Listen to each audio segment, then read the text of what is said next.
I just crossed over to become a prince and found myself sleeping in the bed of the crown princess, with a stunning girl beside me, barely clothed. The crown prince was on his way with a knife, while I was the most despised and cowardly prince of the great Liang. Recalling the memories of my original self, I couldn't help but feel very frustrated. The girl in front of me was the only daughter of the founding prime minister and the future crown princess. If this matter were to be exposed, the consequences would be unimaginable. At this moment, the girl looked at me with disdain. You, a mere fourth prince, dare to take liberties with me. I will definitely report this to the emperor. However, to her surprise, I, who was usually cowardly, showed no signs of fear. What a joke! You appeared in my bed for no reason, and I should be the one saying you took liberties with me. Alright, you should leave quickly and not disturb me from my sleep. Chang Susu bit her lip, her pretty face turning red and then pale, clearly furious. A mere fourth prince dares to speak to me like this. If you don't apologize to me today, don't expect to let this go easily. Hearing this, I couldn't help but feel a bit angry. I told you to leave, but you refuse and insist that I bullied you, right? Then if I don't bully you a little today, wouldn't that be somewhat inappropriate? Saying this, I held Chang Susu's hand from behind and pretended to press her down. Seeing this, Chang Susu's usually proud face showed a hint of panic for the first time. Let go of me. I have a marriage contract with His Royal Highness the Crown Prince. You can't treat me like this. Just then, a loud crash came from the bedroom door, and the Crown Prince rushed in with dozens of guards. The sudden noise startled me. I had only intended to scare the Crown Princess, but unexpectedly, I was caught red-handed by the Crown Prince. The Crown Prince Song Yu was furious at the scene before him, feeling as if a green light had suddenly appeared above his head. The fourth Prince Song Huan has disrupted the harem and insulted the daughter of a loyal minister. Quickly take him to the ancestral hall and judge him on a chosen day. What surprised him was that I interrupted him angrily. Don't speak nonsense. What status do you have to judge me? As soon as these words were spoken, the guards collectively gasped. What was going on with the fourth prince today? Daring to speak to the crown prince like this? Seeing my fiancé being disrespected by Song Huan, and several of his guards being intimidated by my dominance, Crown Prince Song Yu couldn't help but clench his fists. What are you all standing there for? I am the heir apparent, and naturally have the right to judge this prince who has brought shame to the royal family. Seize him. Who dares? I was not a soft persimmon to be squashed. I immediately took down two of the guards who were the first to charge. But just as I was fighting with the guards, a voice outside announced, "The emperor has arrived." And then a figure in bright yellow strode in. Seeing Emperor Liang arrive, Song Yu felt a surge of joy and hurriedly stepped forward to report, "Father, the fourth prince actually dared to privately abduct and insult the daughter of the prime minister. This act truly disgraces the royal family's reputation. Please, Father, be sure to punish him severely, so as not to chill the hearts of loyal ministers." Hearing this, I slightly furrowed my brows. This guy Song Yu was ruthless. Tonight's matter could have been big or small, but he insisted on escalating it to the level of bringing shame to the royal family. Emperor Liang nodded slightly, turning his gaze to me. "Fourth, do you have anything to explain to me?" The guards in the palace, upon hearing this, all showed mocking expressions, waiting to see the joke. You should know that the last time the fourth prince was questioned, he ended up wetting his pants when he returned. Seeing this, I took a deep breath and clasped my fists, saying, "Father, I indeed made a mistake. The mistake was that I am just too handsome and charming, loved by everyone, and flowers bloom at my sight." So, Miss Chung Susu couldn't help but lie down on the bed, crying and making a fuss about wanting to marry me. However, Father, I am magnanimous and have already forgiven Miss Chang. Upon hearing my words, Chang Susu, who had just raised her chin, immediately turned pale with fright. "What? Clearly, it was you who sent someone to deceive me here, and to insult me to the utmost." Remembering the earlier scene, she couldn't help but breathe rapidly, her cheeks flushed, looking like a pitiful young girl. But I remained unmoved, thinking that perhaps this was all a trap set by Chang Susu and the crown prince. "Miss Chang, you keep saying that this prince sent someone to bring you here, but do you have any evidence? Which servant in this palace brought you here?" Chang Susu was momentarily speechless. Previously, she had been deceived by a little eunuch under the pretense that the crown prince wanted to see her. But at this moment, as she looked around, she couldn't find that person. Seeing Chang Susu stammer and unable to answer, I continued to ask, "What evidence does Miss Chang have to prove that this prince has insulted you to the utmost?" Chang Susu bit her lip lightly. Recalling a scene from before, she was filled with shame and anger, and tears quickly brimmed in her eyes. I originally wanted to teach her a lesson for her haughty young lady demeanor, but unexpectedly, I ended up making her cry. I couldn't help but sigh. Forget it.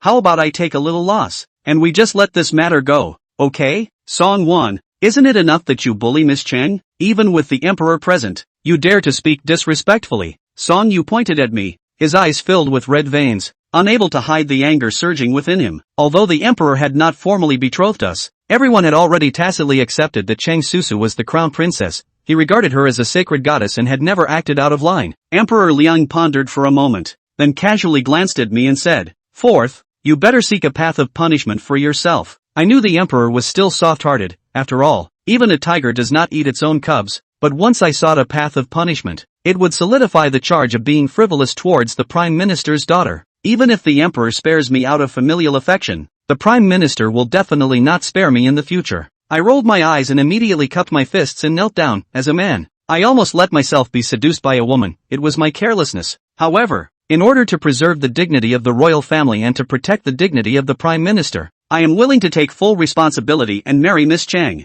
Upon hearing this, the Liang emperor's eyes flashed with surprise. He had been somewhat troubled after hearing this news, but this solution was indeed feasible. Thinking of this, he couldn't help but take a deep look at me. The fourth prince, who was inherently lacking, usually foolish and silly, could actually come up with a solution that even he had not thought of. Although he had already made a decision in his heart, there was still no sign of emotion on his face. Tonight's truth, I will definitely send someone to investigate. If the fourth prince behaves improperly, I will not be lenient. Hearing this, I couldn't help but feel delighted in my heart and hurriedly bowed respectfully to the departing Liang emperor. I humbly send off Father Emperor. It seems that in order to establish a firm foothold in this great Liang in the future, I must make the emperor happy so that I can have a good life. In my thoughts, I felt someone suddenly stop in front of me. When I looked up, I met Song Yu's gaze, which seemed ready to spit fire. "This matter, I will never let it go so easily," he said, before turning to go to the home of the current empress's father, his maternal grandfather, and one of the three dukes of the founding,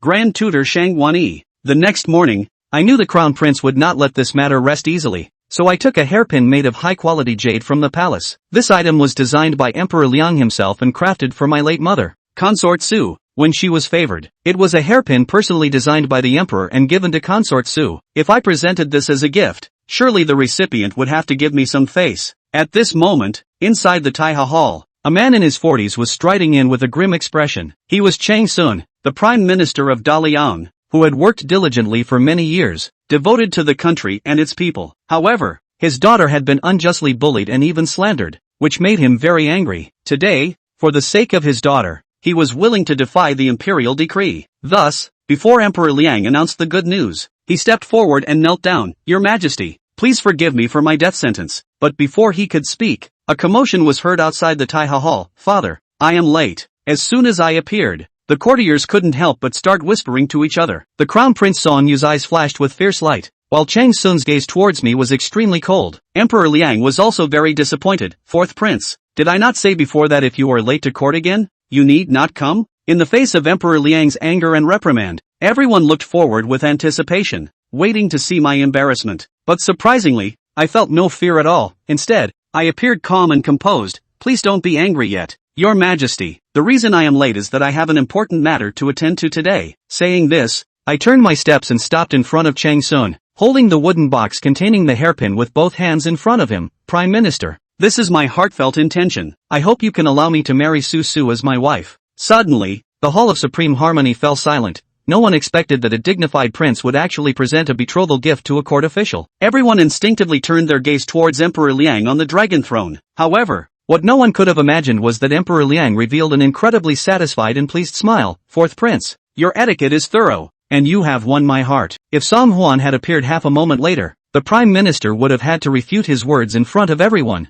The other side is a family of loyal ministers, all of whom are bold and loyal, and have made great achievements for the great Liang River and mountain. Emperor Liang was the son of heaven, and when the words of marriage bestowal were spoken, there was of course no room for retraction. If, at that time, the prime minister rejected it to the death, then would he not become a dim king who forced his brachycephalic loyalists? Sparing Emperor Liang's skill in power tactics, he couldn't help but feel his scalp tingle at the thought of a scene like that. But, the appearance of this brat, Song Wan, prevented such a situation from arising. A gift that is neither too grand nor unimportant, but even more so, pulls the full weight of what should be a courtesy right out of the box. Now, the pressure was given directly to Prime Minister Chang Sun's side. The courtesy has been done to this extent, and to refuse it again would be to intentionally disobey the holy order. Chang Sun obviously also did not expect that halfway would kill out such a fourth prince, directly froze on the spot. Seeing Chang Sun still kneeling on the ground, Song Huan hurriedly helped Chang Sun up with one hand. Why is it necessary for your father-in-law to perform such a great honor? We'll be a family from now on.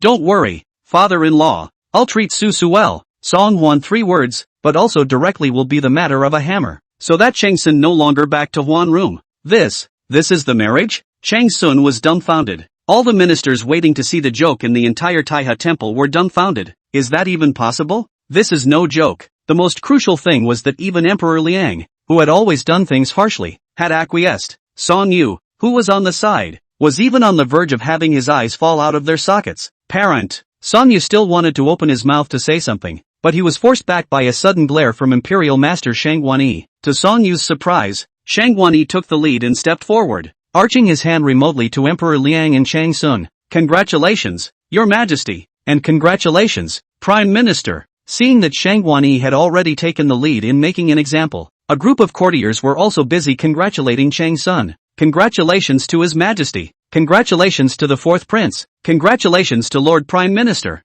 4th Prince and Miss Chang. They are simply a perfect match. A natural pair na. Song Hwan even had a big grin on his face, arching his hand towards the ministers who had been hypocritically saying goodbye all week. My lords, when the time comes, be sure to come and eat my king's wedding wine. Chang Sun was already unhappy in his heart, and seeing that Song Hwan couldn't even see the cynicism of the bystanders, he was even more dissatisfied with this cheap son-in-law. What can you do if you're not happy? To refuse again would be to be unintelligent as a courtier. Chang Sun clenched his back teeth, and after holding his tongue for a long time, he had no choice but to give a big salute to Emperor Liang in a dignified manner. Minister, thank you, Your Majesty, for your grace. Only, Your Majesty, the youngest daughter is still young, so I beg Your Majesty's indulgence to perform the great rite 3 months later. Susu, that girl has a high heart and a big temper. Even when the marriage with the crown prince was first mentioned, she was a little less than happy. If she knew that the marriage with the 4th prince had been settled so hastily, she might have lost her temper.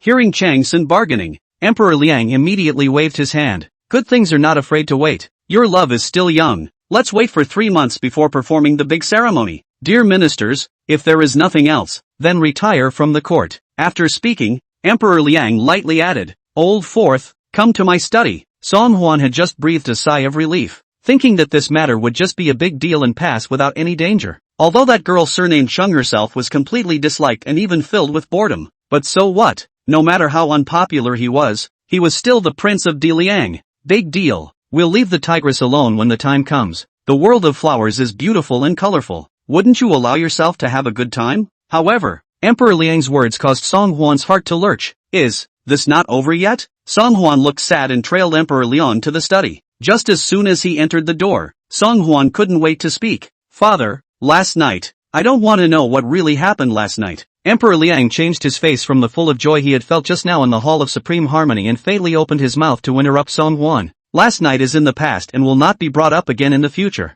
including you. The matter of the Prime Minister's daughter wanting to marry you has been finalized. From now on, I want you to be careful with your words and not allow this to happen again. At this moment, Emperor Liang's face was written with seriousness and coldness, and Song Hwan could not help but see that his back was chilled. This is the oppressive feeling of being an emperor? Song Hwan was still a bit undeterred and pursued. Father, what do you mean? Emperor Liang didn't have the good sense to say, I don't want to hear the Prime Minister come to me again and tell me that my son's virtue is not good. Got it? Song Hwan heard and understood. The meaning of this has been more than obvious. Obviously is to warn Song Hwan and Chang Susu married before, not to go out again to womanize, cause people to talk about. Beautiful dream broken a big half. Song Hwan, this heart that is called a bitter. As a prince, he even had to look at the face of a courtier's daughter. Isn't this suffocating? But the good thing is, once you smooth out the 3 months, you should be fine. By then, you Chang Susu people have entered my Song Hwan's house. What I want to do, there is still a part of you to speak? Only when he thought of this did Song Hwan's heart finally get some comfort again.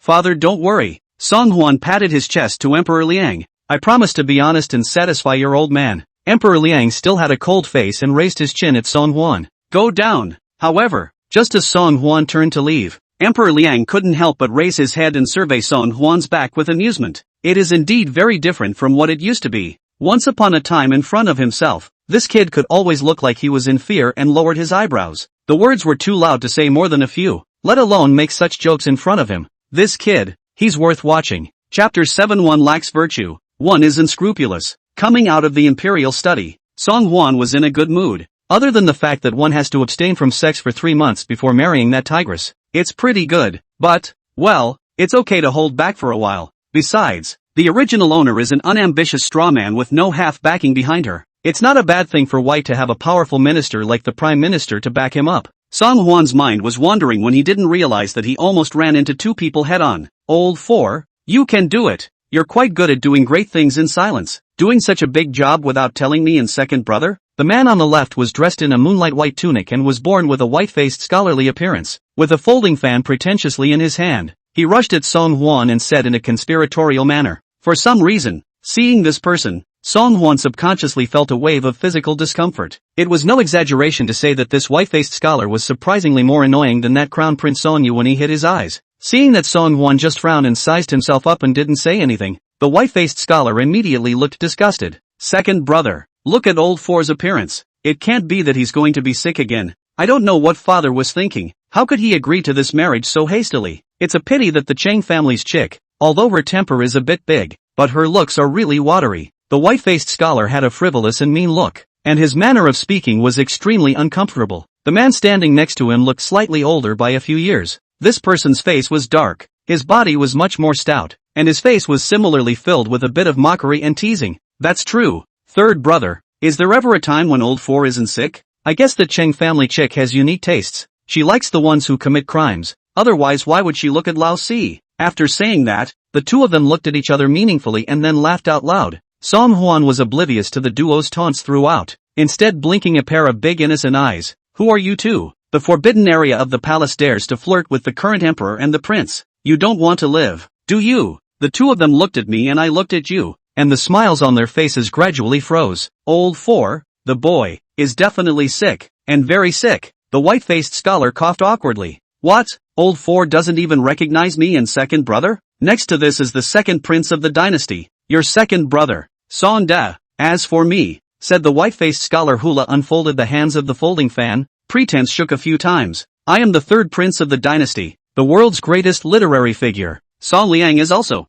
Ha ha ha ha ha ha ha ha ha ha ha. Before Song Liang's words even fell, Song Hwan had already held his own stomach and couldn't help but laugh out loud. While wiping the tears seeping out of the corners of his own eyes, he was still reaching out and pointing at the 2 men across the room. You 2 brothers. One sends virtue, and one sends goodness. It's unethical and unscrupulous. Ha ha ha ha ha ha ha. What kind of cowhorse name is that? Laugh me to death. Song Liang's hand shaking the folding fan awkwardly paused in place. His face green for a while and white for a while. It was very ugly. On the other hand, Song De on the side was not so good-tempered, with a reddish color coming out of his dark leathery face, as if he had been annoyed to the extreme. With the Prime Minister as a backer, fourth brother is talking a lot harder now. Say, sending a bride price to the Prime Minister in public. Which high-ranking person instructed you to do so? Seeing that Song De was fuming, Song Liang on the side could already not help but cover his mouth and snicker. Lao Si, why do you think you're messing with second brother? For a good reason. Who doesn't know in the whole world?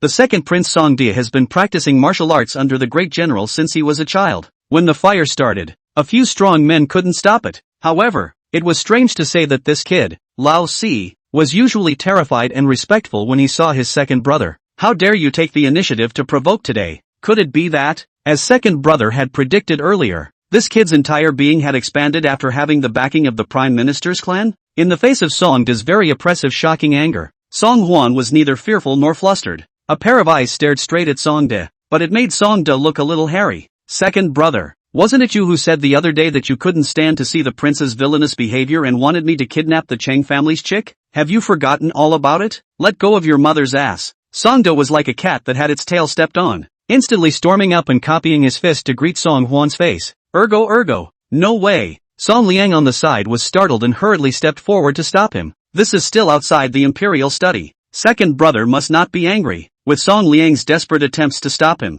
Song De quickly calmed down, although the panic in his eyes flickered. However, it was still keenly captured by Song Hwan. Third brother, what we said the other day could have been heard by all of Lao Si? Not with his level of intelligence. Song Liang, however, did not move and shook his head, signaling Song De not to continue. Old 4, second brother, and I haven't even had a chance to congratulate you on your new marriage. When you have your wedding banquet day, second brother and I will definitely go to support you, haha. Before he could finish his words, Song Liang hurriedly pulled Song De away as if he was avoiding the plague. The expression on Songda's face was still very odd. Third brother, what are you doing? What's there to be afraid of? That straw man old four? If he dares to talk nonsense, just beat him up like before. No. Song Liang looked serious and shook his head. Second brother, haven't you noticed that old four has become completely different from before? It's like a different person. We should still be more careful in front of him in the future. We mustn't let him hear anything again and let him talk around. Seeing Song Liang in this cautious manner,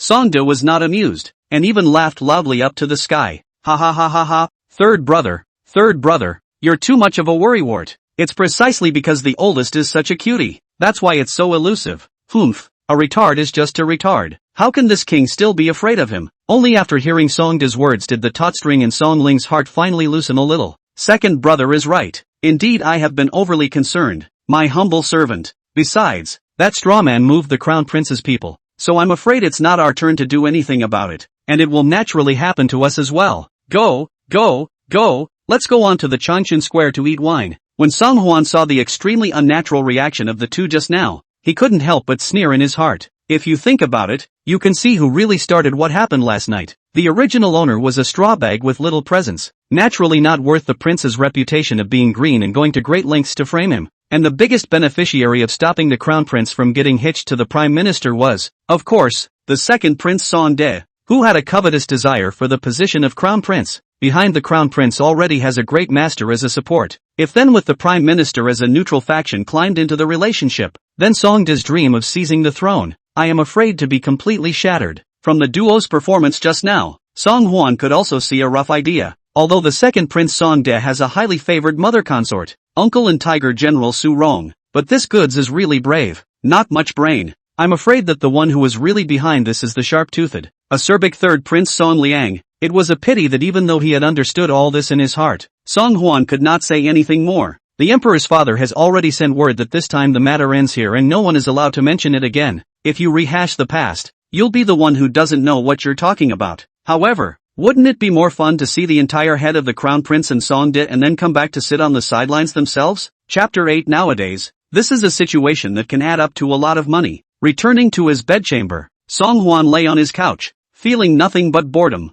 The other emperors have their own followers, of which the crown prince and the third prince are sitting down countless guests. Only Song Huan, the fourth prince, had no presence at all, not to mention followers, not even a single minister who got close. However, Song Huan is also happy to be free, so that the sight of the small courtesan Shui may massage to himself. How's it going, Your Highness? Comfortable? Comfortable. Too comfortable. Song Huan only felt a pair of soft, boneless, warm little hands climb onto his head, and his tense temples were instantly relaxed. Sui Mei's skill in this massage is not inferior to the professional level.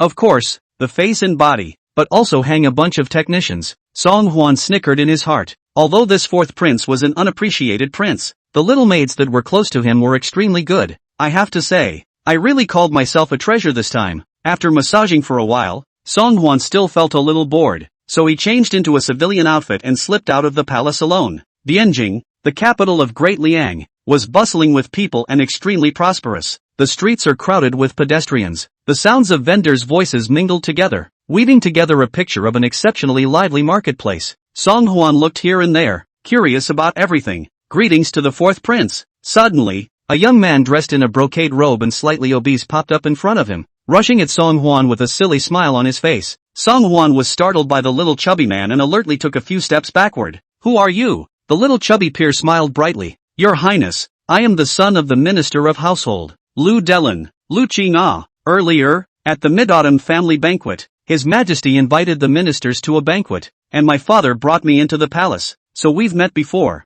It seems that you are a nobleman who has forgotten all about the little one na. Song Huan frowned and thought for half a day, but still couldn't remember what he had crossed paths with this Lu Qing. But this little chubby guy's old man. Song Huan had some impression. Lu Delin, Minister of the Household, one of the favorite disciples of the Imperial Master. This person is an important member of the Crown Prince's party, and has always been the only one who looks up to the Crown Prince and the Crown Prince. So it can be said that the party with the second prince is simply incompatible. As the son of a member of the Crown Prince's party, what good could it be for this little chubby guy to suddenly approach him? However, Song Huan decided to pretend to be confused and see what exactly this little chubby guy was playing at. Song Huan slapped his head and made a sudden realization. My king remembered. So it's Lord Lu Delin Lu's son. What can I do for you, Mr. Lu? seeing Song Hwan treating himself courteously, with an appearance of not being defensive at all. The small eyes on Lu Qing's slightly chubby face narrowed even harder. It's fine. It's a rare chance encounter with the fourth prince on the street. I don't know if the fourth prince would be willing to reward me with a face to the front of the Hui Xian Elegant Pavilion for a reminder. What is Hui Xian Yagu? Song Hwan does not know. But Song Hwan knew that the name was not a serious place at first glance. This little chubby guy is quite on the ball, leading people to such immodest places on their first meeting. The place is not serious is not the most concerned about Song Hwan. Look at this small fat peer gourd in the end what is sold inside the drug. Is the most concerned about Song Hwan? Song Hwan immediately waved his hand and said cheerfully, Mr. Lu, lead the way. Okay. Lu Qing led the way attentively, and within a short time, the two of them stopped in front of a beautifully decorated bamboo building. The bamboo building was decorated in an exceptionally luxurious atmosphere, with 4 big words written on the imposing doorhead, Hui Xian Yagu. Gu Mr. Lu, it's been a while since you've been here. Miss Ruyan has gotten sick thinking about you. As soon as he stepped through the front door, he saw a heavily made-up, half-aged woman with a fawning smile on her face, twisting her waist to welcome him. While exchanging pleasantries with Lu Qing, the pimp turned his head and looked Song Hwan up and down a few times. This gentleman looks very familiar.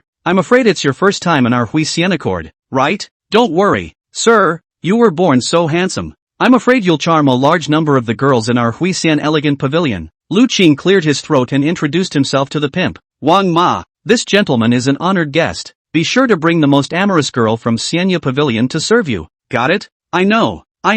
Wang Ma was busy nodding her head. This gentleman, please follow me. Song Hwan looked around on one side as Wang Ma walked inside. This Hui Xian Accord was not as immodest a place as one might think. On the contrary, this place is quite elegant with the sound of the zither curling up and the singing going on and on. Inside the hall, there were even a lot of gorgeously dressed men and women drinking and talking, and Song Hwan imagined that the greenhouses were not exactly the same. Technically speaking, it's more like a fancy private club, led by Wang Ma. Song Hwan followed up to the second floor and arrived in a private room. The private room was smoky and dimly lit, and before Song Hwan could react, Wang Ma had already taken the lead and closed the door. My lord, my daughter has been waiting here for a long time. A clear and pleasant female voice rang out, and Song Hwan looked in the direction where the voice sounded. Behind the half-hidden gauze curtain was the silhouette of a woman. The woman's figure is exquisite, in the reflection of the candlelight, but also to see people blushing, one cannot help but a burst of heartbeat acceleration, only to see the woman stretch out her green jade hand and gently pick up the gauze curtain.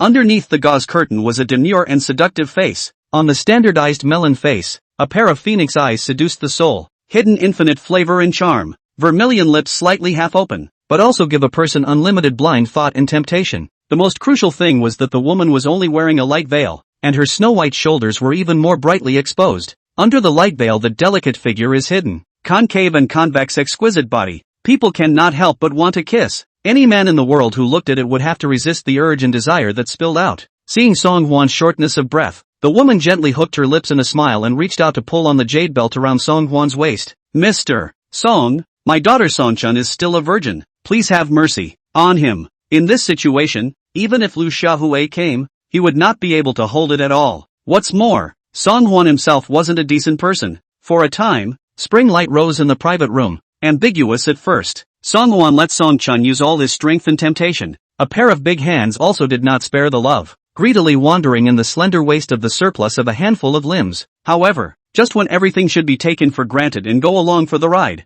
Song Hwan's eyes, which were originally spitting fire, suddenly went cold. Miss Songchuan's kung fu was good. Was it trained by Lu Qing himself? A hint of panic immediately showed in Songchun's eyes, and her soft waist became stiff. Song Gongzi, what you said. How can Songchun not understand? Didn't we say that this guy is a straw man with a brain that doesn't count, and that all we need to do is get him into bed without any problems? But the way this guy is acting now, it's not at all like what he said he would do before. This is a situation today, but it's an added cost. The moment she met Song Hwan's cold eyes, Songchun was completely flustered, wanted to draw back and leave, but her waist has long been Song Hwan, that pair of pincer-like big hands ruthlessly pinched, simply cannot move. It doesn't matter. This king has enough patience to let the girl listen slowly to understand. Chapter 9. Hello, fiancé. South of the city, the Prime Minister's residence. Woohoo! Miss, don't cry. Looking at the tear-stained and resigned Cheng Susu, the group of maidservants looked at each other, unable to do anything.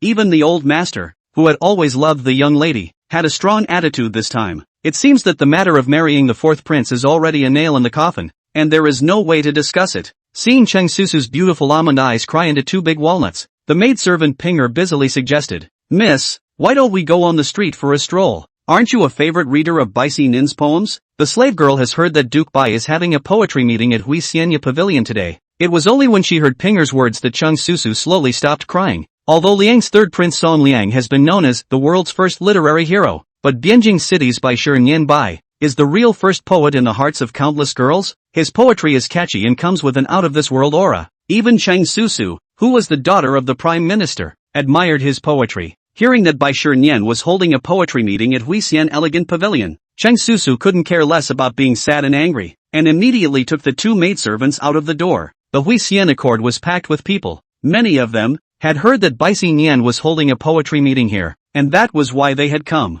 You say, is Bai Si Nian powerful, or is the third prince powerful? These two can't be mentioned in the same breath. Although Bai Shi Nian has some literary talent, the third prince is a pillar of excellence. It's not like he's just a sour scholar who can only recite sour poems. Is that so? I still think Bai Xian is a bit more powerful. After all, the young girls who like Bai Xian, that can be lined up from the east end of the city to the west end of the city. Bah! It's just a little white boy. What's so great about it? Hearing the voices of the few people around her talking, Cheng Susu's small face involuntarily sank. In Cheng Susu's opinion, the reason why the third prince is the world's first literary hero is not based on his identity as a prince to get. Only someone with true talent like Baek Si Nian deserves the reputation of a great writer. Cheng Susu had been well read in poetry since she was a child, and naturally she had admiration for such a man of letters. Cheng Susu stretched her neck and just wanted to look for Bai Si Nian's figure, but she heard a person behind her gently call her name a few times. Yo, if it isn't Miss Cheng Susu Cheng, what a pleasure to meet you. Cheng Susu turned her head with a stunned expression, and behind her was a naive and not very offensive smiling face. You are?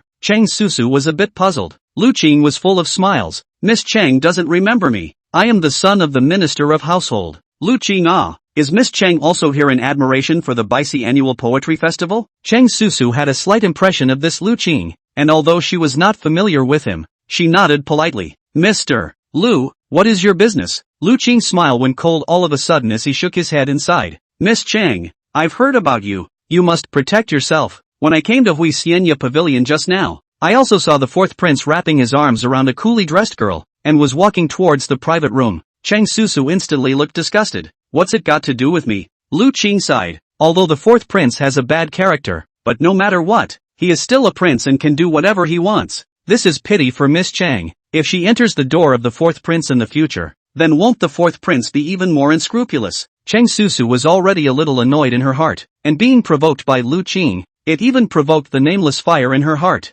Pinger on the side gently touched Cheng Susu and whispered, Miss, this fourth prince is also too ridiculous. This is simply not putting you and Lord Prime Minister in your eyes. You say, if this absurd behavior of the fourth prince reaches His Majesty's ears, will you not have to marry him? Cheng Susu's eyes instantly lit up. Yeah, the Emperor, even if he is no longer protective of the calf, but in the face of the absurdity of the fourth prince, will not let their Cheng family to endure and compromise. Right, it would be even better if we could take advantage of this incident to successfully withdraw from the marriage. Cheng Susu immediately said to Lu Qing seriously, where is the fourth prince? Can you see which private room he just entered? Lu Qing made a difficult look. This is not very good. Don't worry. Cheng Susu's face showed her displeasure. I won't tell the fourth prince that it was you who gave him up. Lu Qing immediately pointed his finger towards a private room on the second floor. That, Miss Cheng, you mustn't say that I told you. If you let the fourth prince know. Cheng Susu didn't have the patience to listen to him finish, and immediately brought two small maidservants and rushed to the second floor private room in a flurry. But as soon as she reached out and pushed open the door of the private room,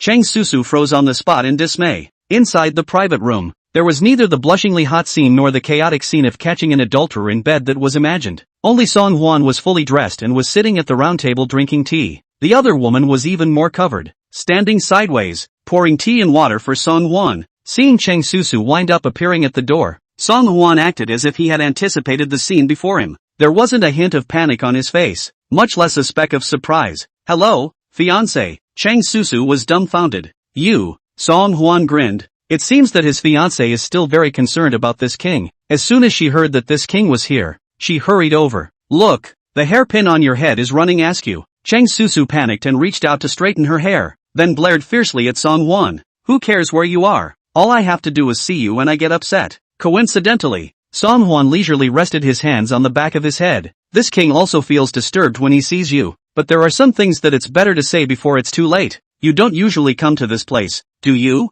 How is it that I came here today by such a coincidence and met Lu Qing by such a coincidence? Such a coincidence again. Blocking the king here? Chang Susu was so smart that in a few words, she understood Song Hwan's strings. A pair of almond eyes were thunderous and incomparable, abruptly glaring at the servant girl Pinger beside her. Miss, is wrong da. Pinger's knees went weak and she immediately fell to her knees, kowtowing uncontrollably towards Chang Susu. The maidservant beside her even colluded with others to make herself lose face in front of Song Hwan like this. Chang Susu's small face was white with anger. I'll settle the score with you when we get back to the house. Fourth prince, today's matter, count us as clear. Chang Susu was just about to turn around and leave, but was stopped by Song Hwan behind her. Although this king really doesn't like you much either. What this king hates the most is being misunderstood by others. The person who sent you there last night was not the king. Chapter 10 Follow this king. You'll have meat to eat. Chang Susu turned around, feeling only a little amused. If not you, then who? Song Hwan shrugged. This king said probably you do not believe it, but this matter can be understood by thinking about it. This king will not do this kind of things that lead to fire to come.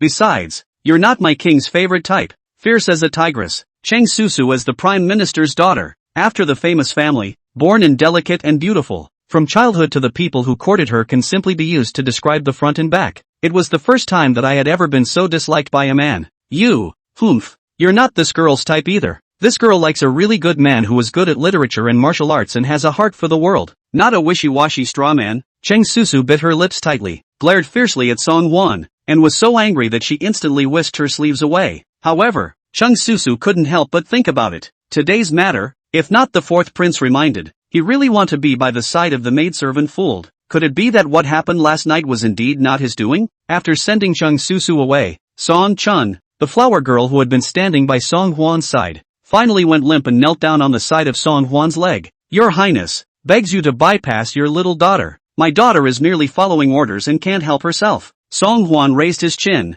This king is not so bad as to embarrass a woman. Go, bring Lu Qing to this king. Just say that Chang Susu caught you and me in bed with adultery and was so angry that she wanted to go to the palace to find father to withdraw the marriage. Song Chun, as if amnestied, immediately rolled and crawled, ran to the door to find Lu Qing. Soon, he saw Lu Qing return with a trot, following Song Chun. Your Highness, I just saw Miss Chang rushing over in a flurry of wind and fire, and I couldn't stop her even if I wanted to. I didn't expect to make such a big mess. It's all my fault for not being able to keep a good wind. For your Highness. As soon as he entered, Lu Qing immediately opened his mouth to explain. Bam! But seeing Song Hwan in front of him with a cloudy face and the door behind him suddenly closing tightly, Lu Qing realized that something was wrong.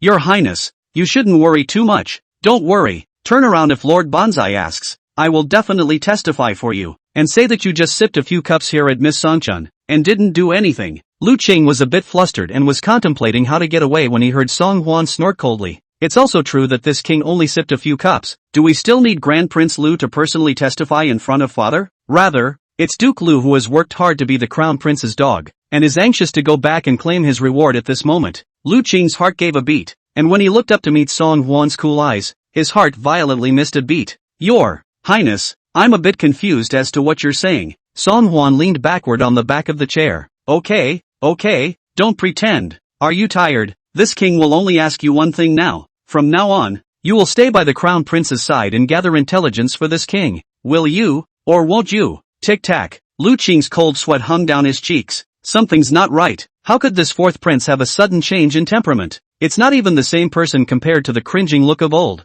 Not even the crown prince said. This fourth prince had demented very stupid. Casually used some tricks. Let Chang Susu catch adultery and bet on the line? In the face of Song Hwan's extremely oppressive aura, Lu Qing's throat tightened and it took an effort to hold back a few words. Your Highness, spare your life. Song Hwan was dumbfounded. You people, you don't move to spare your lives, as if this king really needs your cheap lives. However, Song Hwan looked straight into the bottom of Lu Qing's eyes. If you dare to go back and tell the crown prince about all of this king will tell him that all of this was something you took the initiative to tell this king. The fact that today's matter has not been finalized is also entirely due to you. Do you think, when the time comes, the crown prince will continue to trust you? Also, if your father finds out that you hang out at the fireworks day in and day out, in everyone's impression, Song Hwan was a little cutie with low intelligence and absolutely no ability to make the slightest bit of judgment. If Lu Qing hadn't leaked the truth, What would Song Huan have known? What scares Lu Qing even more is, father is most concerned about the reputation of being an official, himself as the son of the Shingshu, every time to Huixian elegant pavilion,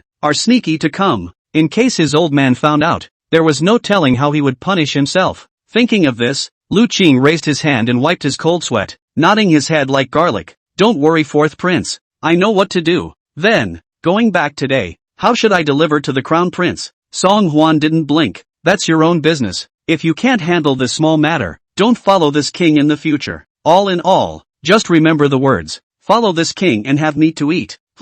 What do you mean? You'll have meat if you follow the fourth prince? Even if you don't follow him, you won't be missing a meal yourself. Although he was puzzled in his heart, Lu Qing only dared to silently spit something out in his mind. Right now, it's better to figure out how to deliver to the crown prince first. Inside a small tea house not far from Huixianaccord, Song Yu led his men to sit in the second floor box and was leisurely sipping tea. Counting the time.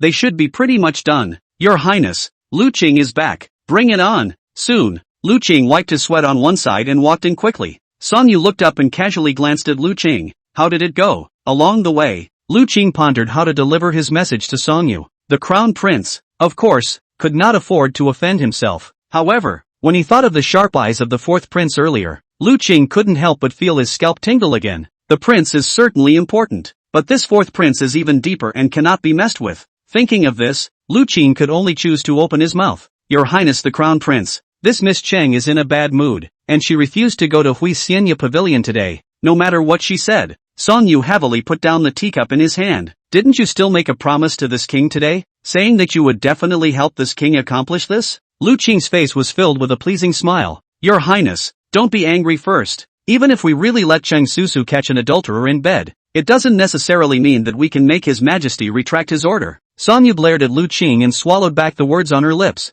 According to reliable information, father had warned Song Huan to his face that he was not allowed to make any more trouble before the wedding. This naturally meant that any time he did anything out of the ordinary, he would have his father retract his order at any time. It was only a pity that one was too trusting in Lu Qing's ability to do things. Who would have thought that he couldn't even handle a puddle? Song Yu's heart was in turmoil as he waved his hand impatiently towards Lu Qing. You go down first. That. Lu Qing was still a bit undeterred. Your Highness, what do you plan to do next? Song Yu glared fiercely at Lu Qing. Are these the things you should be prying into? What son of a Shanshu is not reliable at all? It's okay to eat, drink and have fun on weekdays, but when it comes to using him, he can't be of any use. Lu Qing originally wanted to poke around for more information so that he could go back to Song Huan. Seeing Song Yu's face is not good, Lu Qing made a fool of himself and could only choose to shut up in a hurry and leave unhappily. Chapter 11. What's the difference between this and a comatose king? After Lu Qing left, the more Song Yu thought about it, the more he couldn't swallow the breath. Song Huan, that guy is good. His own people dare to touch,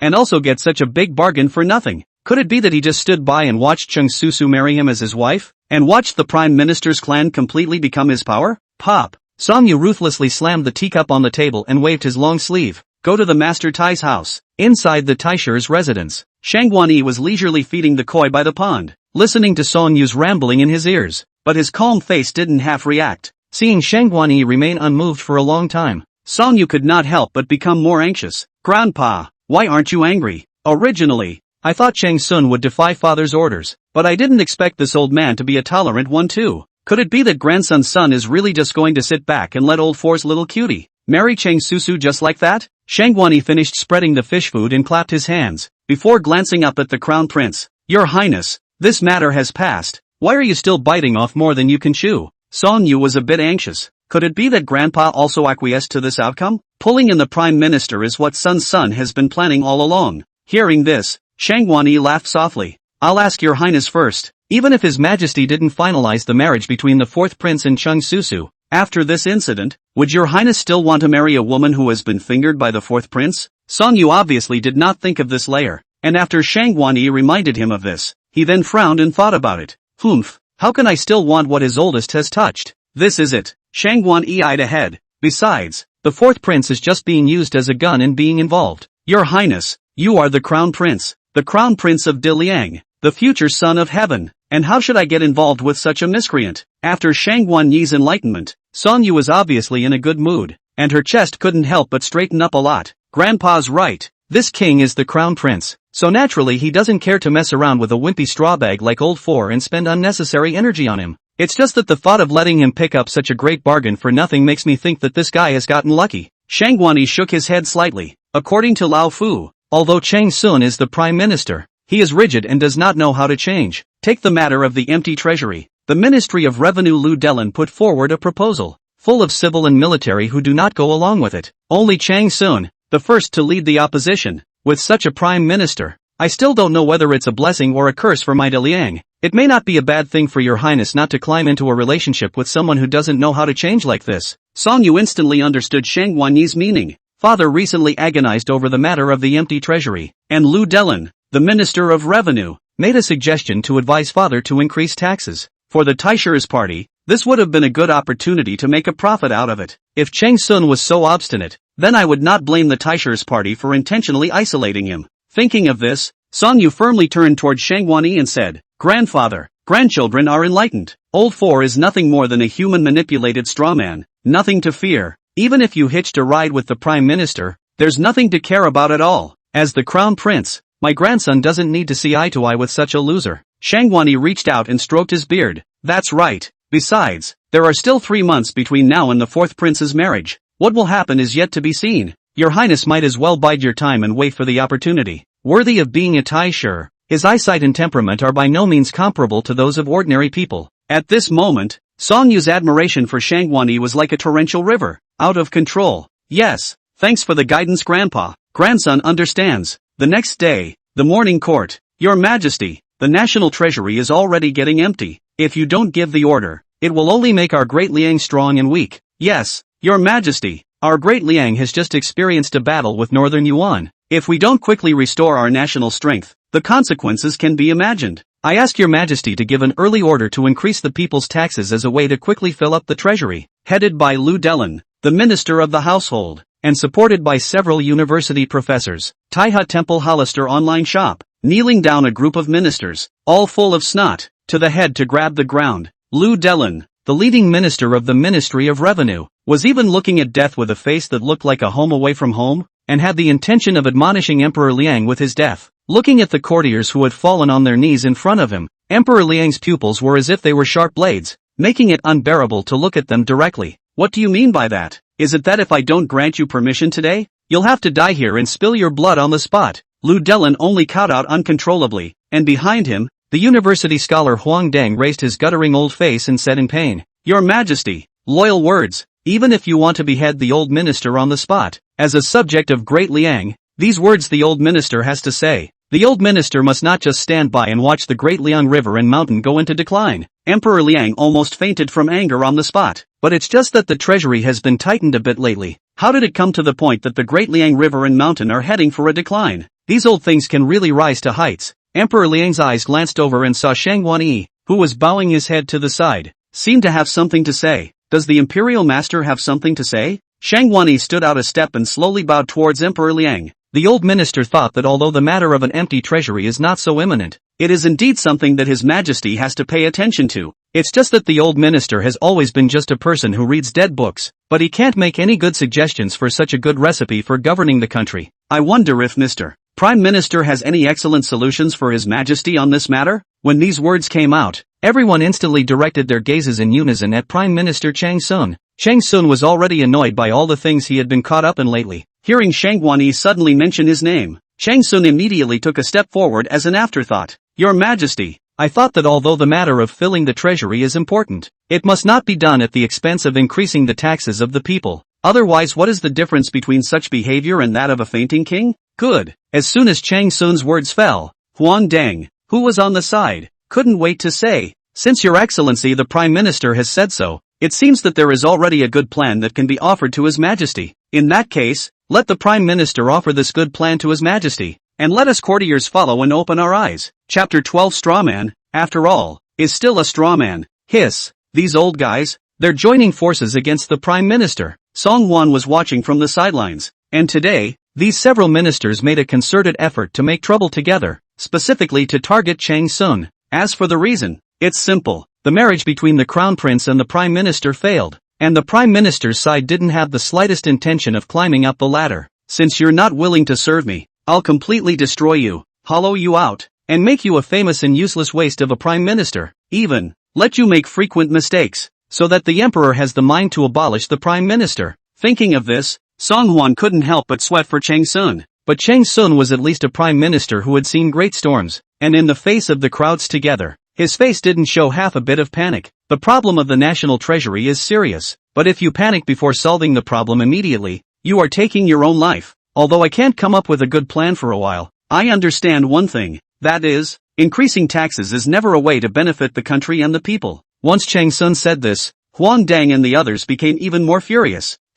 Lord Prime Minister can't tell us anything either, yet he's here to stop us at every turn. If it is because of the Prime Minister's stubbornness that he delays the state's major events, then I don't know if the Prime Minister will be able to bear the consequences of this. As Song Yu looked on, he suddenly rolled his eyes and let out a cold laugh. Father, since fourth brother is the son-in-law of Lord Prime Minister, I wonder if fourth brother has a remedy that can solve this problem? When these words came out, there was instant laughter inside and outside the courtroom. Ha ha ha ha ha ha ha. Humor. Too much humor. What kind of joke is your highness the crown prince making? To count on the fourth prince for a problem that even the prime minister can't solve? This is no joke. TSK, with a virtuous son-in-law like the fourth prince, the prime minister is afraid that he will wake up laughing in his dreams. Ha ha ha ha ha ha ha. Lord Prime Minister, why don't you reconsider Lord Shangshu's proposal? Ha ha ha ha ha. Amidst a seething chorus of jeers, Song Yu was even more smug and mockingly looked at Song Hwan. Song Hwan originally just wanted to quietly eat melon, did not expect Song Yu. This ungrateful even took the initiative to provoke himself, did not feel heavy sigh. Ugh, why are you people still laughing? This king would like to ask you all what face you still have, to be able to laugh. The cacophonous Taiha temple instantly quieted down. No one could have imagined that this consistently obsequious fourth prince would have such a powerful aura. Song Hwan looked around, his eyes red. There seemed to be infinite indignation in his heart, which was in dire need of venting out. You claim to be for the people and the country, for the sake of the kingdom of Diliang. You accuse the prime minister of inaction, saying that this king's father has wronged the kingdom of Diliang and is the work of a dim king, but counting all the dynasties, which dynasty's overthrow was not built on the suffering of the people. Today, in order to keep your official positions, you have the audacity to say that you want to increase the taxes of the people. The king asks you, who is really the one who has wronged the people and the country? Just who is the abominable assholes of the Diliang court? Just who is the culprit that has caused the decline of my great Liang society? Your ugly faces really make this king feel sick. Song Hwan's words cry for blood, and his sentences hurt his heart. The stirring sound echoed over the hall of supreme harmony for a long time. Looking at Song Hwan that some generous words of valor, a group of ministers waiting to see the joke of each heart shocked. Has the fourth prince been taken over? Once upon a time it was a case of chasing him with a stick and he couldn't say anything so uplifting. Song Yu's face was filled with anticipation, and she was waiting to see Song Hwan lose face ruthlessly in front of Emperor Liang. However, he had never dreamed that Song Hwan would have behaved the way he did just now. Not only was Song Yu shocked, Chang Sun couldn't help but be impressed with Song Hwan. Originally, the fourth prince was the one with the least presence amongst the group of princes, and to do something as disgraceful as that to Su Su had caused Chang Sun's impression of Song Hwan to fall to its lowest point. However, Song Hwan's remarks just now caused Chang Sun to be unable to help but brighten his eyes. Isn't this impassioned speech a true reflection of your own heart? However, the fourth prince has always been inarticulate, and his homework and political achievements have been mediocre or even a mess. Who actually instructed him to say that just now? The crowd was silent, but they all had their own thoughts in their minds. The imperial master Shang Guan-yi, who hadn't spoken for a long time, remained unhurried and slowly opened his mouth. The fourth prince said this. So it seems that he already has a wonderful plan to help his majesty? This old dang, he's so shady. Song Hwan hadn't wanted to make a spectacle of himself in front of the crowd so soon, but Shang Guan-yi had asked this question, clearly not leaving himself any way out. Song Hwan blankly glanced toward Shang Guan-yi. Even this king, a straw man's brain, can think of something, but you courtiers only know how to contribute a bunch of ridiculous schemes to my father. I really don't know what's the use of supporting a bunch of losers like you when the people of Diliang work so hard to pay their taxes. Shang Guan-yi obviously did not expect that Song Hwan would dislike himself back like this, and his face whiskers trembled uncontrollably. Since your highness has a plan, let's say it and let us courtiers open our eyes. Song Hwan snorted coldly, then arched his hand toward Emperor Liang. Father, increasing the people's taxes is definitely not an option. Is that still a human thing? Isn't that proper blood-sucking assholes? My son believes that Daliang is now rich and prosperous, with merchants and businessmen everywhere, and the rich and powerful are making a fortune. If that's the case, then why not add imperial merchants and let these merchants pay for an honorary official position? Song Hwan's words had just been spoken, and the Taiha temple burst into laughter in an instant. Ouch! I can't, I'm laughing my ass off. I was actually really expecting the fourth prince to offer some kind of good plan. I can only say that I am really too naive. Ha ha ha ha ha. Doesn't the fourth prince know that his majesty abhors the sale of official positions? To think of this idea. What a talent. TSK. A straw man will always be a straw man. Racking his brain, he can't come up with a useful solution. Song Yu as more cannot help but sneer cynically said. Also thought that the fourth brother to say what benefit the country and the people of the shocking words it. If you really cannot say out, don't force yourself. No one forced you. Emperor Liang originally also had some expectations for Song Hwan's words. After all, this kid's operation yesterday was a bit surprising, but not expecting Song Hwan to say this, Emperor Liang's brows couldn't help but tighten. The court is important. The family is important. You are not allowed to fool around here. Old four, if you can't say anything, shut up and don't say anything. If you dare to make a bunch of nonsense like that again, you don't have to come back to the morning court from now on. At least is also a hall of a prince, even in front of the civil and military officials to say such a ridiculous words without the 4-6 straw men. After all, Emperor Liang only felt humiliated. Chapter 13 When the water is clear, there are no fish. Right, throw this nonsense royal out. It's simply disturbing the court and talking nonsense. What a scandal. Your Majesty, we support your decision. Throw this credulous prince out. As soon as they saw that Emperor Liang had brightened up his attitude, the crowd of courtiers immediately became impassioned and pointed their fingers toward Song Hwan. Looking at the excited faces of these people, Song Hwan sneered. The fourth prince had never had much of a presence, but these people had rallied around him today. Why? Of course it was because Song Hwan had just robbed the crown prince of his people and taken the crown prince's limelight that he was attacked by these people. Even the prime minister, who did not succeed in marrying the crown prince, was targeted by the crown prince's fans, not to mention Song Hwan, who had always been shown as a soft touch. Song Hwan didn't pay any attention to these people, but insisted on arching his hand to Emperor Liang. Father, don't be in a hurry. Listen to my son first. Before that, allow my son to ask Lord Lu of the Ministry of Revenue a few words. With that, Song Hwan turned his body to Lu Delin who was on the side. Dare I ask Lord Lu if there is tax evasion among my traders in Liang nowadays? Lu Delin was stunned. Then his face showed disdain. Such phenomena certainly existed in all dynasties. It's inevitable. It's just a trashy prince. How dare you ask questions in front of yourself? If it wasn't in front of Emperor Liang,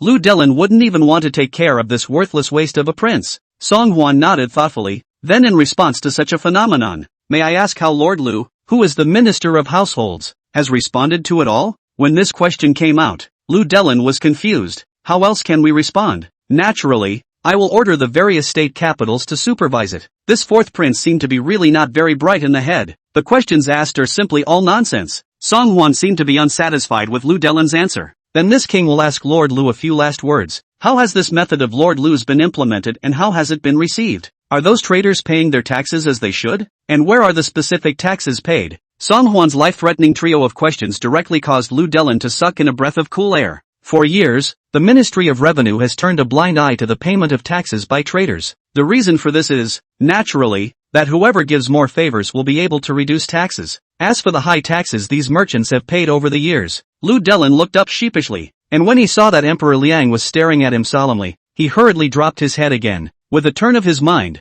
Lu Delin hurriedly asked Song Hwan in return. The specific taxes are naturally recorded in the files of the Ministry of Revenue over the years. It's just that the fourth prince asked these questions. What exactly does it have to do with any imperial merchants? Song Hwan wasn't looking at Lu Delin, but turned around with a big smile. Lord Lu has a weak heart. I'm afraid I can't even organize a complete record of tax payments. With that, Song Hwan turned back to Emperor Liang. Father, instead of raising the taxes of the common people, we should severely investigate the major traders for tax evasion. These rich merchants and businessmen are often worth a fortune and are rich as a nation. Using thunderbolt tactics to make them make up for the missed tax payments would be a considerable amount of money coming in for the treasury. Emperor Liang seemed to be interested in what Song Hwan said. Speak on. Song Hwan continued. Of course, the traders will inevitably be disgruntled after the thunderbolt. My son thinks that after the heavy pressure, father can give these foreign businessmen a little sweetness to do his part to appease them. For example, set up chambers of commerce in each state capital, so that it will be easier to count the breakdown of taxes paid by merchants around the country. The top 3 tax-paying merchants each month are honored on the tax payment honor roll,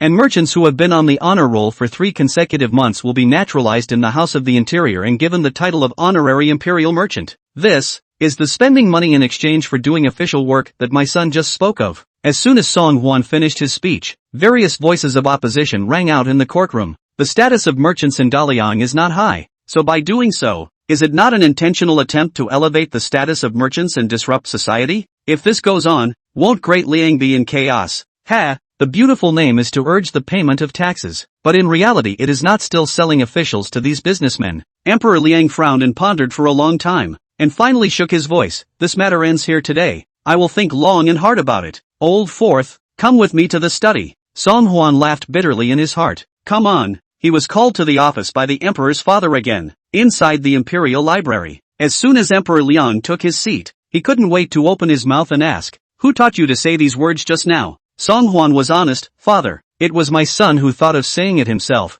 No one taught him." Seeing Song Hwan blinking his eyes, not appearing to be telling lies, Emperor Liang's doubts intensified in his heart. What this kid just said wasn't completely unworkable. Now Liang merchants as many as hair, but the annual tax submitted is a mess. The Liang emperor has been secretly investigating this matter for a long time. It was only today, when Song Hwan suddenly poked through this layer of window paper, that Emperor Liang once again paid attention to this matter. It's something that has to be checked. Seeing Emperor Liang in deep thought, Song Hwan hastened to add, the merchants refuse to pay the tax as they should. So why don't we try my son's method of encouraging and strictly investigating in parallel, and applying both kindness and authority, and perhaps the results will be better. Father, there have been many corrupt officials throughout the dynasties, but there are some bright kings who are in no hurry to wipe out these corrupt officials. As the saying goes, there are no fish in clear water. When the water is clear, there are no fish. It was as if Emperor Liang had suddenly been awakened, and his gaze suddenly clarified. The eyes that looked at Song Hwan also had a few more hints in them. This silly son, who had never been valued by himself, turned out to know more than he did. Song Hwan raised his hand and touched his face. Father, is there something on my son's face? Emperor Liang lightly waved his hand. I will consider what you said. You go down first. From tomorrow, you can proceed back to the state prison to study. There is a state scholarship within the Daliang Palace, with several university professors headed by the Grand Master specializing in the schoolwork of a group of imperial sons. The original owner was ordered to stop classes by Emperor Liang because she was too stupid and really greasy. I don't know how the emperor's father had the sudden idea to make himself go to class again today. Song Hwan immediately put on a mask of pain. Father, my son's brain is stupid. I can't keep up with the progress of my several royal brothers. If you'll be so kind, don't let my son go. Song Hwan was really too lazy to have much contact with those imperial princes. The more contact you have, the more trouble you'll have. With this free time, it would be better to stay in their own palace to listen to a little song and enjoy the palace-maid Sueme's massage. But Emperor Liang's expression was very serious. It's not negotiable. Must go. Quite a good seedling. Not to be nurtured yet. Song Hwan deflated his mouth. Helpless, but could only reply with a low yes. Chapter 14 No illiteracy or dogs allowed. After leaving the imperial study, the more Song Hwan thought about it, the more he regretted it. Originally, he had also planned to take a detour when he saw the remaining few royals in the future. Less contact and less hassle. But the emperor's father was good. Had to let himself back to what the state prison. Song Hwan didn't want to be in contact with Song Yu, Song De, Song Liang and those people every day. Go back to the palace and look at your delightful servant girl Sueme. Doesn't it smell good? The more Song Hwan thought about it, the angrier he got. And looking at the small stone at his feet, he flew up and kicked the stone into the sky. Ugh! A wail came out from the flowers in the distance. And not a moment later, he saw Song De covering his head and cursing as he walked out from the flowers. His grandmother, what kind of ungrateful person throws stones? Don't let me catch. Song Liang followed behind Song De with an expression that wanted to laugh but didn't dare to let loose with a big smile. Seeing that Song Hwan was standing still and thinking, the two of them exchanged glances and walked up with odd expressions. Hey, did you see someone throwing rocks just now?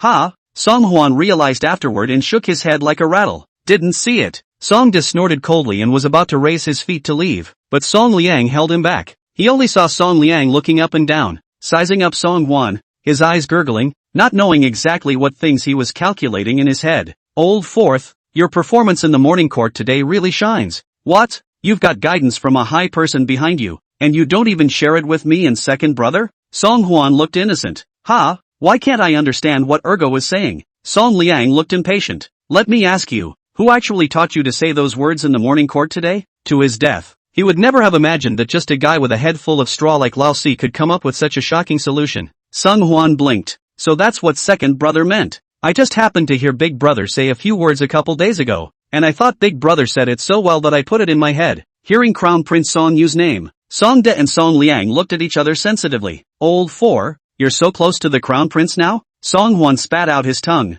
It's just that Big Brother occasionally invites me to go with him, but I'm timid and have always been afraid of Big Brother, so I just go very rarely. In front of these two, Song Hwan didn't want to show his strength too early. After all, having the Crown Prince as an enemy right now was enough of a headache. If you mess with these two unscrupulous brothers, you're not going to have an enemy on your back. Song Hwan wasn't making things up. From memory, the original owner's fear of the Crown Prince was no less than her fear of Emperor Liang. Whenever Song De and Song Liang mentioned this matter, they couldn't help but laugh at Song Hwan, saying that he was a loser with less guts than an egg. There was just something about the duo that they couldn't figure out. For no reason at all. What would the prince want to collude with this loser for? Song Liang's eyes rolled, and he immediately walked up intimately and hitched a ride on Song Hwan's shoulder. Fourth brother today the Empress Mother is hosting a banquet in the harem, inviting a group of royal princes and princesses as well as courtiers' sons and daughters, saying that she is going to convene a poetry meeting in Cunning Palace. Since we've bumped into each other, let's go together.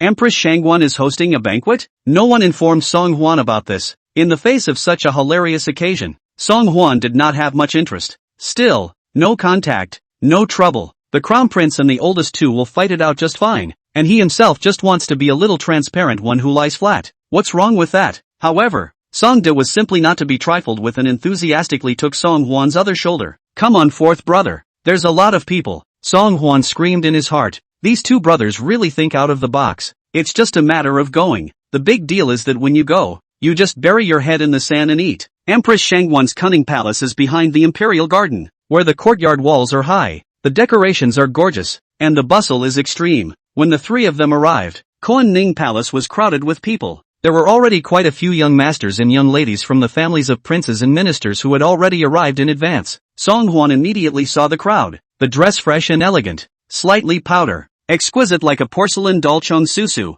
have to say, even among a group of richly dressed princesses and ringed rich ladies, Chang Susu's beauty was unique and seductive. It's just a shame, such a beautiful skin to go with a tigress personality. Noticing that someone was staring at her, Chung Susu looked back and happened to meet Song Hwan's gaze. The moment they met each other's eyes, the two of them had a 10,000% tacit understanding and threw a blank stare at each other at the same time. Obscure, Song Hwan walked along with Song De and Song Liang toward the front, and soon, he bumped into Crown Prince Song Yu, who was having a good conversation with Lu Qing. Seeing the three of them appear at the same time, Song Yu had a mocking expression on his face to the extreme. Oh third brother, after advising you for so long, why are you still hanging out with these two brain-dead guys? With your intelligence and your reputation as the #1 writer, you don't need to look up to anyone at all. When he finished speaking, he didn't forget to coldly glance at Song Hwan. My mother is holding a poetry party here today, and illiterates and dogs are not allowed in. Don't you know? Song Hwan was not angry or annoyed, but instead showed his teeth and laughed. The prince is wrong.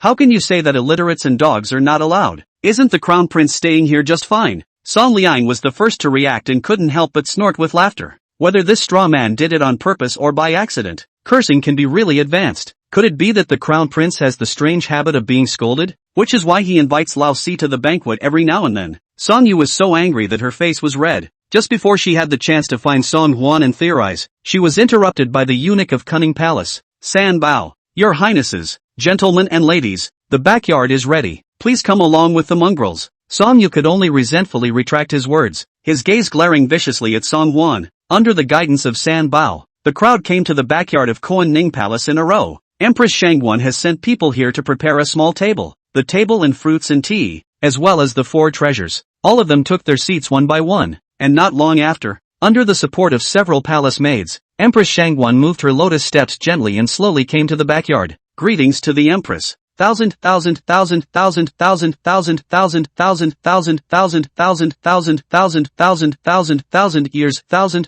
years. This Empress Shangwan was elegantly and gorgeously dressed, and on her well-maintained cheeks, there were not many traces of age erosion. At first glance, at most only in the early 30s, or a charming young woman look. Only when Empress Shangwan looked around the room and saw Song Hwan's figure in the crowd, she still couldn't help but look disgusted. What's he doing here for good reason? It's not like the palace invited him to come to the banquet. Chapter 15. Doing everything through the back door. Song Liang noticed Empress Shangwan's disgusted expression and hurriedly stepped forward. Empress Mother, my son happened to run into 4th brother in the imperial garden and invited to come along. The Empress won't blame my son, will she? Having Song Hwan come along, Song Liang could be said to have no good intentions. Everyone knows that the previous marriage between Song Yu and Chang Susu has not yet been appointed by Emperor Liang, but it is a fact that everyone acquiesces to. One of the most important reasons was that Empress Shangwan was extremely satisfied with Chang Susu as her daughter-in-law. If it wasn't for the fact that Emperor Liang hadn't appointed a marriage for a long time, Empress Shangwan would have hated to receive this daughter-in-law into the palace. Who would have thought that a daughter-in-law who liked how she looked would be cut off by Song Hwan?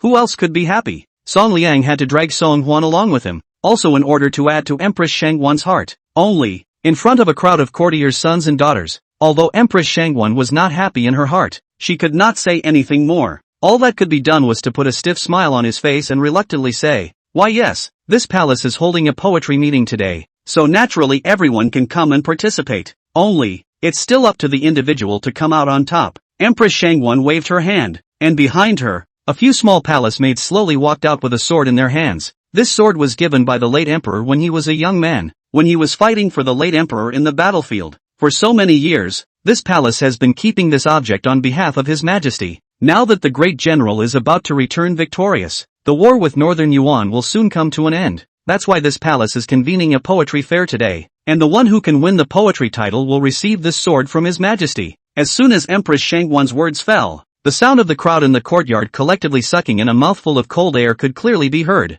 This is the sword that His Majesty held back then. With this object by his side, the meaning behind it was naturally self-evident. The eyes of everyone looking at this precious sword also instantly became blazing with longing. It was only when Song Hwan looked around that he saw a person in the crowd who was a little too calm to speak. This person was naturally Empress Shangwan's own son, Crown Prince Song Yu. Also right, as the son of the Empress, the Crown Prince was afraid that he had already known about this. The significance of this sword is not trivial. If the Empress Shangwan just rewarded Song Yu, it will definitely fall into gossip, said Empress Shangwan. As the mother of a country, but only has her own son in her eyes, is just a selfish and self-interested person. That's why Empress Shangwan found such an excuse to be able to give it to the Crown Prince in a dignified manner. If I'm not wrong, the Crown Prince must be the poetry champion of this poetry meeting. This mother and son duo is really hypocritical to a certain extent. Thinking of this, Song Hwan couldn't help but face a snicker. Only his smile was keenly captured by Song Yu on the opposite side. Song Hwan, what are you laughing at?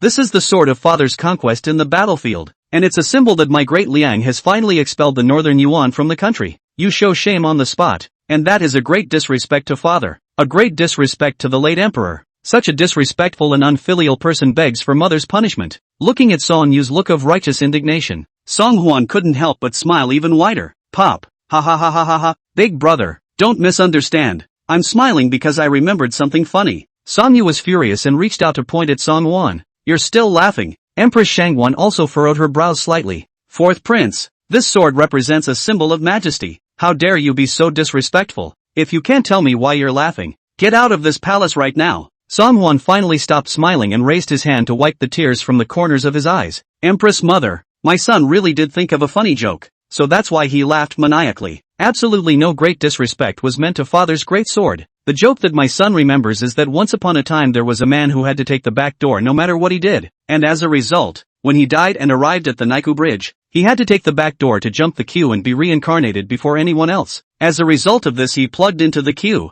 but even plugged into the queue, reincarnated into a pig. Ha ha ha ha ha, laughed my ass off. The joke that Song Hwan had told wasn't funny at all, but there were still a few people who understood what Song Hwan was saying. These words were clearly a satire on Empress Shangwan's use of the poetry festival as a means of crowning the crown prince with her precious sword. It's just that, when this came out of the fourth prince's mouth, there was more than a hint of coincidence. A little cutie. Who knows the word irony? Empress Shangwan's face reddened and whitened, her face ugly to the extreme. But he can't turn on Song Hwan. After all, who would mess with a cutie? Getting over it, as expected. After being messed up like this by Song Hwan, Song De immediately got up and bowed to Empress Shangwan. Dare I ask the Empress, what is the criterion for the selection of this poetry meeting? Empress Shangwan nodded slightly. Then naturally, all of you will vote one by one for the best piece in your hearts. Song De arched his hands. For the sake of fairness, let's also ask the Empress to adopt an anonymous method to collect the poems. The precious sword. Song De naturally wanted it too. If it wasn't for that old fourth guy's reminder, Song De wouldn't have thought that the Empress would let the Crown Prince go through the back door in advance. I have to say, the oldest is a bit of a stupid brain, but sometimes a misstep can still work so well. Although she was unwilling to do so,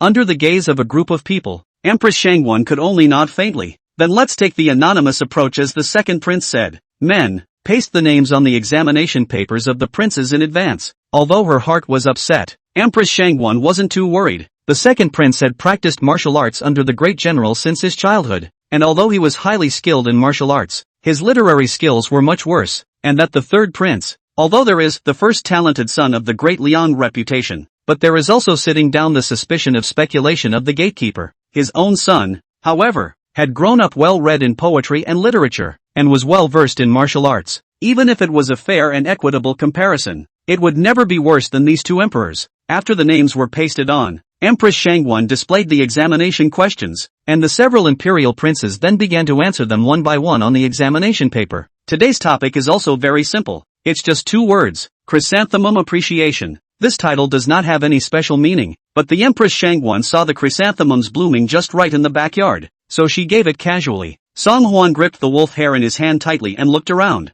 seeing that Song Liang and Song Yu had already been writing furiously on the rice paper, while Song De, like himself, was biting his pencil, unable to think. Noticing that Song Huan was staring at him, Song De raised his head and silently glared at Song Huan. It was already being disturbed by the title and lack of inspiration. I can't believe I've been stared at by this straw man. Wouldn't that make it even more difficult to write? Chapter 16. Sorry, I wrote it. Song Huan's hand hung in mid-air, and in his mind, there was one magnificent and flamboyant piece of rhetoric after another. The 5,000-year-old Chinese culture has a long and profound history. A single poem describing chrysanthemums is endless. Whether it is autumn chrysanthemums have a good color, a book bag of dew to pick up its leisurely leisure, or would rather embrace the fragrance of the branches of the old. Do not follow the yellow leaves dancing in the autumn wind. The high style and integrity, all are the crystallization of ancient thought, all are the infinite treasures of Chinese culture. There were simply too many alternative poems, and for a moment, Song Huan couldn't even choose a most satisfactory one. Seeing that the time to collect the papers was about to arrive, finally, Song Huan waved his big brush and spilled out 4 lines of poetry on the rice paper. An incense burner quickly burned out. The palace maids came forward and one by one collected the test papers from the imperial prince's table. Seeing that Song Huan's test paper even seemed to have a few lines of poetry written on it as well, Song Yu couldn't help but look surprised, only to soon laugh again in contempt. It's hard for fourth brother to rack his brain and pop out a few words like that. It does seem a bit of an imposition to invite you to such an occasion. Hearing Song Yu's words, the group of young ladies and gentlemen couldn't help but eat and laugh. Looking at the entire capital, who does not know that the fourth prince was born stupid, can barely read a few words? Today, he dared to participate in the poetry festival without any self-importance. Isn't that pretentiousness and self-disgrace? Being humiliated by His Highness the Crown Prince was really not an offense at all. In the midst of a bunch of people laughing, only Cheng Susu had a serious face without any semblance of expression. In all fairness, Cheng Susu adores good men who can write and fight, and who are talented. But since the marriage contract between herself and Song Huan had already been made, then even if he was no longer good, he was still her husband. No matter how much she despised Song Huan in her heart, Cheng Susu couldn't possibly make fun of him in front of everyone. A flash of doubt appeared on Song Huan's face, and while fanning the wind with his hand next to his nose, he looked around. Second and third brothers, do you smell that? What a stench! Did someone fart? Or put them one after the other? When these words came out, Song De and Song Liang immediately laughed out loud. The rest of the crowd of young ladies and gentlemen also held back their red faces, just in front of the crown prince's face, really embarrassed to laugh out loud. Who are you talking about? Song Yu was so angry that his face turned red and his eyes glared angrily at Song Huan. At this moment, all of what the imperial master's exhortations were thrown out of Song Yu's mind. He just wanted this little cutie in front of him, die without a burial. Ahem. A faint coughing sound brought back some of Song Yu's sanity. Empress Shangwon gently glanced at Song Yu and shook her head at him without moving. Strangely enough, Song Yu, this child has always been stable and seldom gets emotional. On weekdays, he was always able to respond to the provocations of the second and the third in a calm and unperturbed manner. How is it that in front of this loser strawbag old four, but always easy to get angry, lost his identity as a crown prince? As he spoke, Lu Qing, the son of the minister of the household, being the representative of the crowd, had already selected a poem that the crowd highly esteemed. Only Lu Qing was seen carefully, holding a test paper in both hands. It was as if he was holding a treasure worth 10,000 taels of gold in his hand, and he was incredibly careful, fearing that he might crumple the roll if he was not careful. Greetings, Empress. After our unanimous selection, we have chosen a most wonderful poem. This poetic composition is forceful, and it is truly a proud existence. In all fairness, in all our years of reading poetry and books, we have never seen any poem that has such an air of swallowing mountains and rivers and ambition. Lu Qing blew this poem out of proportion, and the group of young ladies and gentlemen following behind him couldn't help but nod their heads in agreement. Chang Susu, in particular, couldn't help but have her eyes light up when she looked at the test paper that Lu Qing was holding in his hands. Chang Susu had loved reciting poetry since she was a child, and in recent years she had been attracted to Bai Xinyan's poetry. Every time he had nothing to do, he would hold Bai Xinyan's poetry collection in his hands and read it over and over again. However, no matter how good Bai Xinyan's poem is, it is not as majestic as the waves and waves of this one. Obviously depicted is the mediocre chrysanthemum, but that only the king's style. Indeed, other people simply cannot look forward to it. Seeing Lu Qing blowing this poem out of proportion, Song Yu could no longer help but sit up straight and gloat. Today's topic was one that Mother had revealed to herself long ago, and one that had been jointly researched by several university scholars. With these few emperors, they still want to fight with themselves? Even Song Liang, known as the world's most talented man, can only stand aside. Empress Shangguan was also full of confidence, and hearing Lu Qing and the others praising the piece so much, her face was already vaguely smiling. Oh, in that case, the poem must be extraordinary. Read it. Lu Qing cleared his throat and vibrated as he read. When autumn comes on September 8th, 100 flowers will be killed when I blossom. The fragrance that rushes through the sky penetrates Chang'an, and the city is filled with golden armor. Lu Qing's voice wasn't exactly high-pitched, but the poem was read by him with a stern and murderous atmosphere. The crowd even closed their eyes to feel the heartstring-raising power of the psalm. Great poem, great poem. Only someone with an ambitious heart can write with this kind of vigor that swallows the world. I guess. Yes. I'm afraid this isn't the handiwork of the third prince, the first literary hero of Diliang, to be able to depict a tiny chrysanthemum in such a state. It's not, in my opinion. Only the crown prince of the current dynasty has such an intention and vision now. The people were talking in tongues, and Chang Susu even stretched her neck, wanting to observe the faces of the several emperors one by one. However, Song Yu and Song Liang, one of them turned pale and the other looked dumbfounded. Song Yu himself, in particular, had his pupils slightly shaken and muttered involuntarily under his breath. No way. Why didn't they pick out a poem written by the king? No. Who made this poem that is as horrible as this? Song Yu subconsciously looked towards Song Liang. Of the several imperial princes here, the only one who could possibly write a work that surpassed his own was Song Liang. However, Song Liang was equally puzzled and looked at Song Yu with an unbelievable expression. The look of dismay on his face seemed to say, "You wrote this? His grandmother. The hell with it. It's not his own work, and it's not written by the oldest." Could it be that his penis had suddenly been opened up and suddenly tapped into his literary cells that had been dormant for 20 years? The two of them coincidentally, in unison, turned their eyes toward Song De, but Song De was confused, looking at Song Liang and then Song Yu. "What are you two staring at me for? Who the hell wrote this poem?" As soon as the words left their mouths, the faces of the three instantly changed. As the saying goes, when you eliminate all impossibilities, what remains, no matter how unbelievable, is the truth. Could it be that? The three of them stiffly turned their heads to Song Huan on the side and saw that Guy was leisurely getting high on melon seeds with an unconcerned look on his face. Seeing that several people had finally noticed him, Song Huan then smiled and raised a hand. "Sorry, I wrote it. Chapter 17 can't take it. Put, ha ha ha ha ha ha ha ha." In the backyard of Koan Ning Palace, a loud laughter that shocked the world and sobbed the gods erupted. Crazy. What kind of stimulation has the fourth prince received? How can he even say such ridiculous words? I'd rather believe this was written by the second prince than the fourth prince's masterpiece. You don't really think that if you marry the prime minister's daughter, you'll fly off the handle from now on, do you? Wake up, don't sleep. In the midst of the laughing crowd, Chang Susu always kept her head lowered with an intolerant look on her face. It's over. It's really embarrassing this time. It doesn't matter if he's stupid, he's still an obvious bag. Empress Shangguan was also smiling from ear to ear, and gently raised her hand to indicate to Lu Qing, "Tear down the paste names and announce the results." Yes, Lu Qing carefully tore off the paste name on the paper. However, the two big words on the test paper that dragon flew, but it was like a pair of invisible big hands, ruthlessly clutching Lu Qing's tongue.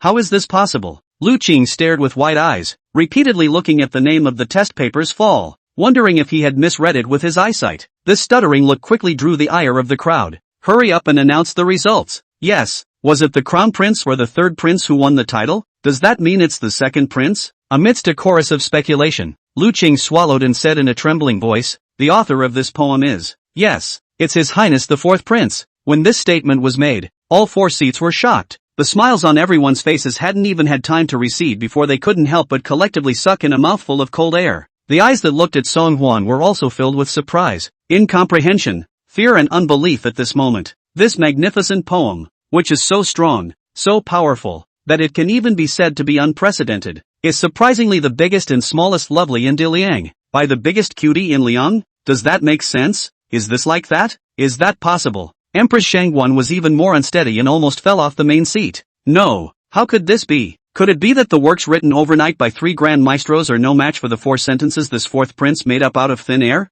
No, maybe it's because this 4th prince bought off the crowd in advance. Thinking of this, Empress Shangguan's anger attacked her heart, and she was so angry that she fiercely slapped the table. Unbridled. Rest in peace, Empress. The people did not know why Empress Shangguan was angry and hurriedly left their seats to salute. Empress Shangguan glared angrily at Song Hwan, the annoyance in her eyes not hidden at all. Good off 4th prince. This palace really misjudged you earlier. This palace originally did not know that the 4th prince even had such a good means, and had already operated in advance. Song Hwan scratched his head with a confused expression. Empress Mother, didn't your title just come to you on the spur of the moment when you saw the chrysanthemums blooming just right in the backyard? Even if my son wanted to maneuver ahead, he couldn't guess what the Empress Mother had in mind. Song Hwan's words caused Empress Shangguan to be momentarily speechless, completely unable to think of any words to counter. But again, it's simply unacceptable. All that could be done was to stay frozen in place, his brain losing the ability to think in any way. 10 years ago, when Empress Shangguan obtained this sword, she intended to gift it to her own son, Crown Prince Song Yu, but at that time, Emperor Liang said that the Crown Prince was still too young to understand the meaning behind the sword. Besides, the Empress is a motherly figure and should not give the Crown Prince the sword, which represents far-reaching significance, just because she is the Crown Prince's birth mother. For so many years, Empress Shangguan had been in charge of the sword. It was so that one day he could give this sword to his son in name only, on an occasion when all were convinced. However, today's matter, was completely unexpected by Empress Shangguan. Even the brilliantly literate Song Liang was on Empress Shangguan's watchful eye. But it didn't occur to me that 1,000 defenses had failed to protect against a straw man that no one even cared about. Now in front of a crowd of courtiers' sons and daughters, what was said was like water that had been thrown out. There is no more room for maneuver. Empress Shangguan's silver teeth were clenched, knowing that there was no way back from what happened today. Then present the sword to the 4th prince. After Empress Shangguan dropped these words through gritted teeth, she indignantly flung her sleeves and left the table, leaving behind the crowd who were completely unable to react in time, as well as Song Hwan who gladly held the sword in his arms. Before arriving today, Song Yu had originally been determined to get this sword.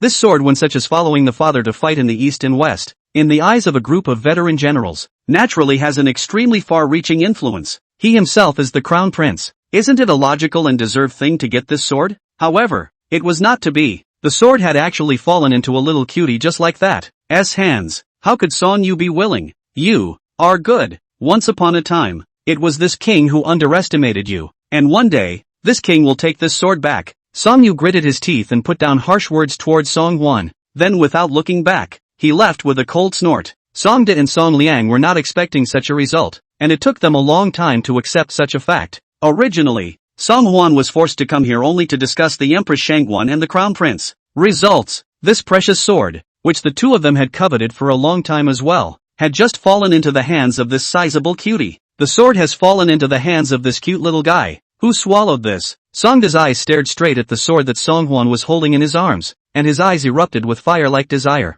Song Liang even surrounded Song Hwan and shifted in a conspiratorial manner.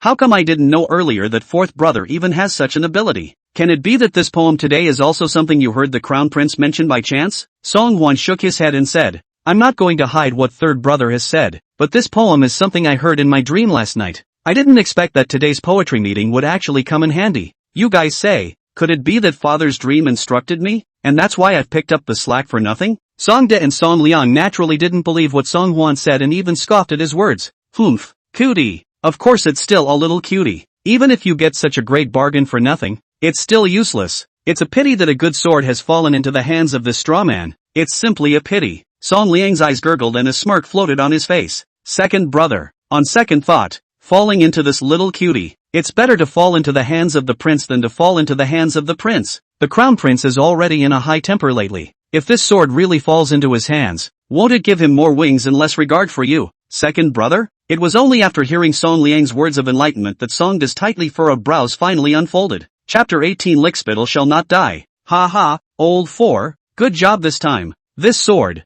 you will collect it on my behalf for the time being. After a while, I'll come and get it myself. Song Da laughed out loud. The depression in his heart dredged up most of it. It was obvious that this guy was afraid that he already considered this sword as his possession. Song Won, of course, gave the other party face and said with a beaming smile, "Don't worry, second brother. My younger brother will definitely take good care of this precious sword, but if you want this sword back again, I'm sorry, wait for another life." After what happened just now, when the group of wealthy gentlemen and ladies saw Song Hwan again, there were many strange feelings mixed in their eyes. Some of them looked like they were recognizing this legendary De Liang's #1 strawman for the first time, but there were others whose eyes were still full of disdain and contempt. TSK, it looks like it's the tactics of the second and third emperors to humiliate His Highness the Crown Prince with this most insignificant fourth prince. As the saying goes, 3 ignorant cobblers are still better than 1 eunuch. The second and third princes are really skillful with their wrists, understanding what it means to kill na. Cheng Susu followed the crowd that was slowly departing towards the palace and glanced up hurriedly at Song Hwan as she passed him.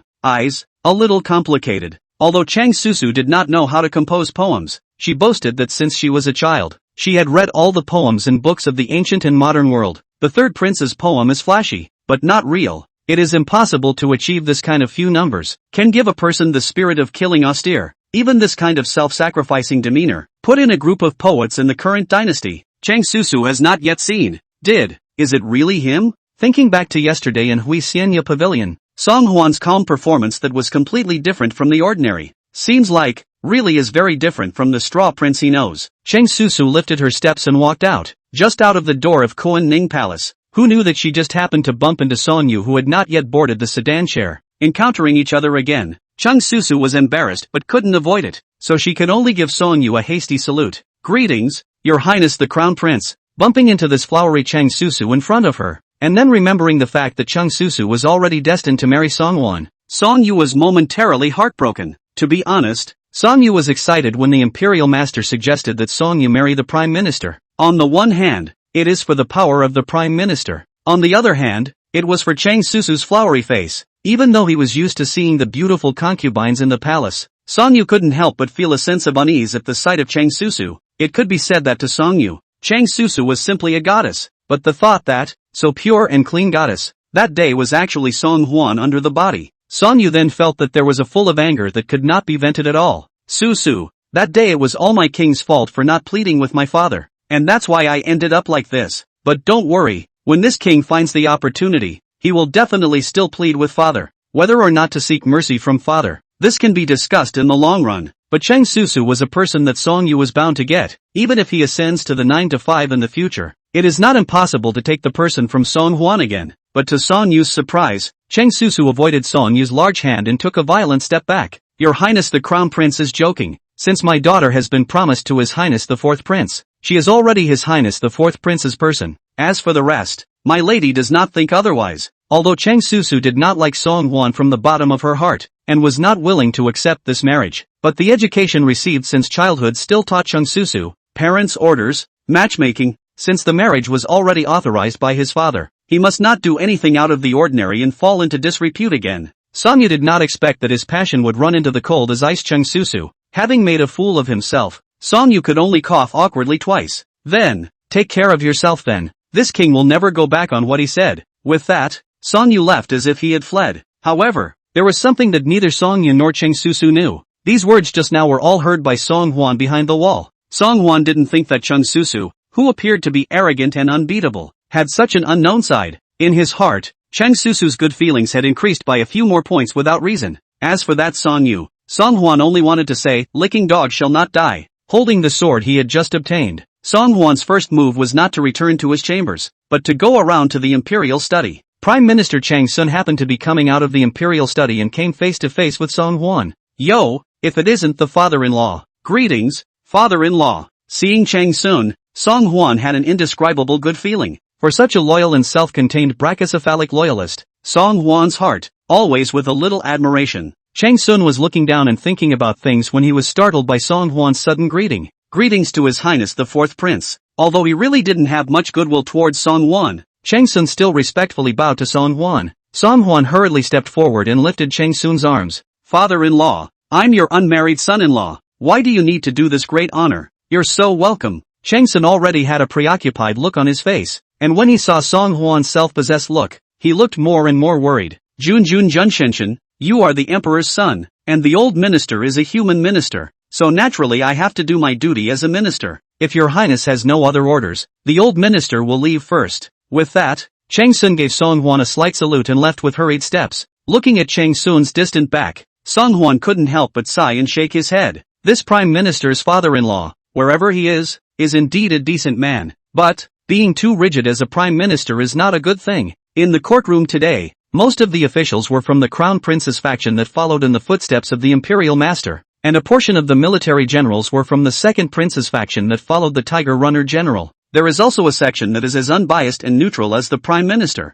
Only, as the fight between the crown prince and the second prince became more and more intense, the number of officials from the neutral faction was decreasing drastically. If Chang Sun was still too rigid as he was now, he would surely be ostracized by the imperial master, to the point that rigidity is easy to break. That's what it is. Song Hwan lifted his foot and entered the imperial study room, where Emperor Liang was approving folders without lifting his head. Glancing up at Song Hwan, Emperor Liang faintly asked, "What is it?" Song Hwan knelt on the ground in fear and trepidation, raising his sword high above his head with both hands. "Enlightened father, my son has just obtained this sword today, but I think that I can't measure words in literature and can't defend myself in martial arts, so I really don't deserve to have this sword from my father. So today, my son has come to return this sword to father." Chapter 19. This, then, is called convincing people with reason. Only after hearing these words from Song Hwan did Emperor Liang put down the zhang folds in his hands and look up at the sword in front of him. Empress Shangwan hosted a banquet today and asked several emperors to obtain a sword each based on their skills. This matter was known to Emperor Liang. "I just didn't expect that in the end. This sword would be obtained by this unassuming son." Emperor Liang couldn't help but feel a little surprised. "Since you were able to win this sword from a group of your royal brothers, it naturally proves that you are worthy of it. Keep it for yourself. There's no need to return it to me." Song Hwan, however, still insisted. "But they all say that my son is stupid, that my son is a straw man, unworthy of this sword that has accompanied my father in his wars and battles, and has been born to die. There are also people who say that my son's acquisition of this sword was simply a stroke of luck, coming by blind luck. My son thinks they have a point. My son is just too stupid. How can I be worthy of this sword that means so much to my father?" Listening to Song Hwan's sincere words, Emperor Liang couldn't help but narrow his eyes meaningfully. Who said that this son is stupid? That this son is a bum? In Emperor Liang's eyes, this son was simply an example of great wisdom. If he had just won the sword from Empress Shangwan alone, there would have been those who would have said that the fourth prince was nothing more than a moment of luck. Perhaps, some people would even take advantage of the situation to accuse the fourth prince of being of bad character and unworthy of his position, and demand that he return the sword. However, if Emperor Liang's golden word said that the fourth prince was worthy of the sword, then no one would dare to point fingers and say anything again. From now on, the sword would only be considered to belong to the fourth prince in name only. This brat, his mind is so delicate that it is practically pervasive. It's something you won on merit, so no one can say you don't deserve it. If anyone says you're not worthy again, you can just take this sword and slash at his head. The Liang Emperor's two light words caused Song Hwan to not be able to help but feel great joy in his heart. "Thank you, father, for your grace. Then I will follow what father said and leave this sword behind." With Emperor Liang's words, Song Hwan was able to put his heart back into his stomach. With the sword cradled in his hand, there was a little more justification. The emperor's father has spoken. Who dares to point the finger again toward his head to split his? What's it called? This, then, is called convincing people with reason. West of the city, the prime minister's residence. "Master, you're back." Seeing Chang Sun return to the house, Chang Sun's wife, Lin, busily walked up and welcomed Chang Sun to the main seat. Chang Sun nodded. "Where's Susu?" Ever since Emperor Liang made the engagement 2 days ago, Susu was always depressed and couldn't get her spirits up. "Yesterday, when I came back from outside, I even dismissed 2 maidservants for no reason.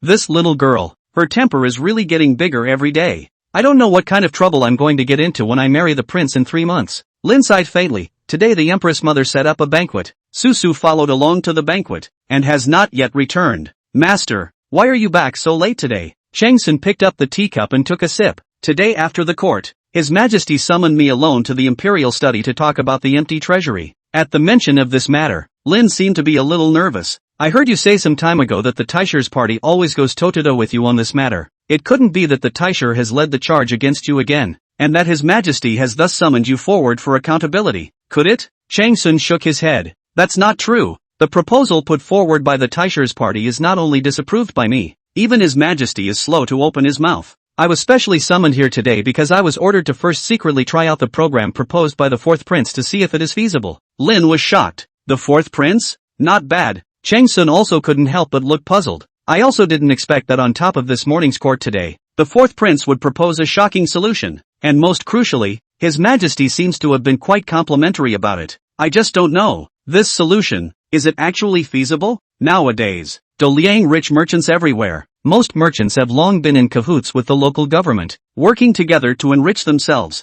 It's not easy trying to collect as much tax as you should pay first. As he was speaking, there was a sudden, cheerful call from the door. Father, mother, the daughter is back. Only Chang Susu walked briskly and bowed to Chang Sun and Lin. Chang Sun looked at Chang Susu's eyes filled with laughter. What happy things did you meet in the palace today? Look at how happy you are as a girl. Chang Susu smiled sweetly. Today the Empress declared us to enter the palace. It turns out that she wants to judge one of the best poems among the poems of all the royal sons. This poem written today is simply astonishing. To be honest, my daughter still doesn't know that there can be such an air of swallowing mountains and rivers in a poem. Father, I'll read it to you. After saying that, Chang Susu sat up straight and pretended to cough a few times. When autumn comes on September 8th, 100 flowers will be killed when I blossom. The fragrance that rushes through the sky penetrates Chang'an, and the city is filled with golden armor. As soon as Chang Susu's words fell, Chang Sun had already clapped his hands and laughed lightly. Great poem, great poem. It's really unexpected that the princes are so young, yet they can produce such unusual masterpieces. I wonder if this imposing stanza is the masterpiece of His Highness the Crown Prince or His Highness the Third Prince. A strange expression surfaced on Chang Susu's face. No, Daddy, neither. The poem, which is, it's the fourth prince's poem. The fourth prince? Chang Sun was slightly surprised. The fourth prince can still compose poetry? I was under the impression that the fourth prince was afraid that it would be good if he could recognize all the Chinese characters. Once in the morning court, the fourth prince read the folders to His Majesty, but even a few common words cannot read. Angry Liang Emperor on the spot face changed. After that, Emperor Liang even exempted the fourth prince from the right to study in the state prison. A prince who can't even recognize all the words, but he can still compose poems? And, to make a poem that even Soso could sigh in praise? Chang Sun felt extremely incredulous. When Song Huan was mentioned, Chang Susu's face was also a little less disgusted. All in all, the fourth prince's poem today amazed the four seats, and even the Empress Dowager was quite surprised. Father, the fourth prince did he shine so brightly in the courtroom? Too? Chang Susu did not realize that she had actually started to pay quiet attention to this doubly loathsome fourth prince without even realizing it. Chang Sun didn't answer Chang Susu's words, but instead took a light sip of clear tea. Then remembering the unusual performance of the fourth prince in the courtroom today, it made Chang Sun even more secretly surprised. Perhaps, this fourth prince was not as unproductive as he usually saw himself. If this is the case, then from now on, the dynastic situation of the Great Liang will usher in a radical change.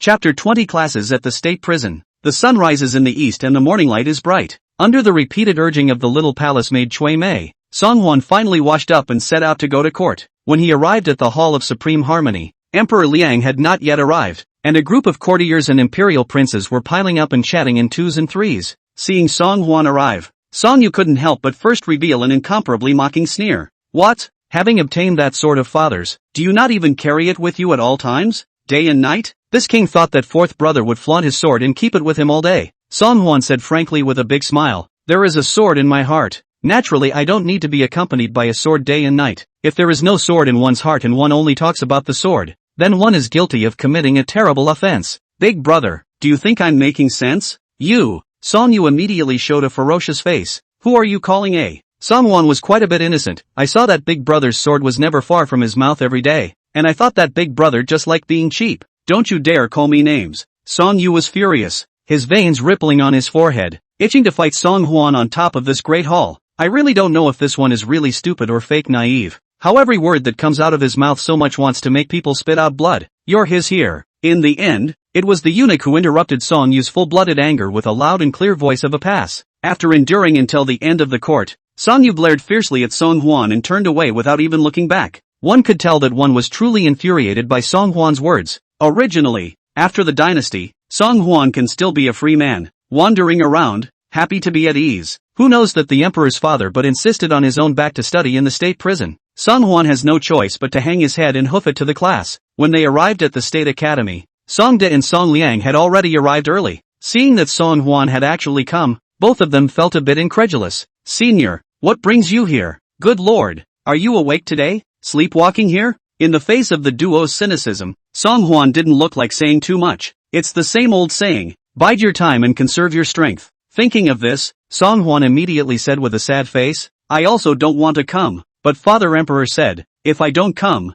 that's smearing the face of the royal family." The two of them couldn't help but laugh at the words. "Egu, father still doesn't know you. A straw man. Well enough, it would be a disgrace to the royal family for you to come here." Song Hwan didn't bother to pay much attention to the two of them and raised his head to look around. It turned out that in addition to the prince, there were 4 other young men of similar age in the state prison who were dressed in gorgeous clothes. He didn't recognize any of the others, but there was a slightly obese smiling face that Song Hwan was extraordinarily familiar with. "Sango, why is he here too?" Song Hwan raised his hand and pointed at Lu Qing in the back and asked Song Liang. Song Liang was a bit impatient. "These people are naturally the crown prince's chaperones. Has it been so long since you've been to the state prison that you don't even remember the 4 great Vajra, the crown prince's companions?" Speaking of the 4 diamonds, Song Hwan finally had some impression. These 4 were Lu Qing, son of the Minister of Revenue; Li Kong, son of the Minister of Justice; Sun Tong, son of the Minister of Mandarins; and Zhao Ping, son of the Minister of Rights.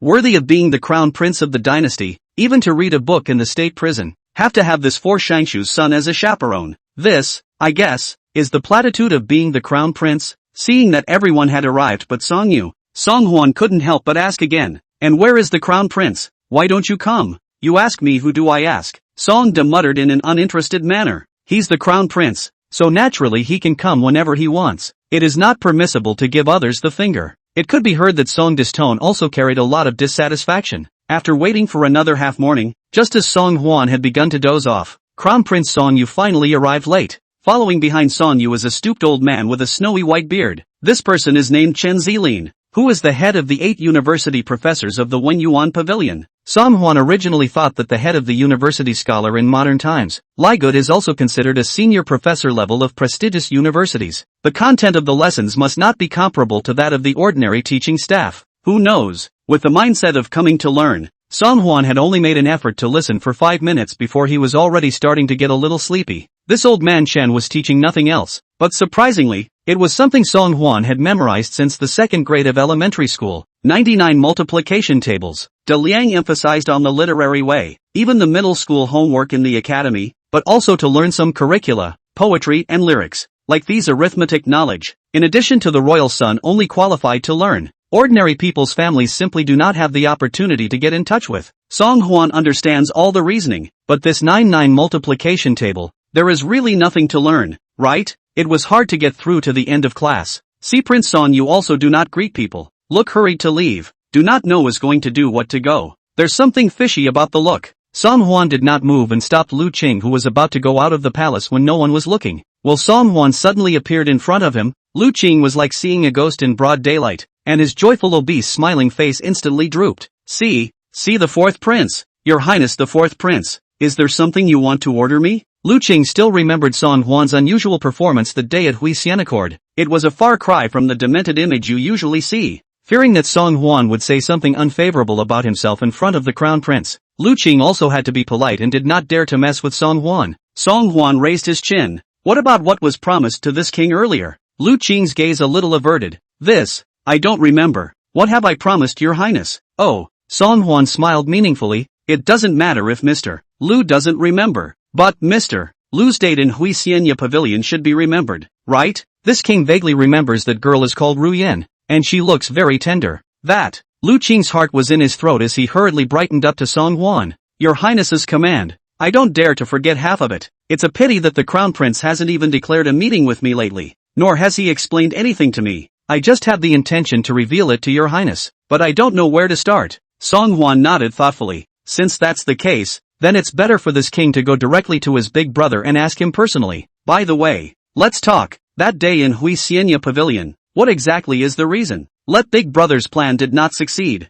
Lu Qing sniffed, and tears were about to come out of his eyes in a hurry. "What do you want to know, your highness? I'll know everything I need to know and say everything I need to say. Tell me everything you know about everything." Chapter 21 Prince's Secret. Song Hwan finally nodded, finally a little more satisfied with the answer Lu Qing had just given. This king wants to know what the crown prince has been doing every day lately? Meet someone? As the saying goes, know your enemy and know yourself. The beam with the prince has already been knotted. If you don't pay attention to each other's dynamics in time, you may not even know when you are killed by others. Lu Qing frowned and pondered for a moment, and answered truthfully to Song Hwan. It is true that the crown prince hasn't declared much of a meeting with me lately, and every day, after the morning court, he just goes to find the imperial master to have some tea. Other than that, not much more. Song Hwan continued to pursue. Then what did the crown prince go and do during the time after the morning court and before he came to the State Scholarship Academy to attend classes? If I'm not mistaken, it's been a little more than half an hour in the meantime, and this king has seen the behavior of the others. All of them are accustomed to this matter. So it seems that it is not the first day that the crown prince has been late. Lu Qing obviously knew something,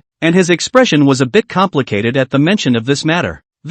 Every day after the morning court, His Highness the Crown Prince has to make a trip to Cunning Palace to greet the Empress. Ask for peace? There are so many hours in a day. Song, you just chose to pick such an important time to go and ask for peace? That's not bull asterisk asterisk asterisk asterisk. Especially looking at Lu Qing's expression of weakness, it was obvious that there was something else going on. Lu Qing was stared at by Song Hwan's measuring eyes and always felt like a cat's claws were gently scratching at his heart. Your Highness, you, don't look at me like that. I'm scared. Well, Song Hwan nodded slightly. This king knows. You may go. Tomorrow when Big Brother goes to ask the Empress Mother for good health again, this king will also follow along with him. And by the way, he will also ask the Empress Mother for good health. Looking at Song Hwan's teasing eyes, Lu Qing understood that he didn't believe what he said at all. And in case he said something in front of the Crown Prince again, he didn't know how he was going to be targeted by the Crown Prince. Thinking of this, Lu Qing had a smile worse than tears on his face. He knew that he could no longer take any chances when facing Song Hwan in the future. What you know is what you have to say. This fourth prince is simply too difficult to deal with. Your Highness, this is also something I heard about by catching wind. Just listen to it, but don't say that I revealed this to you. Song Hwan became interested. Tell me how first. Lu Qing swallowed hard and saw that there was indeed no one in the four corners of the room before he approached Song Hwan's ear. Your Highness, you know that in the morning court, after all the lords hand in their folders, His Majesty doesn't have time to correct them on the spot. So these folders are waiting until after the morning court retired, by the cabinet eunuchs one by one according to the content of the division of the organization, and then sent into the imperial study, by the long-lasting master a batch of changes. I heard, just heard this half hour after the next morning court, it is the cabinet eunuchs to organize the folders of the time. His Royal Highness the Crown Prince usually enters the cabinet during this hiatus to take a look at the contents of these folders in advance. Song Hwan was slightly surprised. He dares to look at the zoning in advance in private? This is a crime of great disrespect. On a larger scale, it's simply an attempt at treason. He doesn't want to die? Lu Qing looked around and hastily lowered his voice. Your Highness, you lower your voice. This matter the Crown Prince also did not mention it to me. Only that I went to the outhouse before class once earlier and happened to overhear the conversation between the Crown Prince and the Imperial Master. Think about it. The Imperial Master often walks around the Wen Yuan Pavilion and the State Prince's eunuch, and his relationship with the cabinet is naturally close. Wanting His Highness the Crown Prince to look at the Zhang in advance and learn to deal with state affairs. That's nothing wrong with that. Your Highness, you can't say I told you this. Lu Qing rambled on a lot more behind him, but Song Hwan didn't listen to a single word. While understanding that more than half of the ministers in today's De Liang dynastic hall are all Taisher fans, it can be said that the Crown Prince's party is now in full swing, like the sun. But what Song Hwan didn't expect was that the two of them, the Crown Prince and the Crown Prince, had colluded to such an extent that they had become arrogant. Now that Emperor Liang is still young and strong, Song Yu dares to secretly read the Zhang. Then if he waited until one day when Emperor Liang was old and his body was failing, wouldn't Song Yu be even more unscrupulous and do whatever he wanted? When it comes to that time, I'm afraid that the first person Song Yu will start to fix is himself, who let himself steal someone's unmarried daughter-in-law as soon as he arrived. No, the more Song Hwan thought about it, the more anxious he became, and he couldn't help but clench his palms tightly. Song Yu's party was not in a hurry to go after himself now because as a powerless fourth prince, there was simply no need to target him. But, if he let it go, then one day, he would be met with Song Yu's crazy revenge. Instead of sitting on the sidelines, we should counterattack ahead of time and make Song Yu's job as the Crown Prince impossible. Lu Qing was startled by this sudden move and cautiously asked Song Hwan, Your Highness, are you alright? You don't want to be stimulated and say something in front of the Crown Prince. The fourth prince was sometimes shrewd, sometimes demented, and had a look of not being in very good mental condition, which was really scary. in case he had a sudden impulse to run to the crown prince and make up a story. Then both himself and his old man would be doomed. Song Hwan reached out and patted Lu Qing's shoulder. Don't worry, since this king is going to make you an eyesore, naturally he won't be able to reveal your identity. But kindly remind you, if you are sincere for your father and for the good of your Lu family, then remember to go back and persuade your father properly. Keep a certain distance from the imperial master from now on. And don't do anything you shouldn't. Although Lu Qing is also a standardized dude, what his father did on weekdays, Lu Qing that is neither asked nor cared. But how much dirty work his father had helped the imperial master do and how much property he had amassed, Lu Qing still probably knew. Looking at Song Hwan's incomparably serious expression, Lu Qing could understand the importance of this matter. The fourth prince is biding his time for many years and is finally going to make a move on the crown prince. Thank you for reminding the fourth prince. After I go back, I'll find my father here and make it clear. After returning to the mansion, Lu Qing hoofed it and immediately went to the study to look for his father. Lu Delin. Lu Delin was busy, and thought that this indisputable loser was coming to ask for money again, and could not help but be a little angry. Ungrateful fellow, can't you see I'm busy? Even if our family has $10,000, sooner or later you'll lose it all. However, to Lu Delin's surprise, Lu Qing did not break the ground by hugging his thigh and crying poor, but showed a look of desire to speak. Oh father, are you still helping the imperial master and his highness the crown prince and the others these days? Chapter 22. How can chanting and ritualizing be more important than attending classes? Hearing this, Lu Delin finally looked up and glanced at his son. Don't ask what you shouldn't ask, and stay out of what you shouldn't care about. If you have this free time, why don't you hurry up and review what you learned in the state prison? His Majesty has been gracious enough to give several of you the opportunity to read with the crown prince. You don't know how to make the most of it, and you're here prying into things you shouldn't know. Lu Qing was a bit speechless. Every time he opened his mouth with his old man, he always brought up these have-nots. Father, my son is asking you a serious question. If you're still helping the Taisher with his business these days, my son advises you to stop early. It's possible that the recent courtroom is going to change its wind direction. Lu Delin was rambling on about admonishing his son, and when he heard Lu Qing say this, he suddenly stopped talking. He looked up at his son in front of him from side to side. As usual, there was no difference. Did you hear some gossip out there? Or who taught you to say that? Lu Qing was momentarily speechless. One couldn't say that he was threatened by the fourth prince and that these were the fourth prince's words of warning. Anyway, father, you also listened to my son's advice. Didn't I hear you say a few days ago that the emperor brought up the matter of the treasury 2 days ago? I don't know exactly what it is, but it won't hurt if you're careful. After saying that, Lu Qingsheng was afraid that his old dad would ask him anything else, and hurriedly ran away like a gust of wind. Only after leaving the house did I remember that I was so busy talking about these things today that I forgot to ask Pops for the money. There are 2 days have not gone to Hui Sien Accord, not to mention that the old man recently pocket money to give tight, is really empty-handed. Thinking of this, Lu Qing couldn't help but wail. Fourth prince, you'd better not be a believer. In case Pops asks again in the future, there's really no way for him to explain himself. After returning to his chambers, Song Hwan recalled the news revealed by Lu Qing, and the more he thought about it, the more he felt that something was wrong. This matter seems to be not a day or two old, and it's even if those two guys, Lao Er and Lao San, don't know about it. But it's surprising that the emperor's father doesn't know about such a big thing. Is the imperial master so handy that he can fool even the emperor's father? If these two people's power grows a bit more, and they have some military power in their hands, it would be as easy as a slap in the face and a matter of minutes to empty the emperor's father. The emperor's old man was revolted. Isn't he the next one? No way. The tigress daughter-in-law hadn't married yet, and Song Hwan hadn't had the time to enjoy the life of a free king who embraced left and right. How could it just be ruined by Song Yu? Song Hwan knew one thing very well in his heart. This is something that someone has to stir up, but that person, inevitably, could not be himself. After thinking for a moment, Song Hwan lifted his feet and set off for second Prince Song De's chambers. I would have thought that a prince like Song De, who had a wide range of ministers, would definitely go out and socialize after the morning court. But what Song Hwan didn't expect was that this guy Song De stayed right in the study and was ambling around writing something. Seeing that it was actually Song Hwan who had arrived, Song De gathered the things on the table with his hands and feet and coughed twice somewhat unnaturally. Ahem, senior, what are you doing here? Song Hwan pretended that he didn't see Song De's actions just now, and came to sit across the bookcase with a big grin. Second brother, my humble servant brother. I was bored with my leisure and suddenly thought of something very important. I heard that every day before class, the crown prince has to go to the empress to ask for peace. Is that right? Song De rolled his eyes. It's none of my business what the crown prince goes to do. If you want to go, big deal. Just tag along in the morning. Tell me what to do. Oh, Song Hwan nodded thoughtfully. Yesterday the Empress Mother sent me the sword, and I was thinking of going to the Empress Mother together tomorrow to ask for peace. Since second brother doesn't want to go, I won't go either, so that the Empress Mother won't think I'm in the way again. But second brother, you say there are so many hours in a day. Why does the Crown Prince have to go to the Empress Mother before class? Sand was dumbfounded. You didn't know? Empress Shangwon has a daily Buddhist ritual, and when the Crown Prince went late, he delayed the Empress from going to the Buddha Hall to perform the ritual. It's been a custom for many years, and we've gotten used to it long ago.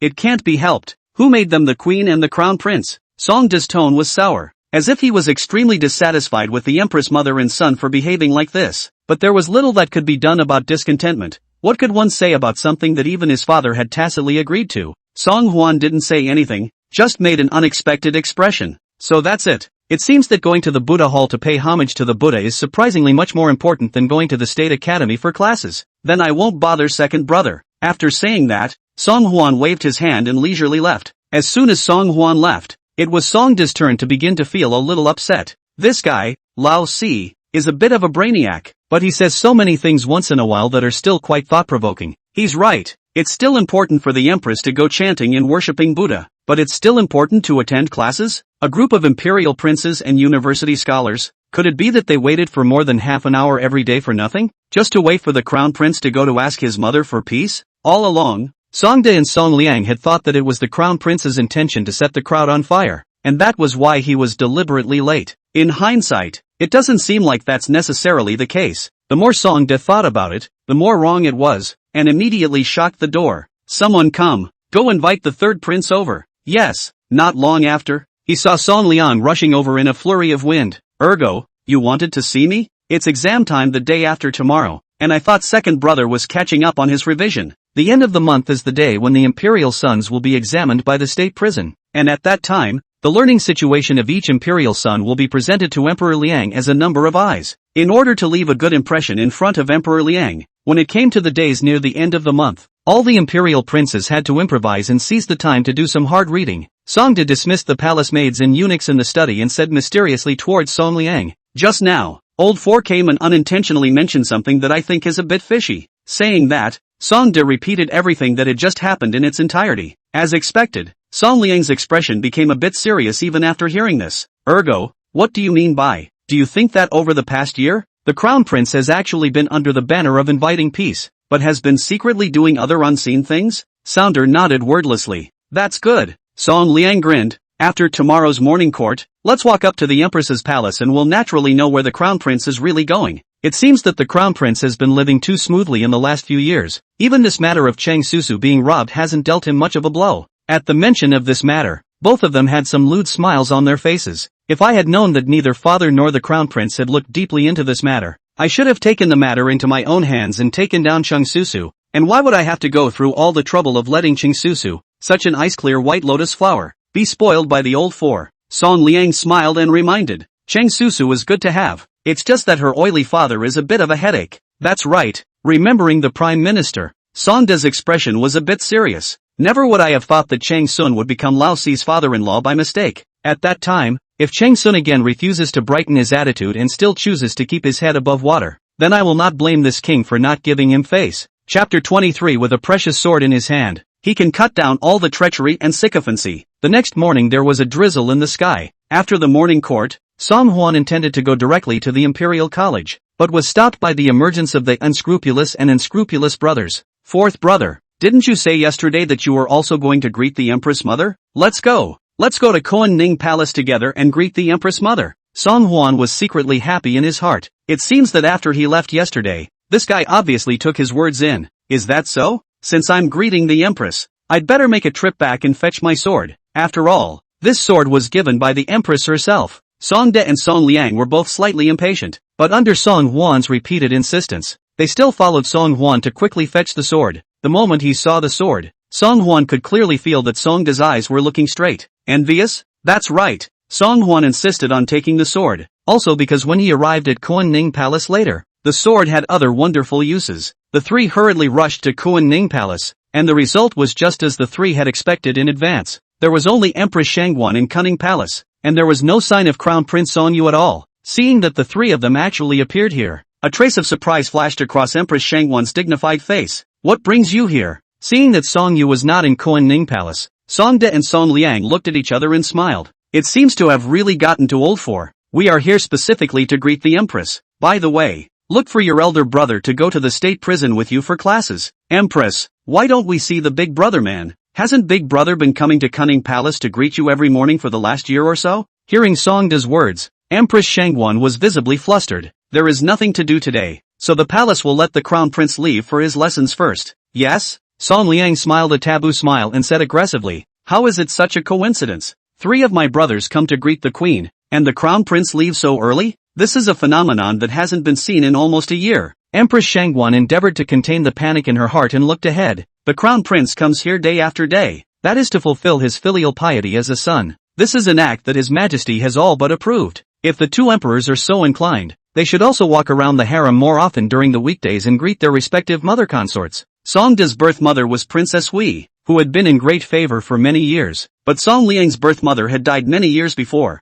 Empress Shangguan deliberately said this, clearly rubbing salt into Song Liang's wounds. Seeing that Song Liang's expression gradually became gloomy, Song Huan silently took a few steps backward and quietly nestled aside to eat his melon. Both players are full of gunpowder. The battle a little that is burning. Very intense only to see the corner of Song Liang's mouth sketched up a taboo smile. His eyes staring at the Empress Shangguan on the main seat. Those eyes staring at the Empress Shangguan's heart. If Mother is sufficiently profound, it will naturally be like a tiger with wings for the imperial son. But if the Queen Mother harbors her own son in every way and lets him make repeated mistakes, it would be better to live than to die. You. Empress Shangguan showed a sulky face and was about to open her mouth to reprimand Song Liang when she saw a eunuch rush in from outside the hall. The eunuch whispered a few words quietly in Song De's ear, and Song De's face instantly swished and turned pale. Good. Yeah. I didn't expect the crown prince to do such blatant and great disrespectful things under the Empress Mother's cover. This king is going to immediately go and truthfully report to Father Emperor, and see how Father Emperor will bring down his punishment. Song De was furious.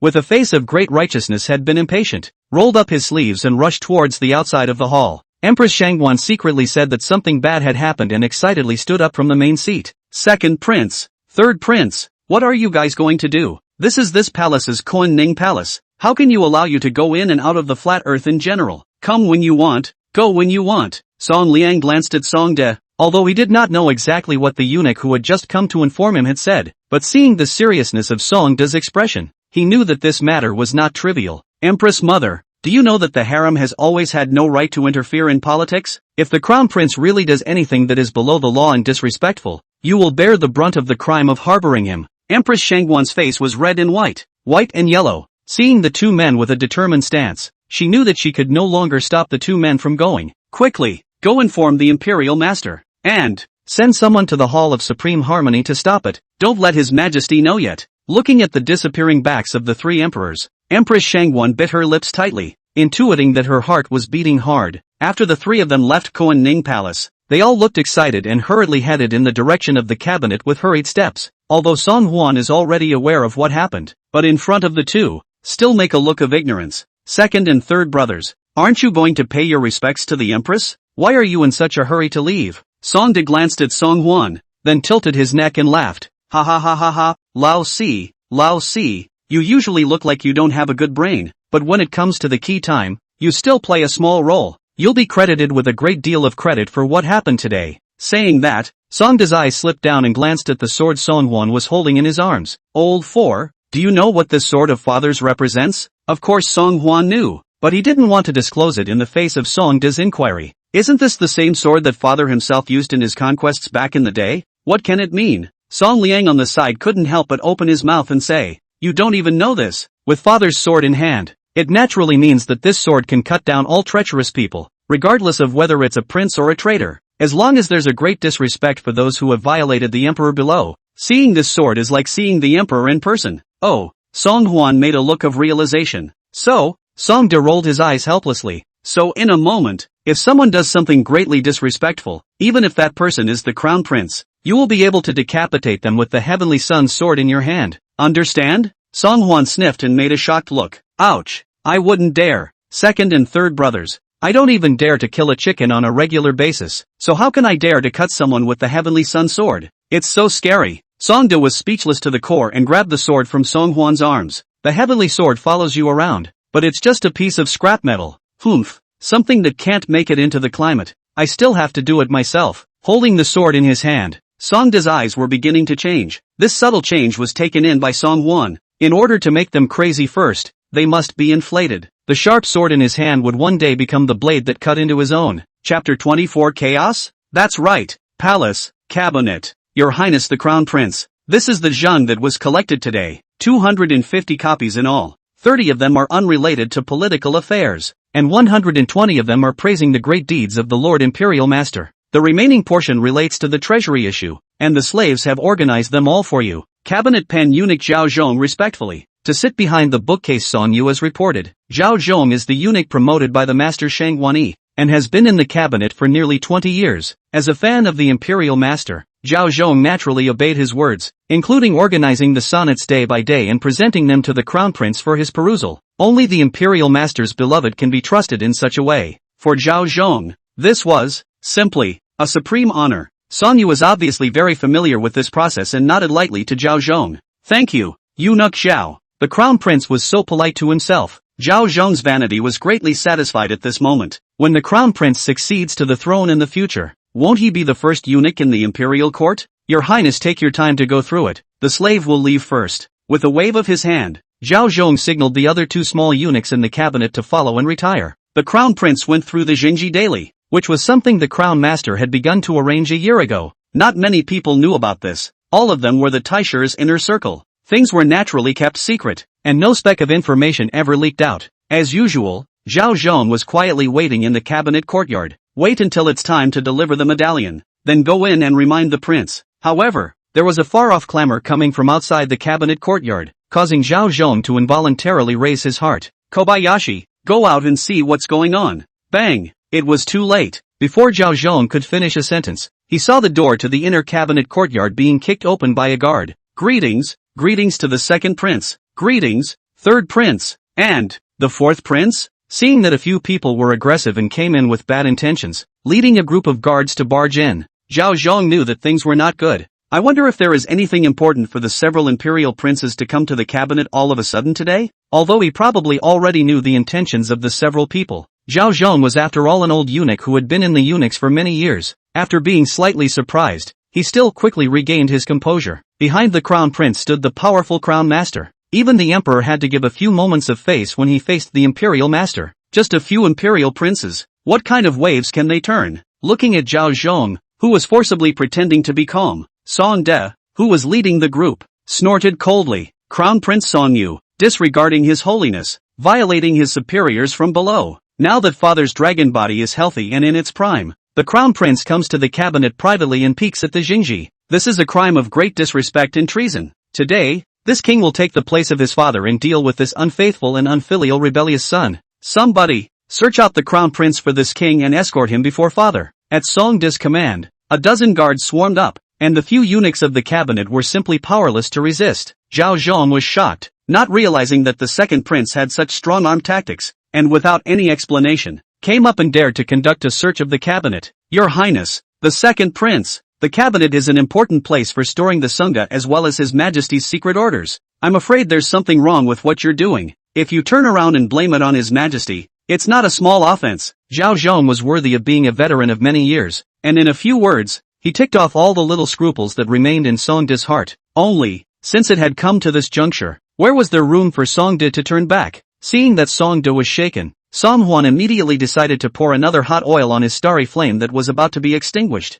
Yes, ergo, big brother is father's firstborn son, and what he has done, father will naturally tolerate. But second brother trespassing on the cabinet is no small offense, nah. After saying this, even Song Huan himself couldn't help but silently spit out this behavior. Isn't this pure archfire green tea behavior? What's it called? It's called watching tigers from across the river. As expected, under Song Huan's agitation, Song De, who originally still had misgivings, once again became firm and fierce in his eyes. The Crown Prince's trip is simply disregarding his eminence. How is it different from plotting against him? For the sake of father, even if I am chastised, this king will recognize it. Search for the king. No need to search. As soon as Song De's words fell, he saw Song Yu walk out from within the door of the cabinet room with a frank and calm face. This king is just coincidentally here to take a look today, lest these cabinet eunuchs do a poor job and delay father's approval of the Zhang. The second brother is so big, Those who don't know still think that the second brother is going to bring people and ransack the cabinet. The moment the two of them looked at each other, the air was instantly filled with the full flavor of gunpowder. Song-de glared at Song-yu with hatred, wanting to eat his flesh and drink his blood on the spot. What? Does the prince enjoy experiencing the feeling of great power that much? Father is obviously well. You as a crown prince do not know how to keep your duty, but even dare to overstep your authority and interfere in politics privately. This is tantamount to treason. Today, this king is going to stand in for his father. You stand in for father? Song-yu interrupted Song-de with a stern voice. You're just a mere concubine's son. What qualifications do you have to replace father? This king is the crown prince. It is my king's duty to act as a gatekeeper for my father. Where's your turn to yell? After saying that, Song-yu let out a cold snort and did not intend to pay much attention to Song-de. San was, of course, furious. It was so hard to catch Song-yu's sore spot. How could he easily give up such a great opportunity? No going. Stop the crown prince for this king. This king will see who dares. Song-yu's eyes were enraged, and he shook his voice and drank back a group of guards. Seeing that these imperial guards were clearly scornful of themselves, Song-yu was extremely pleased. As the crown prince himself, behind him is the deep-rooted backer of the great master. With just a second prince,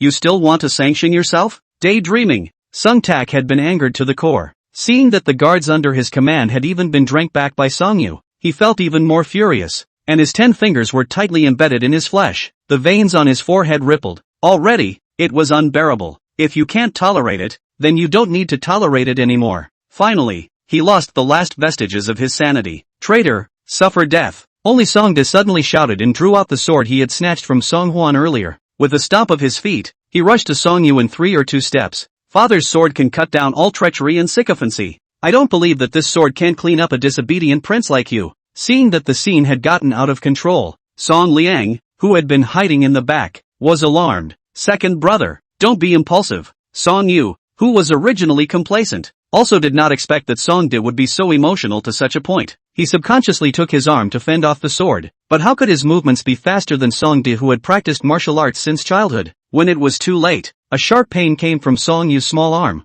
Immediately afterward, there was a rush of warmth and blood. Song-hwan silently took a few steps back and stood at the base of the wall, coldly observing the chaotic scene in front of him. Chaos? That's right. These two, one arrogant, the other reckless, this time not to make a mess of him. Where can afford to Song-hwan advance layout of some hard work? Chapter 25. A good and loyal dog. His Majesty has arrived. Just as the scene was in chaos, it was already impossible to end it. Only a loud and shrill sound of a pass-through was heard, followed by a bright yellow figure striding broadly into the interior. Song Liang had long been dumbfounded by the out-of-control scene in front of him, and when he saw Emperor Liang appear, his knees finally went weak and he fell to the ground. Father, the crown prince has lost his virtue. To go so far as to overstep your bounds and privately peek at the Jingji without your knowledge. This move is tantamount to conspiracy. It's simply disrespectful. Song Liang grabbed the first step, painfully, and shook out all of the crown prince's sins one by one. The prince was scratched by Song-de's arm for no reason, and heard Song Liang's complaint.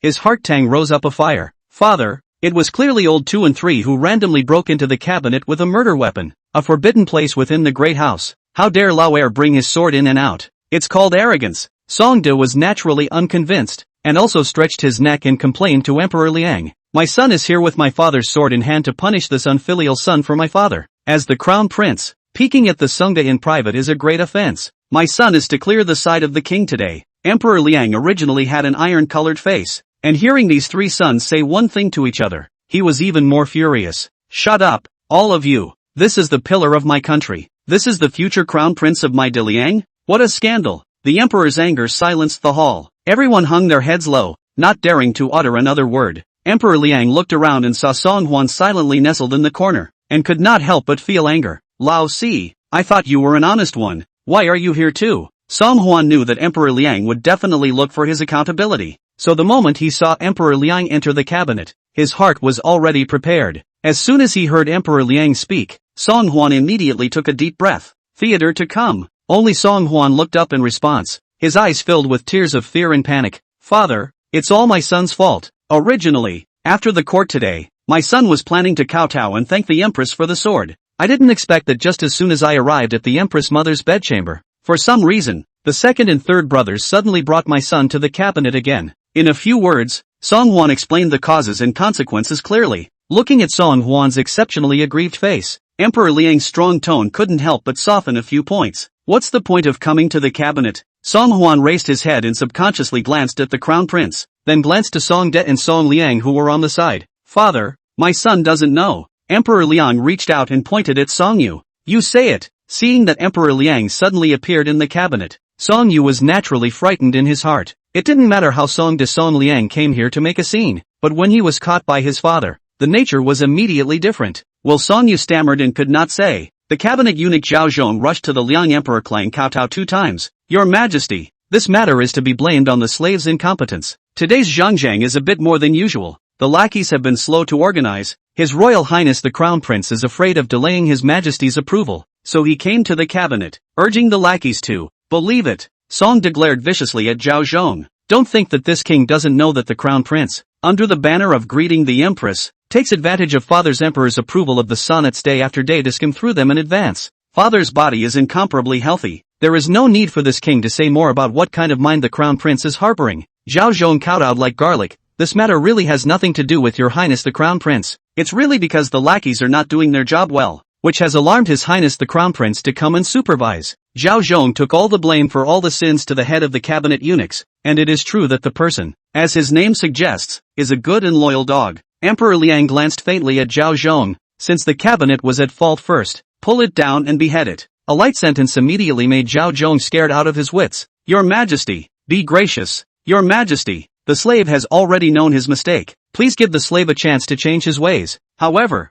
Emperor Liang's face didn't have half an expression on it, allowing the guards to drag that constantly struggling Zhao Zhong down. As Zhao Zhong's wailing sounds drifted away, Song Yu was also sitting on pins and needles, like a man on his back. Father, my son is just. Emperor Liang glanced at Song Yu, his face not showing much expression, making it impossible to guess what exactly he was thinking about. I will investigate today's matter. The Crown Prince and the second prince have misbehaved and are grounded starting today, until I find out the truth. Then I will deal with it. As Emperor Liang's words fell, Song Di was already dumbfounded on the spot. He never dreamed that today was supposed to be a punishment for the Crown Prince's crime. So how did he end up grounded as well? Father Emperor, my son has been wronged. Father, everything my son did was for father's consideration. However, no matter how much Song Di cried, Emperor Liang still did not look back and left with large strides. In the meantime, inside the Taisher's residence, Master Taisher, it's not good. The Empress sent a message over, saying that His Highness the Crown Prince went to the cabinet to read the folders and was discovered by the second prince.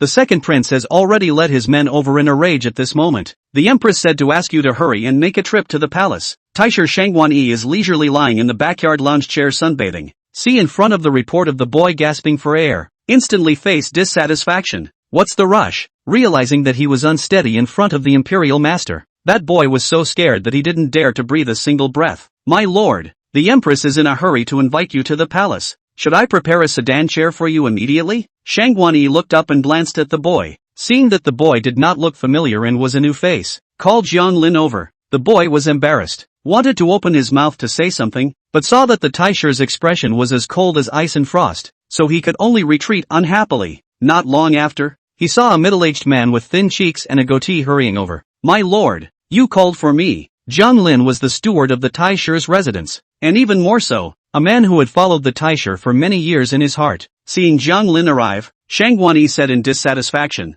who was the person who came in just now? It's unseemly to venture out. Jiang Lin was a bit embarrassed. My subordinate just went to the door to send Lord Liu of the Ministry of Revenue. I didn't notice that it was even a boy who came to report. It was my subordinate's negligence. I beg your honor to atone. Shangguan-yi's face is expressionless. With the palace dealings or pay attention to some good, so as not to fall into the mouth of outsiders. That little guy just now wasn't steady enough. Seeing that Shangguan-yi's eyes showed a smear of killing intent, Jiang Lin instantly knew what to do. Don't worry, my lord, my subordinate knows what to do. Chapter 2650 Lashes each. Shangguan-yi nodded slightly, seemingly slightly satisfied with Jiang Lin's words. Seeing Shangguan-yi remain very calm, Jiang Lin couldn't help but open his mouth and say, I have also heard about what happened in the palace. Do you not intend to make a trip to the palace, my lord, to discuss your plans with the Empress? Shangguan-yi lightly stroked his beard. What is the old man doing in the palace? The Crown Prince is merely sympathetic to His Majesty, so he occasionally goes forward to the cabinet to supervise the work. A filial heart that touches the heavens and the earth.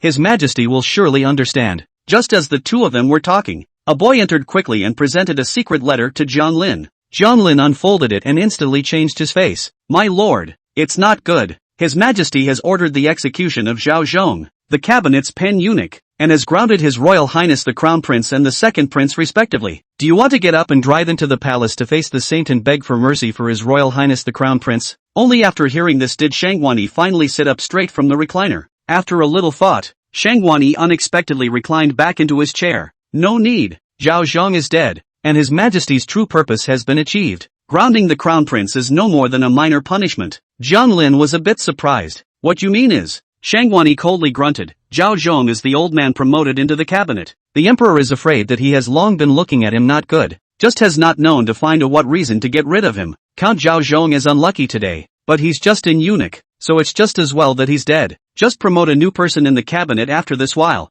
Jiang Lin continued to pursue. Then aren't you worried about the Crown Prince being grounded? When this matter was brought up, Shangguani was not half as nervous. The emperor has 4 sons in total, except for one little cutie. Apart from that, there are only 3 left. I just don't believe that the emperor can ban 2 of the emperors in one breath. At the most, it's just 50 strokes each. But, speaking of this, Shangguani exuded a playful smile. It's worth looking deeper into who actually caused today's incident. Jiang Lin nodded his head and agreed. Not bad. His Highness the Crown Prince has been going in and out of the cabinet day after day during this period of time, and has always been extremely secretive, so even the East Palace lackeys have not been informed. But today it was discovered by the second prince. I wonder who tipped him off. My lord, do you think it could be the third prince beside the second prince? The second prince has more than enough valor and less than enough wisdom, and usually has to rely on the third prince for advice. Shangguani did not comment on Jiang Lin's words, but his deep eagle eyes could not be seen to the end at a glance, and he was obviously in the middle of contemplation. It seems that the third prince this is to join hands with the second prince all the way to the end. The sun is setting and twilight will sink. Your Highness, take it easy. Hurts, just bear with the pain. It'll be in soon. Your Highness, it's really too dry. Can't get in. Do you want to try applying some oil? Inside the fourth prince's bedchamber, Song Huan was really idle and had a sudden idea to polish a wooden bracelet with some mahogany material left in the backyard. Originally wanted to give the maidservant Sui Mei put on to try. Who knows that the inner wall of this bracelet is made too small. How to wear can not wear up. Sui Mei's forehead seeped out of the silk sweat, mixed with the young girl's fragrance drilled into the nose of Song Huan, but also caused Song Huan a burst of apathy. For the bloodthirsty Song Huan, keeping a flowery maidservant close by his side, it was hard not to get one's mind off of it. Just as Song Huan was about to do something small, suddenly heard a loud bang outside the door. Lao Si, and you have the leisure to play around here. Immediately afterward, he saw third Prince Song Liang with a bitter and hateful look on his face, and without a single greeting, he directly barged in. Seeing that Song Huan and Shui Mei were staying right next to each other in the bedchamber, Song Liang frowned even more fiercely. Second brother is in trouble now, and instead of thinking about how to fish him out, you're still here flirting with the palace maid. Have you no regard for a little brotherhood? Can't you see your brother I'm busy? Do you have any respect for the brotherhood if you come in here when we're busy? Song Huan was immediately disgruntled. Second brother is just being grounded by father. What's the fuss? It won't be out in a couple days. Seeing Song Huan's unconcerned, high-flying demeanor, Song Liang couldn't help but feel even more angry. Second brother was clearly dragged in by the crown prince. If we don't seek father's mercy now, we might end up with the same punishment as the crown prince when the time comes. What's more, now that the great general is out with his troops and has yet to return, there isn't even anyone in the court to speak to second brother. You and I are the only ones Zergo can rely on. The more Song Liang spoke, the more anxious he became, as if as soon as Song Do was grounded, his entire being lost its backing with it. No, you must come with me to father today and plead for second brother, no matter what I say. After saying that, Song Liang did not care whether Song Huan was willing or not, and went forward to pull Song Huan to find Emperor Liang. Calm down, calm down. Song Huan had originally thought that this Song Liang was often at Song Di's side for advice, so he must be quite mature and stable. Nowadays, I see that he is just a mediocre person who acts impulsively, at best, just a little bit more brains than sounder. If Father Emperor had intended to condemn the Crown Prince and second brother, he would surely have sent down his decree on the offense at the first opportunity today,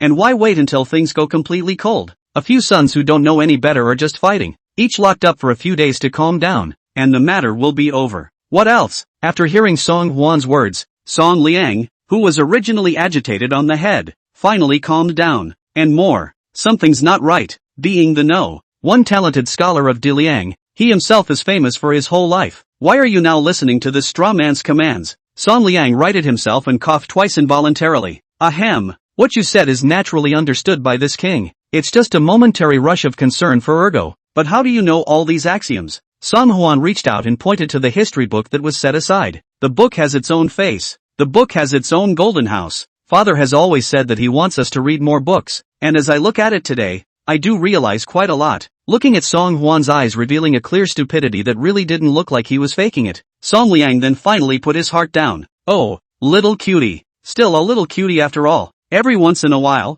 a sentence or two pops out that only normal people can say, and it's a bit of an anomaly. Thinking of this, Song Liang couldn't help but laugh a few times, feeling a sense of relief. He himself had neither the birthright of a crown prince nor the uncle of Lao heir who could lead soldiers to war. The only thing I can do is to cling to the oldest two and look up to them day after day. Chapter 27 showed his hand to Emperor Liang. After sending Song Liang away, Cui Mei immediately looked at Song Huan with a look of adoration. Your Highness, you're amazing. It's amazing that you know so many great principles. Even the third prince, who is the most intelligent of all the princes, has to listen to your advice nowadays. The fourth prince has long been different now, and is no longer the little fool who was once at the mercy of others and unenlightened. Thinking of this, Cui Mei couldn't help but be a little teary-eyed. Your Highness, he finally grew up. Looking at Cui Mei's fangirl look, Song Huan had a bad smile on his face. Your Highness, I'm awesome in more ways than one. Do you want to know more about it? Your Highness, you're bad. The playful teenage girl's pout caused Song Huan's heart to feel as if ants had crawled through it, and it was a flurry. However, before Song Huan had the chance to do anything bad, he heard the eunuch Xialingzi's hurriedly passing voice from outside the door. Your Highness, His Majesty is in the Palace of Nourishing Heart, and asks you to go there at once. What a ing sin. It's harder than ever to enjoy the warmth of a beautiful woman in your arms. Song Huan was annoyed, but the emperor's father summoned. That naturally there was no room for refusal. Just in time for the evening meal, when Song Huan arrived at the Hall of Nourishing Heart, Emperor Liang was sitting at the round table, preparing for his meal. The large round table was full of delicacies and food, but Emperor Liang was the only one sitting alone. At this moment, Emperor Liang, who had shed his usual aura of majesty, looked a little more approachable than in the courtroom. Seeing that it was Song Huan who had arrived, Emperor Liang casually pointed to the seat beside him. Sit. In his memory, Emperor Liang had always been impatient with this foolish son, and there had never been a cozy scene like today's shared meal. Yes, Song Huan had just gotten his butt in gear when he heard Emperor Liang on the side open his mouth and ask, how did you find out about the crown prince? Song Huan's heart shook. So the emperor's father knew all about it. Since he knew everything, there was no more need to play dumb himself. No more pretending. Showdown. Only at this time, it was absolutely impossible to give up one's own eyesight. Lu Qing. Song Huan's eyes rolled back in his head, and he hurriedly replied, back to father. It was my son's abdominal pain that day before he went to the state scholarship. On his way to the outhouse, he happened to overhear the conversation between his elder brother and the imperial master lord. That's all. Emperor Liang gave Song Huan a sideways glance. It was precisely because you knew that Lao heir had an impulsive temper that you deliberately went back to the palace to fetch the upper sword, just in case this matter didn't turn out to be a big deal. Yes? Emperor Liang's tone was light, but in Song Huan's ears, it was like a thunderclap on a flat earth. Ginger is still hot. As an emperor, Emperor Liang could naturally see through all of this easily. However, Song Huan had no intention of hiding anything, and admitted to Emperor Liang with a big smile. That's right,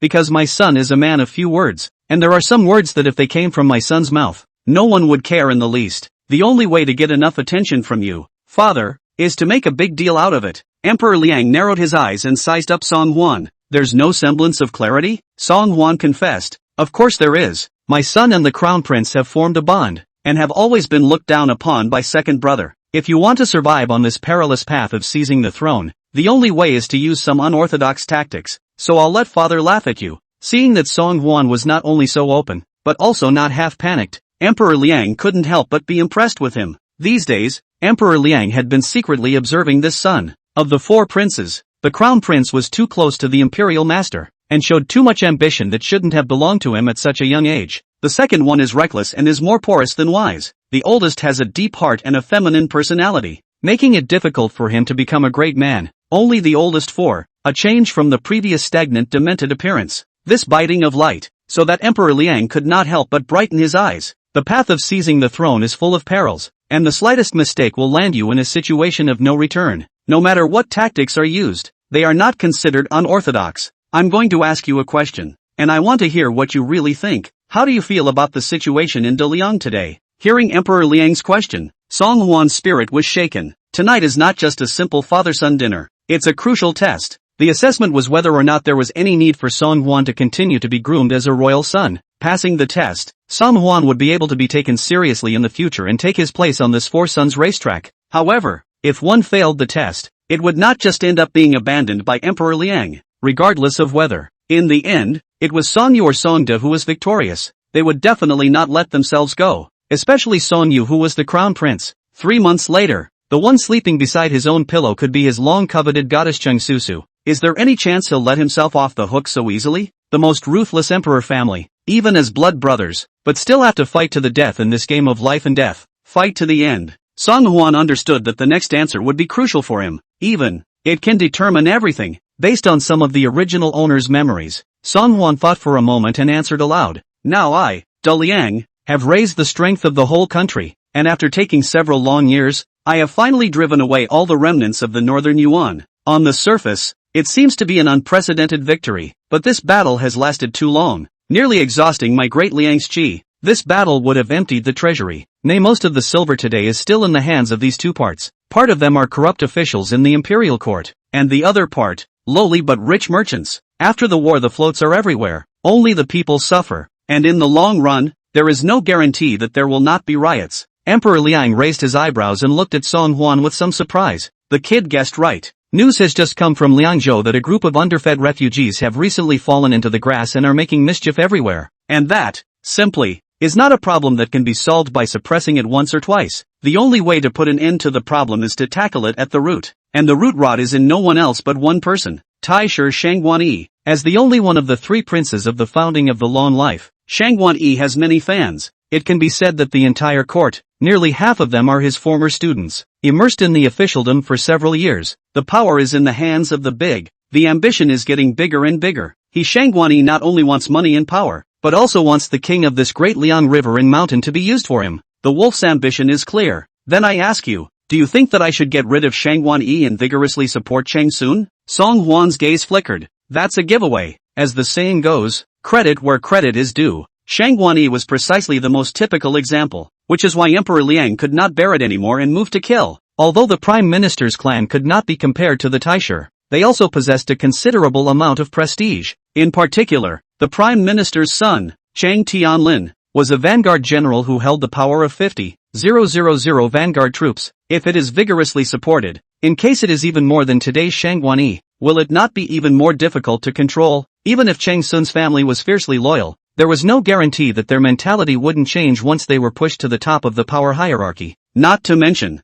now that Song Huan was married to Cheng Susu, it was even more impossible to blatantly promote Cheng Sun to Emperor Liang. Father, my son believes that no matter which minister should not be supported vigorously. It is precisely because you have been focusing on the battle with the Northern Yuan for the past 10 years that Shangguan has taken this opportunity to bide his time and grow in strength. But this world is yours, father, and the hearts of the civil and military officials should be yours. It is not right that any of these courtiers should gain power. Therefore, you want to combat Shangguan? 10,000 cannot be in a hurry in a moment, must be a long time to think about, completely will be a party of his net, and never end the future trouble. And from here on out, let these courtiers check and balance each other and restrain each other, so that the Daliang officialdom can achieve true balance. The only way to survive is to be balanced. Chapter 28. All the shadow guards in the palace are at your disposal. After Song Huan's words, Emperor Liang's face changed drastically. Is this something a mentally challenged son could say? It turns out that for so many years, this brat has been hiding his strength from the outside world.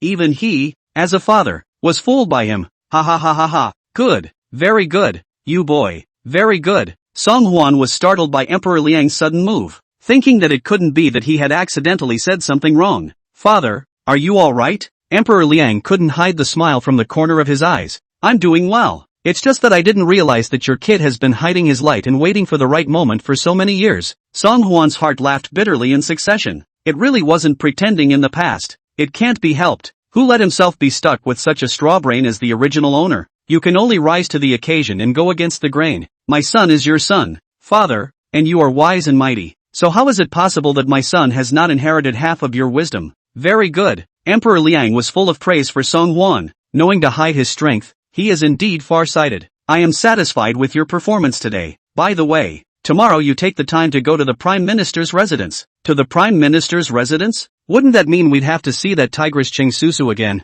Song Hwan's expression was somewhat forced. Father, my son doesn't want to go. Emperor Liang was a bit surprised. But the Prime Minister made things difficult for you? That's not true, Song Hwan subconsciously denied. It's just.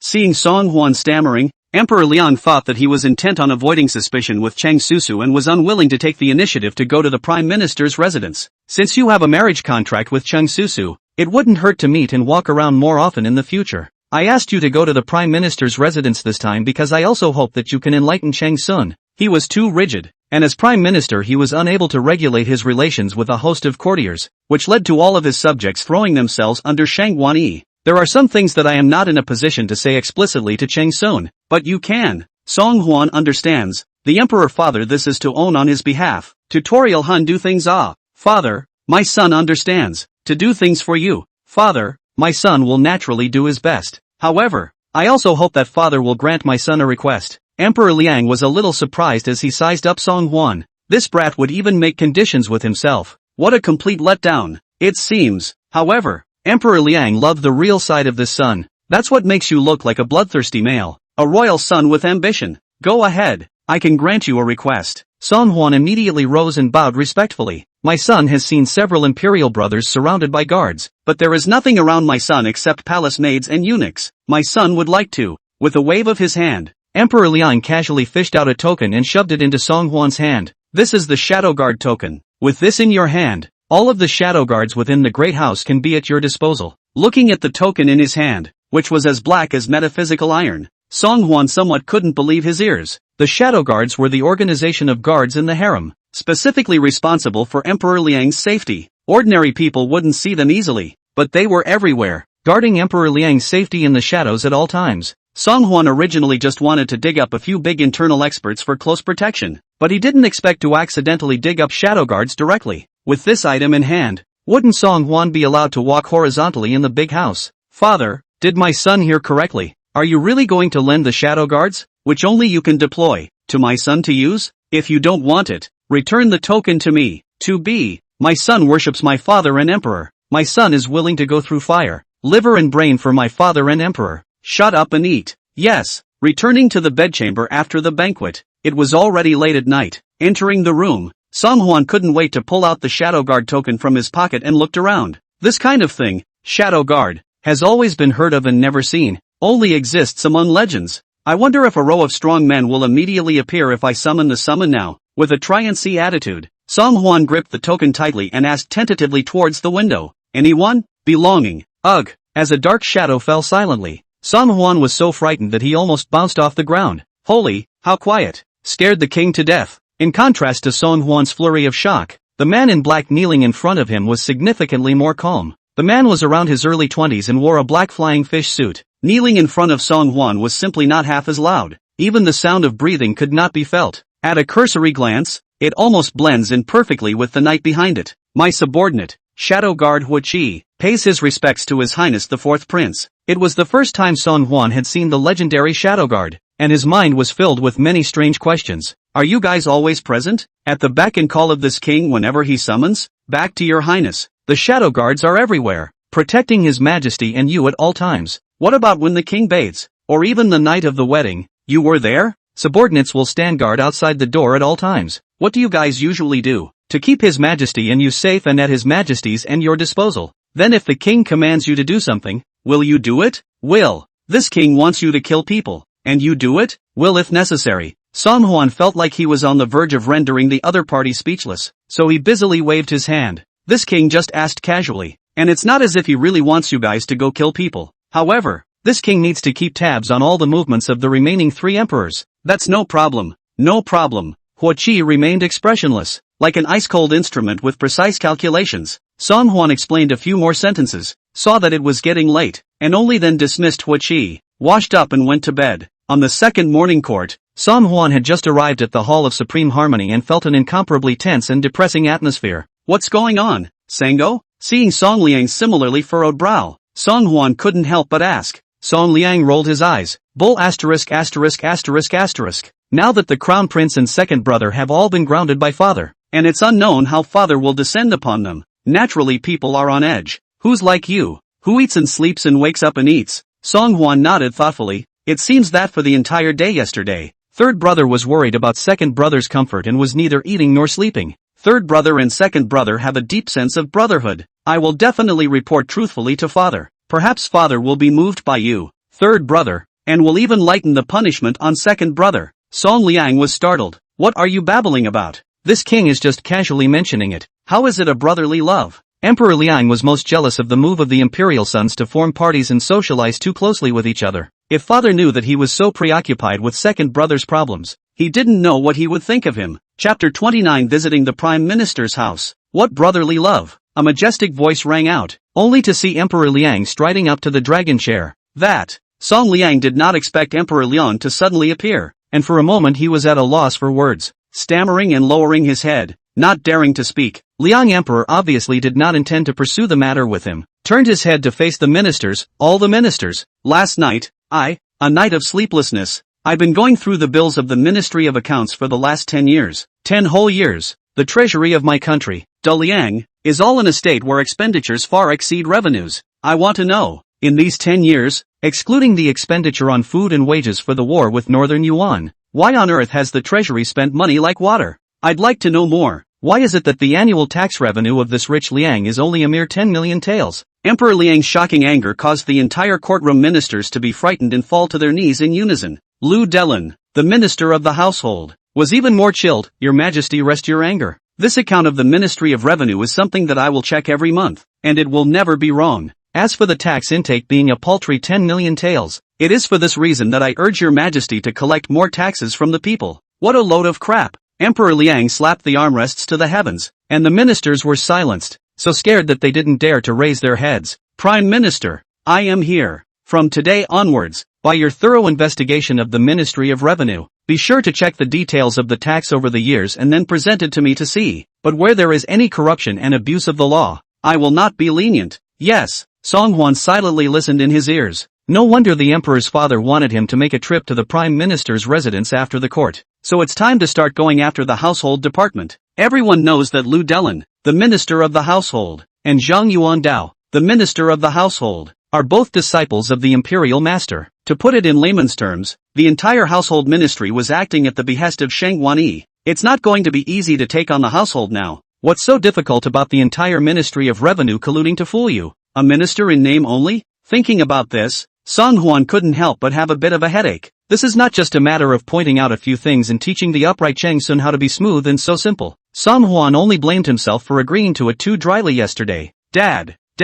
how can you screw your son like this? Naiha shadow guards have been collected. Today this prime minister's residence is a must-go. After the class at the state prison, Song Hwan changed into his regular clothes and rushed to the prime minister's residence by carriage. Hearing that it was the current fourth prince who came to visit, the boy who watched the door was like seeing a ghost, immediately sucked in a breath of cold air and ran back to the mansion without looking back. Master, the fourth prince has come to visit. Song Hwan was dumbfounded. Is he that scary? It wasn't long before they saw Prime Minister Chang Sun coming with the Chang family to greet Song Hwan at his residence. Greetings, Your Highness the fourth prince. Song Hwan hurriedly went up and lifted Chang Sun. Why do you need to be so polite? Father-in-law, we'll be family from now on. And when we see each other from now on, there's no need for unnecessary courtesies like this. Chang Sun's face wasn't looking too good, especially after hearing Song Hwan say we'll be a family from now on. His face was even more pale and ugly. Your Highness, forgive me for not greeting you well. I have to reconcile the accounts with Lord Lu of the Ministry of Revenue first.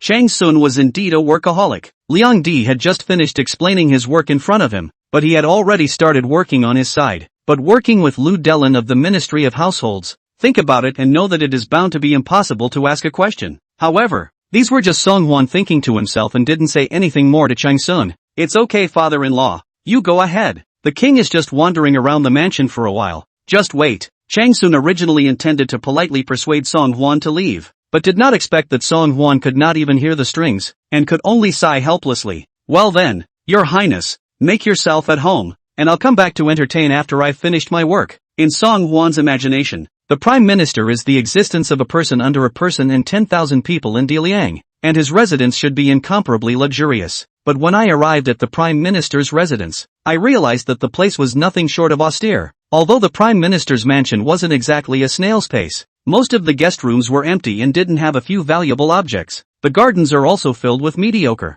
ubiquitous flowers and trees, with no exotic flowers or trees to make them nice and rare. Even all the servants and maidservants together were only a handful of dozens. To put it mildly, the residence of any fifth-ranking official who followed the imperial master was more luxurious and extravagant than the Prime Minister's residence. Song Hwan shook his head while wandering around the small garden. Turning around, he bumped into someone he desperately didn't want to see. "Why are you here?" When this question was asked, Song Hwan felt a little abrupt. "Crap, this is the home of someone. Chang Susu, why are you asking me why I'm here?" Chang Susu coughed twice extremely unnaturally. "My father said that you are a guest and deserve to be entertained by your host. My father is busy with politics. My mother has gone back to her hometown to save her family, and now I am the only one who owns this house, so I must be the one to entertain you." Song Hwan smiled helplessly and bitterly. With such a tigress following him around, it would be better to be alone and get away with it. To be fair, Chang Susu was really beautiful. On the palm-sized melon face, a pair of fawn-like almond eyes were dynamic and glowing.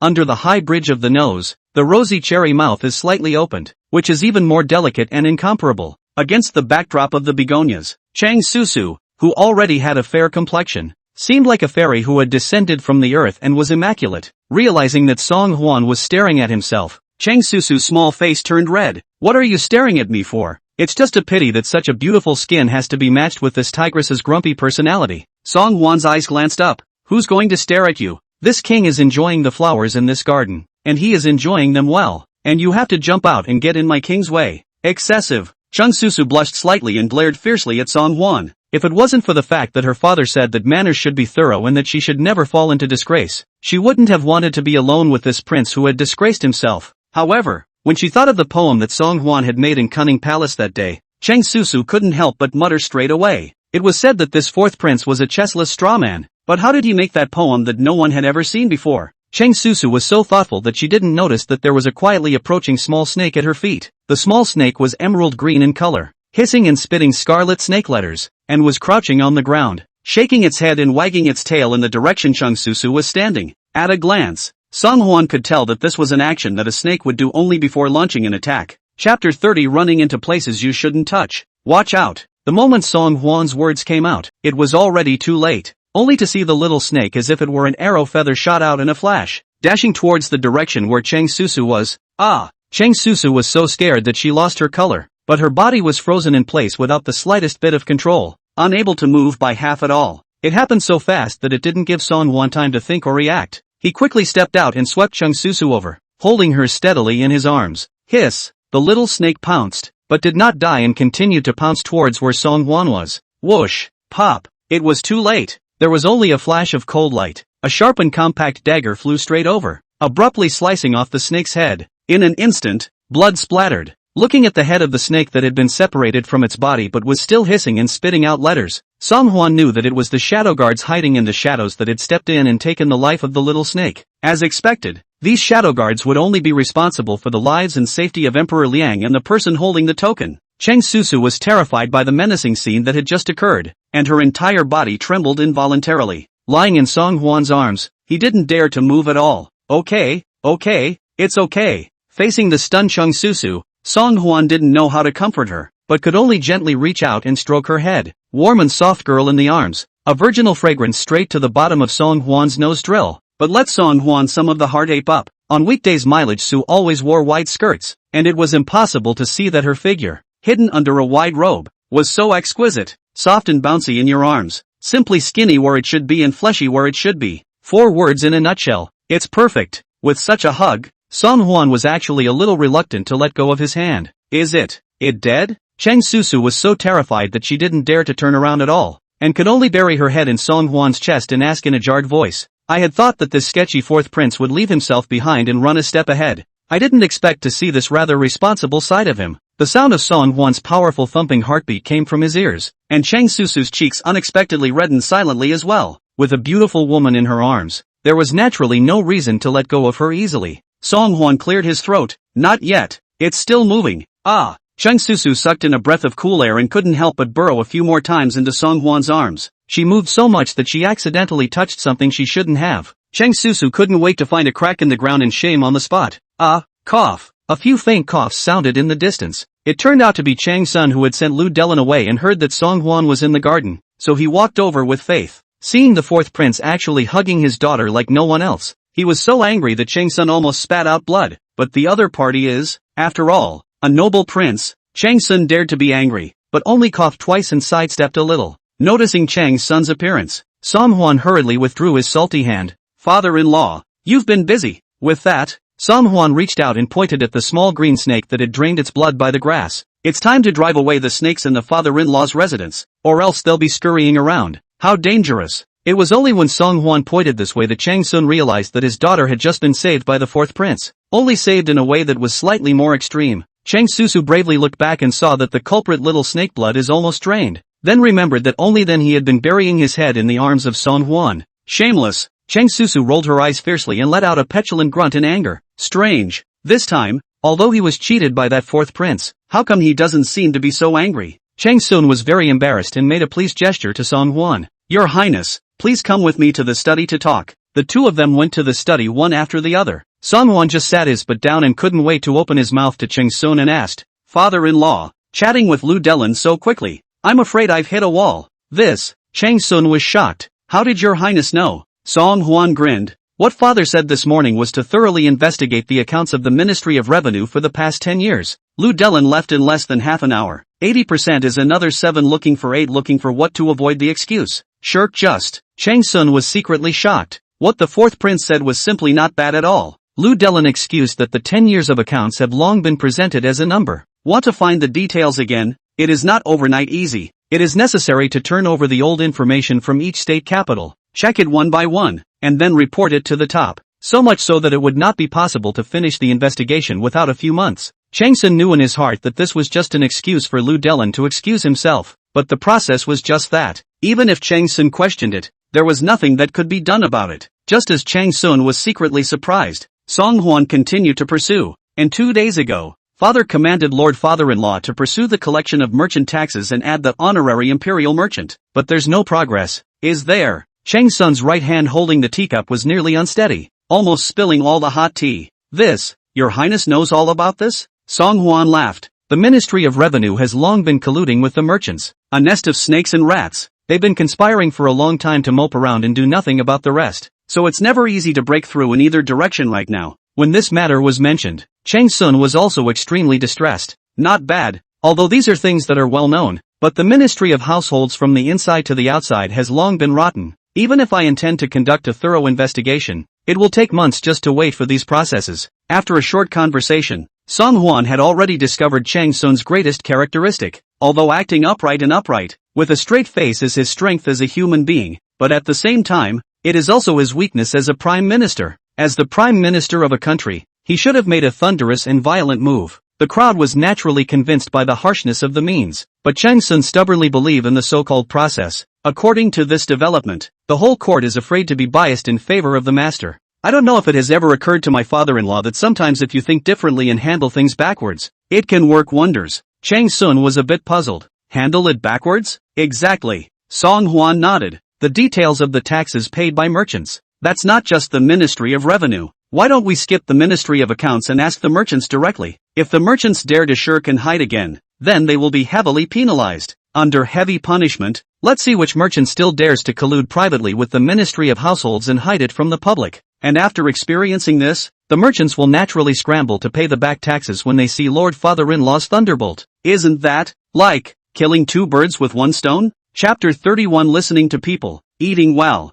Chang Sun's pupils exploded. To be honest, after talking to Lu Delin today, Chang Sun did recognize a fact. That's when the Ministry of the Interior comes up with a delaying attitude, making it clear that it's not willing to cooperate properly. And Chang Sun had made up his mind to investigate this matter rigorously and thoroughly. Even with the Imperial Masters Party completely torn face, even if from now on this Prime Minister's seat will not sit securely, the issue of back taxes for commercial tenants must also not be delayed any further. However, he didn't expect Song Huan to open Chang Sun's mind in a few words. It would be futile to tangle with the household ministry. It would be better to just bypass the household department and find the merchant. Chang Sun's eyes lit up, changing from the disheveled look he had after the exchange with Lu Delin just now. Is this His Majesty's wish? I have been taught. I'll order it down, and send people to immediately check from all the major merchants in the capital. and make sure to find out where all the tax money is flowing. Song Hwan's head was full of black lines. Chang Sun is going in the right direction with this one. But, again, not quite right. Since the merchants have the Ministry of the Household behind them, they are bound to muddle through their errands in the face of general inquiries from minor officials. When the time comes, the father-in-law's deterrent effect has not worked, and he has lost face by these merchants. Instead of having a sense of frustration, since we're going to make an example out of him, let's invite the father-in-law to come out personally, and the bigger the battle, the better. Lord Father-in-law, as the Prime Minister, has personally stepped in, so surely he can't be looking for any peddlers. Who is the biggest grain merchant in the capital today, and who is the owner of the biggest tavern? And father-in-law himself will go and see how it is. Whoever doesn't cooperate, just do it, no nonsense at all. Song Hwan's words are sprawling and light, but the killing intent in his eyes appeared at first glance inadvertently. Although it was also just a flash, it was still keenly captured by Chang Sun. Nope, it's not the emperor's intention. This was the advice that the fourth prince had given himself, and the suggestion was far superior to his own idea. Chang Sun quietly shot a glance at Song Hwan, countless question marks popping up in his head. Successive this period of time, the performance of the fourth prince is really very different from the previous. Wow. Master, the newly promoted minister of the Ministry of Justice, Lord Wang Jiyuan Wang, has come to pay his respects on purpose and is waiting right outside the door. The butler's voice rang through the door. Chang Sun frowned slightly. No, see, let this Lord Wang go back, and in the future, if it's not a matter of political affairs, don't even come back. Song Hwan almost dropped his jaw at this set of operations by Chang Sun. Wait, why is the father-in-law missing? Chang Sun, with a slate, said, His Majesty is most fed up with officials forming parties and camping for personal gain, and I am also deeply disgusted by this kind of flattering behavior. If this kind of trend prevails in the officialdom, and all those who tend to favor others can get to the top, then won't it disturb the order of the officialdom? Song Hwan silently wiped the beads of sweat from his forehead. Although I had long heard of the Prime Minister's integrity and stereotypical behavior, but to a certain extent, integrity and stereotyping can be a bit unsympathetic. It's good for people in high places to be disciplined, but being too cold will only turn you into a loner. Song Hwan said kindly, It's good that your father-in-law can think this way, but since you are the Prime Minister of Diliang, the head of the group of ministers, if you put up a show of rejecting people every day, you will inevitably give others a chance to take advantage of it. The reason why the Imperial Master has grown in power nowadays is inevitably because he is good at power tactics and knows how to buy people's hearts. Father-in-law doesn't have to be as long-sleeved as he is, but basic communication, it still doesn't hurt. After saying that, Song Hwan took the initiative to stand up. This king won't bother your father-in-law much. If your father-in-law isn't busy, you should talk to this new Squire Wang. As the saying goes, listen to people and eat. Whether or not he could fulfill the task that Emperor Liang had given him depended on whether or not the Prime Minister would listen to his advice this time. After sending Song Hwan away, Chang Sun pondered carefully for a moment, but still called the housekeeper back. Has that Lord Wang left just now? Back to your lordship. Not yet. Bring him in. Yes. After leaving the Prime Minister's residence, Song Hwan did not get on the carriage back to the palace, but planned to walk everywhere in the capital. In the past few days of idleness in the palace, Song Hwan ordered people to find out all the things that were worth money, and he wanted to count his family's wealth. The results don't count. They are a shock. All the silver bills and treasures in the palace added together, full of them, are only worth more than 1,000 taels of silver, and of these, only 300 or 400 taels can be realized. This 1,000 taels of silver was naturally considered a wealthy family when placed in the private sector, but for a royal prince, this mere 1,000 taels of silver could simply be described as poor. Song Hwan wanted to cry. It was true that being an unappreciated prince meant that his pockets were cleaner than his face. As the saying goes, money is a man's guts. Save more silver in the hand. Even if there is a need to pay for something in the future, it will not be shy. Song Hwan had intended to find some kind of business in the capital to invest in, but after strolling around for a short while, he noticed that something was not quite right. Why did it always feel as if there was someone behind them, following them like a shadow all the time? Could it be the shadow guard? That's not right either. Shadow guards come and go without a trace. Even those practicing martial arts cannot easily detect them. And how could they allow themselves to perceive their presence so easily? Song Hwan was suspicious in his mind and finally blocked the person who had been trailing him in a remote corner alley. Lu Qing? Seeing that it was actually Lu Qing, the big fat kid who had been secretly following him, Song Hwan was a bit surprised. What are you doing following the king? Lu Qing was caught by Song Hwan and had a somewhat embarrassed expression on his face. Your Highness, when you came out of the Prime Minister's residence, I have been following you since. I actually have something to ask of you. But then again, I think the matter It's just a little hard to say. There was no need for Lu Qing to say more. It was not hard to tell just by this stuttering attitude of his. Song Huan narrowed his eyes and sized up the other party, seeing a fine layer of sweat beads seeping out from Lu Qing's forehead, looking like he had hesitated for a long time and did not look like he was lying. Tell me, what is it you have to ask of the king?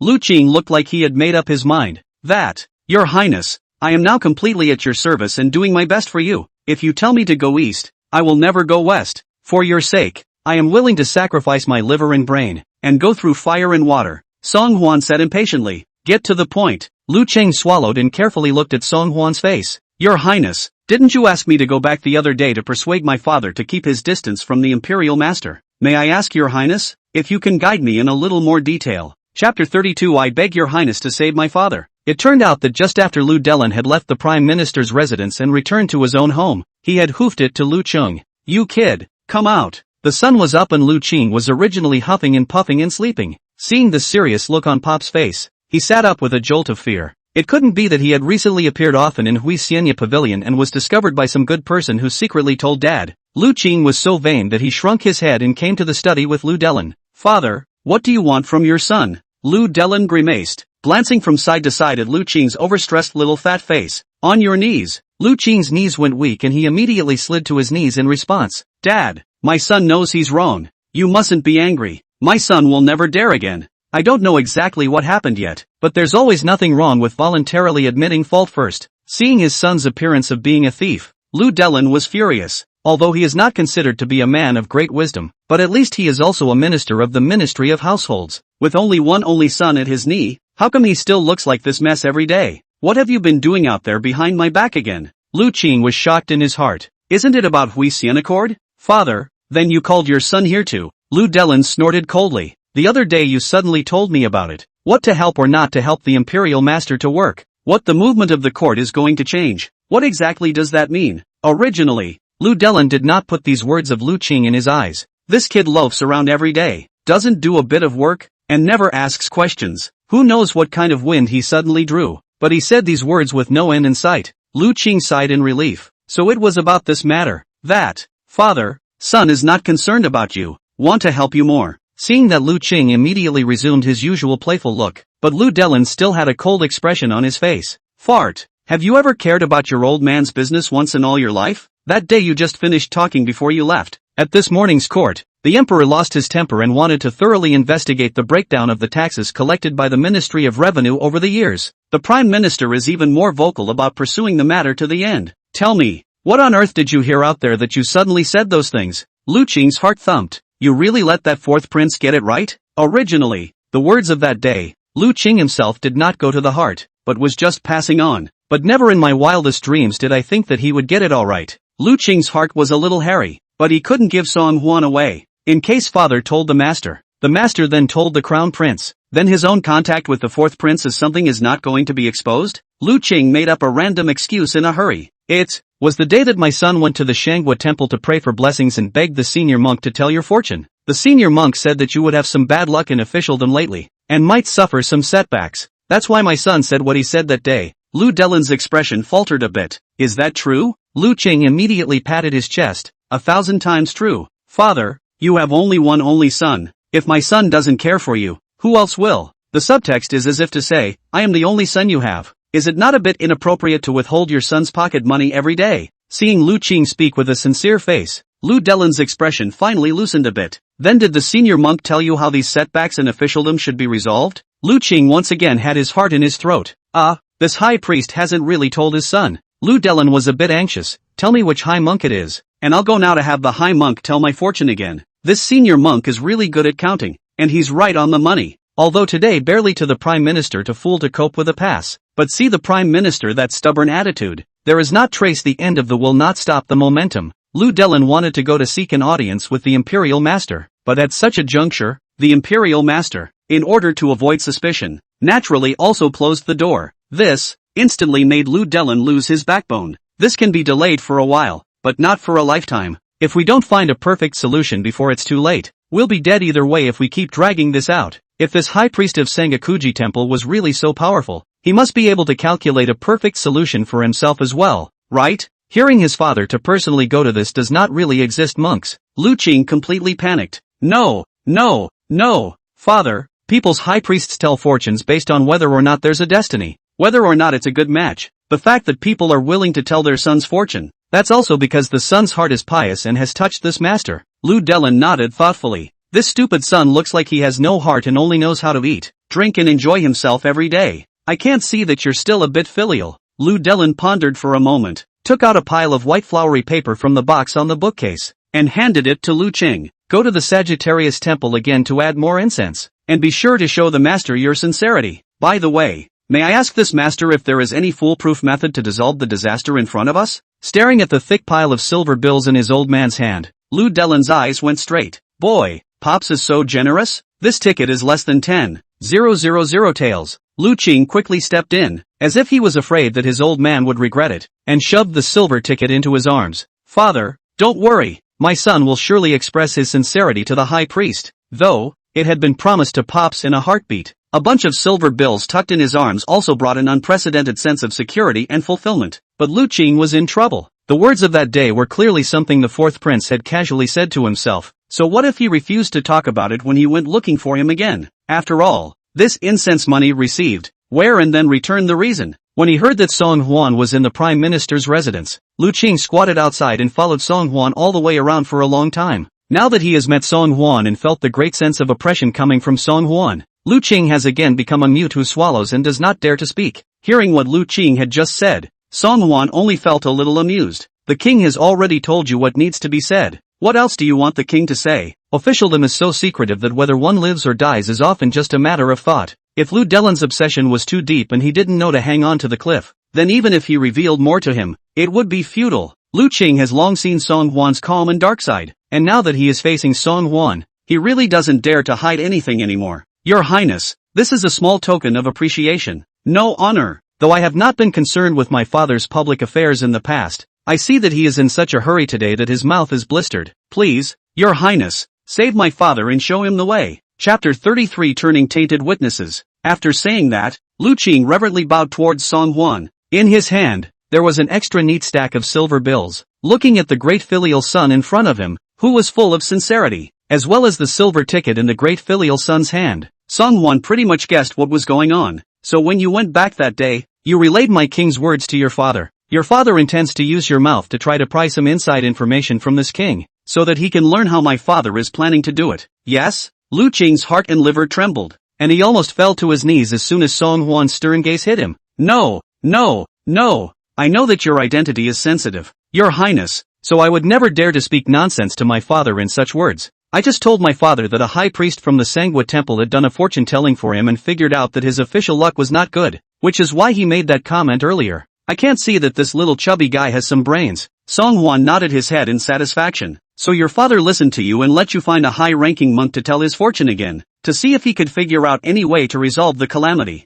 With that, Song Huan reached out and pointed to the pile of silver tickets Lu Qing was holding in his hand. If I'm not mistaken, this is the incense money your father told you to take and donate to the temple. Lu Qing's cold sweat ran down his face. Is this fourth prince a pervert? You can guess that? Your Highness, you simply anticipate everything. You are right, it is indeed incense money. Song Huan nodded. How much? Lu Qing was a bit vain. 3,000 taels. Pops to the incense money, their own take 70%, to the fourth prince 30%. Generous enough. Oh, Song Huan said thoughtfully, looking at the entire Great Liang, the minister of the household is the fattest official position. There is no one, in order to keep his official position, would he, Lu Delin, be so petty as to offer only a mere 3,000 taels of silver? 80%. It's a kickback for the fat kid. It seems your father's official luck is worth only 3,000 taels. This king has already said quite a bit of what needs to be said, and the rest is up to your father's own destiny. Help yourself.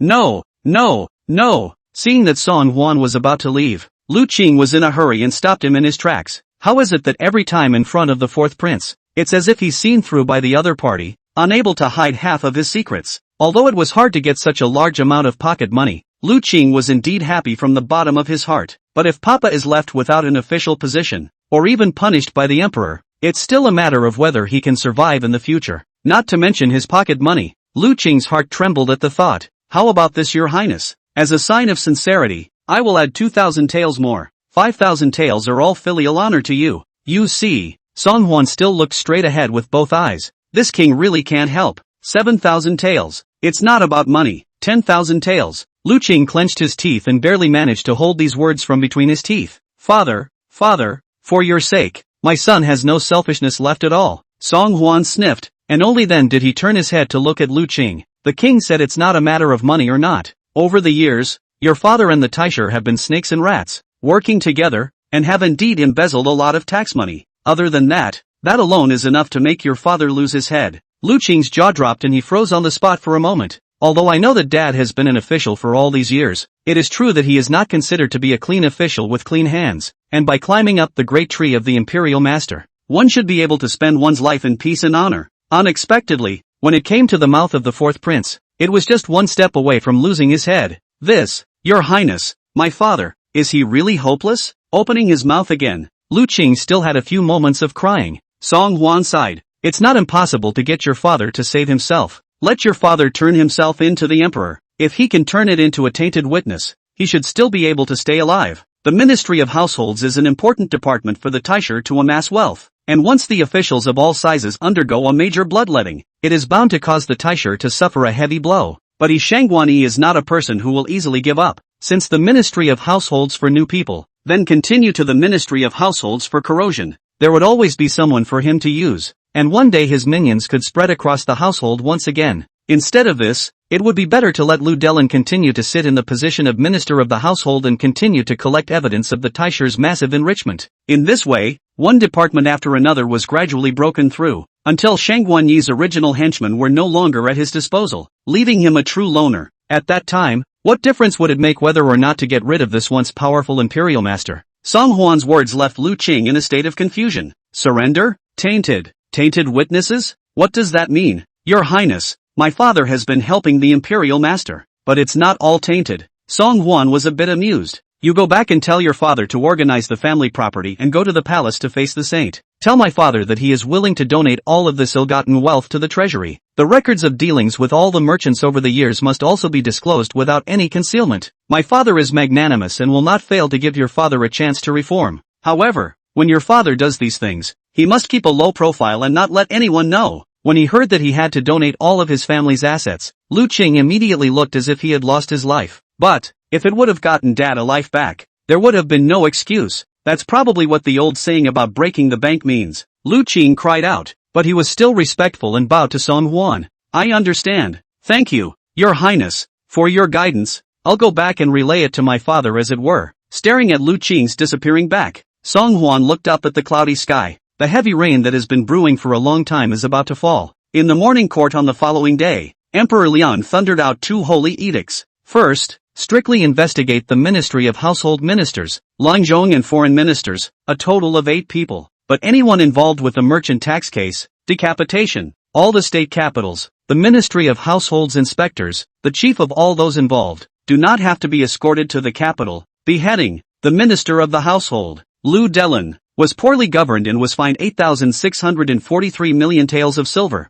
all of which were included in the national treasury. Second, the capital grain merchants Fu, to the Ministry of Households, Zhouquanan bribes for many years, a total of leakage of 30,048,000 taels of tax. He confiscated all of Fu's assets and sent the head of Fu's family to the heavenly prison, where he will be beheaded on a certain date. Once the 2 holy edicts were issued, the court was shocked. Emperor Liang had always done things in a moderate manner and rarely made such big moves, but now in order to the treasury matter, apparently determined to thoroughly investigate the Ministry of Households' rotten accounts, the Ministry of Households to carry out a thorough blood change. Just the most surprising thing is that Lu Delin, who is the secretary of the Ministry of Revenue, has avoided this sanction of strong-arm tactics. This caused the crowd to get off the court and couldn't help but gather together and talk about it. Chapter 34 Unknown Pet Peeves. What do you say? How could His Majesty use such a strong-arm tactic this time, leaving no mercy for the people involved in the Ministry of Households? Nonsense. These few from the Ministry of Revenue have long colluded with merchants. How many favors have they taken over the years, and how much less tax have they let into the treasury? It would still seem unnatural if His Majesty didn't investigate the matter thoroughly. As I see it, it's abnormal enough that old fox, Lu Delin, was even just confiscated from his family's assets.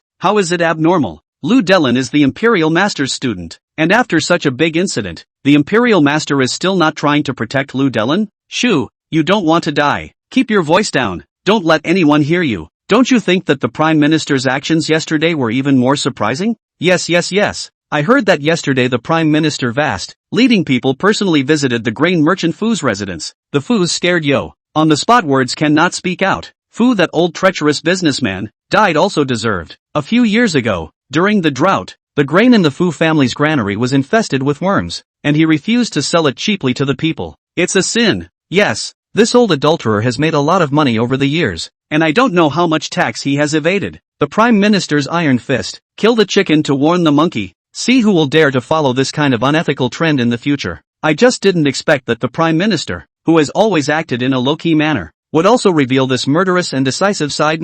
Meanwhile, inside the Imperial Master's residence, after returning from the court, Shangguani shut himself in the study, claiming illness, and no longer seeing guests behind closed doors. In fact, Shangguani had already sent someone to secretly contact Lu Delin. At this moment, Lu Delin was standing in the study with his head hanging down, not daring to raise his head to make eye contact with Shangguani. Shangguani just flipped through the books and didn't pay attention to Lu Delin, who was always standing in front of him. I don't know how much time passed until Lu Delin felt physically exhausted and almost collapsed on one side. Only then did Shangguani slowly close the book in his hand. Lord Lu, what are you standing for? Sit down. Thank you, Taisher. Lu Delin was like an amnesty, dragging his already numb legs and reluctantly sitting down. Shangguani's face is calm and steady, no sadness or joy, as if today's household department was ordered to rectify the matter and he did not have the slightest relationship. Wasn't it just yesterday that I heard that Lord Lu didn't have enough books on hand and would need to wait a few months to get them together and hand them over to the Prime Minister? How is it that in the courtroom today, the account book in the Emperor's hands was recorded neatly and halfway? Lu Delin's heart trembled, knowing that Shangguani was already suspicious of himself. Taisher, it's all because Squire Zhou Quanan was so eager to make up for his mistakes in front of the Emperor that he didn't consult with the micro-consultant and presented the accounts privately. It's a pity that the Zhou Quanan made 1,000 calculations and didn't realize that His Majesty would be so deeply disgusted by this matter that he would kill to such an extent. It's really a case of lifting a stone and smashing your own foot. Last night when he entered the palace to face the saint, Lu Delin has already been everything in detail. Will be everything is reported to the Emperor of Liang. Since the senior monk in his son's mouth was so capable of counting, let's do as he said, and maybe we can really save our lives. As expected, although Emperor Liang was enraged, he listened to Lu Delin's advice and asked him to continue to secretly collect evidence of the Taisher's money raiding. At the same time, he also told Lu Delin that if the Imperial Master was accountable afterward, he would put all the blame on the head of Squire Zhou Quanan. A dead man is naturally best suited to take the fall. In the face of Lu Delin's words, Shangguani obviously reported a skeptical attitude. Oh, although Zhou Quanan has served in the Ministry of Households for many years like you, he is considered your subordinate after all. How is it that when something happened to him, you were only fined the family fortune and not shaken in the slightest? Lu Delin pressed down his thumping heart and calmly said, the humble minister was promoted by you, and naturally knows the reasoning of doing things without leaving traces. Although Zhou Quanan presented the account book, the ones that were related to the micromanager were those that had long ago been completely erased by the micromanager. Even if the emperor is suspicious in his heart, but there is no evidence, he only punished the microcosmic minister with a charge of mismanagement. Besides, microminister labor this most half of his life to save the family property is not a small sum of money.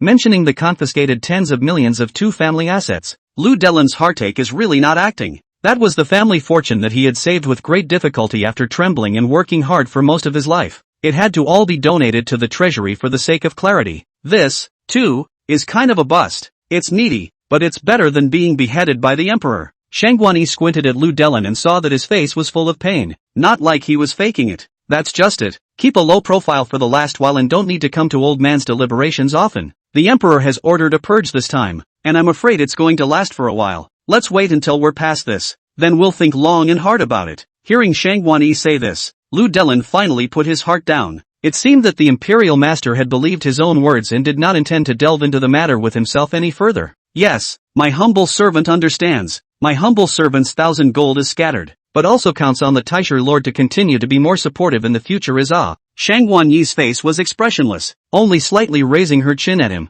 After Lu Delin left, the butler Jiang Lin quickly appeared in the study. My lord, still sending Lu Delin out the back door. Shangguani thoughtfully, send someone to keep an eye on him, and report any movement to Lao Fu immediately. Jiang Lin nodded. Are you suspicious of Lord Lu? The matter was closed too quickly to be prevented. Shangguani's gaze was deep. and he played with the jade trigger in his hand with amusement. The emperor has been turning a blind eye to the accounts of the Ministry of Revenue for many years, but this time he suddenly investigated thoroughly to the end. Jiang Lin, why do you think the emperor suddenly moved to thoroughly investigate the Ministry of Revenue? Jiang Lin tilted his head and contemplated for a moment. I remember that you had no intention of mentioning that the fourth prince had once spoken nonsense in the courtroom about letting merchants exchange money for imperial merchants. If it wasn't for the fourth prince's intention to bring up the issue of the merchants' taxes, the emperor would not have taken this matter seriously. I'm afraid. Do you think that it could be the fourth prince secretly offering advice? Hearing Jiang Lin's words, Shang Wanyi actually couldn't help but laugh lightly. Jiang Lin,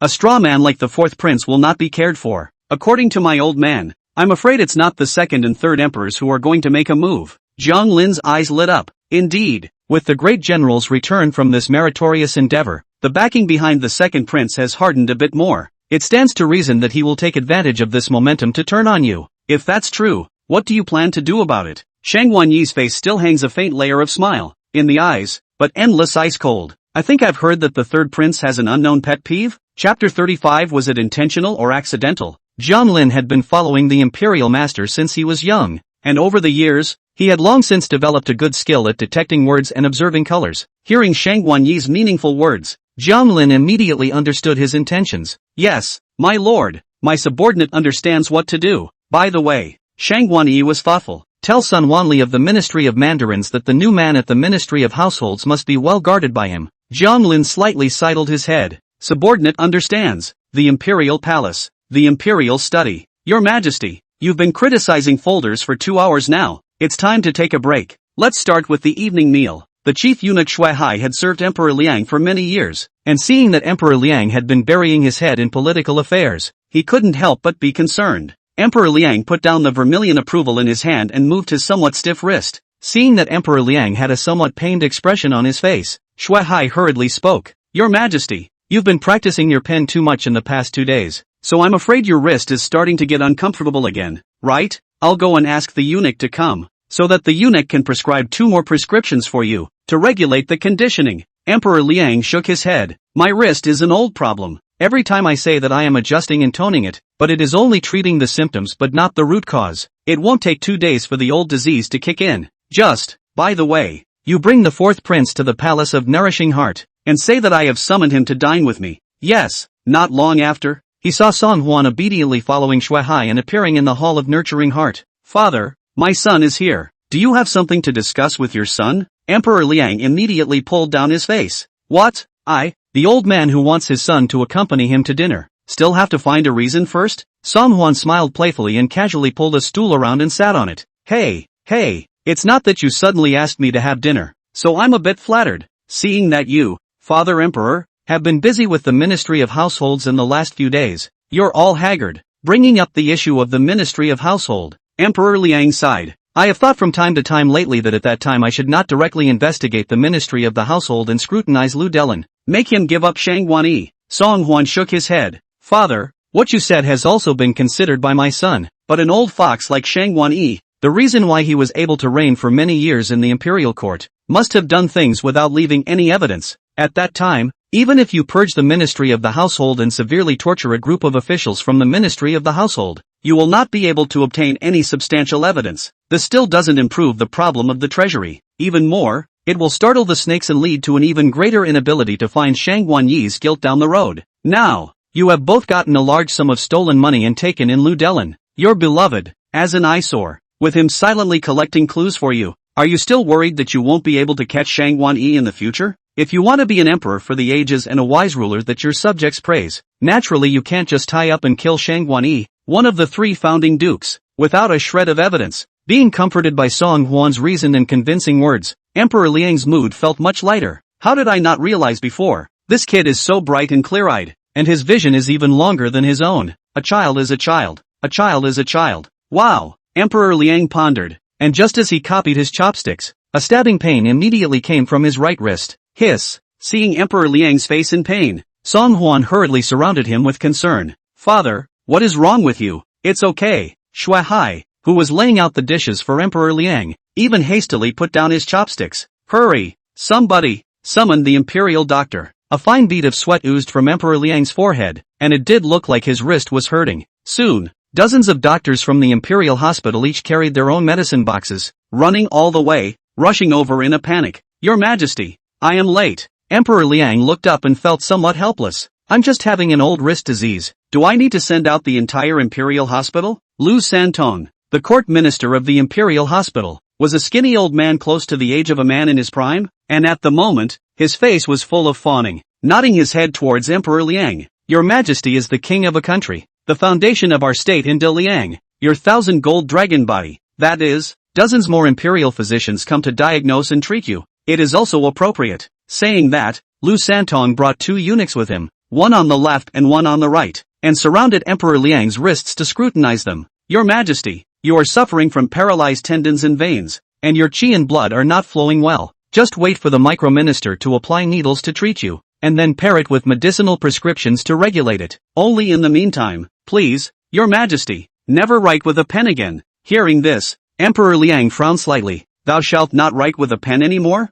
How long will it take to cure this? Being glared at by Emperor Liang's stern gaze, the 2 eunuchs immediately oozed a head of sweat. Back to His Majesty's words. This is the old disease has not yet healed, and these days in overuse your hands, so the injury is even more vicious than before. The micro-minister estimates that it will take at least 3 months for this disease to be completely eradicated. Emperor Liang's expression was somewhat serious. Do you mean that I shall not be allowed to write with a pen again for 3 months? The 2 eunuchs lowered their heads to the ground, not daring to breathe a single breath. Lu Santong hurriedly compensated with a smile. Your Majesty, it's still your dragon body that matters. The humble servant will apply needles for you day after day, and within 3 months, I will make sure that your dragon's body will be restored to health. But, for the sake of your health considerations, it is only possible for you to rest for a period of time, and within these 3 months, you should not personally review the Jingji for the time being. Nowadays, my great Liang is full of talented people. Your Majesty can also let His Highness the Crown Prince temporarily approve the Jingji on your behalf. Hearing this,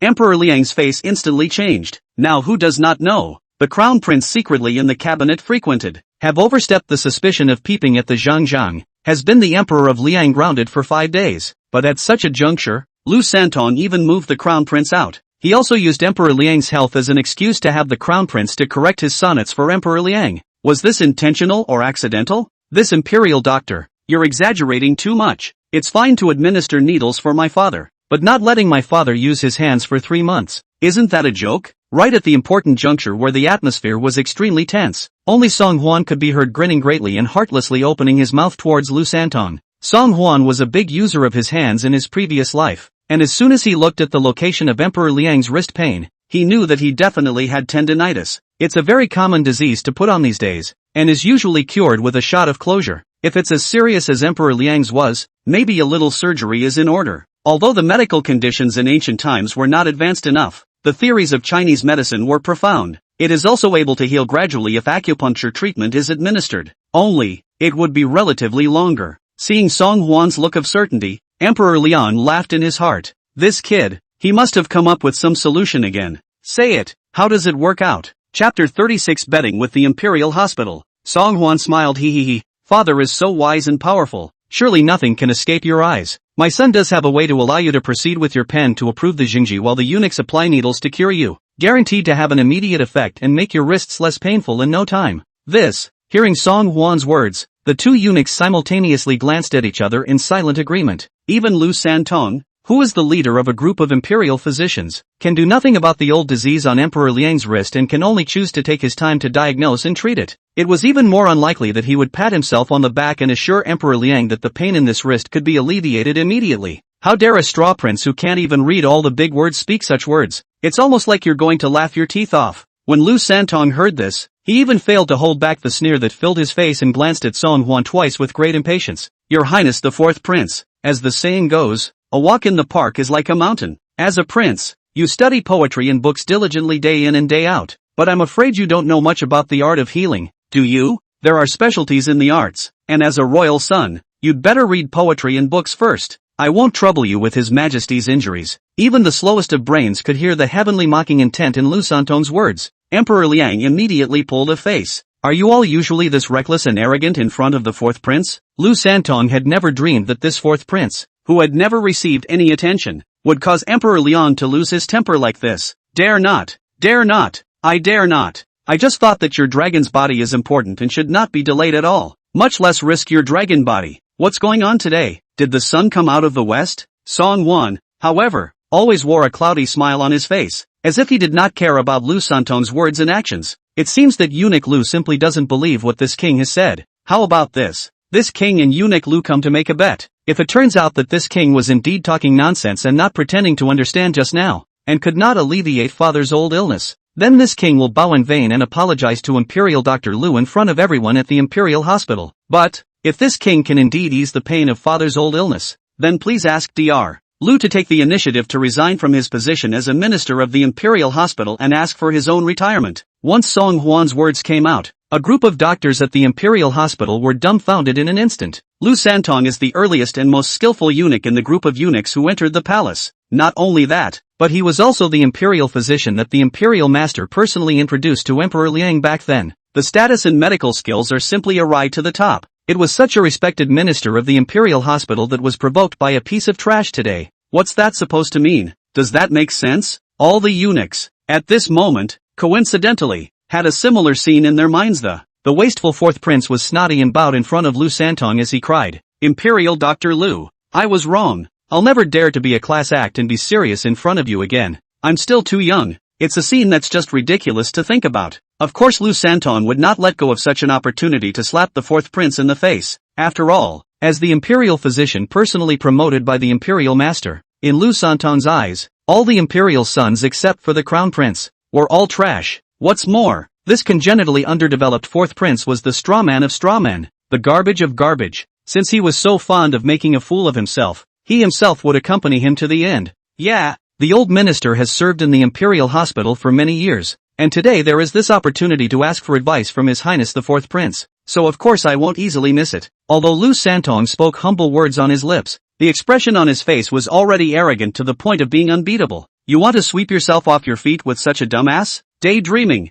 Song Huan smiled without saying anything and got up and walked over to a small eunuch. Sorry to borrow your clothes. Ha, jab. Before the young eunuch had time to react, a piece of the robe on his body had already been torn open by Song Huan. Immediately after that, Song Huan fished out a small knife from the little eunuch's medical kit and methodically cut the cloth he had just torn off. Seeing Song Huan's surprisingly bizarre behavior, the crowd of eunuchs looked at me and I looked at you, wondering what this outrageous prince was mad about again. Emperor Liang trusted Song Huan and was still filled with curiosity when he saw Song Huan methodically busy. Old four, what are you doing? Song Huan blinked at Emperor Liang. My son is making bandages. Bandages? Lu Santong thought that Song Huan was going to fix some kind of job, and once he heard that Song Huan was actually making bandages, he immediately didn't hold back his laughter. Ha ha ha ha ha ha ha, Your Highness the Fourth Prince. The old minister is not that this person who likes to be catty with young people and likes to make things difficult for them. All healers know that the bandage can only be used to stop the bleeding, not for any other purpose.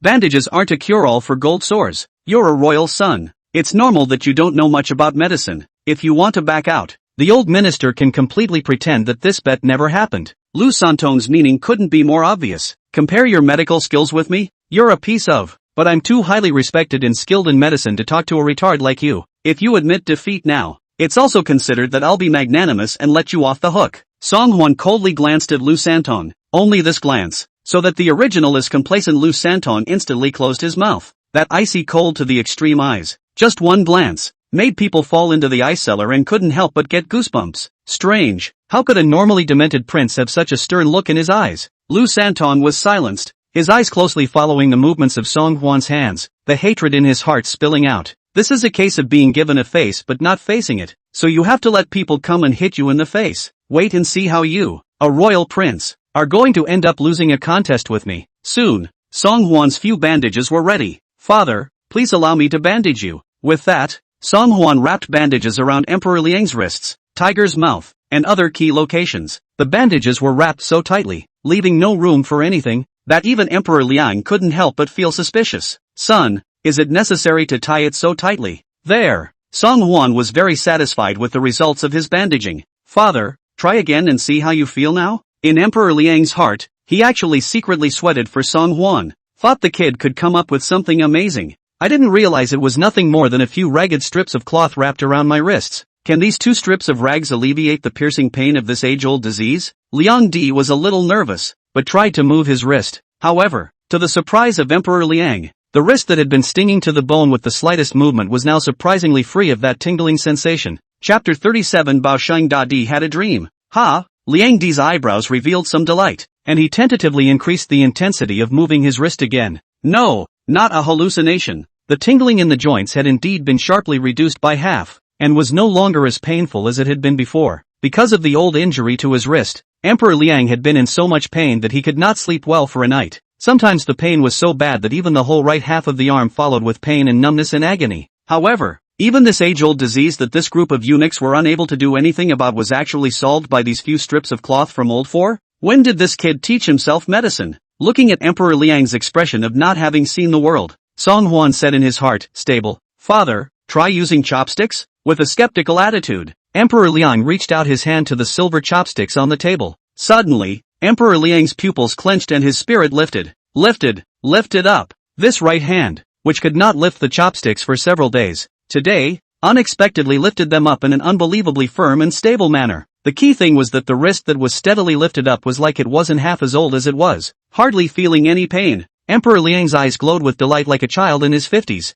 It doesn't hurt anymore, it really doesn't. For 10 years or so, my wrists have always healed and hurt again, and have never been as comfortable as they are today. You brat, where did you learn the art of healing? Seeing that Emperor Liang's mouth was almost grinning up to his ears, smiling with a worthless look on his face, he knew that he must have relieved most of the pain this time and was in an extremely comfortable mood. Only when the emperor's father asked where this medical skill was learned from, Song Huan couldn't answer. Well, my son went into a dream at night, and in the dream there was an old immortal man in white who claimed to be the heavenly Bao Sheng Da Di. The Bao Sheng Emperor has sent word that the true dragon heavenly son on earth is suffering from an old illness, and has specially imparted this method to my son in order to relieve my father's illness. My son originally just thought that he had read too many books before going to bed and had this irrelevant dream. Never would I have thought that there is really a Bao Sheng Emperor sheltering the true dragon heavenly son. Song Huan's words could be said to kill two birds with one stone, both skillfully explaining the origins of this approach and leaving the crowd of eunuchs speechless. And by the way, I patted the Liang Emperor's ass, to please his own father. Not shabby. The key thing is that they must be convinced of such a statement and will not look into anything further. Sure enough, as soon as Song Huan's words left his mouth, he heard a loud noise coming from his side, only to see the imperial Dr. Lu Santong has long since lost the just that pair of calm and relaxed look, full of disheveled. Like in an instant aged 10 years, he fell to his knees with a thud, his knees colliding with the floor with a loud clang that seemed to shatter them. However, his face had long been filled with shock, and he didn't seem to feel the pain in his knee at all. How? Lu Santong couldn't believe that a waste of a prince that no one even cared about could be entrusted with a dream by Emperor Baosheng in his sleep. The Bao Sheng Da Di is the mythological god of healing who is in charge of the healing arts of all worlds. Lu Santong has been studying the art of medicine since he was a young boy, and has been reading medical books for dozens of years. But how come he has never been personally instructed by the Bao Sheng Emperor? Of course, this is not the most critical. The most crucial thing was that he had just impulsively made a bet with the fourth prince. Now that he has lost the bet, does he really have to sue for old age and ask for his own departure? In that case, how could he himself report for the imperial master from time to time in the future, and observe the situation of Emperor Liang and the group of imperial sons for the imperial master? Thinking about the methods of the imperial master, cold sweat quickly ran down the side of Lu Santong's face. While he was shivering on the ground, Lu Santong suddenly felt a layer of black shadows enveloping his eyes. When he raised his head, he only saw Song Huan towering over him, surveying himself with an amused expression. Practicing medicine and healing, this king may indeed be inferior to you, but no matter how superb the medical skill is, it is futile without a humble heart. Treating for someone, not this king, but being human, you can't. Song Huan's words were effusive and loud. The crowd of eunuchs present had already been stunned by Song Huan's words and actions, each with their mouths half open, unable to say a word. Lu Santong was even more anxious, and a mouthful of old blood sprayed out on the spot. He never dreamed that his 30 years of career as a eunuch doctor would be defeated in the hands of this once most despised prince. After dismissing the group of eunuchs, Emperor Liang looked at Song Huan again with a few more moments of joyful abnormality in his gaze. It's like a diamond in the rough that was never really noticed, and now it shines so brightly that you simply can't take your eyes off it. Feeling Emperor Liang's excessively hot gaze, Song Huan felt a little uncomfortable all over. Father, you don't keep staring at my son. Hurry up with your meal. The food is getting cold. Also, although my son has eased the tingling sensation of your old illness, if you want to cure it at its root, you still need to supplement it with acupuncture from the imperial physician. Song Huan rambled on, realizing that the smile on Emperor Liang's face was getting thicker. You brat. You reacted fast enough. Song Huan heart was shocked. Could the Liang Emperor see? Was the reason he had just given just now just making things up? Lu Santong, as the imperial doctor, dared to bring up the matter of letting the crown prince approve the Jinzhua on my behalf in front of me. I really didn't expect that the Shangguan's minions were spread all over to my side. This Lu Santong really needs to thank you for saving his life. If not, based on what he just said, I would have taken off his head a long time ago. Emperor Liang still had a smile on his face, but the murderous determination in his eyes still caused people to feel an extremely strong sense of oppression. Song Huan was relieved. So that's what he meant by reacting fast enough. Yes, father. Some years ago, Great Liang was in constant trouble both internally and externally, and you really didn't have the leisure time to get generalized with that old deng of Shangguani. He has been painstakingly working and laying out his plans for many years, so that he wants to control the entire court, the future candidate for the crown prince, and even to control your every word and action. His minions are all over the former dynasty and harem, and to remove them is by no means an easy task overnight. That's why you mustn't be too hasty. Father, Emperor Liang reached out and patted Song Huan's shoulder. I'm not alone. It's not that there's still you kid to advise me. The crown prince is too deeply influenced by Shangguani, but in my eyes, you are a moldable talent. The implication of Emperor Liang's words couldn't be more obvious. Follow me and do a good job. If you do a good job, the crown prince position will be yours. To be fair, in the beginning, Song Huan merely wanted to be a free and idle prince. You don't need to have a lot of concubines, but you can be similar to the famous Duan Wang. On the line, do prince what good? Everyday fear, moving to be worried about which will be a rebellious son of a tiger eyeing, waiting for the opportunity to make trouble. Song Huan wasn't really that interested.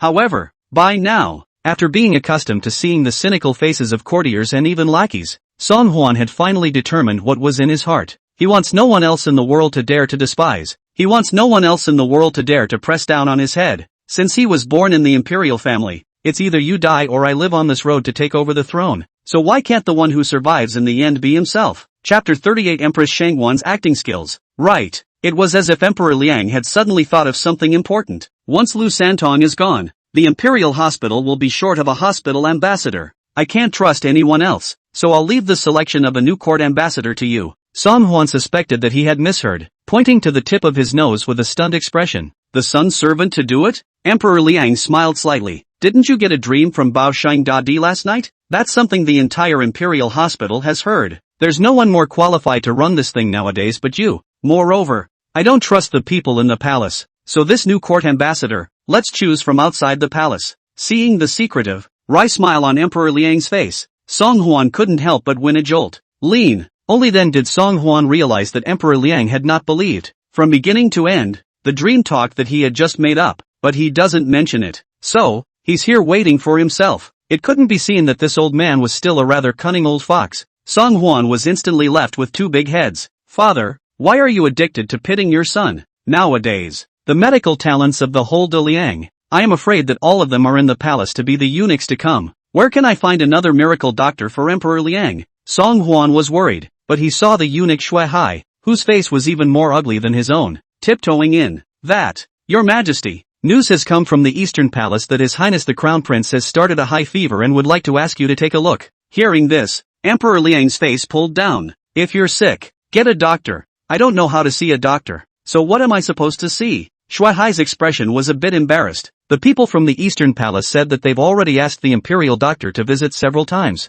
but His Highness the Crown Prince's fever is always recurring and doesn't get better at all. The people from the Eastern Palace say that what His Highness the Crown Prince is suffering from this time is a heart disease. The Crown Prince has been chanting about Your Majesty, saying that he has upset you and is frightened in his heart, which is why he has a high fever. Emperor Liang's brows were locked. As the Crown Prince, he doesn't even know how to repent, but instead, he is still pretending to be here. What a scandal. Song Huan was instead interested in the Crown Prince's intentions. Father, no matter what, Big Brother is also your own son. Why don't you go and see how things are going? In case Big Brother's fever doesn't go down and he burns out his brain over time? Emperor Liang glanced at Song Huan in dismay, not expecting him to take the initiative to speak for the Crown Prince. But this kid has a lot of ghost ideas, so he might want to take this opportunity to see what the Crown Prince has prepared to say. Besides, in all fairness, even if the Crown Prince had made a mistake, he was after all his own son. When a son makes a mistake, he can't stay locked up. Sooner or later, there has to be an excuse to release it. It's rare that you and the Crown Prince have a deep brotherly love. Then you should join me and go to the Eastern Palace to take a look. Yes, Emperor Liang's ceremonial car was in full swing, and had just traveled outside the walls of the East Palace, when he heard a whimpering and crying sound coming from the vicinity. Son, the eunuchs have said that you have a high fever caused by a stagnant heart. Mother knows that you are so sad and upset because your filial piety has been misunderstood by your father. Listen to your mother's words and drink the medicine obediently. Your father will definitely understand you and clear up the misunderstanding with you. The crowd continued on, and only then did they see Empress Shangwon, who had collapsed in tears and hissed outside the Eastern Palace gates. During the period of Song Yu and Song Dis confinement, no one was allowed to see the two without the permission of Emperor Liang. Even Empress Shangwon, who was the crown prince's birth mother, could only pounce outside the door of the Eastern Palace, shouting at Song Yu, who was locked up inside the Eastern Palace. Only that this scene, which should have been full of motherly love, was revealed to be slightly awkward under Empress Shangwon's poor acting skills. Seeing Emperor Liang appear outside the Eastern Palace gate, Empress Shangwon raised her head incredulously. Your Majesty, you have really come to see the Crown Prince. I know that you will definitely not blame the Crown Prince and will definitely be willing to listen to his explanation. Looking at Empress Shangwon's expression of feigned surprise, Song Huan's problem of being embarrassed on behalf of others was back. The eunuchs in the Eastern Palace were able to get the news out, mostly thanks to Empress Shangwon. Now, she is still performing in front of Emperor Liang, hoping to gain his sympathy. Let's just say that her acting was a little too deliberate as well. Emperor Liang frowned slightly, not looking the least bit impressed. What is the queen doing here when it's dark? Empress Shangwon didn't expect that Emperor Liang didn't have a little bit of softness in his heart. I'm really worried about the prince's safety, and I'm not at peace in the palace, so the only way I can feel some peace of mind is outside the gates of the Eastern Palace. Your Majesty, the Crown Prince, he's really wronged. This child has been a filial child since he was a child, and in front of you, that is also self-restrained and respectful, mute and honest, and has never behaved in any way that exceeded the rules. I appeared in the cabinet that day, and it was also because I was afraid that the eunuchs of the cabinet were not doing their job well and delayed your political affairs that I went forward to urge you. You've got to believe that kid. Empress Shangwon urgently pleaded with Emperor Liang for mercy, but Emperor Liang always had a face as cold as ice. The night is cold and windy. The Empress should return to Kunning Palace earlier. If you are truly a loving mother who is dedicated to the Crown Prince, then you should have counseled the Crown Prince more often on weekdays. Over the past year or so, whether the Crown Prince went to your palace to ask for peace or ran off to the cabinet privately, I'm afraid only you as a mother knows best. Empress Shangwon's heart beat violently, and she couldn't care less about the Empress's majesty, so she immediately scrambled her hands and fell to her knees towards Emperor Liang. Your Majesty, it's really unjust. The Crown Prince knows that my concubine is in the habit of reciting sutras to pray for blessings, and is afraid of delaying my concubine's recitation of the sutras, which is why he took the time to come and greet this palace. All the lackeys up and down the Eastern Palace can testify. He's such a filial child, he would never do anything to disobey his majesty. You must believe the prince. Speaking here, Empress Shangwon had already burst into tears and sobbed uncontrollably. Seeing this, the few palace maids following behind her couldn't help but follow suit and wipe up their tears. Empress, you must be strong and cheer up. You haven't had a meal for 2 days. In case your body collapses, won't His Highness the Crown Prince be even more saddened? Your Majesty's heart is clear and bright. You will definitely find out the truth and clear His Highness the Crown Prince's name. Looking at the scene of chaos in front of the East Palace Hall, Song Huan secretly reached out and pinched his thighs, lest he fail to hold back a laugh. It really should show all those traffic and fresh meat what it means to be a real actor. Empress Shangwon can't even say that she didn't win a movie queen after this performance. Feeling that it was a bit inappropriate for him to keep standing dry, Song Huan had to open his mouth and persuade. Yes, Empress Mother, you shouldn't be too upset. People are doing what the heavens are doing. If it really wasn't Big Brother who did what he did, Father naturally wouldn't have descended on him. It was fine if Song Huan didn't open his mouth, but as soon as he did, he attracted Empress Shangwon's ferocious face and glared fiercely over. It's that damn old four again. That time before, he was the one who came uninvited and won away the sword that should have belonged to the Crown Prince. Now that the Crown Prince is in trouble, he's even here to throw stones. Maybe all of this was instigated and driven by the dick who was actively picking fights. Chapter 39. Could it be the oldest four? Although her heart was indignant, but realizing that Emperor Liang was still in front of her, Empress Shangwon could only lower her head for the time being, not daring to show her anger too much. Emperor Liang was already annoyed in his heart, and when he saw Empress Shangwon's death-seeking appearance, he could not help but feel more and more disgusted. It seems that it's still thanks to having a sensible mother like you that the Crown Prince was able to do such a good deed. You go back first. It's windy outside the Eastern Palace, and you don't have to come back to stay at the entrance of the Eastern Palace in the future. Empress Shangwon busily raised her head, 4 big words written in her eyes. Unbelievable. She and Emperor Liang were husband and wife for more than 30 years, always respecting each other as guests. Is the world's people in the eyes of the model of love between husband and wife? For more than 30 years, Emperor Liang had never said a single heavy word to her. But now, Liang Di has not only punished the crown prince for being grounded, but even her face, Liang Di does not have the slightest regard for. And all of this must be thanks to that 4th prince. Empress Shangguan knelt on the cold stone slab, only feeling as if her heart was 3 feet of ice, several times cooler than this stone slab. Looking up at the back of Emperor Liang and his party as they left straight away, Empress Shangguan bit her lips even more tightly. 10 long fingernails were embedded in the flesh until they left a shocking trail of blood, and Empress Shangguan couldn't feel the slightest bit of pain. Queen Mother, please get up, get out. The palace maid just wanted to go forward to help, but she didn't want to be slapped by Empress Shangguan and knelt on the ground. Rest in peace, my lady. Blood oozed from the corners of the palace maid's mouth, and she trembled with fear as she hurriedly cowed out uncontrollably towards Empress Shangguan. Empress Shangguan's eyes seemed to be spewing out sparks of resentment as she stared dead on in the direction Song Huan had left. Ha! Is nothing but a straw man who only slips around, taking advantage of the fact that the emperor has no other princes around him, which is why he seizes every opportunity he can to get to the top. As long as there is a day that this palace is here, we will never let this stupid person succeed. Never. Achu dash. Outside the East Palace bedchamber,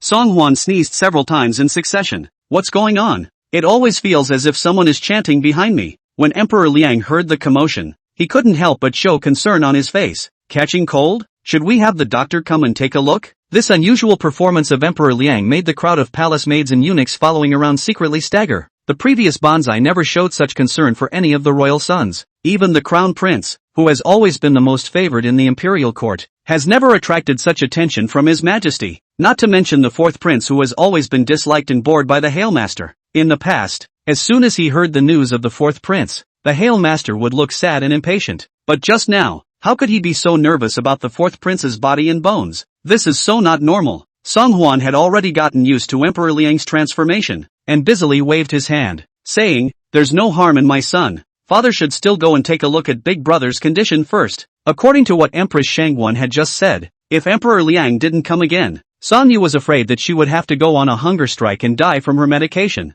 His Majesty has arrived. Under the small eunuch's clarion call, Song Huan trailed Emperor Liang and stepped into the door of the East Palace's bedchamber. The person who caught his eye was Song Yu, who was sitting at the table, writing with his head buried in his hands. Cough cough cough. Only Song Yu was draped in a long shirt, holding a brush in his hand, constantly writing something on the rice paper. One cheek was pale and bloodless, and he coughed a few times now and then. Seeing Emperor Liang appear, Song Yu hurriedly put down the brush in his hand and rose to salute in fear. "My son pays his respects to my father." Cough cough cough. "Father, my son did not expect that you would still come to visit my son. My son's heart is inadvertently terrified." Cough cough cough. Saying that, Song Yu actually had red eyes and choked a little. "I do not dare to ask for forgiveness from you, father, and after this incident, I have finally realized a truth. Even if my son has the heart to share his father's worries, he cannot ignore the rules and go to the cabinet privately to urge the matter. This is all my son's fault. My son already knows it's wrong." Cough cough cough. Speaking in an emotional place, Song Yu once again coughed violently. "Look at that.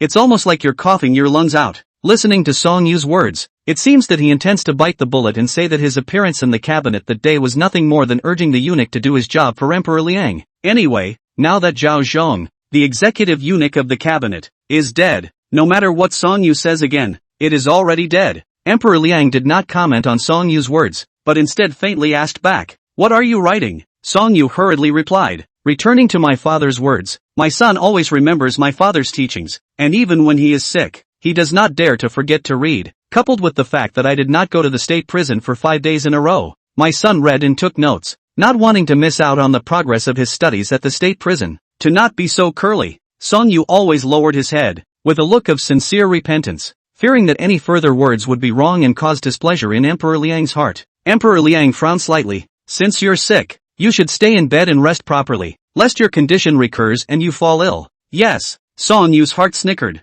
It seems that the father is still very concerned about his condition. "Father, my son knows I shouldn't have angered you and made you sad and angry. In the future, when my son acts, he will definitely not be so careless and reckless again, and be taken by people with a heart to make a big deal out of it." Looking at Song Yu's face full of anticipation, he was obviously waiting for Emperor Liang to open his mouth and speak the good news of exempting himself from his grounding. However, Emperor Liang did not have any obvious expression on his face, much less any semblance of opening his mouth. During this long, suffocating silence, Song Yu's heart drummed 7 times. Father was clearly willing to come and see himself, and even took the initiative to care about his body. It's a sign that you're not angry anymore. Yet why is he still hesitant to speak up and release himself from his confinement? Just as Song Yu's head was filled with random thoughts, finally, Emperor Liang slowly opened his mouth. Old 4, didn't you say you'd come to see the Crown Prince, mindful of your brotherhood? Now that the people are done watching, let's go. What? Song Yu's mouth opened like a huge round egg and could no longer close. Coming to see yourself is not what father meant. Rather, it's the oldest 4? Wait a minute. Since when has father been so obedient to old 4? Song Yu's brain buzzed with a loud roar. The roar was so violent that it shook Song Yu's brain to the point of raw pain, and he was even still a little out of breath. He suspected he'd heard wrong. Either that, or he was really feverish. So much so that he actually had such ridiculous hallucinations. However, Song Huan's words were like a basin of ice water that chilled the heart, splashing Song Yu upside the head. Since that's the case, then big brother, you can recuperate at ease. Father and I will go back first, haha. Wait a couple days and I'll persuade father to come and see you. Chapter 40. A man can be killed but not dishonored. Song Yu no longer remembered how he had sent Emperor Liang and his party away and how he had returned to his chambers. It was only when the sound of the imperial doctor requesting to check his pulse rang out that it called back Song Yu's thoughts that had been wandering outside for a long time. Your Highness the Crown Prince. Crown Prince?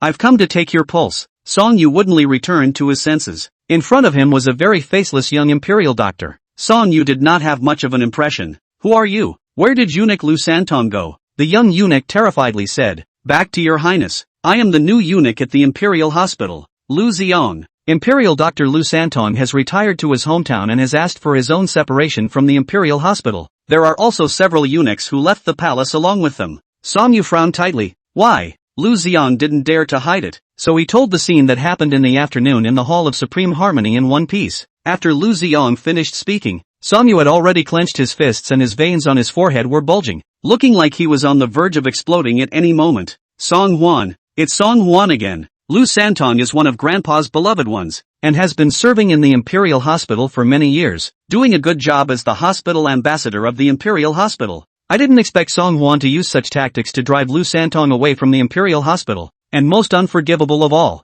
looking at the scene that had just occurred in the Eastern Palace, it seemed that it was still at Song Huan's request that father would come to visit him. It was not easy to make a concerted effort with mother to bring father over. I didn't realize that all this hard work of planning was all ruined by that punk Song Huan. He himself is the Crown Prince, Emperor Liang's favorite firstborn son. How dare you wait for that loser to give the word before you can expect a visit from your father? A soldier can be killed, not dishonored. Today's matter was simply a strange shame for Song Yu. It was 1,000 times worse than killing him. Seeing Song Yu's emotions getting more and more agitated, his chest rising and falling violently, and a layer of sweat beads seeping out from his forehead, Lu Ziong hurriedly said, Your Highness, are you feeling uncomfortable? Let the micromanager check your pulse. Get out. Get thee out. Song Yu suddenly stormed up and kicked Lu Ziong in the heart. Bang. Put. Lu Ziong was like a kite with a broken string, flying several meters away. The blood in his mouth spurted out in response, instantly splattering the marble floor of the Eastern Palace red. Song Yu didn't even look at Lu Ziong, as if what was in front of her wasn't a living, breathing human being,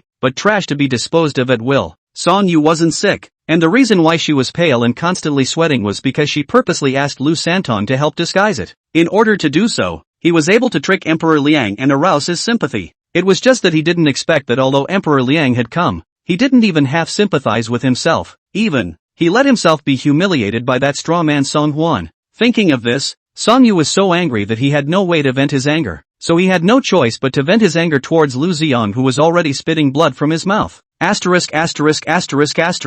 All damned. You people of lowly birth want to climb up the ladder? You're looking for death. Under Song Yu's vigorous venting of one foot after another, finally, Lu Ziong completely collapsed to the ground, and his twitching body no longer saw any semblance of movement. The only proof that this was a fresh adult body a few minutes ago was the eyes that were wide open in terror and the blood that kept bubbling outward from the 7 orifices. Seeing Lu Ziong completely stop gasping for air, only then did Song Yu finally feel a sense of relief and waved his hand towards the side. Don't carry them away yet. Wan Bao, the eunuch of the Eastern Palace, was extremely perceptive, and seeing this scene in front of him, he hurriedly brought someone forward and dragged Lu Ziong down. After calming down, Song Yu finally had time to sit down and think about the series of strange events that had happened recently. First Chang Susu was robbed, followed by the sword. Then later, it was the cabinet affair. Himself and Song De were both grounded by their father. Song Yu's eyes snapped open at the thought. Wrong. It's all wrong. It turns out that all along, I had been thinking about it the wrong way. Earlier, he had thought that the reason Song Hwan was able to snatch Chang Susu from his hands was entirely because Song De was behind it.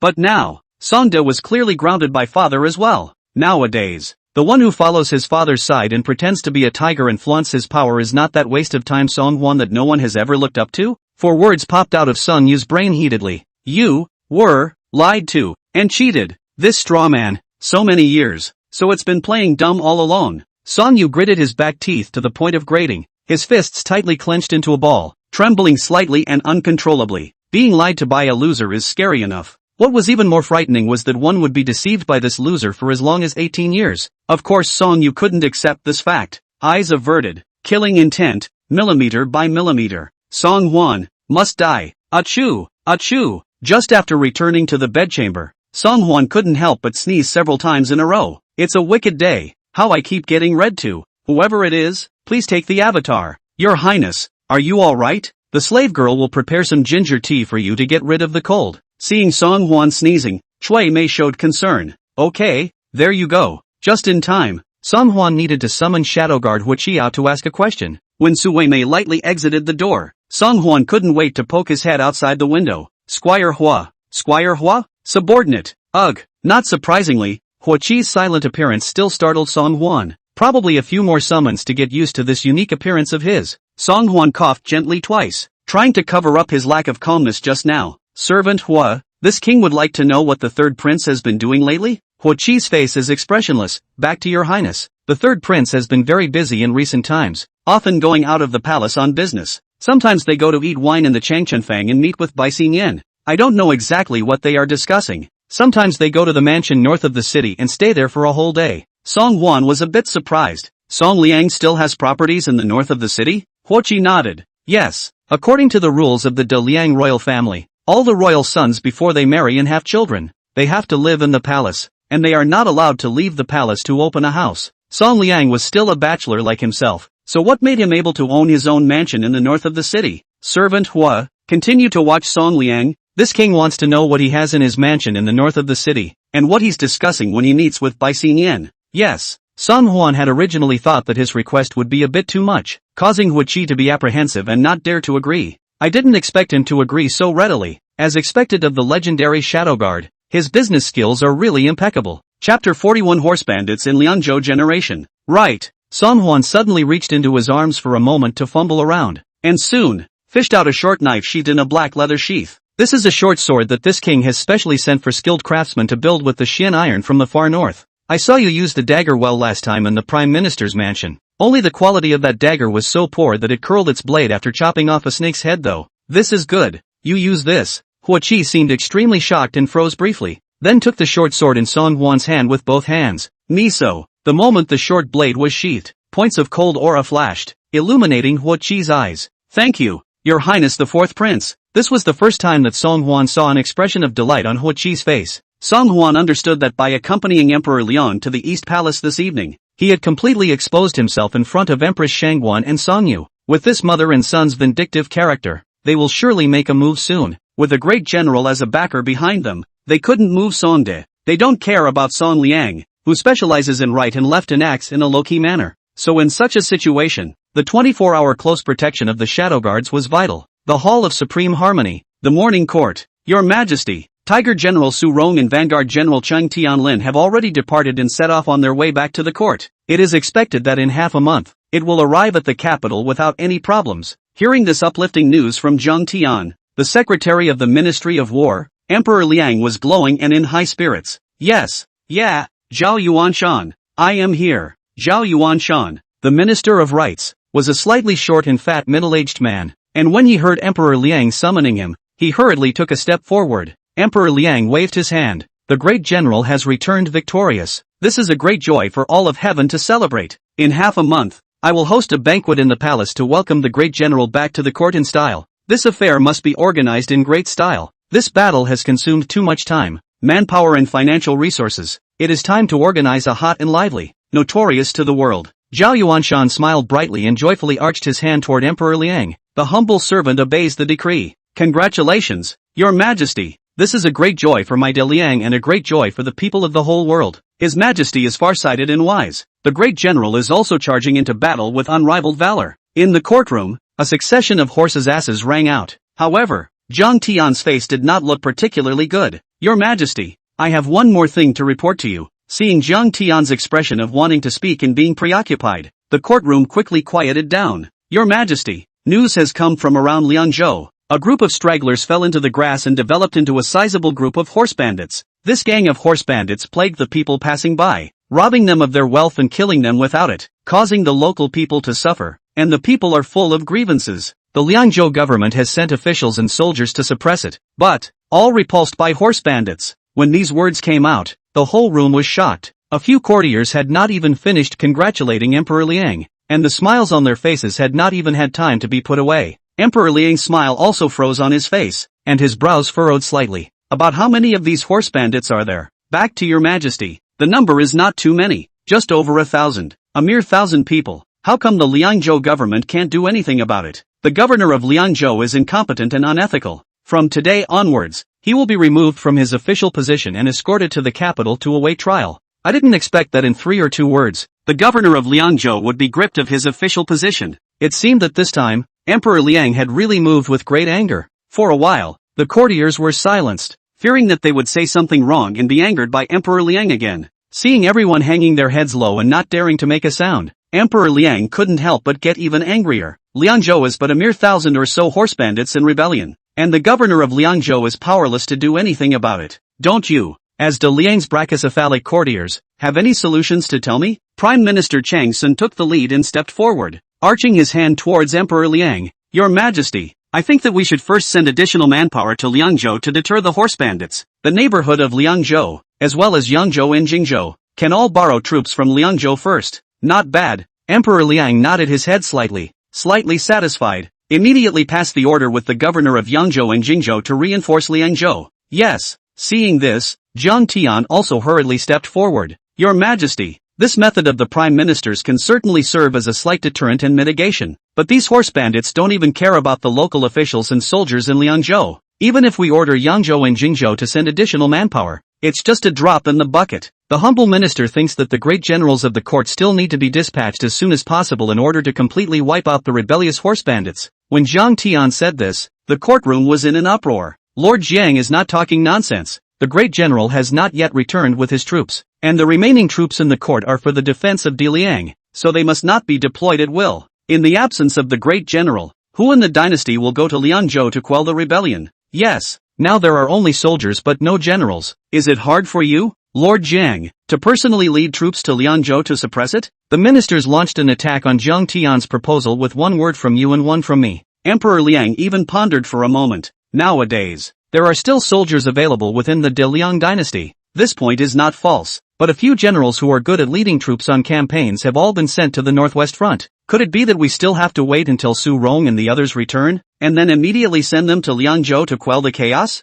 Liangzhou was located in the southwest direction of the capital city of Yuzhou, a bit further away from the northwestern battlefield. Waiting for Su Rong and other generals to return to the capital before going forward to Liangzhou would take at least as long as 20 days. If we really waited until that time, the local horse bandits were afraid that they would have already made a scene. Amidst a chorus of skepticism, Zhang Tian made a deep bow to Emperor Liang. Your Majesty, in my humble opinion, it's not as if there are no valiant and skillful generals above my De Liang court today. His Royal Highness the Second Prince has been studying military books with the great general since he was a child, and he is even more highly skilled in extraordinary martial arts. It's the right person to lead the troops to quell the horse bandits this time. Hearing Zhang Tian's words, the courtroom fell silent. Song Huan felt even more amused in his heart. It turns out that Zhang Tian laid out so much. In order to draw out the second Prince Song Da, Emperor Liang changed his gaze to a scrutinizing one, sizing up Zhang Tian in front of him with interest. The second prince is still being grounded by me today. Lord Jiang wouldn't be the one who doesn't remember.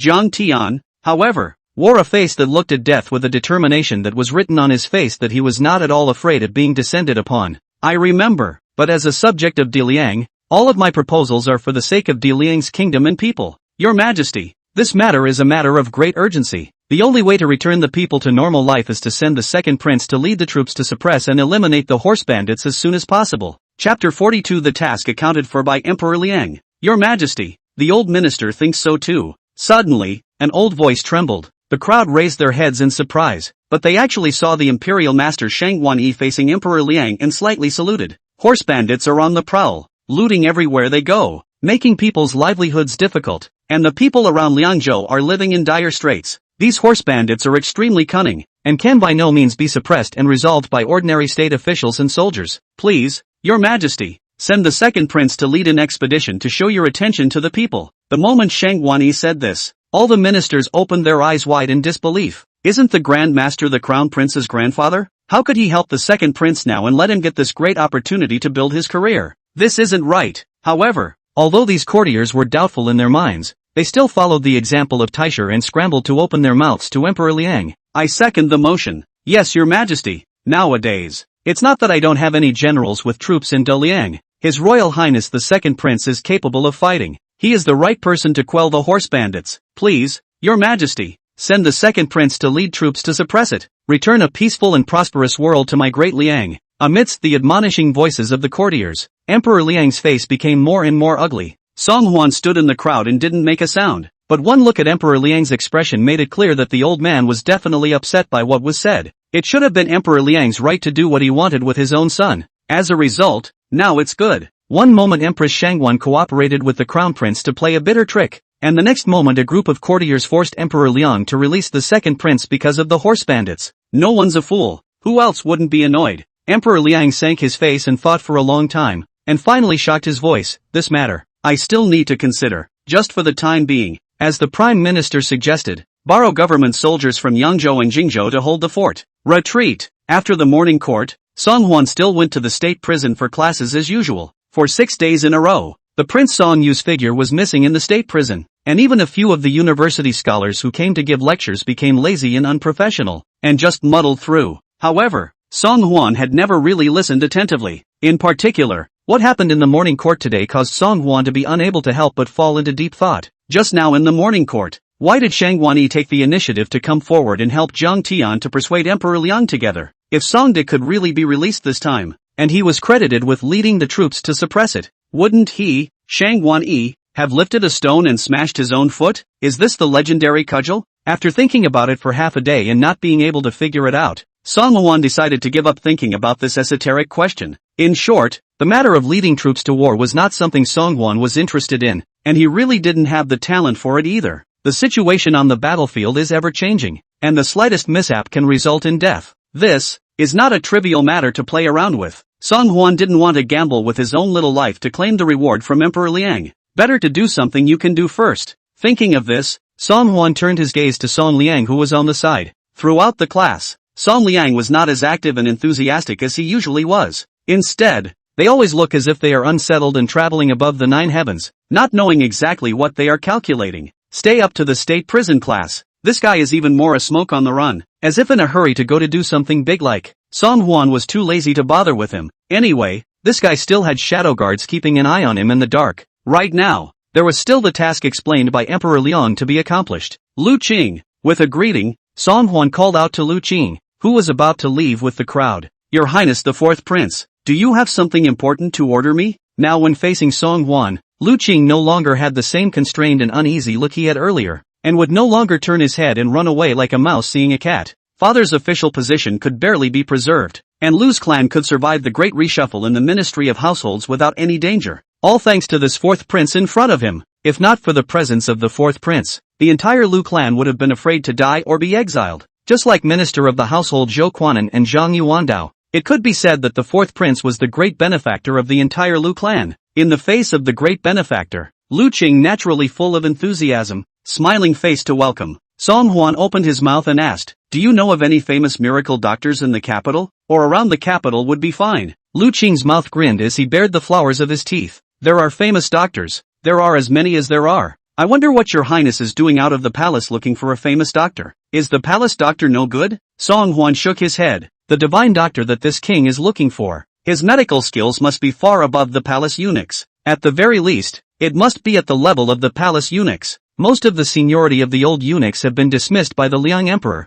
A large palace. Now there are only a few young eunuchs left. Lu Qing was still smiling like a flower. But when he heard Song Huan's words, the smile on his face immediately faded for the most part. Looking for a doctor outside the palace? Even quite a bit more than the eunuchs? Your Highness, your request is a bit strange. Lu Qing tried to restrain himself before swallowing back the words strange request. Could it be that the fourth prince was really too unappreciated in the palace? And there wasn't even a eunuch who was willing to treat him. That's why he turned to himself, wanting to find a miracle doctor whose level was even higher than that of the imperial doctor? If that were true, the fourth prince would be too pitiful. Thinking of this, Lu Qing could not stop shaking his head and sighing even more. The fourth prince. What a nice man. Smarter than the prince and a better person than the prince. How is it that you have to ask for help to even find a miracle doctor to see you? Seemingly seeing through Lu Qing's inner thoughts, Song Huan silently sent the other party a blank stare. What are you thinking about you? This king is merely following father's decree to look for a miracle doctor in the folklore to be the new ambassador of the imperial hospital. Just tell me if any of them meet the criteria. Hearing that, Song Huan, instead of being as downtrodden as he had imagined, was instead acting on Emperor Liang's secret orders. Lu Qing finally breathed a sigh of relief for the other party. Worthy of being the fourth prince that he chose to follow, he really did receive His Majesty's appreciation. Only the question Song Huan raised still made Lu Qing difficult. Dianjing is the capital city after all, and there are many major medical centers all over the place. There are naturally countless bone setters with excellent medical skills. However, if it is said to be at the level of the Thai hospital, or even far above the level of the Thai hospital, then it is really impossible to find a few. Lu Qing racked his brain and finally his eyes lit up. There, Your Highness, I have really thought of a far-famed divine doctor. This divine doctor comes from a family of healers. When the owner of Bianjing's largest restaurant, Chang Chun Fang, was critically ill, all the city's bone setters were at their wits' end. It was still this divine doctor who stepped in with his marvelous hands and pulled the old man back from Hades. It's been 3 or 4 years since this happened, and that boss of Chang Chun Fang is still alive and kicking like nothing's wrong. It's just that this divine doctor lives in deep seclusion and rarely shows up, and whether or not he wants to treat someone depends on his mood. So, there's really not much certainty that I can ask the other party to come out. Chapter 43. The Lu divine doctor who lives in the northern suburbs. Song Huan was also energized by it. With such an eccentric temper, he must be a man of the world. As the saying goes, money talks. Who cares what you are in the world? There is still a time when you don't come out of the woodwork when it comes to the ability to pay your bills. There's nothing that can't be done if enough is given. Upon hearing Song Huan's insistence on going in search of this divine doctor, Lu Qing immediately instructed his men to go ahead and investigate the divine doctor's address. It didn't take long for the boys under Lu Qing to return with the news. Your Highness and young master, I have inquired, and this divine doctor lives at the foot of the mountains near the northern outskirts. Worthy of being a man of the world. Even the place where he lived was so refreshing. Song Huan immediately instructed the eunuch Xiaolingzi, you bring a few more people and make a trip to the northern suburbs, and make sure to invite this divine doctor to appear. As for the salary, you tell him to just drive. Anyway, this money is from the emperor's father. Song Huan is not distressed. Yes. Xiaolingzi made a bow and hurriedly retreated to get ready. Song Huan purposely left Lu Qing behind. When Xiaolingzi brought the divine physician, he still had to let Lu Qing follow along with him as a gatekeeper. Who knew that after an hour, he saw Xiaolingzi return with a group of people who were downcast and wilting like frosted eggplants. Your Highness, I've heard that the divine doctor has a rule that he doesn't see anyone during his consultations with patients. There are still many people waiting outside the mansion, but this divine doctor just doesn't show up. Song Huan was puzzled. Have you even seen the true face of this divine doctor? Also, did you state the reason for your visit? Xiaolingzi hurriedly knelt down and kowtowed to Song Huan. Your Highness, the slave opened the door and explained his intentions as soon as he went there. But this divine doctor refuses to even make a sound, not to mention showing his face. Minion's errand was unfavorable. I beg your Highness to forgive me. Being a divine doctor, you really do have a bit of a temper. It's true that you can't blame Lingzi for not bringing anyone. However, this stirred Song Huan's intense curiosity. Oh, so condescending? This king would like to see with his own eyes just how superior this rumored divine doctor's medical skills are, that he is so bullying to such an extent. Song Huan didn't delay much, and the group immediately set off in great numbers towards the northern outskirts of the capital. As the carriage continued to head north, the pedestrians and houses around it became more and more sparse. Traveling to the foot of the mountain in the northern suburbs, there are not many people living here anymore, except for a small, lonely courtyard. To Song Huan's surprise, there were quite a few opulent and luxurious carriages parked outside the small courtyard. At the entrance of the courtyard, there were even countless young rich gentlemen waiting, each with their necks stretched out to look inside. Seeing such a scene, Song Hwan couldn't help but feel amused. Does it mean that all these rich kids are sick? If that was really the case, then this divine doctor was indeed a great dignitary, to the extent that he had made these male children suffering from illnesses personally wait outside. Lu Qing followed behind Song Hwan, and at a glance, he saw a very familiar figure in the crowd. Was he? What are you doing here? A man whose age was not similar to Lu Qing turned around at the sound of the voice, and seeing that the visitor was actually the son of the minister of the household, he hurriedly came up at a trot. Mr. Lu, so you still remember me? Lu Qing introduced Song Hwan in a low voice. Your Highness, this man is the son of the largest medicine store in the capital, the 100 Herb Hall family. Wu Zi, this man is a notorious womanizer. I wonder what he's doing here. Song Hwan nodded slightly and opened his mouth to Wu Zi. Are you also here to see the divine doctor? Although Wu Zi did not know the true identity of Song Hwan, but seeing Lu Qing's respectful attitude towards Song Hwan, he guessed that this person is by no means simple. This gentleman, I'm afraid you don't know anything. The divine doctor who lives here is named Lu Qianxue, and his family has practiced medicine for generations, but he is the descendant of the legendary medical Saint Lu, in our entire Daliang. That's quite famous. As for why I'm here, well, speaking of this, Wu Zi showed a demented smile. Not only is this Miss Lu a woman with an orchid-like quality and excellent medical skills, she is even more florid and beautiful.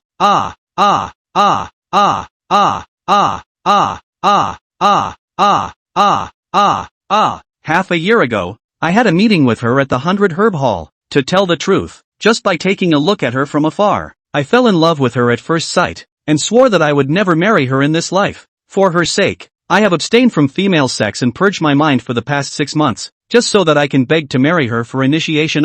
Hearing this, Song Hwan and Lu Qing's expressions changed, for big words were carved all over the face. Sacrificed. It's amazing how far you can go for a woman you've only met once. All Song Hwan wanted to say was that the top liquors were nothing more than that. Could it be that this is the legendary war god of pure love? However, what Song Hwan hadn't expected was that this divine doctor, who was a sensation in the capital, would be a girl. Looking at Wu Zi's face filled with an expression of being caught up in a beautiful longing, and twisting his head to look at the group of young men surrounding the outside of the small courtyard, Song Hwan felt a little unbelievable. These remaining people are also seeking to marry the divine doctor? Hearing Song Hwan mention these remaining contenders, Wu Zi's face showed contempt and immediately changed into an expression of deep hatred and bitterness. Humph. None of these people really adore Miss Lu. Compete with me. Who are they to do that? Are they willing to offer their family's fortune, as I am, just to win a smile from a good woman? They don't deserve it. Nice guy. You'd willingly take on $10,000 of your family's fortune to get a wife? Song Hwan said, don't understand, but respect. Blessing.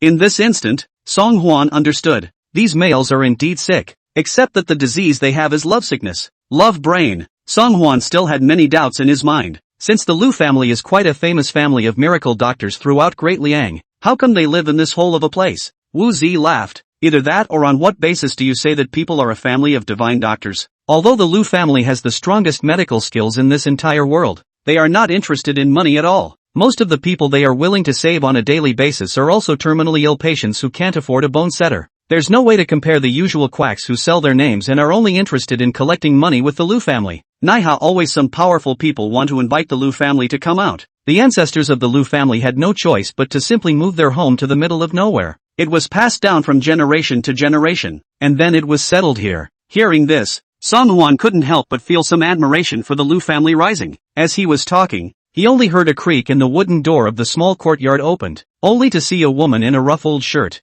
straw shoes rotted most of the way, clutching a packet of medicine, gratefully walking out of the small courtyard. The women could not stop bowing to the people inside the small courtyard one after another as they walked outside. Divine Dr. Lu, you are truly my family's savior. My son has been sick for more than 3 years, and no one knows what the hell my son is sick with. I have a total of this much silver left in my family. You mustn't mind. With that, the woman pulled a small, crumpled cloth bag out of her arms. It clattered inside, and it sounded like it should have been some few coins. Chapter 44. A sudden change of heart. Big sister, please don't. Lu Qianxue hurriedly bent down and personally helped the woman up from the ground. As soon as she appeared, she could clearly feel the sound of the crowd outside the courtyard collectively sucking in a breath of cold air. Song Hwan raised his eyes and couldn't help but freeze as well. The woman in front of me was dressed in white, standing in a pavilion, as if she were a moon god who was not contaminated by the clamor of the world. On the slim melon face, a pair of phoenix eyes glistened, and the delicate humped nose added a point of Englishness, so that people simply could not take their eyes off. If Cheng Susu's beauty is a delicate and bright beauty, Then the Lu Qianxue in front of her is a beauty so cold and noble that people only dare to look at it from a distance, not dare to get close. Seeing Lu Qianxue reveal herself, the crowd that had been waiting outside the small courtyard for a long time finally stirred. My name is Wang Zhong of the Heavenly Fragrance Pavilion. I wonder if I could ask Miss Lu to show her face and come to your residence. Miss Lu, they are all bad people. Don't listen to them. I, Zhang Yuanpeng, just want to invite Miss Lu to a casual dinner. Bah, you this abacus playing, I heard it in Yunzhou. Miss Lu, I rushed for 3 days and 3 nights. Just want to catch a glimpse of Miss Lu your face nah. Ha, you people are so false. My name is Wu Zi of the 100 Herb Hall, and I would like to offer the 100 Herb Hall with both hands, just to sincerely beg for Miss Lu as my wife. In the midst of the crowd's boiling clamor, Lu Qianxue did not utter a single word more, and after sending the woman away, she turned around and closed the small courtyard door with a bang.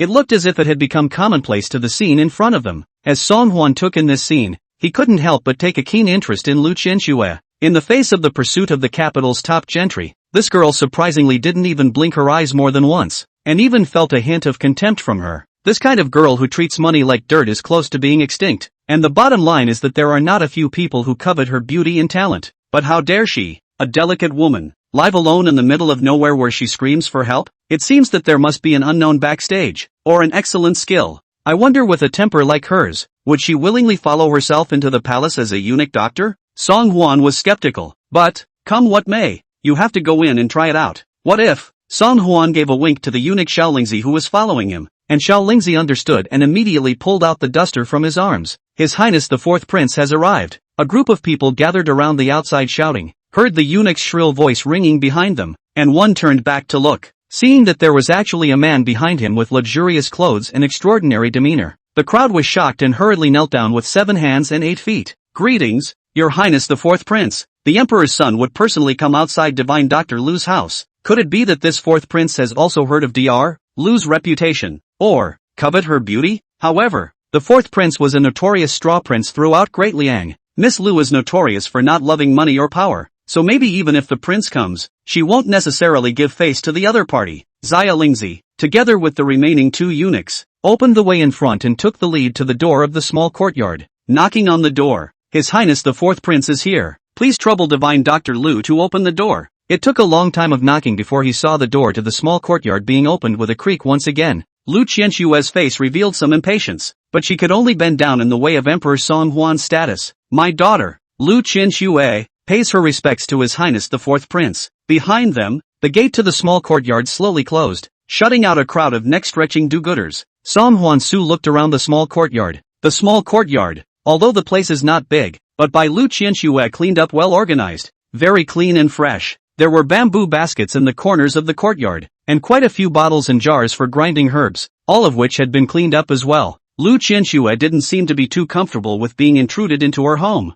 and followed Song Huan with lust for words written all over her face. Your Highness, I wonder if you have found my daughter for something. Only after being reminded by Lu Qianxue did Song Huan remember the purpose of his trip. Xia Lingzi is extremely eye-catching, stepped forward and politely said, Miss Lu, my master has heard that you have excellent medical skills, and today I have come here to announce that you have entered the palace to be a eunuch doctor. Don't thank me quickly. However, Lu Qianxue was much more calm than Song Huan had imagined. Thank you, Your Highness the Fourth Prince, for your kindness, but my daughter is just a groom who wanders among the mountains and fields, and she can't be on the stage. Xiao Lingzi was a little embarrassed. Looking at Song Huan and then at Lu Qianxue, he stiffly continued to speak. In the past, if you want to enter the palace as a physician, in addition to the Ministry of Ceremonies to directly transfer and recruit, you need to pass through layers of assessment and screening. Today, His Highness the Fourth Prince has been extraordinarily gracious, and has licensed you to be exempt from the heavy examination. Miss Lu, you'd better take the decree quickly. Lu Qianxue's calm little face remained expressionless, as if facing either a prince or a beggar made no difference to her. Your Highness, my daughter has an older brother named Lu Ziong, who just joined the Imperial Hospital earlier this year. My brother's medical skills are not below those of my daughter. Your Highness can go find my brother if you need to. The doctor has a brother? Since he was a divine doctor, her own brother's medical skills must not be below hers. It would be enough to let him be the ambassador of the Imperial Hospital. Only, Song Huan had specifically come to seek Lu Qianxue today. It's a bit humiliating to return empty-handed after such a nosedive. Song Huan was about to open his mouth to say something, but heard the door of the small courtyard again bang sound, was kicked open. this is the Lu family in the northern suburbs? Several middle-aged men dressed as eunuchs pushed the door in, their gazes recklessly glancing back and forth across the courtyard. Lu Qianxue furrowed her brows tightly, but apparently due to her upbringing, she did not immediately lash out. Not bad, this is the Lu family in the northern suburbs. May I ask what you are here for? The eunuch at the head arrogantly raised his hand and greeted the small eunuchs to carry in a mouthful of marijuana bags from outside.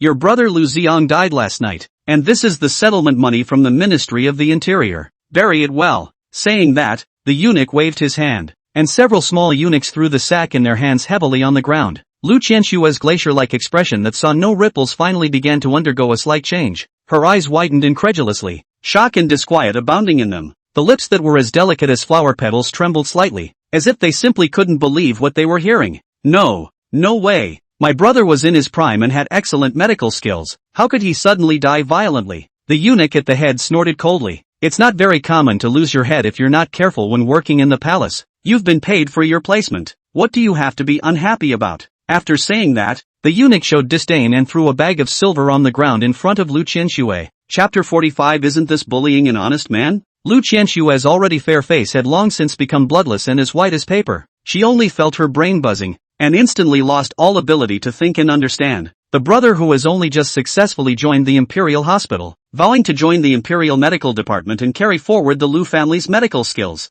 It's just gone? Lu Qianxue stretched out her trembling hand, but in the end, she didn't have the courage to open the hastily wrapped sack. She couldn't believe that her brother, with whom she had grown up, was now lying cold in this worn-out sack. No way. This eunuch, are you mistaken? It can't be my brother. My brother is still very young. How could it be him? Seeing that the eunuch turned around and was about to leave, Lu Qianxue suddenly became agitated and went forward to stop the other party. What for? Rebel you still? The eunuch was impatient to the extreme and flew up to kick in Lu Qianshue's direction. Pa dash. Ah! A scream rang out suddenly, echoing through the empty courtyard. The eunuch never dreamed that he would receive a solid kick on his ass from someone else first. What kind of asshole dares to kick me? The eunuch was on fire, twisting his head and cursing. Who knew that when he turned his head, he saw a face that was completely unexpected? His Highness, the fourth prince? Recognizing that the man in front of him was actually Song Huan, the eunuch was violently shocked and hastily bent down to kneel on the ground. In the middle of nowhere,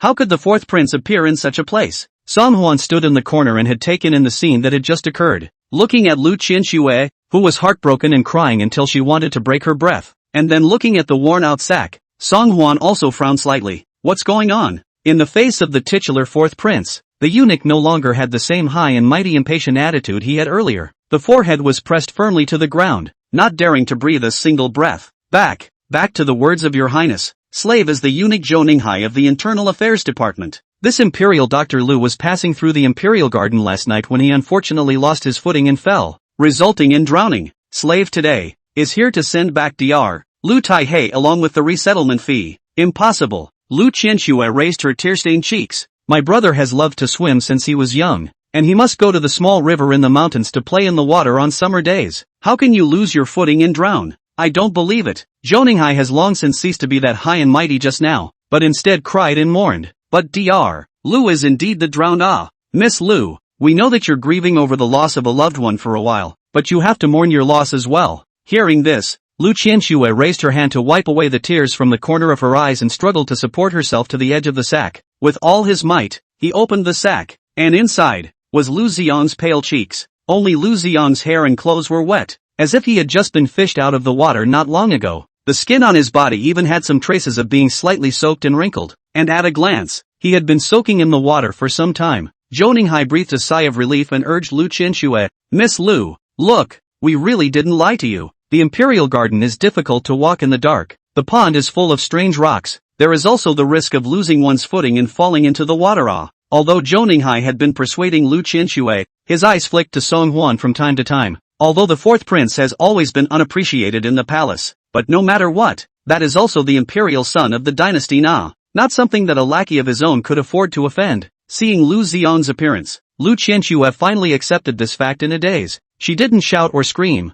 2 lines of tears flowed down her eyes, and her body shook violently. Despite being saddened to the core, Lu Qianxue tried to support herself and bowed to Song Huan. My daughter thanks your highness the fourth prince. Please forgive my daughter for not being interested in entertaining. But please, your highness, go back first. When the people present saw this, none of them shook their heads and sighed. Xiaolingzi even picked up the money bag from the ground and placed it in Lu Qianshue's hand. Divine Dr. Lu, I'm sorry for your loss. See Song Huan and no longer too much to pursue. Zhou Ninghai heavy sigh of relief, hastily greeted a group of accompanying eunuchs want to leave. Your Highness, the lackeys will go back first to deliver their orders. Slow down. Zhou Ninghai hadn't taken 2 steps yet when he heard Song Huan's unruffled voice and once again wrinkled his face as he turned around. Your Highness, do you have any further orders? Could it be that this 4th prince was really too idle in the palace? So he went to the middle of nowhere to find a sense of existence? Song Huan didn't answer directly, but took the money bag from Xiaolingzi. Opening it up and slightly counting it, he found that there were only about 10 taels of silver in it. Ordinary courtesans were released from the palace at the age of 25,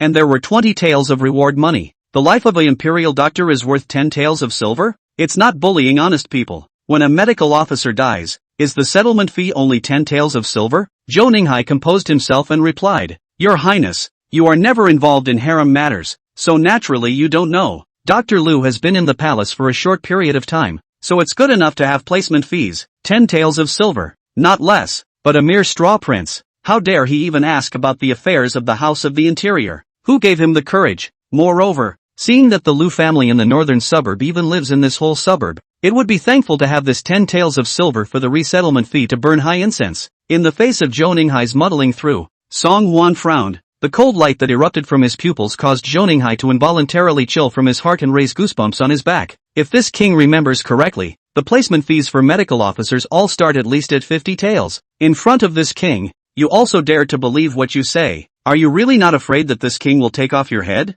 Zhou Ninghai's heart trembled. Isn't this 4th prince usually demented to the core? How is it possible to know the exact amount of the placement fee? In the face of Song Huan's extremely oppressive words, Zhou Ninghai was so frightened that his liver and gall bled, and he hurriedly kowtowed and saluted Song Huan. It was the slave who misremembered. Hurry, why don't you guys make up the rest of the resettlement money? Zhou Ninghai hurriedly greeted the several small eunuchs behind him to take the money. However, it has long been unhelpful. Go back to the prudent punishment department yourself to receive your punishment. 50 big planks, but if you get 1 less plank, the king will let you make up for 150 big ones. Zhou Ninghai's jaw dropped. Although he didn't take off his head immediately, 50 lashes were by no means something a regular person could take. The boards of the prudent punishment department are 3 sticks thick, and with 50 boards, even if you don't die, you'll be crippled for life. Your Highness, spare your life. The slave will never dare again. Please, Your Highness, give the slave another chance. Zhou Ninghai was in tears, crying and asking for Song Huan's forgiveness. However, Xiaolingzi had already led several eunuchs to drag him down.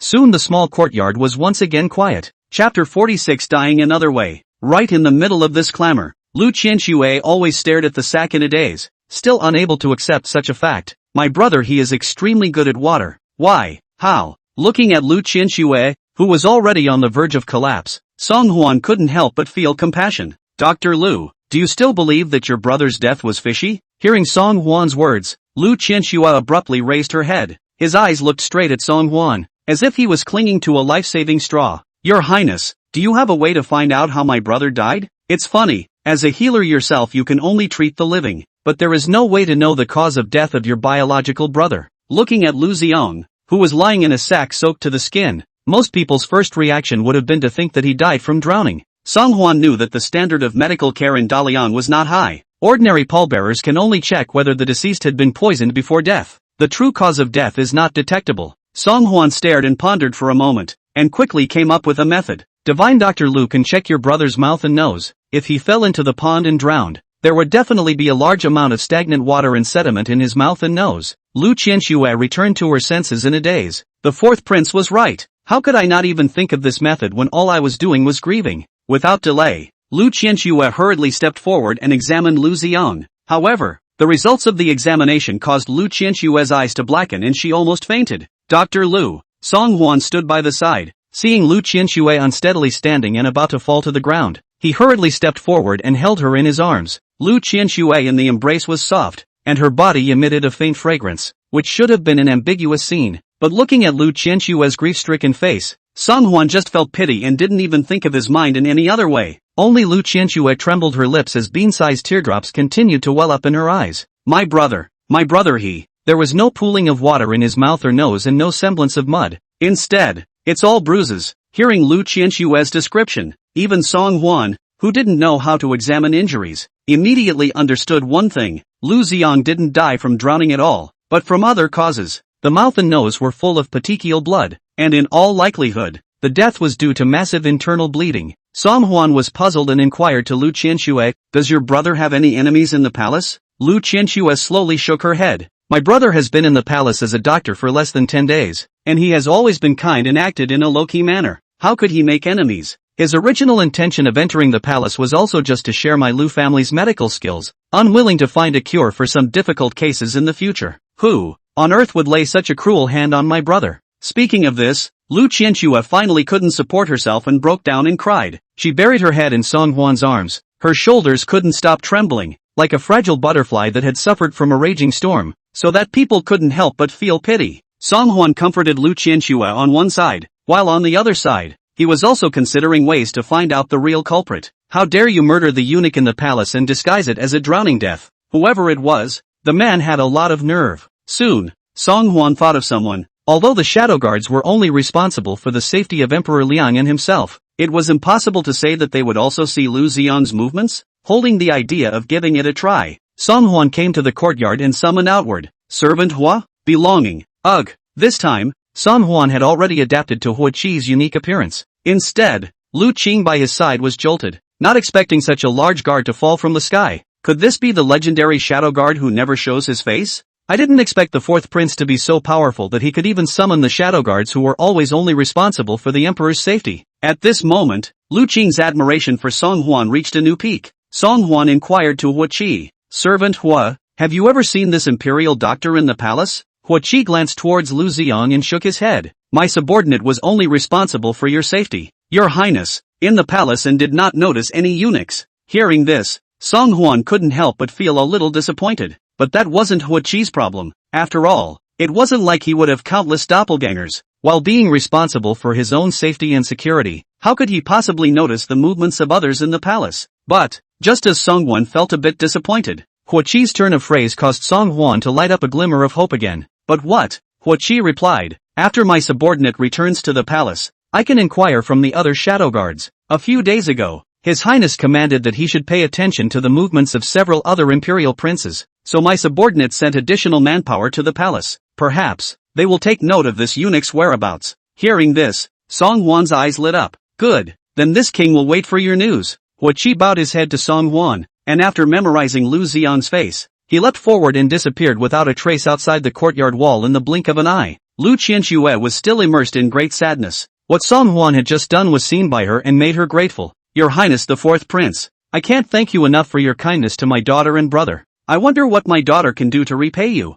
There was quite a lot that Lu Qianxue could do, but Song Huan didn't want to take advantage of the situation at this time. People's brother died accidentally, and at the moment we can't find out any reason for it. To make any excessive demands at this time, wouldn't that be an animal taking advantage of someone's situation? There was one thing she could really do, though. Why doesn't Divine Dr. Lu join this king in the palace and serve in the Imperial Hospital first? In this way, if this king has any updates, he can also tell Divine Dr. Lu at any time. Although Lu Xiang accidentally died, the Lu family had such a change. But this hospital minister, Song Huan still want to bring back to the Liang Emperor to deliver. Lu Qianxue secretly bit her lips. This time, she didn't push back again. "My brother perished in the palace for no apparent reason, and this time he entered the palace, bound to find out the true cause of his brother's death and avenge him." "Good, Your Highness, my daughter will join you in the palace." Lu Qianxue slightly cleaned up a bit, which then along with Song Huan and his entourage embarked on the road to the palace. The moment the gate of the small courtyard opened again, the group of gentlemen waiting outside the courtyard gate still stretched their necks, looking forward to Lu Qianxue's silhouette. "Miss Lu, I'm really here to beg you for medical attention. My sincerity touches heaven and earth. How come it can't touch you, Miss Lu?" Chapter 47. This move is called killing with a borrowed knife. Soon, however, the crowd shut up, because the one standing beside Lu Qianxue was not the same fourth prince who had just gone in, and to add to the crowd's dismay, Lu Qianxue surprisingly behaved herself and followed the fourth prince's side, stepping onto the carriage along with him. The crowd was dumbfounded. After witnessing the fourth prince driving away, the crowd suddenly erupted into a huge discussion. What is the meaning of this? Is Miss Lu going to be taken back to the harem by the fourth prince? On what grounds? In all fairness, where am I inferior to the fourth prince? You don't take a piss and look at yourself either. He's a prince, aren't you? You're just a couple of bucks. Alas, I didn't expect to lose to capital after all. I only hope that the fourth prince will be nicer to Miss Lu when he goes back and move more gently. Don't say it, don't say it. My Miss Lu ah. Alas, the area around the southern part of the capital city was bustling with activity. Stores and high rises. Stores all over the road. Pedestrians shoulder to shoulder. Everywhere prosperous and peaceful. This was a place where only the prestigious people in the capital could live. And the rent of the stores was naturally ridiculously expensive. However, just this inch south of the city, there was one street that was silent. Not a single store. Much less a single pedestrian. There was only one vermilion-colored luxurious gate on the wide and neat main road. Two huge stone lions stood in front of the door, which were silently telling the noble status of the owner of this mansion. Under the main door, the threshold made of fine Hatian jade, but also highlights the owner's generous family. On the door plaque, there are 3 big words written in dragon and phoenix. The Imperial Master's residence. On this day with nothing to do,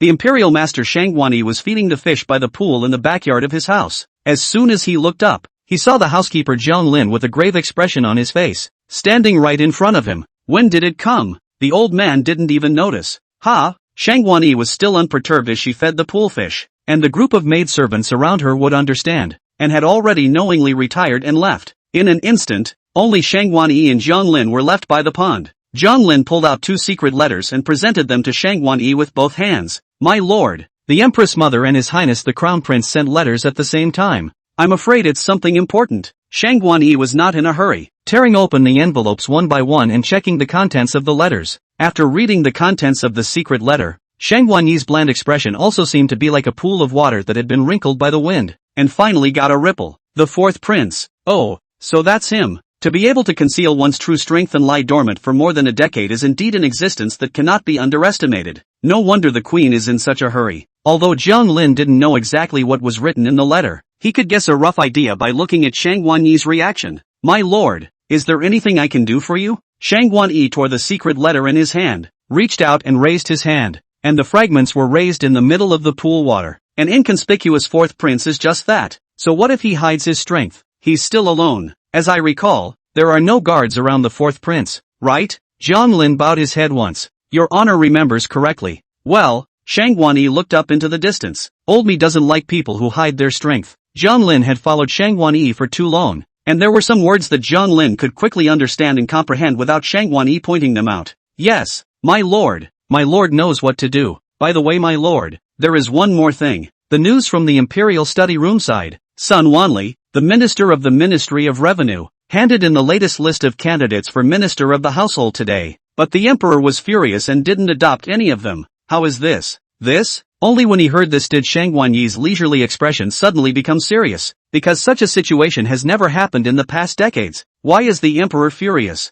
What did he say? Jiang Lin sighed. His Majesty said, nowadays, the candidates for officials in the court are always directly recommended by the Ministry of Mandarins, but the quality of the recommendations coming up is mixed. The 2 ministers who were in trouble at the Ministry of Revenue last time were also both directly recommended by the Ministry of Appointments, but they turned out to be 2 of the biggest assholes in the Dalian court. Shangguani sketched a cold smile. From ancient times to the present, officials have been selected, all through the Ministry of Appointments examination, screening, and recommendation. The Emperor is dissatisfied with the Ministry's recommendation. Does he have any other plans? Jiang Lin also hurriedly compensated with a smile. Yes. Perhaps it's because the Ministry of Households has caused the Emperor too much displeasure this time around that he's so insistent. Your Excellency, rest assured. My subordinate has already informed the university scholar Huang Deng in advance. Let him in a few days and then together with Sun Wanli, to advise the Emperor. The official position of the Minister of the Household is incredibly important, so I don't think the Emperor will delay for too long.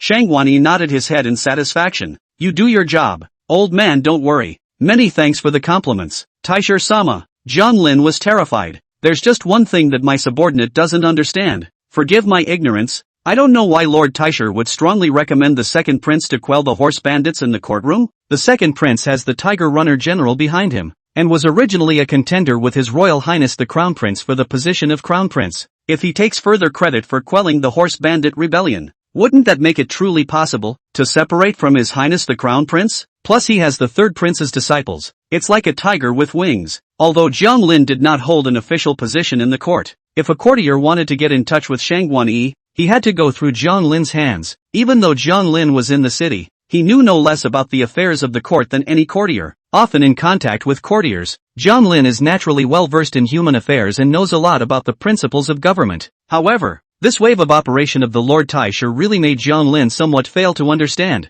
In the face of Jiang Lin's doubts, Shangguani raised her eyes to the distance and smiled brightly. Who says that if you lead an army to suppress horse bandits, you will always return successfully and safely? As far as I know, these horse bandits are vicious and brutal to the extreme. Coupled with their knowledge of the local terrain, even the local officials and soldiers can only do nothing and wait to be exterminated. No matter how prim and valiant the second prince is, in the end, it's just paper. When it really comes to the battlefield, I don't know what kind of changes will be encountered. Shangguani seldom explained so much to Jiang Lin, and this time, he was obviously also excited in his heart before informing his thoughts one by one. Not only was Shangguani excited, even Jiang Lin couldn't help but have his eyes light up when he heard it. Who would have thought that Lord Taisha could come up with this move to kill someone with a borrowed knife? You are far-sighted. It is really my subordinate's rat's eye that fails to comprehend it. Subordinate obeys. Shangguani still smiled and shook his head. Things are unknown on the battlefield, but I believe in the old man. You pick a group of dead soldiers ahead of time and let them blend in with the army. Hearing this,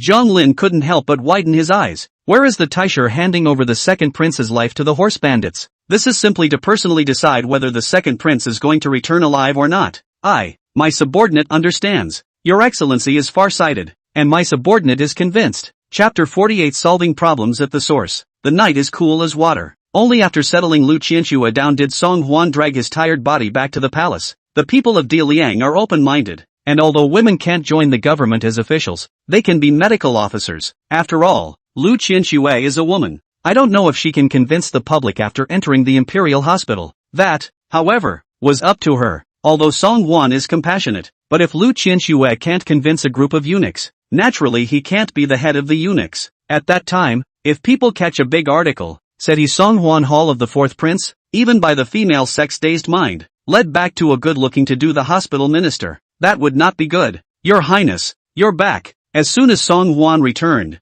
he saw Tsueme greet him with a gleeful face. Having been delayed outside for a long time today, Song Huan only felt sore all over and waited to have Tsueme give himself a good massage. I didn't expect Tsueme to say that Emperor Liang had sent people to ask several times, just waiting to see himself. Although Song Huan was tired, he didn't want to be delayed for too long when he thought that Emperor Liang was still waiting for him in the Yangxin Hall. Looking at Song Huan's hurriedly departing figure again, Tsueme's eyes were unusually pleased. Your Highness, he's finally been rewarded by His Majesty. Obviously a few days ago, His Highness the Fourth Prince was still just a prince that no one cared about, or even put in their eyes at all. The master is not valued. As a lackey, Tsueme is naturally ostracized by other palace maids and eunuchs. However, today has long been different from the past. His Highness the Fourth Prince has risen to the occasion and has been recognized and reused by His Majesty. What's the saying? If it's gold, it's bound to shine. Tsueme raised her hand to wipe away the tears of excitement. In the future, in front of those unrivaled palace maids, one would finally be able to raise one's eyebrows and straighten one's back. Inside the Yosemite Hall, it was already twilight and late at night though, but Emperor Liang was already reclining on the couch, looking over the Zhangji close to the candlelight.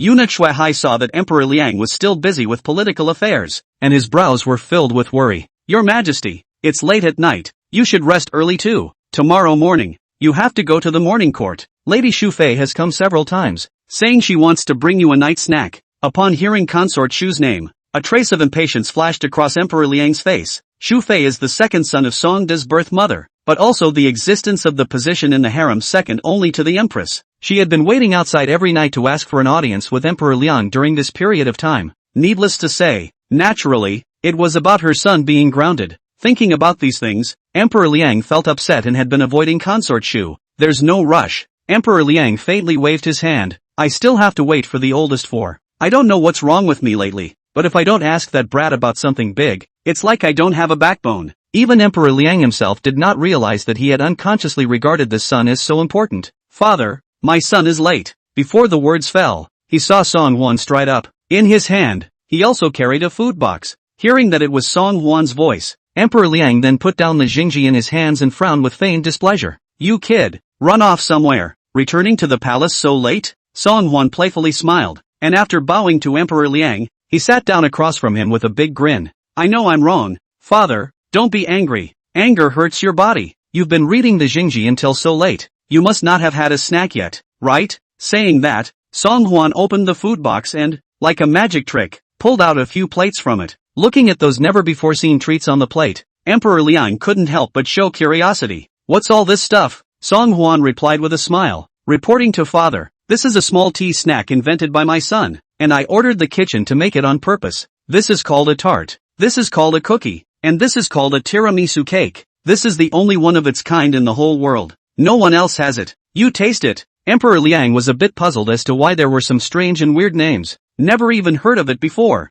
However, sniffing the faint milky flavor of the refreshments, the cravings in Emperor Liang's stomach were still tickled. Taking a taste of each, Emperor Liang stared in amazement. Old 4, where did you learn all these refreshments? I've never tasted anything like this before. Song Hwan hemmed and hawed and laughed. This is all what the child minister has figured out for himself. If you love it, father, my son will tell the imperial cuisine the recipe and have the imperial cuisine make it for you every day. But you should exercise restraint. Don't eat too much and get diabetes. Emperor Liang only realized that this son was getting more and more eccentric, and he couldn't understand 8 out of 10 sentences he said to himself every day. However, Emperor Liang did not pursue the matter. Instead of his former silent, dumb and silly appearance, Emperor Liang appreciated the now eloquent and confident Song Hwan more. By the way, Song Hwan took the initiative to confide in Emperor Liang. My son was out today and has already brought back the new ambassador of the Imperial Hospital. That fast? Emperor Liang was a bit incredulous. The Imperial Hospital Minister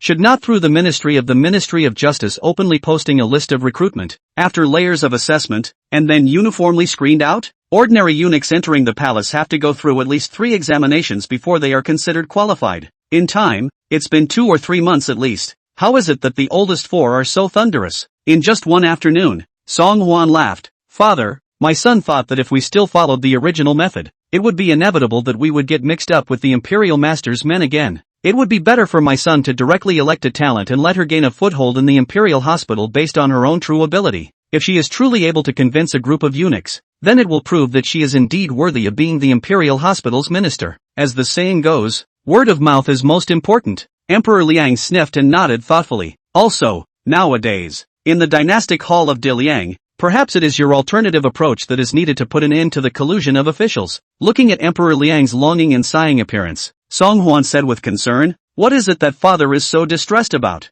Emperor Liang sighed. For one thing, it is the matter of the horse bandits in Liangzhou who are in rebellion. Secondly, there are vacancies in positions after the household ministry was purged. The Ministry of Appointments has come up with a whole list of candidates for me, but I don't want to use it. Without much thought, this group of personnel must still be screened by Shang Wanyi. What use do I have for them? Tomorrow at the court, I intend to order the Prime Minister to personally gatekeep and select talents for me. Song Hwan pondered briefly. Father, my son believes that this is not a matter of who will pick the talent. Even if Lord Prime Minister were to step in, he wouldn't be able to do everything and find out where everyone came from. If one of them is mixed in with the Imperial Master's men and the Prime Minister fails to find out in time, won't he be implicated again then? It is a small matter for the Prime Minister to be implicated, but if he is introduced under the Taisha again, will there not be a repeat of the same mistake? So this time, the problem must be solved at the source before it can be solved. Chapter 49 Overwhelming Dramatic Changes. What Song Hwan said was exactly what Emperor Liang was worried about. Shang Wanyi is extremely well connected and has his hands full. It's easy as pie to put his own people in whatever position he wants. Emperor Liang actually knew in his heart that it wasn't even a matter of who was responsible for the selection. Just when Emperor Liang was worried and thinking hard, however, he saw Song Hwan, who was on the side, unexpectedly grinning with his mouth. Brat, what are you laughing at? Emperor Liang pretended to be annoyed and viciously gouged out Song Hwan. In his heart, however, it was snickering, because when Song Hwan smiled, Emperor Liang knew, this kid must have already thought of a solution in his mind. As expected, Song Hwan did and did not disappoint Emperor Liang. Father, my son actually has an idea. Have you ever thought that the fundamental problem is not that Shang Wanyi has one hand in the pie, but that the method of electing officials today is just too stereotypical? Stereotypes? Emperor Liang blinked uncertainly. Every year when the time comes to recruit officials, the Ministry of Mandarins will purposely conduct heavy election screening to finally select talents. It's a rule that's been set since the previous dynasty, so how can it be stereotypical? Song Hwan patiently explained. It's not true that the Ministry of Mandarins is going to be elected, but I'm curious to know what the criteria for the Ministry of Mandarins elections are, qualified or unqualified. It's still not up to those examiners at the Ministry of Appointments. When they need a connected person, they can lower their requirements. when they meet ordinary civilians, they charge a lot of money for favors and take this opportunity to make a lot of money. In the long run, such an election method will not only bring about a wave of unorthodox wins, but will also leave the court with fewer and fewer available talents. Even if there is no Shangguan Yi, there will be Ouyang Yi and Xianyuan Yi appearing in the future, continuing to single-handedly control the election of officials. So the most efficient way to change this situation is to abandon the current system of selecting officials. Hearing what Song Huan had said, Emperor Liang couldn't help but be intensely interested. Look at your kid's statement. But have you already come up with some perfect response? Song Huan smiled faintly. Perfection can't be called perfect. My son merely hopes that he can come up with a way that is as fair and just as possible. There are thousands of readers in the world, and even more young talents who aspire to serve the motherland. But there are some people who have a lot of talent, but suffer from not having a good birth, not having those silver that take to dredge up the relationship, and can only seal their ideals, and from then on spend their lives in obscurity. From the bottom of my heart, my son feels displeased for these people. I beg my father to be able to give these lowly-born chilies a chance to prove themselves. Looking at Song Huan's magnificent look, Emperor Liang could not help but be infected by him. How vast is the area of Diliang and how many talents are there? Why do we not give an equal opportunity to all learned men and women in the whole world, as proposed by Lao Si? Tell me, what are you going to do? Song Huan spat out 2 words from his mouth. The imperial examinations, science? Although Emperor Liang did not yet understand the meaning of what Song Huan had said, he could feel that it was not simple just from the name. Song Huan nodded. Exactly. There are no entry requirements or high entry fees for the imperial examinations. Anyone who is knowledgeable in our great Liang, regardless of whether they have taken lessons in private schools or not, can enroll. Father can order 1 yuan gu to unify the questions and conduct a unified examination at a fixed time each year. This way, one can completely get rid of Shangguan Yi's control.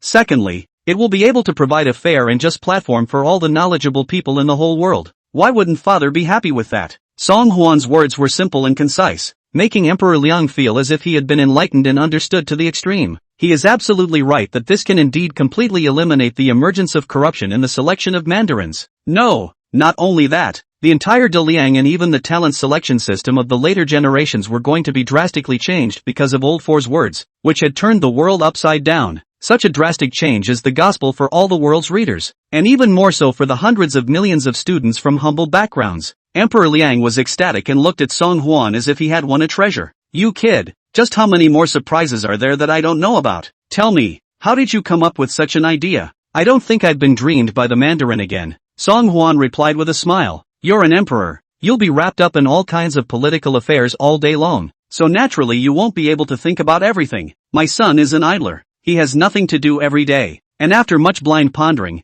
he came up with this solution. Besides, as your son, as the emperor of Great Liang, he should think about the Great Liang community. Emperor Liang heard the words and was overwhelmed with emotion for a moment. Never thought that this imperial son, who had not been valued for 18 years, would now be the one he valued the most. If the other princes could be as frugal as Lao Si, Emperor Liang was afraid that he would wake up laughing in his dreams. Thinking of the 2 sons who were still grounded by himself, Emperor Liang could not help but feel sad. Now that Liangzhou is infested with horse bandits, there aren't many generals in the court who can handle the task. The second is indeed a prima donna, but it's just this impulsive and irritable temper that really puts people at ease. Father, it's getting late. You should rest early too. By the way, when I came to the palace of Nourishing Heart just now, my son also saw that Lady Shufei was waiting outside. Seeing that Emperor Liang seemed to be getting sleepy, Song Huan took the initiative to get up and ask for his resignation. Hearing Song Huan mention Shufei, Emperor Liang was even more slightly annoyed. She likes to wait,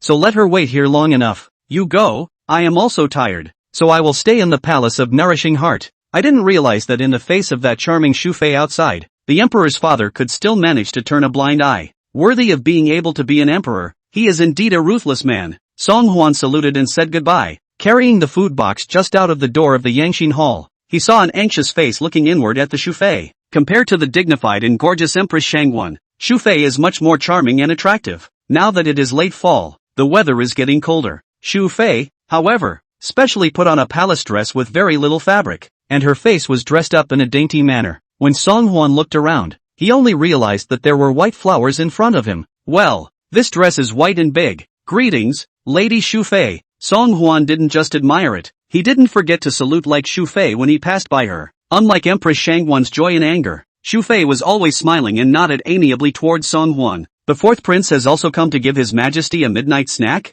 His Majesty has been busy with political affairs lately, and has been lodging in the Hall of Nourishing Heart for several days in a row, and this palace is anxious to hear about it, worrying about His Majesty's health. Song Huan couldn't help but slander in his heart. You wear such cool clothes, is that to worry about Emperor Liang's body? It was clear that he was trying to squeeze the last bit of energy out of Emperor Liang. Chapter 50. It is not proper to speak out of turn. Although he thought this in his heart, Song Huan still nodded his head and agreed. Lady Shu Fei is right. Father has worked so hard for the country, day and night. There's nothing I can share as a son, so I can only send over some snacks to replenish father's body. Looking at Shu Fei's appearance, the next time she came to deliver a midnight snack, I'm afraid that she would have to prepare some great tonic. Concubine Shu Fei smiled sweetly. I heard that now that the horse bandits in Liangzhou are in turmoil, His Majesty has wasted sleep and food and has a headache. If you imperial sons could share some of the burden for His Majesty wouldn't have to work so hard. Song Huan narrowed his eyes and surveyed the Shu Fei in front of him with interest. As expected,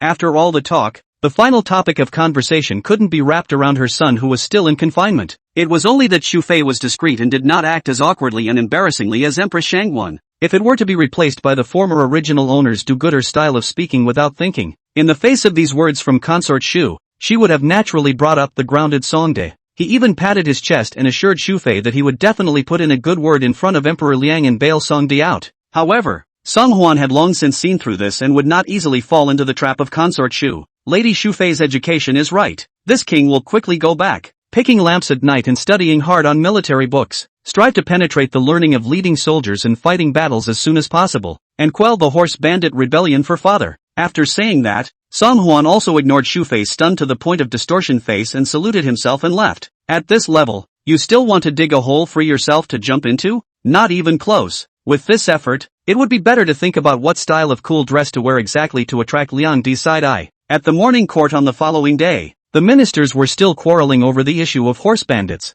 A portion of the courtiers thought that pigeons should be flown to quickly notify General Su Rong and the others to reroute and go to Liangzhou to quell the chaos. The other part of the courtiers think that it's not necessary to use a bull's knife to kill a chicken. The bandits are just horse bandits. As long as the second prince personally leads the troops to pacify the chaos, it will be a matter of eliminating them in minutes. However, no matter how lively the arguments of these courtiers were, Emperor Liang remained gloomy and did not say a word. After finishing his work in the palace, Song Huan planned to go to the imperial hospital to see how Lu Qianxue was doing. After all, she was a weak woman who had just lost her family, and suddenly came into the middle of this hooked-up harem. Her situation would not necessarily be very good. What's more, to be able to serve in the palace, these eunuchs all came from a family of healers, and most of them were pretentious and high-minded. Can she be convinced by a little girl of her name? Who knew that before he could set off, he would see Xia Lingzi come to inform him. Your Highness, Lord Prime Minister sent someone to deliver a message inviting you to the Prime Minister's residence. Chang Sun invited himself? The matter of the Ministry of the Household has come to an end, and the rest are trivial matters that can be dealt with according to the rules.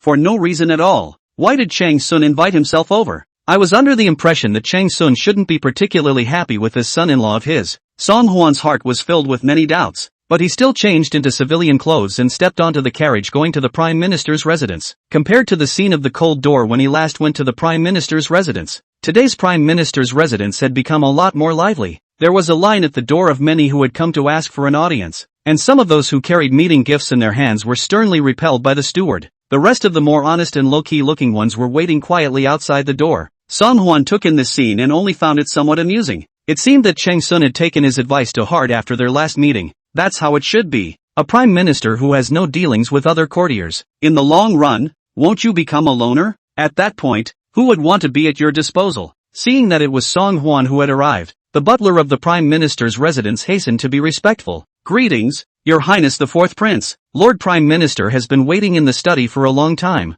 This way please, Your Highness. Song Huan followed the butler in the direction of the study, meeting several ministers who came to visit along the way. When they saw Song Huan, they all revealed slightly unbelievable expressions. Isn't there a rumor that the Prime Minister is very dissatisfied with the Fourth Prince as his son-in-law? Why would he still invite him? Perhaps he was specially persuaded to come and beg him to let his daughter live. Alas, Miss Chang is the #1 beauty in the capital, the object of admiration of many talented young masters. It is said that His Royal Highness the Crown Prince is all moved. How is it that she was taken by the Fourth Prince? TSK. Shoo, you guys keep your voices down. People's Fourth Prince is just a little stupid in the head, not deaf. What's the difference between being deaf and stupid when your brain is demented to the extent that he is? It's always a waste that no one cares about. That's right, if it wasn't a good fortune to be born in the royal family, I wouldn't have known which beggar's pile to die in. Ha ha ha ha ha. Lordly, you're saying it's also too damaging, right? Just as several people were following and pointing at Song Hwan,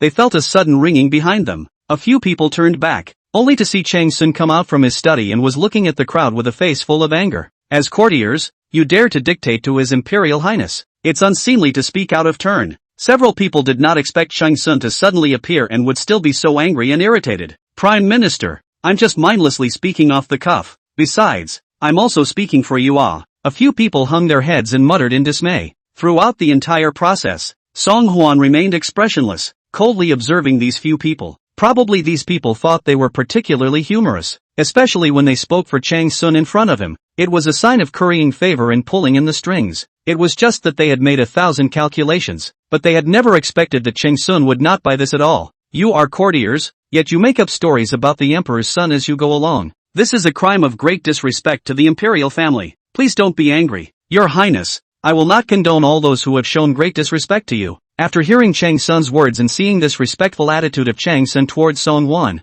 several people's eyes were about to fall out, especially the leader, Li Xian, who was the recently promoted vice envoy of the political envoy department. I thought that I had pulled together this relationship with the Prime Minister and was gloating, but I didn't want to be treated so harshly by Chang Sun in the blink of an eye. Moreover, what was even more shocking to several people was that Chang Sun was so obedient to the fourth prince. A waste of straw, prince. What makes the Prime Minister so respectful? Several people subconsciously moved their gazes towards Song Hwan, seeing that although Song Hwan's face was expressionless, he was not angry and was so powerful that people did not dare to look directly at him. A few people's hearts trembled, and only then did they realize just how much trouble they had brought upon themselves with their mouths just now. Immediately, his knees went weak and he prostrated himself on the ground facing Song Hwan, unable to stop nodding the ground with his head. Please don't be angry, Your Highness the fourth prince. I really didn't mean it. It is the humble servant who has a foul mouth. It is the humble servant who speaks out of turn. I deserve to die. Your Highness, you are generous. Please, please, please, please, please, please, please, please, please, please, please, please, please, please, please, please, please, please, please, please. I won't dare to do it again. Chapter 51 Fair, or Treadmill Fair. Song Hwan towered over the group of terrified to death ministers as he quietly looked down at them. Even if Chang Sun did not take the initiative to stand up for himself just now, Song Hwan had no intention of letting them go at all. He dared to be so reckless in front of his own face, and he didn't know how arrogant he would be in private. Although Song Hwan intended to hide his strength, it didn't mean, however, that he was willing to be a retarded person who let people abuse him. Dare I ask, Lord Prime Minister, what is the punishment for insulting the imperial prince of the dynasty? This question was a bit difficult for Chang Sun. Throughout the ages, there were only speech officers who advised the emperor with straight words. Although they spoke harshly, they were also loyal and did not insult the royal family. Like these few who dared to mouth off in front of the emperor, it was really unprecedented and never seen before. Although this had never happened before, the behavior of these few people was a bit too arrogant.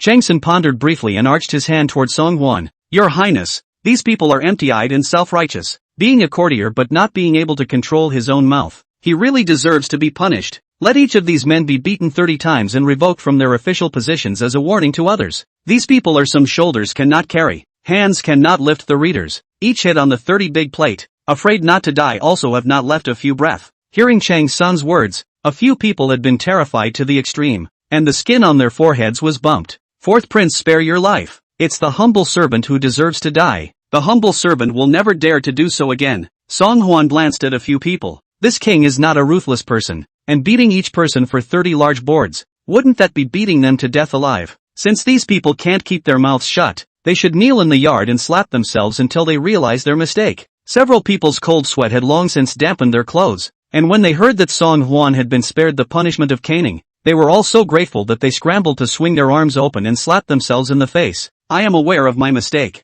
I am aware of my mistake. The humble servant will never dare again. A few people were afraid that Song Hwan would be dissatisfied, and they hit their mouths extra hard. Within a few moments, these people's cheeks were swollen to a high level, and bits of blood oozed from the corners of their mouths. However, without Song Hwan giving the word, none of them dared to stop without authorization. For a while, outside the study of the Prime Minister's residence, there was a lot of hearing and snapping. Song Hwan stopped ignoring these people and resumed a warm expression. Lord Father-in-law, is there something you want to see this king about today? Chang Sun has seen Song Hwan square that is full of majesty and oppression, and now when faced with Song Hwan again, the heart has added a lot of strange feelings. How did I not realize before that the always low-profile fourth prince had such a domineering side? Your Highness, please come sit with the minister in the study first. With that, Chang Sun extended his arm and invited Song Hwan into the study. After the morning court today, His Majesty summoned me and proposed something to me. About the imperial examinations? His Majesty was very excited,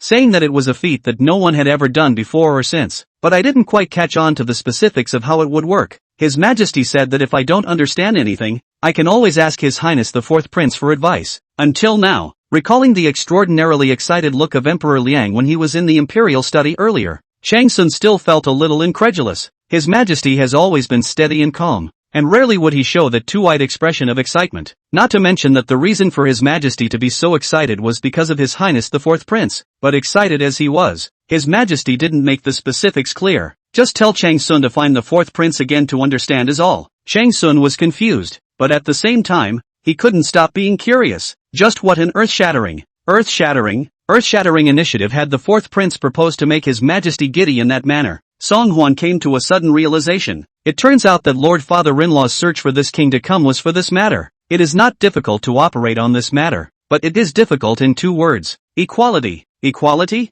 Chang Sun frowned slightly, listening with a serious face. Song Hwan nodded. Not bad. Equal. My king proposed the imperial examinations to father and emperor in order to provide an opportunity for the students from the Cold family, a chance to be able to compete with the powerful in a righteous and honorable way. It's just that in today's Daliang, the way the Ministry of Mandarins pushes for the selection of appointments is deeply rooted in people's hearts. Those who come from the powerful clans of the scholars look down on the humble, believing that life is divided into 3, 6, 9 classes, and that those who come from the poor deserve to live in the muck all their lives. So once the system of imperial examinations is introduced, first of all, it will usher in a flood of opposition from courtiers. Even after it is implemented, it is inevitable that there will be a suppression of the choleric everywhere. At the end of the day, the imperial examinations, which were originally equal for everyone, became a springboard for the dignitaries again. Still useless. Therefore, the only way to maximize equality is to ensure that the imperial examinations will not end up as a farce with all the thunder but little rain.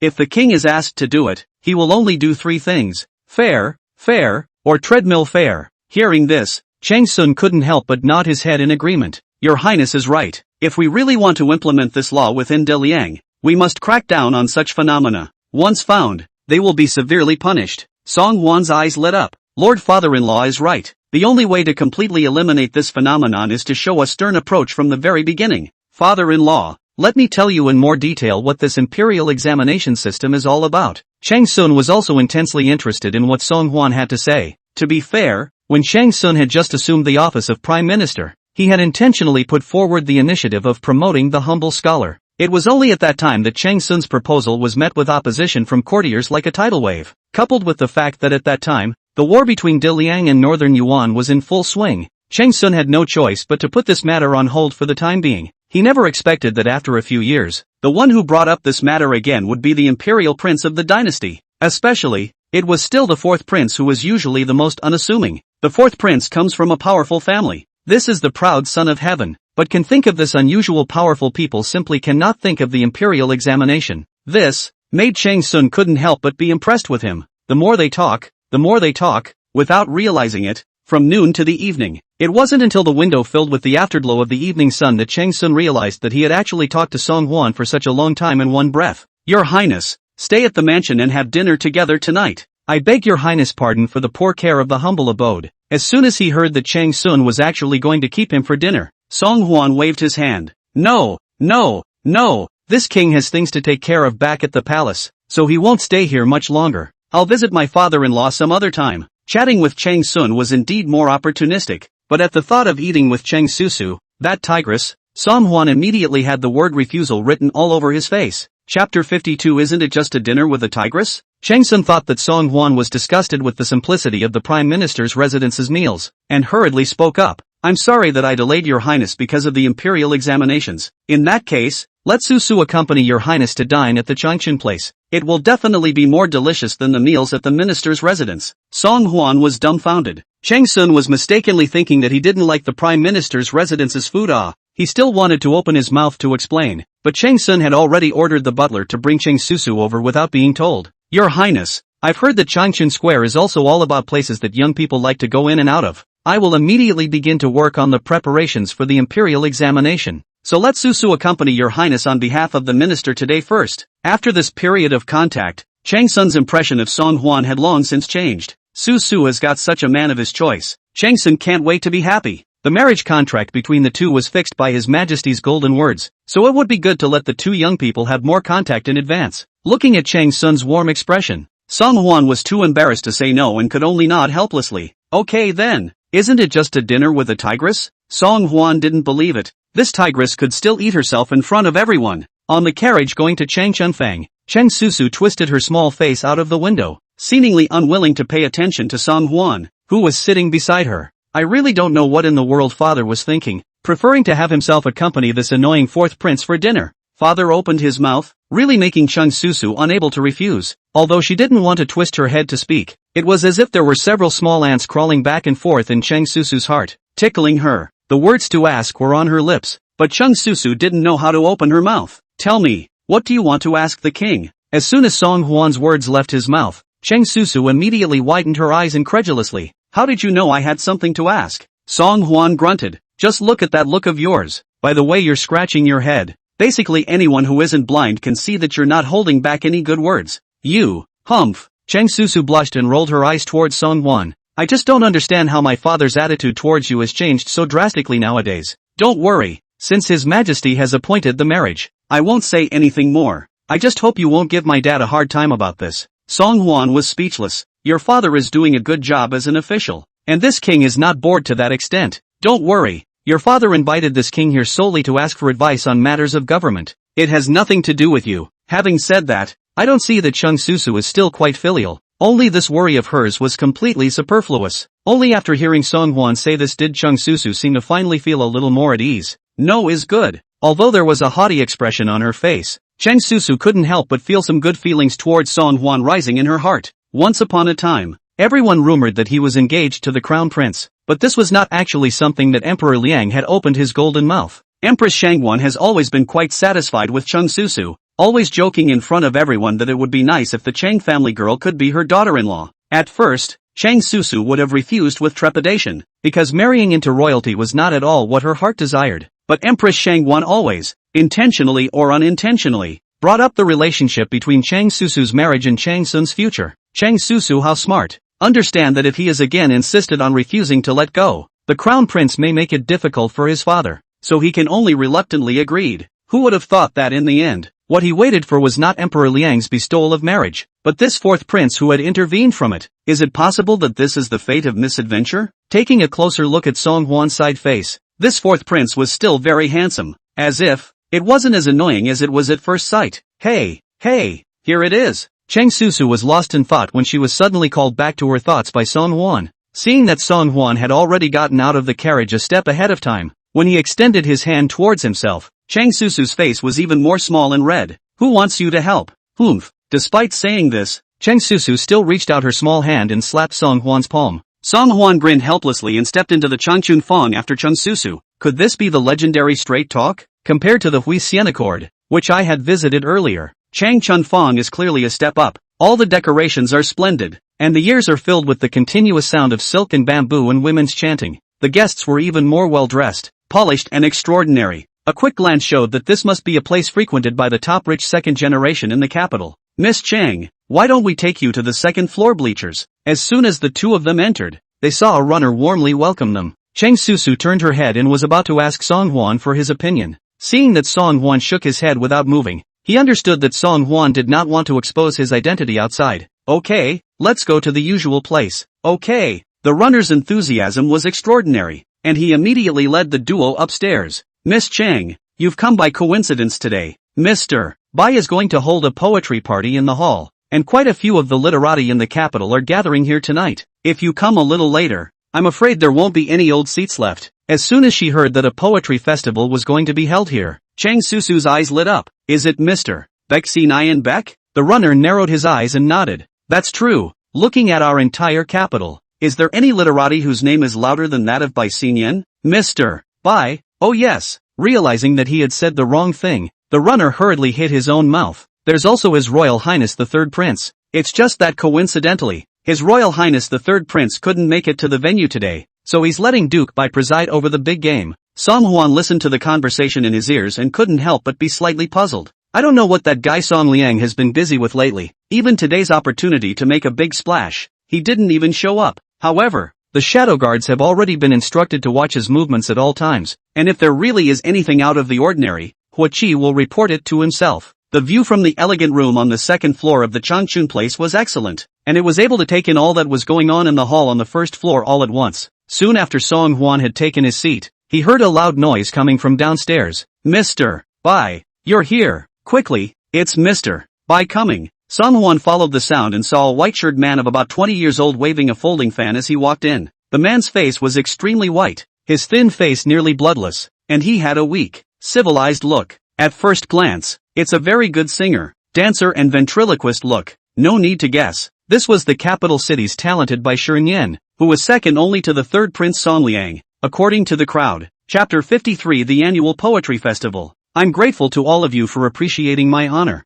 and I've come to Changchun Square today to come and participate in the annual poetry competition. This year, the third prince was so wrapped up in various matters that he had to instruct me to come and preside over the poetry festival. Today's poetry meeting focuses on an exchange and appreciation of music, so I hope that all of you talented people will enthusiastically speak up and share your masterpieces. Hearing the name of third Prince Song Liang, a kind of literati gentleman surrounding Bai Xienian became even more excited. Duke Bai is now in front of His Royal Highness the Third Prince. That's a hot redneck. If there is an opportunity in the future, I still hope that Duke Bai will introduce me in front of the Third Highness, with Duke Bai personally presiding over it. Today's poetry meeting will surely be a great success. Listening to the crowd's flattering compliments, Bai Xienian was obviously very flattered. Song Huan sat on the bleachers, taking in the scene below, and laughing in his heart. What crown poetry meeting is nothing more than a means used by Song Liang to make a party out of himself. Emperor Liang was most fed up with the royal sons making private friends with ministers or accepting a wide range of disciples. However, if poetry sessions are organized under the banner of literary exchanges,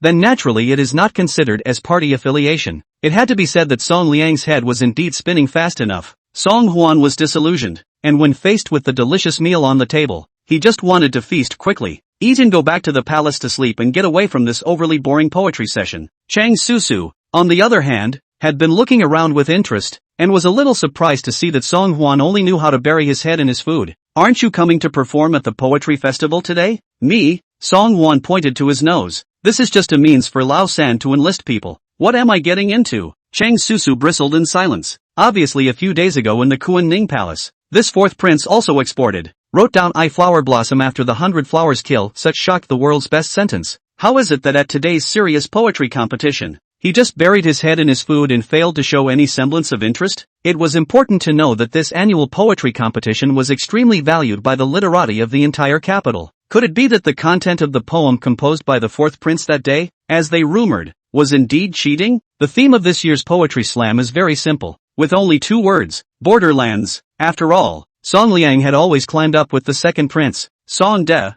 and Song De's own uncle, the great general Su Rong, had just won a big battle at the border. It makes sense to come up with such a title. After Bai Xinian announced the title, it didn't take long for someone to come forward and share their masterpiece. However, most of them are of mediocre quality and don't make much of a splash. Mr. Bai, we also want to hear your masterpiece. Yes, Mr. Bai, I won't hide it from you. We're here today to admire your work. Right, let's open our eyes too. Bai Xinian obviously appreciated these people's pursuit very much and immediately cleared his throat. I will not conceal from you what you have said, but I have indeed drawn up a poem. Dedication. The peaks are high and the sky is low, and the green haunts the sky and the rain. Trees line the circumambient cliffs to form dear firewood, and flowers drape the frosty grove in a mess of brocade. The time of the passage is so great that I want to forget the dragon's plug, and the best place is still late for the horse's hooves. Since ancient times, many poets have not yet arrived, leaving their raw faces alone to be inscribed by whom. As soon as Bai Xinian's words fell,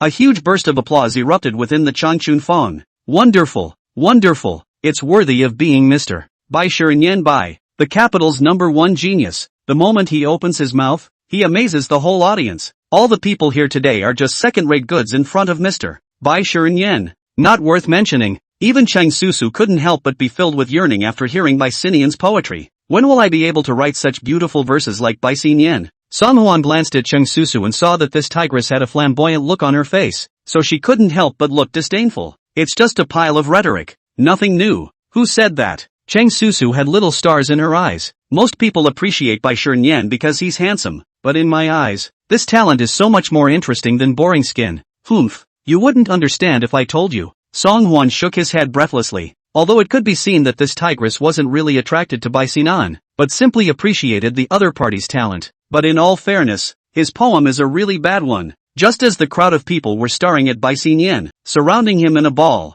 a faint but firm voice suddenly came from the corner. I have also composed a border poem. I wonder if I can take it out and share it with you all. The man said it several times in a row, and only then did the crowd turn their heads in dismay. I saw that the person who spoke was 25 years old or so, with a thin figure, wearing a whitewashed green-colored long shirt. Compared to the glamorous rich gentleman in Changchun Fong, this person really looked a bit out of place. Bai Xinyan frowned slightly. May I ask if this is? Seeing this, the runner in the Changchun square hurriedly came forward. Excuse me, Mr. Bai, I don't know where the beggar came in. How dare he disturb your pleasure? I'll get him out of here. The man at the door, although dressed in rags, but always straightened his back, a pair of eyes glittering, and is not some beggar for food in the mouth of the running hall. My name is Ma Xiaoxing, and I have come to participate in the poetry competition. Could it be that the poetry tournament only allows the powerful and the wealthy to participate, and does not allow people from humble backgrounds like me to participate? Bai Xinyan's face was a little embarrassed,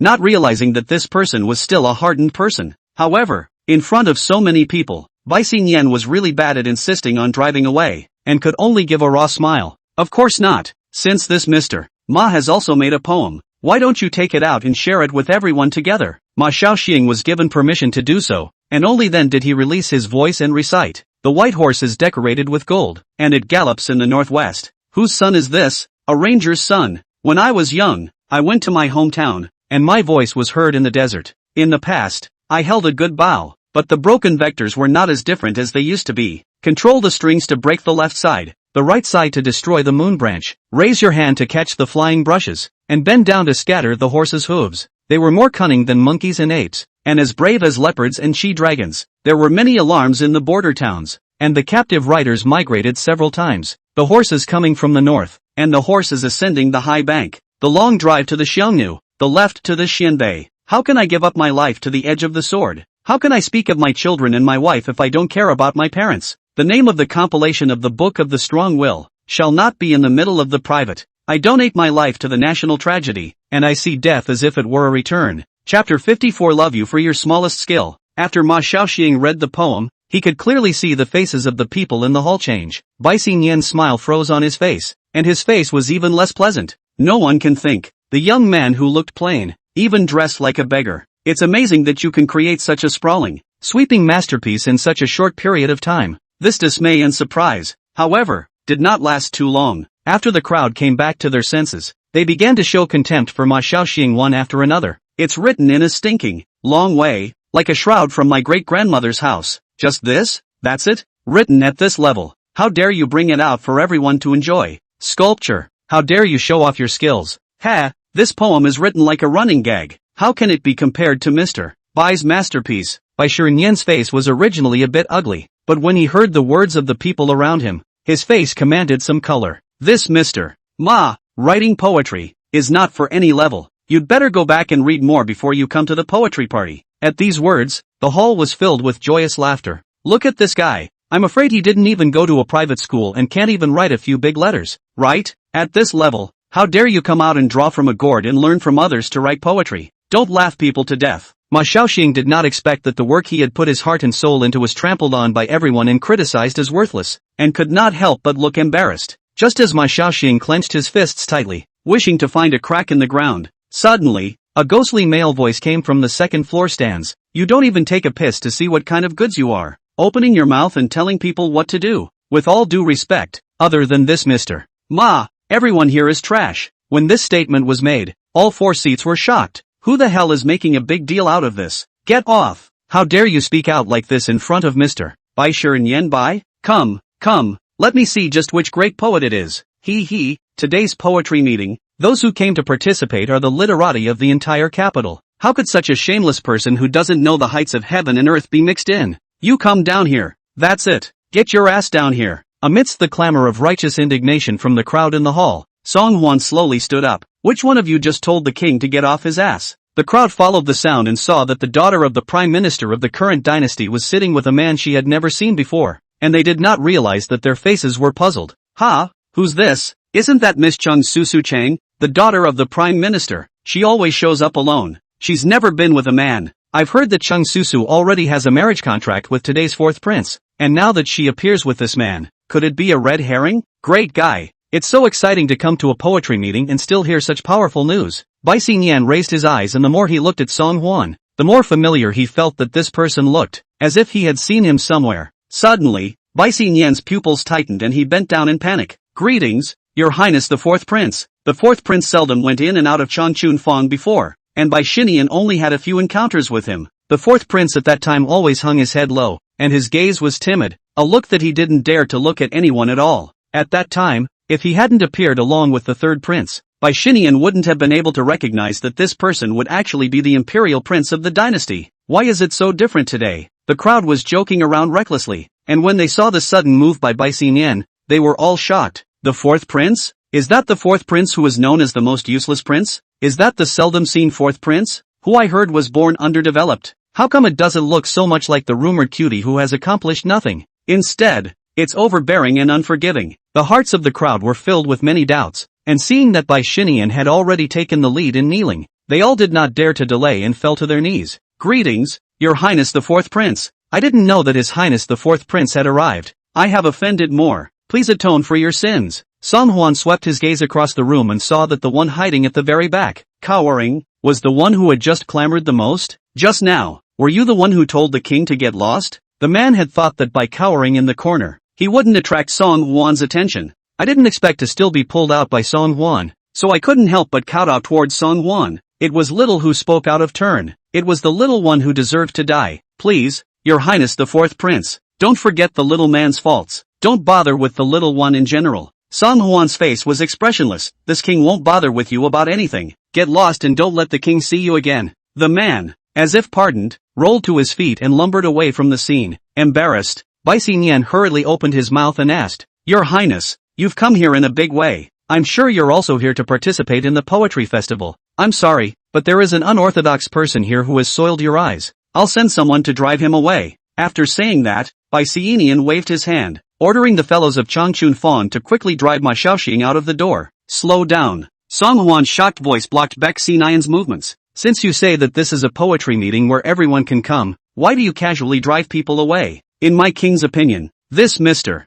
Ma's level is far above you, the capital's #1 literary figure. Ever since the moment Ma Xiaoxing stepped forward in the party, Song Hwan had taken a keen interest in this youth. He was not well dressed, and could even be described as shabby. However, when faced with a group of prominent rich kids, he always straightened his spine and did not show any sense of timidity, especially after he read one of his poems. Song Hwan couldn't help but be impressed. His work is clearly higher than that one talent in the capital, who only pretends to be the most talented man in the capital. Upon hearing Song Hwan's words, the gloominess on Bai Xinyan's face swept away, and then he slowly smiled. Worthy of being a notorious straw man in the whole of Diliang, how dare you have the nerve to point and laugh here? It's ridiculous, Your Highness the fourth prince. I'm afraid you don't know much about composing poems and writing essays, do you? Normally when you compose a poem, it's not like the more words you have, the better it is. Why don't you go back and find the third prince to have a good discussion? Next year's poetry competition, I will definitely be waiting for Your Highness's presence.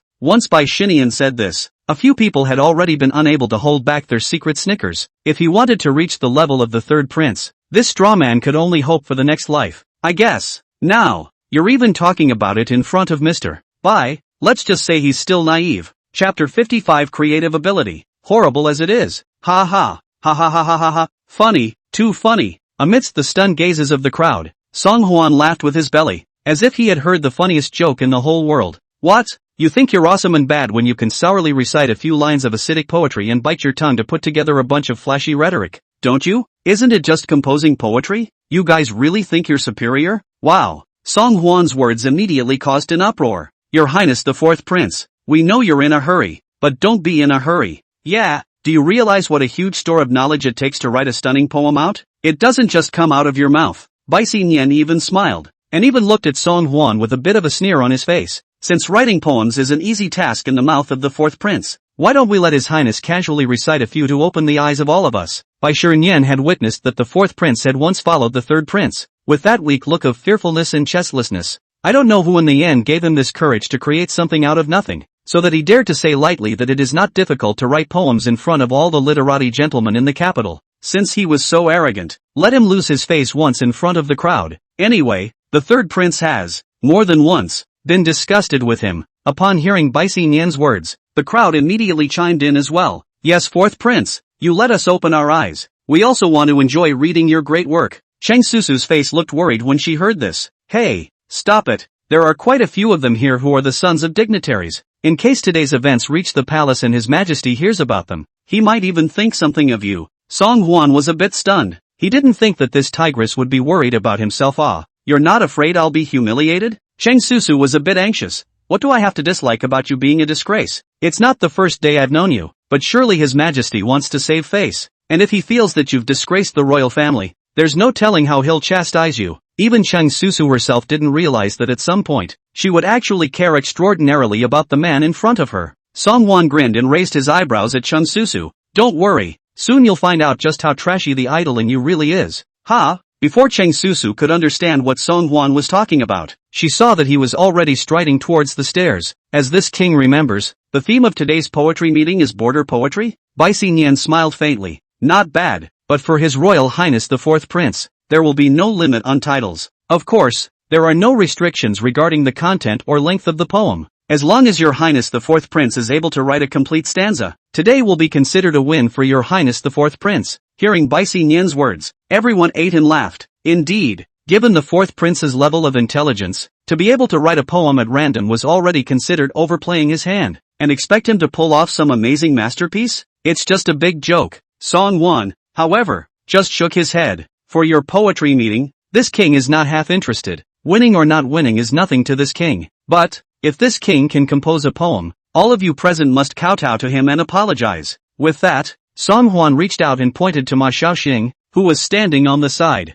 Bai Xinyan frowned. Does Your Highness recognize this person? Don't recognize, Song Huan replied. This king just simply dislikes all of you dog-eyed second-generation ancestors, pointing fingers at people with real talent when it's obvious they don't have a clue. There is something so underhanded and disgusting about this behavior. Song Huan's words caused the crowd's faces to turn green and red for a while. Bai Xinyan even suppressed the anger in his heart and made a pleased gesture to Song Huan. Then let Your Highness begin. Song Huan stood at the edge of the staircase, twisted his head to look at the worried Cheng Susu, and then, one step at a time, walked down the staircase. When the moon is bright in Qin time and Han time, people have not yet returned from the long march of 10,000 miles, but make the flying generals in the Dragon City, and don't teach the bearded horses to go over Yinshan. The long clouds of the green sea darken the snowy mountains, and the lonely city looks at the Jade Gate Pass from afar. Gold wears gold armor in 100 battles, and we will never return until we break through Lulan. The city is about to be destroyed by black clouds. The armor light opens to the sun with golden scales. The sound of horns filled the sky with the colors of autumn, and the swallows on the plugging swallow fat congealed in the night purple. The road to my hometown is long, and I can't dry my tears. I have no pen or paper to write to you, so I will send you a message to tell you that you are safe. There are 21 steps from the second floor to the first floor. Every time he descended a flight of steps, a 7-word stanza would be recited from Song Huan's mouth. For the whole 21 steps, there are a whole 21 jingles, until Song Huan finally walked in front of the crowd. The crowd was already jaw-dropped and staring blankly. No one would believe that this rumored demented and incompetent prince could write such magnificent and grandiose verses of imagery. And not one, but 21. In the course of a conversation, he was able to compose 21 popular and evocative lines. The fourth prince's creative ability was as terrifying as it was. Bai Xinyan even listened to the sweaty palms, pupils vibrating, mouth wide open but could not send a word. Is this the same fourth prince that we've seen a few times before and can't even remember what he looks like? Is this still the same straw man who followed the third prince and was too coy to open his mouth? It's not even the same person.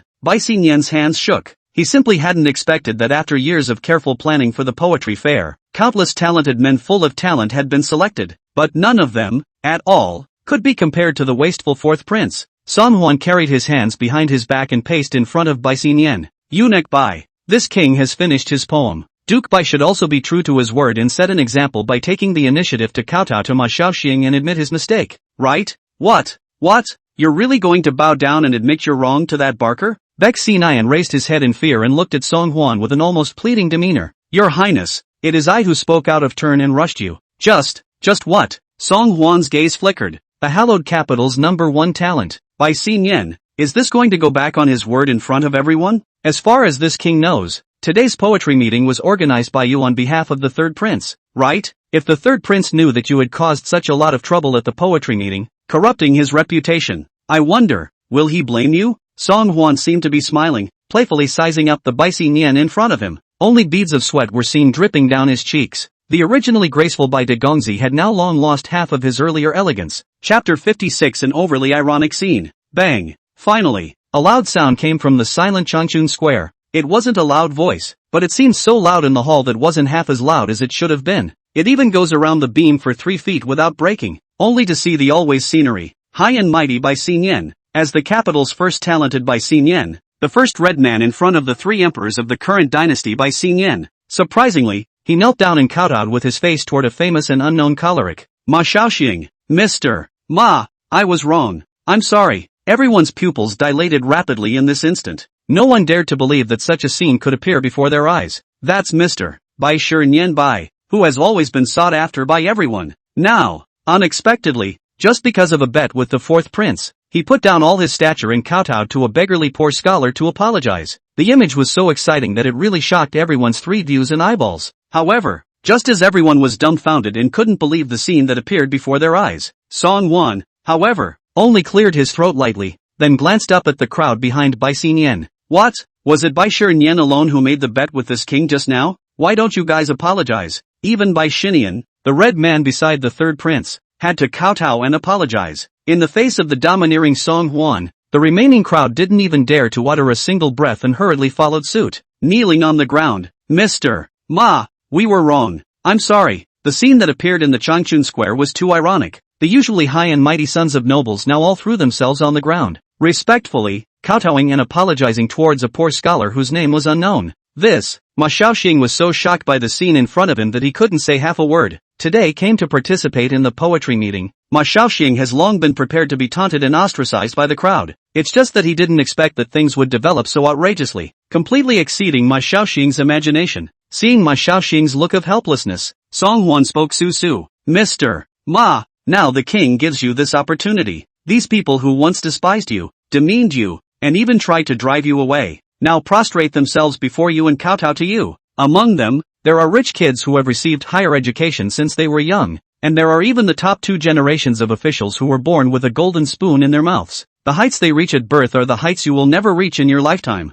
These people were equally rude to this king in the party. Now, the king gives you the right to dispose of them. Hearing Song Huan's words, the kneeling crowd was instantly frightened and bloodless. Ma Xiaoxing faintly frowned, and after experiencing a moment of hesitation, he still slowly shook his head. Thank you, Your Highness the fourth prince, for your kind words, but I believe that these people have already paid the price for their arrogance. I believe that in the future, they will not be as vicious as they are today. When the crowd heard this, they chorused, not bad, Your Highness the fourth prince, we already know we're wrong. I will never mouth off in front of you again. No, we won't dare to speak up again, no matter who we are in front of. A light flashed in Song Huan's eyes and he couldn't help but smile softly. Very good. Since Sir Ma won't pursue the matter with you, then why don't you all hurry up and get lost? Yes. The crowd was as if they had been amnestied, rolling and crawling as they fled in a panic, fearing that a second later would bring Song Huan back to his senses. Although the fourth prince was a not very favored prince, but after all, the thin dead camel is bigger than a horse. That is also a serious royal bloodline. What's more, a few people, just now, did say something bad about the fourth prince? The future fourth prince consort Cheng Susu, down below. If the fourth prince really pursued the matter, there was no telling what punishment he would receive. It was just that the people couldn't understand even if they thought about it. Wasn't it just a poor scholar dressed like a beggar? How did it make his fourth prince so angry? Everyone was leaving in a panic, and only Bai Xinian was still trying to maintain his composure, hoping to save the last bit of face in front of the crowd. Your Highness the fourth prince, I will also take my leave first. I will truthfully tell His Highness the third prince about today's matter. The implication is nothing more than saying, I will definitely report all of them one by one if you sabotage the poetry meeting organized by the third prince like this. Anyway, you, Song-won, have always been so coy in front of the third prince that you don't even dare to speak loudly. If you make such a mess today, I'll report to the third prince truthfully and see how he'll clean you up. However, Bai Shiren had not been able to count on the appearance of this next scene with all his calculations.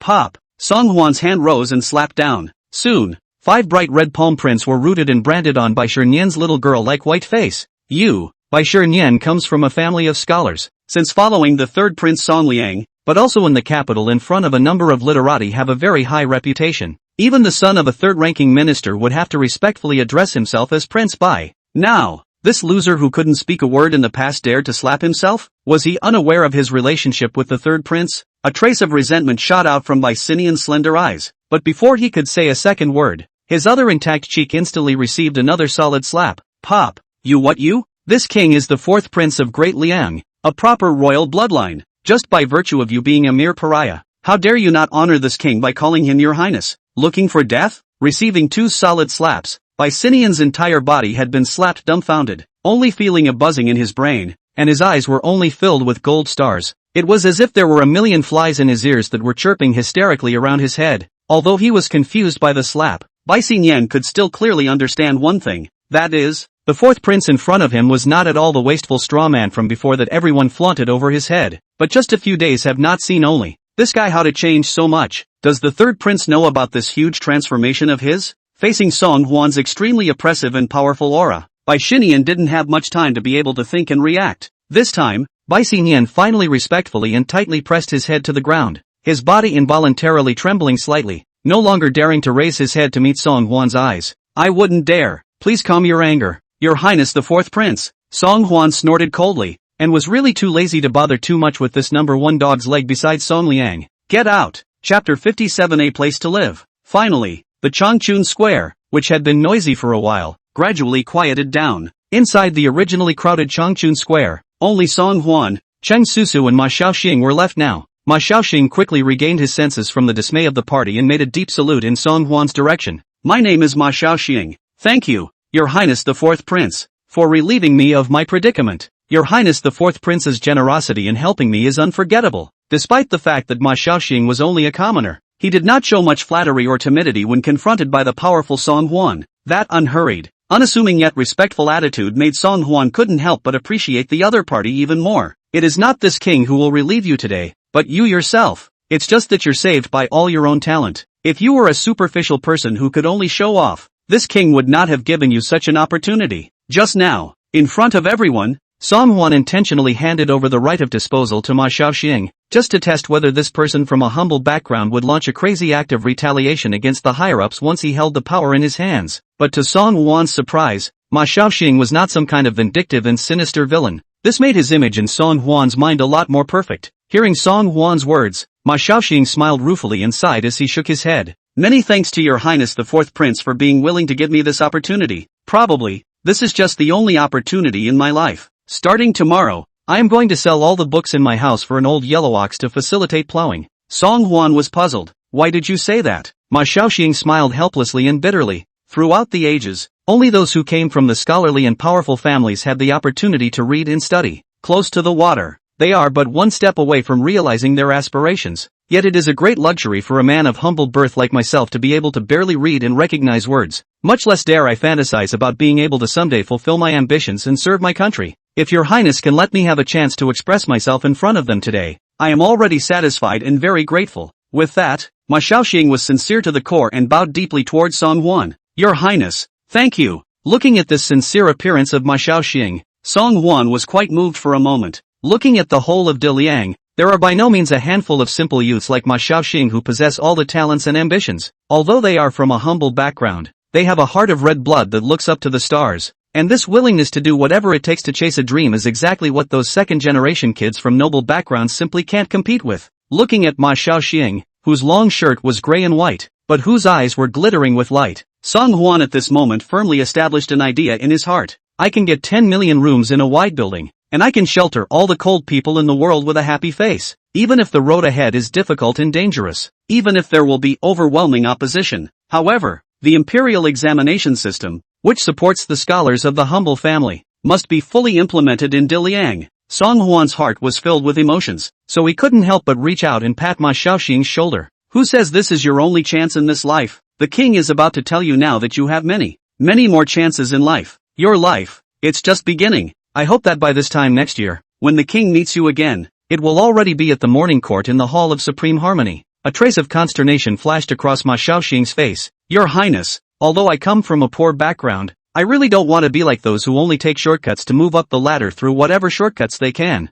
Your kindness is appreciated. Song Hwan raised his eyebrows. Who said that this king is going to offer you a shortcut? Take my king's advice. Keep all those books. Get angry and read them. Someday, a chance that is yours, completely equal, will surely come. Saying that, Song Hwan asked for a money bag and stuffed it in Ma Xiaoxing's hand without any further ado. My king doesn't usually carry too much silver close to his person, but this should be enough for you to buy a cow and take it to the plow. Ma Xiaoxing's entire body froze. He didn't understand that a high and mighty prince who had never met before would pay such attention to himself, a poor commoner. And the fourth prince's pair of firm and unshakable eyes gave Ma Xiaoxing a lot of hope of survival in a desperate situation. In the face of Song Hwan's kindness, Ma Xiaoxing didn't insist on refusing anymore. Instead, he kneeled down respectfully and kowtowed heavily to Song Hwan. Fourth prince's kindness, I will never forget it. I promise the fourth prince that I will never give up easily and will wait for the opportunity that belongs to me. This silver, even if it is borrowed from you, your highness, by me. After saying that, Ma Xiaoxing straightened his spine and calmly walked out of Changchun. This is the first time in his life that Ma Xiaoxing has been in and out of such a glamorous place, and he originally thought that this would be the only time in his life that he would have the opportunity to do so, but now, when he walked out of Changchun, Ma Xiaoxing's face was unprecedentedly impassioned. All of this, he knew, was only just beginning. Looking at Ma Xiaoxing's departing figure, Song Hwan also nodded his head in a rather gratifying manner. Tomorrow at the court, Emperor Liang will definitely announce the introduction of the imperial examination policy to the whole world. I don't know what kind of incidents and changes will occur in the courtroom tomorrow. Bam! A loud noise came from the second floor, and only then did Song Hwan recall it, almost forgetting about Chung Susu, who was still upstairs. Hey, are you full yet? If you're full, the king can send you back. Song Hwan went up the stairs as he spoke, and when he arrived on the second floor, he saw Chung Susu, whose face had long been shocked. Only her delicate face was etched with incredulity, and when she looked at Song Hwan in front of her, it was as if she was looking at a monster she had never seen before. Song Hwan couldn't help but raise his hand and touch his face. What are you looking at? What's on my king's face? Cheng Susu finally reluctantly closed her long-time small mouth. At this moment in the face of Song Hwan, she really has too many questions that urgently need to be asked. You, how the hell did you do that? 21 whole poems, 21 7-character stanzas. You don't even think much about it, off the top of your head. Why? Cheng Susu had originally thought that exporting was nothing more than an exaggerated description of people, and that it could never be real. It wasn't until after seeing Song Hwan's performance today that Cheng Susu was finally willing to believe. It turns out that exporting is not an exaggeration at all, but a fact that does exist. Chapter 58. You're taking advantage of me again. Looking at the dumbfounded Cheng Susu, Song Hwan felt some amusement in his heart. Do you really think I got 9 years of compulsory education for nothing? These verses had long been deeply embedded in Song Hwan's mind, and could not be easily forgotten in any number of lifetimes. Those magnificent verses are not only classics that will last forever in the history of literature, but also treasures that will last forever in the history of mankind. But in the face of Cheng Susu's surprised inquiry, Song Hwan couldn't just tell the truth. All that could be done was to spread his hands and shrug his shoulders helplessly. It's all just a poem made by the poetry fairy, as seen in my king's dream. Cheng Susu was dumbfounded. Such an excuse to fool a 3-year-old is more like it. There was no way Cheng Susu could believe it. But seeing Song Hwan speak with a sincere face, Cheng Susu knew that he was just unwilling to tell himself the truth. So let me ask you, aren't you usually so cavalier that you don't dare to speak up at all? How is it that today, when faced with a crowd of Bai Shernyan, he was able to? Song Hwan's performance today was seen by Cheng Susu all in her eyes. It completely overturned all the opinions about Song Hwan in Cheng Susu's mind. The impression was that the other party was just a chestless, uninspired, and even intellectually deficient royal son. At that time, not to mention other royals and ministers, even a powerful male like Bai Xinyan wouldn't buy him at all. How is it that just now, that performance of his actually displayed the aura that being a prince should have? This is the same cutie he knew before. Is it still the same person? Looking at Cheng Susu's stammering appearance, Song Hwan only felt even more amused. It couldn't be that he had acted too aggressively just now and scared this tigress, could it? But it's good to scare her early, lest you marry her in 3 months and have to put up with her tigress temper every day. Hey, what the hell are you talking about when you're stumped? Still going home or not? If you don't go home, this king will return to the palace. Seeing that Song Hwan had once again resumed his hangdog demeanor, Chang Susu's taut nerves couldn't help but relax. Who says I'm not going home? Humph. How about being able to read poetry? Amazing. Although the mouth still did not forget to taunt Song Hwan a pass, but in Chang Susu's heart, has long been on Song Hwan has changed his view of the sky and the earth. No, when I have the chance in the future, I must ask this fourth prince properly. How in the world did he come up with his unprecedented verses? Chang Susu just lifted her foot down the stairs. Who knows that her brain was distracted and didn't see the steps clearly, but she stepped on an empty foot and fell down the stairs. Ah! Chang Susu let out a gasp of surprise and stumbled a few steps on the steps. Crap.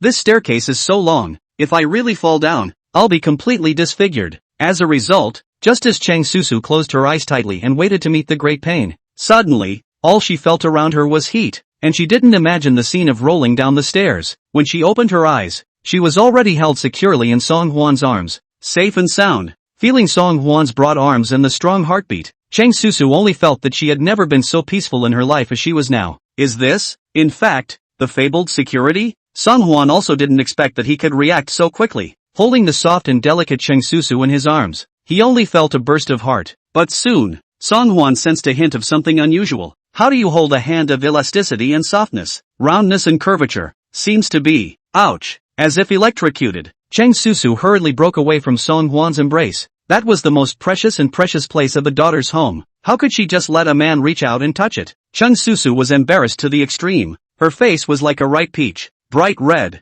You took advantage of me again. Wait, why did one say again? Although she had been taken advantage of by Song Hwan, this time, Chang Susu did not react violently like she did the first time. Instead, it was full of shyness and coyness. Even Chang Susu was taken aback by her own thoughts. Song Hwan didn't know Chang Susu's innermost thoughts and frowned. Who intentionally took advantage of you? If I hadn't stepped in to save you, you would have broken your face just now. Why don't you thank me? Unexpectedly to Song Hwan, Chang Susu actually gave a delicate hum when she did. Thank you. Ha? How can a tigress thank someone? Strange. Song Hwan's mouth grinned. Then I'll ask you again. That Bai Xinyan and I, who is actually more powerful? That goes without saying. In terms of that performance just now, Bai Xinyan was simply unable to compete with Song Hwan. Even Bai Xinyan was inferior to that Ma Xiaoxing, whom he had never met. Chang Susu finally understood why Song Hwan had just told himself that he would soon realize how unbearable Bai Xinyan was. Facing Song Hwan's question, Chang Susu's small face flushed and she couldn't help but turn her head to the side. You're great. Alright, don't take me home yet. Once the unbeatable tigress, today is like a kitten, but so well behaved. Song Hwan's heart was instantly filled with countless question marks, but it's better to be good than mean. So hurry up and take her home before the tigress gets too aggressive. After sending Chang Susu safely back to the Prime Minister's mansion, Song Hwan leaned his head against the carriage back to the palace and rested his eyes. It was just past the hour of midnight, and the streets of the capital were already devoid of their usual hustle and bustle. Stores and vendors have long closed their stalls, and at a glance, pedestrians on the road are almost gone. The sound of hoofbeats and rolling wheels rang out, which seemed particularly harsh on this empty stone road. Bang! Phew! A sudden loud noise caused the carriage to brake to an emergency stop, nearly throwing Song Hwan and the carriage out. What's going on? In front of the carriage came the driver's embarrassed voice. Your Highness, there's a big rock in the middle of the road. It's all because the slave didn't look closely enough. Please atone. Your Highness, it was dark and windy, so it was really normal that I didn't see the road clearly. Song Hwan didn't intend to pursue the matter much. No harm done.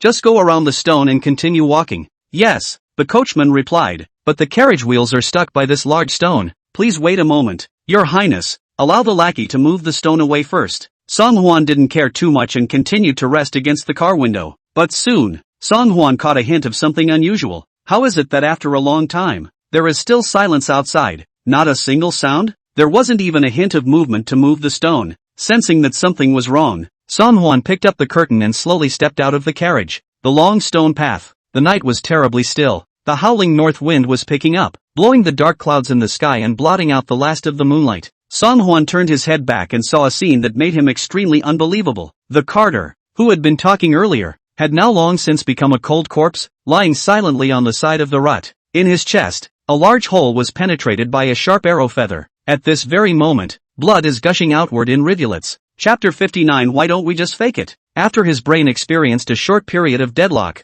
a large Chinese character popped up in Song Hwan's head. Run! Although he didn't know who it was, Song Hwan could be 100% sure. Someone had ambushed the neighborhood early in the morning, waiting to shoot themselves in the face. Song Hwan broke out in a cold sweat and pulled out his legs to run in the opposite direction. But before he could run a few steps, an arrow feather whistled and flew towards Song Hwan at a rapid pace. Who dash? Song Hwan's reflexes were quite nimble, and although his body flickered and fell to the ground, he was barely able to dodge the arrow feather. But as he watched another arrow feather fly straight at him again, Song Hwan secretly said that it was not good. This time, I'm afraid I won't be able to avoid it at all. Pop! When it was too late, in the darkness, a cold aura flashed and flew straight out towards the darkness. Ah! A heartbreaking wail came out of the reaching darkness. Shadow Guard Huichi descended from the sky and ran at full speed in the direction where the screams came from. What a guy! As Huichi reaches out in the darkness and yanks, he sees a man dressed in black like a chicken being lifted and pulled out. The left arm of the black-clothed man bracing his bow and arrow had a short black knife deeply embedded in it. Song Hwan sucked in a breath of cool air, so Huichi had been secretly observing all along.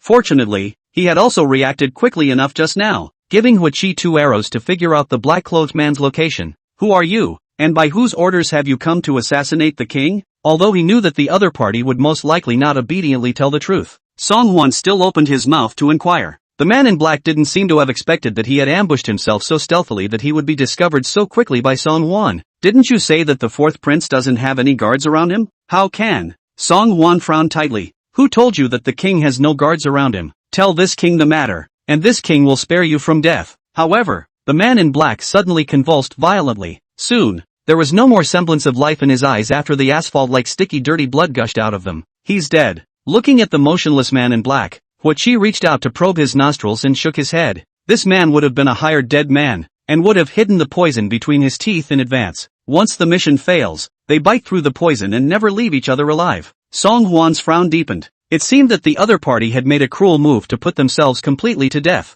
It's just a pity that the other party had hit the wrong note. Your Highness, would you like my subordinates to track down this person's origin? Song Hwan coldly shook his head. There's no need. This person is so thorough. Even if we find out where he came from, he will never be half involved with the person behind the curtain. Nowadays, in the De Liang court, there are not many people who hate this king, and it's easy to think of who hates this king to the bone and wants to get rid of him. Nowadays, in the eyes of Second Imperial Prince Song De, he was still nothing more than a small, transparent person who was not much of a threat. But after accompanying Emperor Liang in and out of the Eastern Palace that day, Empress Shangguan and Crown Prince Song Yu were afraid that they would have long hated themselves, especially with the vindictive character of the mother and son. They would surely send out assassins in secret and let themselves die outside the palace for no apparent reason. It's just a shame that they had thought they knew their whereabouts, but he didn't know that in his own hands, he had already possessed the Shadow Guard token that only Emperor Liang had always been able to deploy. Seeing that Song Hwan looked like he had some plans, Huichi didn't ask too many questions. By the way, Your Highness, today my subordinate was in the palace and has already inquired about the whereabouts of Imperial Dr. Lu Xiang that day, although we can't be sure it's Dr. Lu himself, but it should be about 8 or 9 times as good. The Shadow Guard is, indeed, ridiculously efficient. Song Hwan nodded. What's going on? Huichi continues to report with an expressionless face. On that day, the Imperial Hospital sent someone to the Eastern Palace to consult the Crown Prince as usual. It's just that afterward, that eunuch never seemed to come out of the Eastern Palace again. According to the description, the eunuch who went in and never appeared again should be Lu Xiang. Song Hwan's eyes flashed. According to Lu Qianshue's description, Lu Xiang was supposed to have a harmless appearance, for no reason at all. Did Song Yu kill him? Song Hwan thought briefly. That day it was the eunuch from the Internal Affairs Office who sent the resettlement fee. So when you return to the palace, make a trip to the Internal Affairs Office and find the eunuch from that day to ask about the situation again. Instead, Huichi sighed. Your Highness, my subordinate has already been to the House of the Interior. The eunuch in charge of this matter, Zhou Ninghai, as well as the rest of the several small eunuchs, have long since disappeared and evaporated. Even my subordinates and the rest of the Shadow Guards have found no trace of these eunuchs. It's my subordinate's fault. Song Hwan faintly shook his head. Not your unfavorable work. These several eunuchs, I'm afraid that they have also long been extinguished. They weren't silenced because killing the eunuch was such an unseemly thing to do. Rather, it's because that day in the northern suburb of Lu Mansion, several people from Zhou Ninghai happened to run into this king. Because they met Song Hwan, these eunuchs had to die. Being such a thief, Song Hwan couldn't help but suspect even more that Lu Xiang must have met an untimely end in the Eastern Palace. As a Shadow Guard, Huichi was only responsible for protecting the comfort of Emperor Liang and Song Hwan as well as accomplishing the tasks they had explained to him. Though, For other things, Huaqi usually didn't take the initiative to ask about them, but in the face of this situation, Huaqi couldn't help but open his mouth and ask, "Your Highness, what are your plans?" In the face of assassins, Song Huan didn't have anything to worry about. After all, with Huaqi guarding his side at all times, even if several assassins appeared at the same time, they wouldn't be able to hurt Song Huan in the slightest. Just how the assassination could be utilized to make a big deal out of it left Song Huan in deep thought, although it didn't suffer any damage. But it couldn't just be backstabbed for no reason. Song Huan pondered for a moment and pointed at the arrow feather that had fallen from the side of the carriage that had been shot off course and said, "You bring that arrow to this king. It's already happened, so why don't we fake it and see how he responds? There's an assassin! There's an assassin! His Highness the Fourth Prince has been assassinated." The quiet harem was like a deep pool of water, and this shout was like a stone thrown into the pool, instantly stirring up layer after layer of ripples. Looking at Song Huan, who was holding a bloody arrow feather and whose clothes were also mostly wet with blood, the courtesan Sueme panicked and dropped her tears one after another. "Your Highness, you were fine when you went out. How come you came back like this? The slave girl has already sent for the imperial physician, so hold on a little longer." Song Huan, however, was much more calm than Cui Mei had imagined. Was it the ambassador of the imperial hospital that was hired as per the king's orders?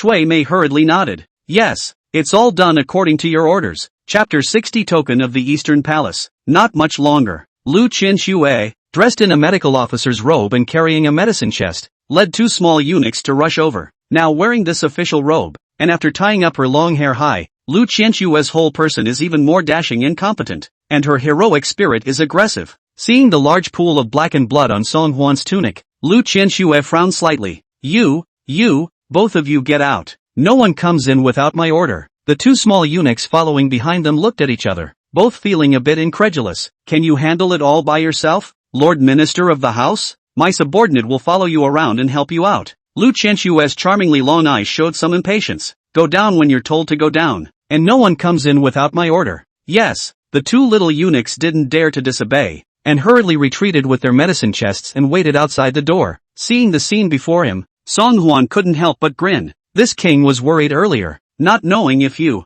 a little girl's family, would be ostracized by the crowd if you became the head of this imperial hospital. It seems that my king's worries were redundant. Lu Qianxue's expression was very serious, and without saying a word, she tore open Song Huan's long shirt with a stabbing sound. "Your Highness, the wound on your body." However, Lu Qianxue froze on the spot before she could finish her sentence. Only Song Huan's powerful arms were bare and clean, and there were no half wounds. This, Lu Qianxue's eyes widened in surprise, not understanding what was going on. "I thought, Your Highness hurt to what critical place? Don't want to be seen by other eunuchs, so specially call me to come." Unexpectedly, on Song Huan's body, there was no sign of injury at all. Lu Qianxue was a bit confused. Hearing Lu Qianxue's words just now, Song Huan couldn't help but laugh softly. What is so important that the king is hurt? If the injury is really critical, is Dr. Lu sure he wants to personally treat this king? Realizing that she had said the wrong thing in her haste, Lu Qianxue's always calm face flew up in two piles of red. "Your Highness, since you are not injured, so what do I need to do now?" Two words popped out of Song Huan's mouth. Bandage. Lu Qianxue was icy smart, and after a brief moment of dismay, she instantly understood Song Huan's intentions. There are no wounds, but they are disguised as injuries, so it can't be seen by anyone else. Lu Qianxue understood and moved nimbly, immediately making preparations. Just as she was about to bandage Song Huan, the movement of her hands suddenly hesitated a bit. "No, it should look like this." Lu Qianxue found a bottle of medicinal wine from the medicine chest and poured it onto her hand. The medicinal wine was reddish in color, and at this glance, it was actually not very different from the color of fresh blood. The wound has just been bandaged up, so it must be slowly leaking blood outward. Saying that, Lu Qianxue moved to smear the medicinal wine on Song Huan's body. Lu Qianxue had grown up at the foot of the mountains in the northern suburbs since she was a child, and had never been in such close contact with a man, except for the occasional doctor's visit for a door-to-door seeker. Especially, making these very ambiguous gestures, she could only desperately hold back her blush and bandage Song Huan's wound.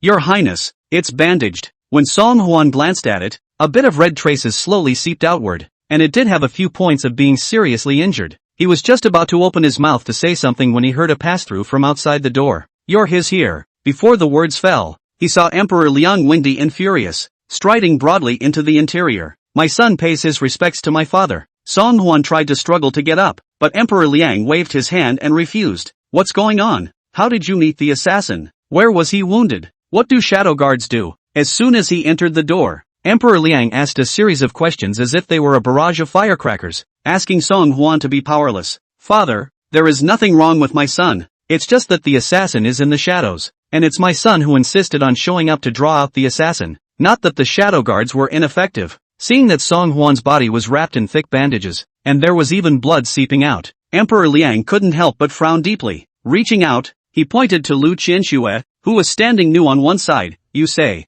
Lu Qianxue lowered her head. Returning to your majesty's words, His Highness the Fourth Prince was injured in the shoulder, and although he lost a lot of blood, there is no major problem. It won't fall ill, but the wounds are too deep. Your Highness still needs to be properly conditioned for a while. Emperor Liang didn't expect the new courtyard ambassador to be a girl, and glanced up at Lu Qianxue in dismay. Then, he looked at Song Huan with a thoughtful expression. The subtext seems to be saying, "You kid, no wonder so quickly to find me a hospital minister back." Song Huan hurriedly cleared his throat. Dr. Lu was a descendant of the divine Dr. Lu clan, and is well known throughout Great Liang. Emperor Liang nodded his head, seemingly not intending to look deeper into the matter. Since you're so badly injured, you should stay in bed for a while. Within the capital, how dare you lay hands on the emperor? I will definitely find out the truth and see what kind of person is so bold. Song Huan, however, sighed quietly and looked up at the rest of the group of subordinates in the room, his face covered with a desire to speak. Father, the assassin from just now has already been uncovered by Sir Manhwa. Only that assassin committed suicide immediately and did not leave a living soul. However, my son found something not quite right in him. Seeing Song Huan's look of being ready to speak, Emperor Liang immediately understood and reached out to dismiss the rest of the palace. Okay, what was found on the assassin? After a slight hesitation, Song Huan still pulled out a jade tablet from his bosom. Seeing this jade tablet, Emperor Liang's face sank. This was because this jade token was similar to the black token of the shadow guards. Both were a symbol of identity. And what this jade tablet represents is the Eastern Palace Guards. Old 4, tell me, is this what you found on the assassin? Song Huan nodded painfully. Nice, yes. This was indeed ordered by Song Huan in advance for Huichi to steal it unknowingly from the East Palace before stuffing it onto the assassin. It was sort of recovered from the assassin. Emperor Liang's face became more and more ugly. Come on man, minion here. Hearing this very unpleasant voice from Emperor Liang, eunuch Shuai hurriedly ran in. Go to the Eastern Palace and bring the Crown Prince to me. I'm going to ask him a good question in front of Lao Si. Seeing that Emperor Liang's face was not good, Shuai knew that this matter was not trivial and did not dare to have any delay. My slave obeys the decree. Chapter 61 Prince's Poisonous Oath. What? Father really wants to summon this king out? Inside the Eastern Palace, Crown Prince Song Yu was pretending to study, counting on the fact that anytime Emperor Liang came again, he would be able to see him in this state of hard work. I didn't expect to wait for the imperial eunuch Shuai, who told Song Yu with a serious face that Emperor Liang wanted to declare him an audience immediately. Song Yu, of course, was overjoyed. It seems that the efforts made at the last meeting were not in vain. Father he heartily, or heartake himself as a son. Seeing Song Yu's ecstatic look, Shuai couldn't tell the truth and could only nod with a weird expression. 1,000 times over, it is indeed His Majesty the Bonsai who wants to see His Royal Highness the Crown Prince. Please, Your Highness the Crown Prince, come with your servant. Song Yu hurriedly dressed up, and before walking out the door, he didn't forget to quietly check his complexion. Emperor Liang is most concerned about the image of the royal family. If any of the royal son looks sloppy and unkempt, he will inevitably be reprimanded by Emperor Liang. Therefore, even if it is a late-night interview with the Holy Spirit, the proper etiquette should never be missing. After being banned from the foot for 7 days and 7 nights, breathing the fresh air outside the Eastern Palace, Song Yu could not help but be in a good mood. Eunuch Shui, is father only releasing this king this time? Where's the second? Did father declare him out for an audience? Shuai only focused on leading the way at the head and did not answer Song Yu's question positively. Your Highness, you will naturally know when you arrive. The heart of the Holy Spirit is unfathomable. Your Highness, you'd better quickly go with your lackey. Song Yu bristled impatiently. It's just an old castrated dog in front of father. What's the point of making a fuss? Just asking a few casual and harmless questions, and it becomes a matter of speculating on the heart of the Holy Spirit? Humph, just a eunuch. When he inherits the throne one day, he will kill this old castrated dog first. Although he was cursing Shuai in his heart, on the surface, Song Yu still had to put on a polite demeanor. Eunuch Shui is right. This king is merely asking a casual question. But as soon as he looked up, Song Yu quickly realized again that something was wrong. Eunuch Shui, wasn't it father who declared this king's audience? This isn't the way to the Palace of Nourishment or the Imperial Study either. This path leads to only one place.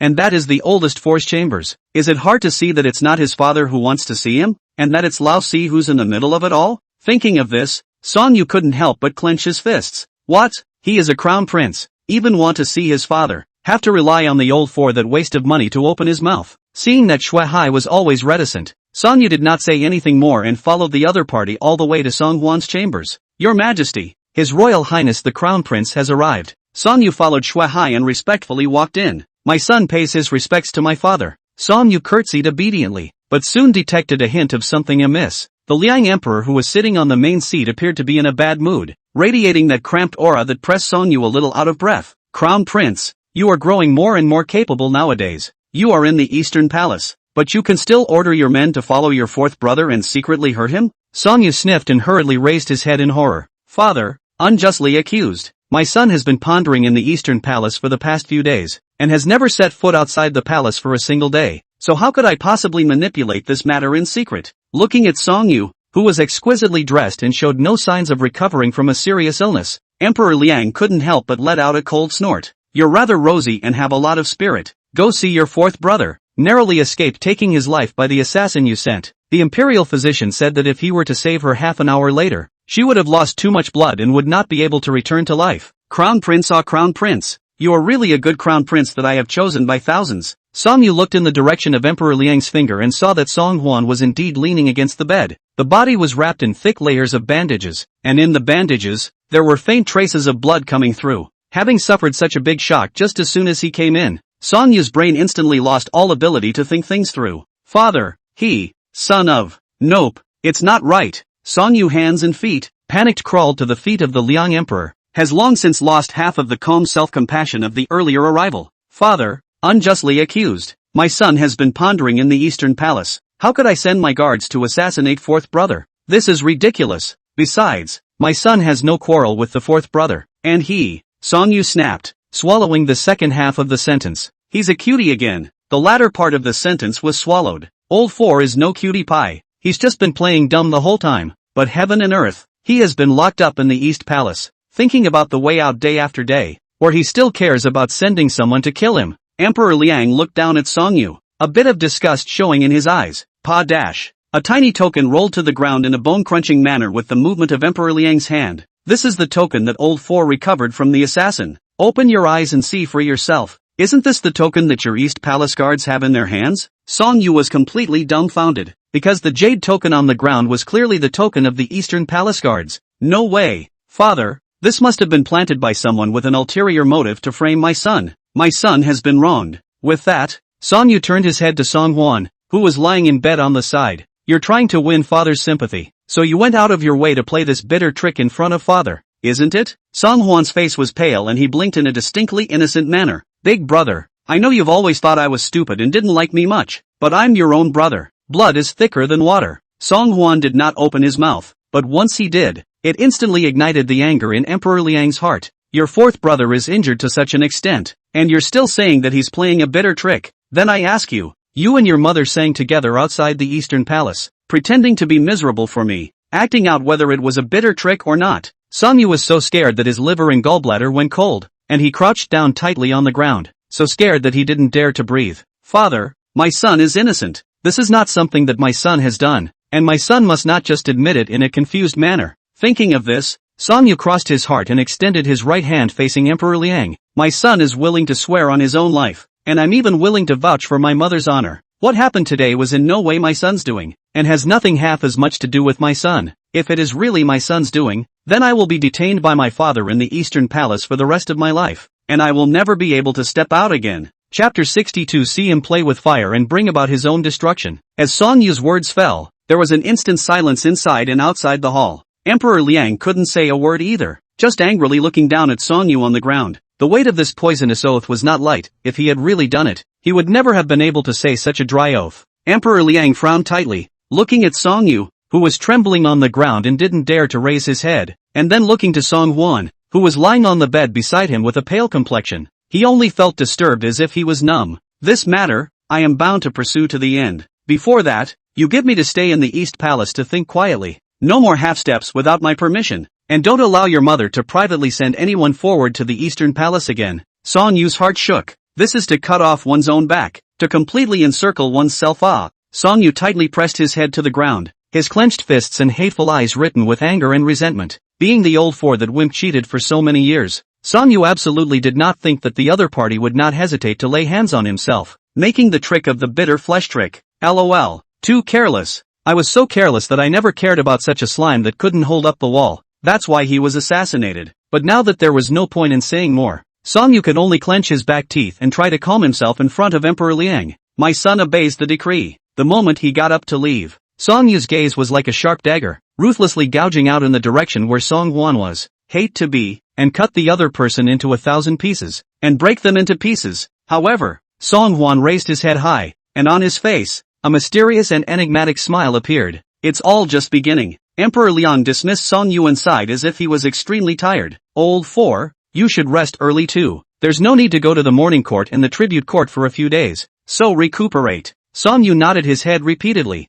Yes, my son obeys the decree. After sending off Emperor Liang, Lu Qianxue once again walked in carrying a medicine box. Your Highness the Fourth Prince, I will still come to change your medicine in the next few days. You should try not to carry it on your hand and shoulder in front of outsiders, lest you reveal anything. It should be about half a month before your injury is nearly healed. Song Huan nodded lightly, not realizing that this Lu Qianxue, who looked as cold as ice and frost, had a heart as fine as a hair. Right, Your Highness, my brother's death. Lu Qianxue wanted to say something, and it seemed that she was not too good at opening her mouth to Song Huan. After learning about the cause of Lu Xiang's death, Song Huan did hesitate to tell Lu Qianxue the truth, although it's basically certain that Song Yu is the one who murdered his brother. But the other party is the current Daliang Crown Prince, the titular Crown Prince, even if he had killed an eunuch, but killing was killing, and no one could do anything to him. Lu Qianxue is only a woman in the district. Compared with the noble status of Prince Song Yu, it is simply a difference between clouds and mud. She is asked to spend her days against the enemy who murdered her brother, but there is no way for her to get her revenge. Such a situation is simply more tragic and pathetic than being kept in the dark.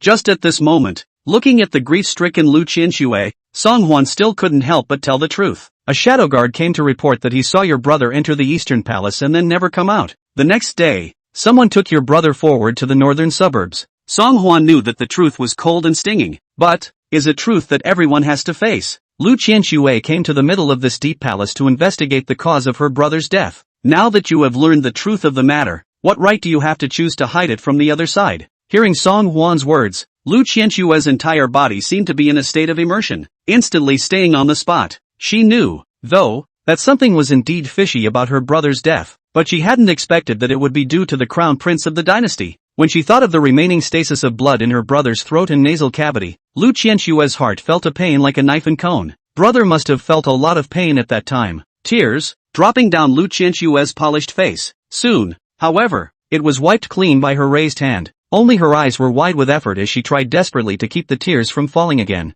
Thank you, Your Highness, for finding out the truth for me, and for finding out the truth for my brother. From now on, I will not shed a single tear for my enemies. Saying that, Lu Qianxue lifted up the medicine box and resolutely walked outside. Seeing Lu Qianxue's broken stance, Song Huan was startled and hurriedly stepped forward to seize Lu Qianxue's medicine box. You're not going to go to the prince to fight for your life, are you? Lu Qianxue's pupils were crimson, her eyes were glazed over, and her body was trembling uncontrollably due to her anger. The only family I have in the world is dead, and, still, a tragic death under the prince. If I don't take this revenge today, I, Lu Qianxue, will not be a human being. Song Huan smiled helplessly and bitterly, not realizing that this soft-looking woman would be rigid to such an extent. Truth be told, this king also hopes very much that you can go to the crown prince and fight to the death, clearing this biggest obstacle for this king. But, even as an imperial doctor, you can get close enough to diagnose Song Yu, but you're only a weak woman after all. With so many guards outside the eastern palace, Song Yu himself is even more skilled in martial arts. Are you sure you can kill him tonight? Lu Qianxue's gaze was resolute, still carrying an unrivaled determination. I entered the palace for one purpose, and that is to pay for the life of my brother's murderer. How can I stand by and do nothing now that I'm facing the real killer? Even if I die, I must pull the crown prince as my back. Song Huan sighed faintly. This girl was really stubborn. However, it was also true that she was now overwhelmed with hatred. Then have you ever thought about the fact that you are the only family member your brother has left in this world? 2. If you fail to avenge yourself today and are suppressed by the crown prince, then who else will avenge your brother in the future? Your life doesn't matter. But if the crown prince doesn't make it, then won't you have died in vain? Hearing this, Lu Qianxue's eyes finally faltered a little. Seeing that she has finally regained some sense, Song Huan then persuaded her with a kind word. When there is a green mountain, there is no fear of no wood to burn. You saw the situation just now. The crown prince has repeatedly made mistakes and is already beginning to be disliked by my father. Being a divine doctor, you must know some ways that can make a person's mind gradually become confused and unconscious, right? If that's the case, then why not push the envelope in such a situation and pour another hot oil on the crown prince's heart fire? After all, it's much more fun to watch him play with fire and bring about his own demise than to dirty his own hands. Lu Qianxue looked at Song Huan thoughtfully, and when she saw him with a tight-lipped smile, her eyes widened in an instant as if she had been enlightened. Fourth Prince, thank you, I know what to do. Chapter 63 The Fourth Prince's Capability. South of the city, the Imperial Master's mansion. After waiting for the Imperial Master to wash up, the housekeeper Jiang Lin made his usual rounds of the residence. This, for 20 years, has been a constant habit. When he made his rounds to the front door, he saw the caretaker just leaning against the doorframe and napping, and Jiang Lin's face showed his dissatisfaction. Ahem, ouch. The boy who was watching the door woke up from his dream and saw Jiang Lin standing right in front of him with a gloomy face, so shocked that he almost jumped up from the ground. Butler Jiang, I was wrong. I really didn't mean to fall asleep. Jiang Lin frowned and looked at the boy condescendingly, without any semblance of warmth in his icy eyes. Get yourself to the backyard hut to receive your punishment. Hearing the words backyard hut, the boy looked like he had heard the most horrible words in the whole world, and immediately knelt down and kowtowed to Jiang Lin. Butler Jiang, if you are so kind as to let me off the hook, let me off the hook this time. I promise I'll never dare again. Butler Jiang, spare your life. The boy kowtowed as if he were pounding garlic, clunking his head on the floor made of hard stone. Within a few moments, the floor in front of him was scarlet. This kowtowing sound seemed particularly abrupt in the silent mansion, causing Jiang Lin to frown with extreme displeasure. My lord has just gone to bed. What are you trying to do here with all this commotion? Men, take them away. With a wave of Jiang Lin's hand, the two boys following behind him immediately stepped forward and dragged the gatekeeper towards the backyard. Hearing the gusts of rushing wails coming from the watchman's boy, Jiang Lin was even more displeased to the extreme. Shut him up. Yes, jab. The boy took out a dagger from his bosom, and with a handful of knives, he ripped out the tongue of the boy who was watching the door and cut it off. Woo, woo. The janitor boy was struggling on the ground in pain. His mouth was wide open but he couldn't make half a sound. He could only emit some bizarre and extreme whimpering sounds. Looking at the huge black hole on the boy's face that was bleeding like a river, Jiang Lin seemed to be used to such scenes for a long time and turned his head expressionlessly. The moment his eyes swept over the doorframe, Jiang Lin was keenly aware. The boy at his side understood and cautiously approached in the direction of the gate, reaching out and pulling down the gate latch. Squeak dash. Outside the gate, a large black sack looked like a tombstone, sticking straight out in front of the gate. It startled the boy who opened the door. Ah! The boy reflexively took half a step backward, seeing that the doorway was set with a standing sack, and only then did he mentally support his chest. Scared the hell out of me. Butler Jiang, what is this? Jiang Lin glared at the boy with some disgust. What great things can be accomplished by being intimidated by a broken sack? However, looking at the sack standing in the doorway, Jiang Lin couldn't help but feel puzzled. This sack was indeed just an ordinary sack, but the shape was extremely unique and stood in front of the main gate of the Imperial Master's residence. At first glance, it does look very much like a tombstone. I don't know which one had the audacity to display such an unlucky thing in front of the Imperial Master's residence. Jiang Lin waved his hand and ordered the boy to carry the sack in. However, the boy seemed to have become a bit wary of going forward because he was startled by the sack. Under the pressure of Jiang Lin's gaze, the boy could only gather enough courage to walk forward. Chang Butler, this is loaded with, as if, it looks like a live one. The boy held back his fear and when he placed the sack on the ground, his whole body was bad. The sack was about the size and height of an adult. It's especially hard and soft to the touch, and it's all over the place. Jiang Lin glared at the boy in dissatisfaction, scowling, useless thing. But the moment his hand touched the sack, the expression on Jiang Lin's face changed. The feel of the sack to the touch was very wrong indeed. Inside, it does look like there's a person. Jiang Lin hurriedly opened the sack, and the incredibly pale human face inside caused Jiang Lin to suck in a breath of cool air. It was an all too familiar face. Earlier today, Jiang Lin had just given the owner of this face a hefty silver check to settle a score tonight without God's knowledge. What Jiang Lin didn't expect was to wait for news that it wasn't the man who had been taken care of. Rather, the assassin he had sent out was now a cold corpse. Jiang Lin's face became even more ugly, not just because the plan had failed, but because the killer had been sent back to the other side after his death. Could it be that the fourth prince knew that the person sent to assassinate him tonight came from the very hands of the Imperial Master? After a fierce battle of thoughts, Jiang Lin still came to the front of the Imperial Master's bedchamber. My lord! My lord! It was only after a long time that he saw a thin, white, smooth, lotus root-like arm open the door of the room. Behind the door was an incredibly delicate cheek, looking hydrated and tender, but only 14 or 15 years old. Lord Taisher has already gone to bed. Does Butler Jiang have anything important to say? Jiang Lin hung his head low, not daring to raise his head at all to look directly at the young girl's exposed lotus root white arms. There is an urgent matter that requires an immediate interview with His Excellency. The young girl made no more noise and turned back to her room. After a long time, only then did he see the Taisher Shangguanyi with a displeased face, walking out with his clothes on. Jiang Lin, what time is it? Jiang Lin panicked in his heart and hurriedly knelt down. Please don't be angry, my lord. If it wasn't a matter of 100,000 urgent matters, my subordinate wouldn't dare to hastily disturb the Imperial Master. The expression on Shang Guanyi's face was faint, as if he did not intend to pursue the matter with Jiang Lin. What is it? Jiang Lin's heart sank. My lord, the assassin sent to shoot the fourth prince this morning has returned. But, he's dead. Shang Guanyi's expression was a bit stunned. Who died? Jiang Lin hesitated. The assassin is dead. He's not only dead, but he's being laid out outside the gates of the house. My lord, do you think it's because the crown prince knew about our plan that he purposely sent the dead back? Shang Guanyi's expression was equally ugly. Beside the fourth prince, aren't there no guards? A short sentence made Jiang Lin's heart instantly tremble. It was a dereliction of duty on the part of my subordinates. I just don't know exactly how the fourth prince learned that this matter was done by your lord. Oh no, it was done by my subordinate. Shang Guanyi furrowed his brows, his eagle eyes unfathomable,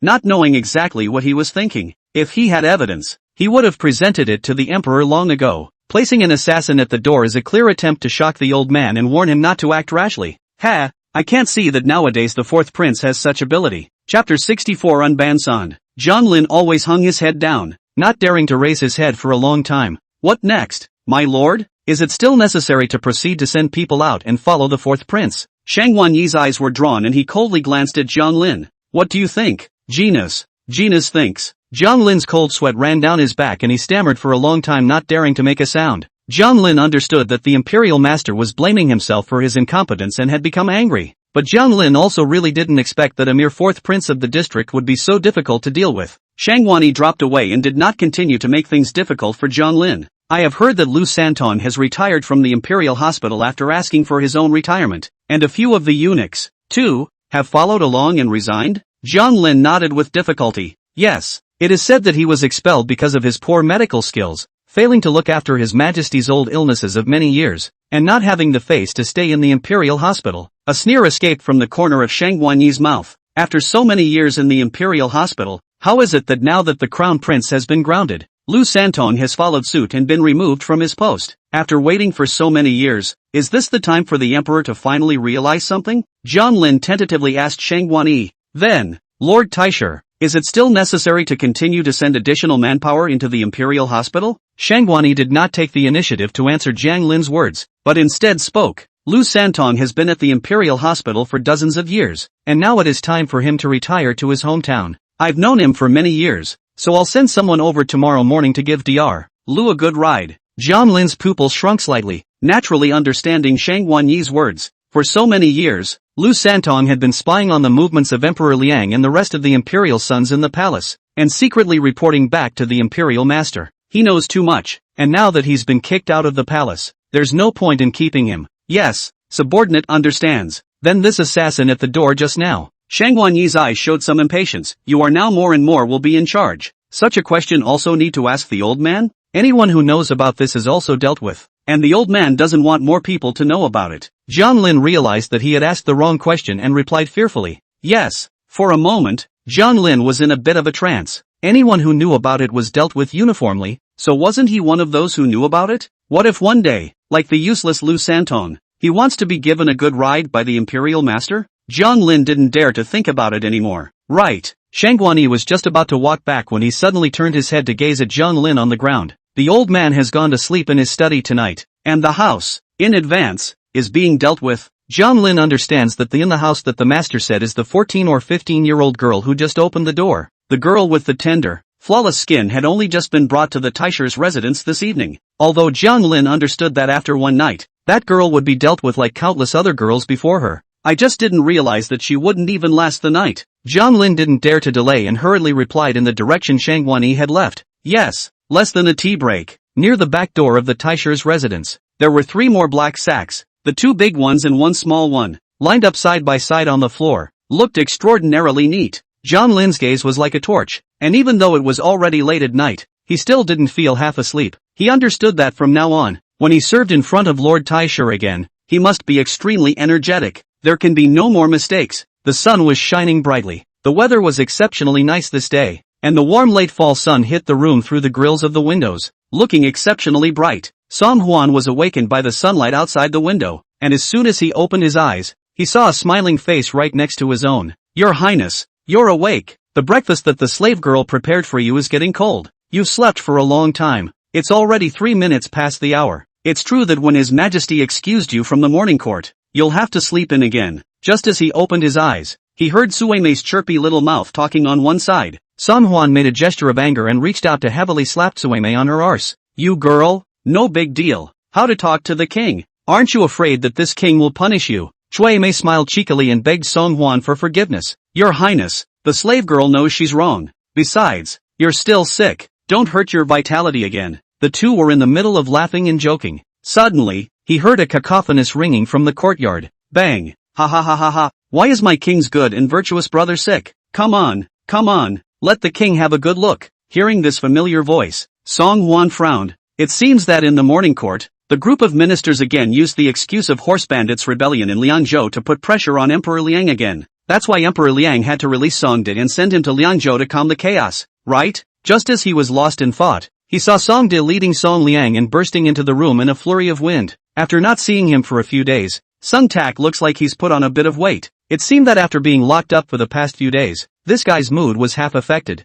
It was time to eat and drink, and nothing was on my mind. He only saw Song De with a springy look on his face, and there was no expression of surprise on his face when he saw Song Huan with bandages wrapped around his body. TSK, Lao Si, haven't seen you in a few days. Why are you hurt like this? When your second brother I come back, I will definitely go to the crown prince and avenge you. The corners of Song De's mouth were on the verge of grinning to the roots of his ears, not half wanting to help Song Huan take revenge. The fact that the crown prince was still imprisoned in the eastern palace to this day was the real focus of Song De's delight. Once again, thinking of this time to go to Liang State to calm the chaos with merit, after returning to get the Liang Emperor reuse, Song De is even more full of gleeful face. Song Liang had been following behind Song De, and in contrast to Song De's ecstasy, he was much more calm. Could it be that you're still thinking of avenging old four? Second brother is afraid that he still doesn't know. During the period of time that you were grounded, old fourth could have made quite a splash in front of father. At first, I was so anxious that I wanted to find Lao Si to accompany my younger brother to beg for an audience with father, so that father would rest his wrath soon and let you out.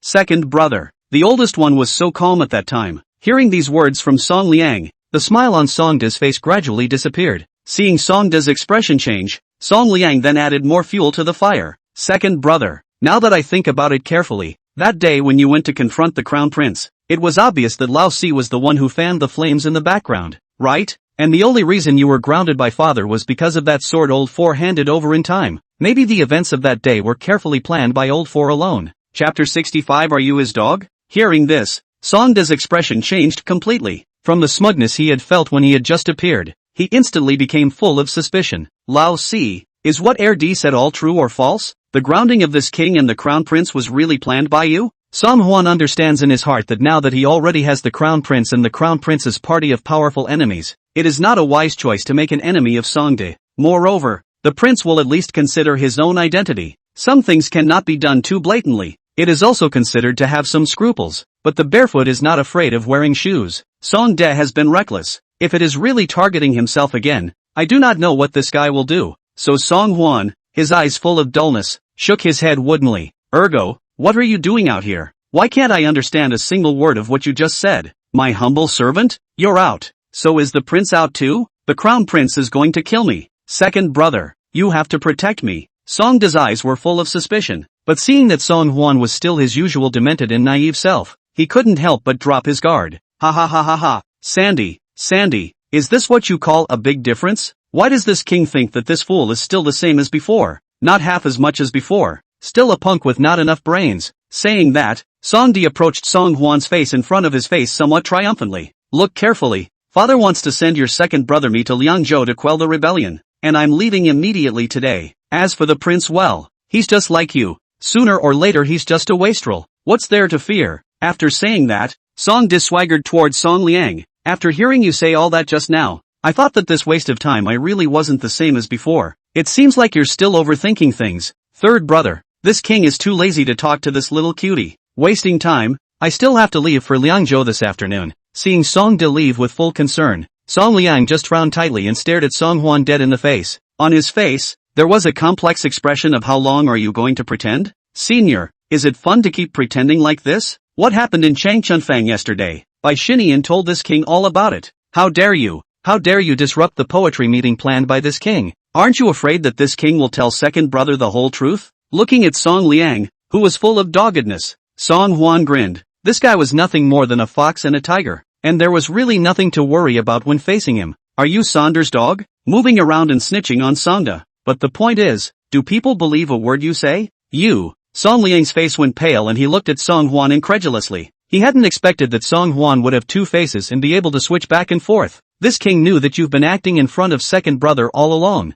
You wait, this king will go and tell the second brother. However, before Song Liang could finish speaking, he was stopped in his tracks by Song Hwan, who had suddenly stood up. Song Liang, a scholar, shoulder cannot carry, hands cannot lift. Then the tall Song Hwan, originally short on the big half head, coupled with the fact that Song Hwan was filled with a sense of oppression at this time. The wide shadow over Song Liang's head made Song Liang a little breathless for a moment. What are you doing? Aren't you afraid that this king will tell second brother all the facts? Looking at Song Hwan, who had a gloomy expression, Song Liang suddenly became stuttering. This oldest four, who he had never looked squarely at since birth, had become so domineering since when? Yeah, go ahead and say it. Let's see if he believes you. Or me. Everyone knows that there are countless literati under your command, but in fact they are all disciples trained for Songde. But that mansion you have in the north of the city is filled with the disciples you have cultivated for yourself, isn't it? Does Song know about this? Song Liang was so shocked that even his heartbeat violently missed half a beat. You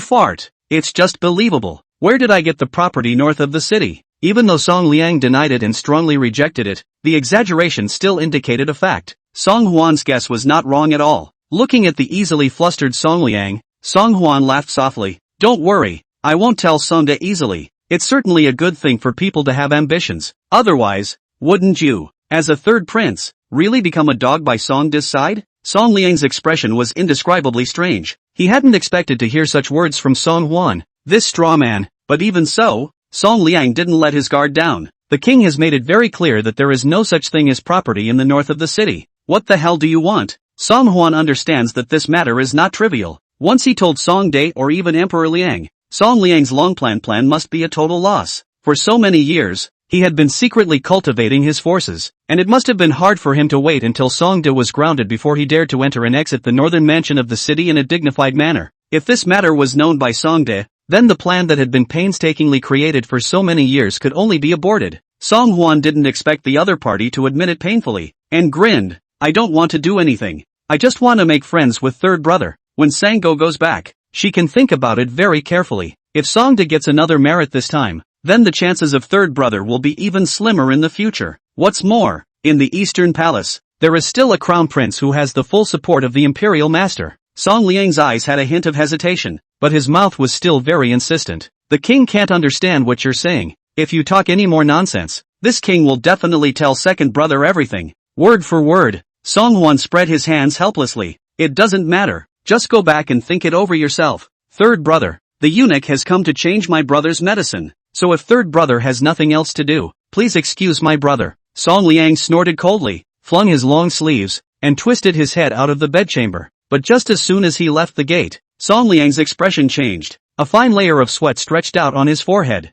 representing the tension and panic inside him. This straw man, how on earth did he find out when the whole plan was done in a seamless manner? Once upon a time just feel that this guy is not too normal. How to look today, but with the former has changed radically, completely different. Song Liang tried to calm his thoughts. After today, Songde will depart for Liangzhou to quell the chaos, take advantage of his absence to quickly remove the mansion in the north of the city, so that old four is just an empty rumor. and there is no real evidence. Only when he thought of this did Song Liang's nervousness finally get a little relief. But turning to look at the fourth prince's palace behind him, Song Liang still couldn't help but frown. From now on, everything needs to be cautious and careful in front of this old four. Chapter 66. The Tigress is jealous. Seeing Song Liang leave the place as if he had fled, Song Huan sketched an undetectable smile at the corner of his mouth. I always thought that this Song Li had a deep conscience, but I didn't expect that I would just slightly swindle him out. However, no one else should know about the matter of Song Liang City's northern mansion yet. That's why he was so alarmed. However, Song Liang wasn't a cutie after all.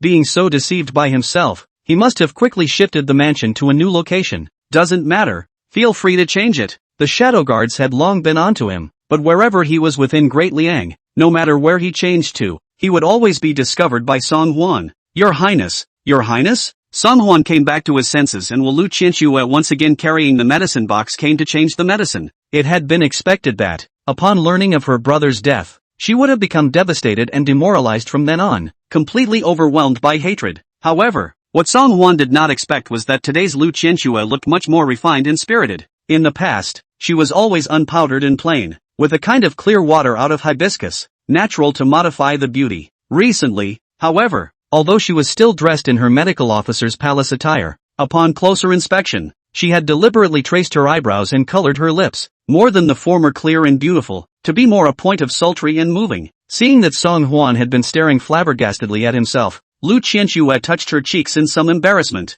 Your Highness, is there something on my face? Song Huan shook his head with a grave expression on his face. You're not going to tell this king that you're planning to seduce the crown prince, are you? Not to mention whether the beauty plan worked or not. Just imagining that such a flower was stuck in cow dung, Song Huan felt disgusted for Lu Qianxue. Recalling Song Yu's greasy eyes filled with desire when he had once faced Chung Susu, it caused Song Huan to experience a wave of physical discomfort. Lu Qianxue's face turned red and white. Of course not. My brother was abused and killed by the crown prince. How could I be so overwhelmed by revenge as to commit myself to an enemy?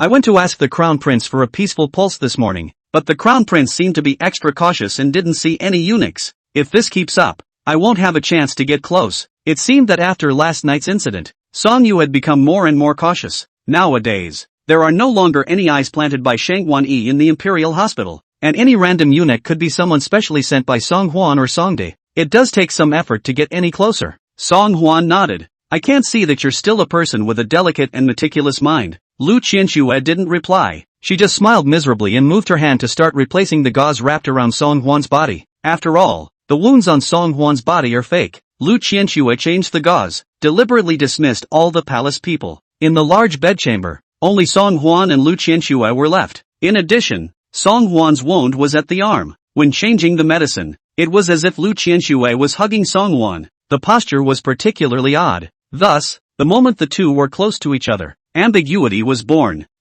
Cough. Lu Qianxue's long and white hands were gently bandaging Song Huan's back, making Song Huan feel itchy but too embarrassed to move around. Feeling the ethereal aroma of Lu Qianxue's body, Song Huan was a bit distracted. No wonder there were always so many gentlemen in front of Lu's mansion in the northern suburb, throwing away money just to win a chance to meet Lu Qianxue. Who wouldn't be confused looking at such an immaculate fairy? Just as the two were changing gauze in their room, suddenly the door to the room opened wide and a clear female voice came in. Hey, I heard you got hurt. Is it badly hurt? Chang Susu pushed the door in, and when she raised her eyes, she saw Song Huan sitting opposite a stunning beauty in an extremely ambiguous position. Seeing this scene in front of her, Chang Susu, who was still wearing a slight smile, immediately pulled down her face.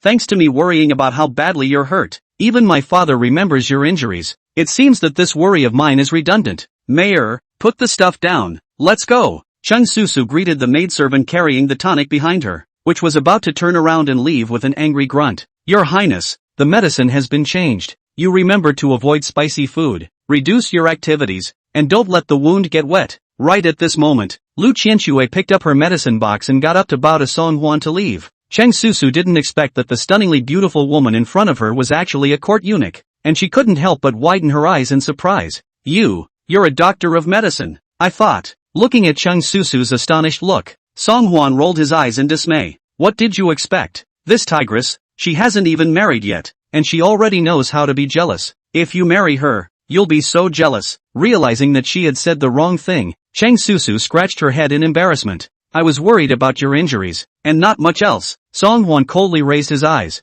pretending to be displeased. Then do you know what's wrong? Looking at Song Hwan's fierce appearance, Chang Susu pouted in aggravation. No. What did you say? It's too low to hear. Knew it was wrong. So will you dare to do that next time? Wouldn't dare. What?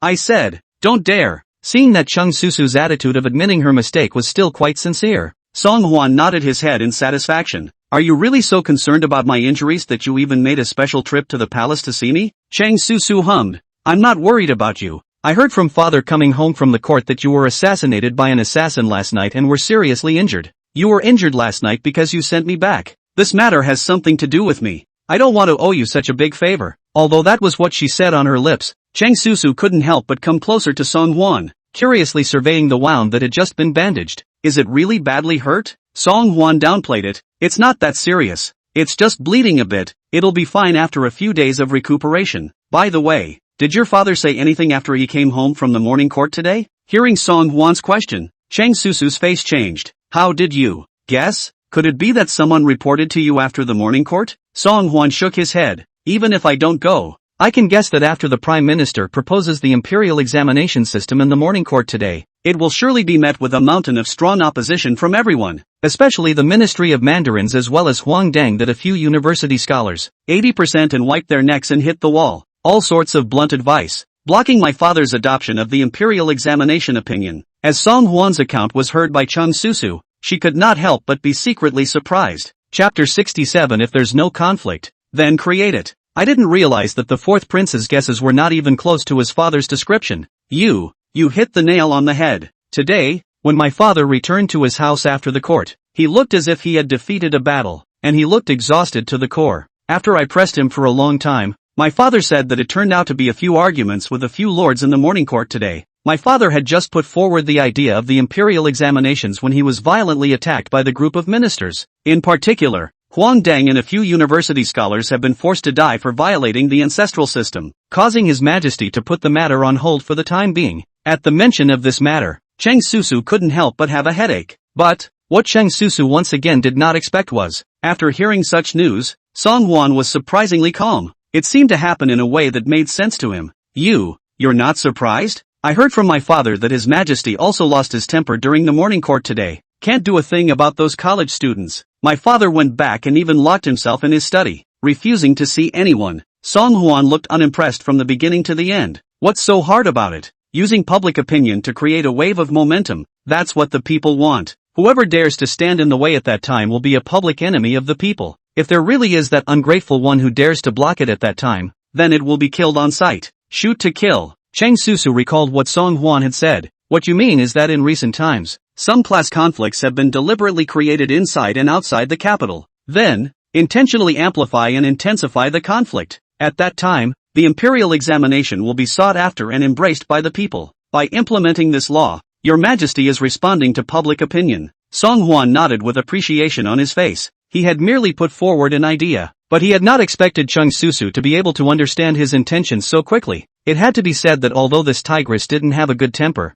her IQ was still online. An icy phrase wouldn't be an overstatement. Being recognized by Song Hwan, Chang Susu hadn't had time to be happy for too long before she was a little bitter again. But this matter is easier said than done. But I'm afraid it's not that simple when it really comes to operation. Scholars from the Cold family are already of low status. Where do they usually get to speak in front of the sons and daughters of the scholarly family? Take a step back. They were meant to be two people living in different worlds. How do you create conflict when you usually don't even have access to it? Song Hwan grinned. If there's no contradiction, then create one. An ordinary scholar from a humble family naturally doesn't have access to the powerful. But don't forget, your father is the Prime Minister of Diliang. Nowadays, your father is widely recognized talents. When the big birthday feast a group of young talents to the house a gathering, the opportunity that does not come. Chang Susu's eyes lit up. Yeah, why didn't I think of that? My father's birthday is indeed coming up. I can't tell. You've got a lot of ghostly ideas. Even father and Emperor Liang were at their wits' end. But I didn't expect that this fourth prince would easily come up with a solution.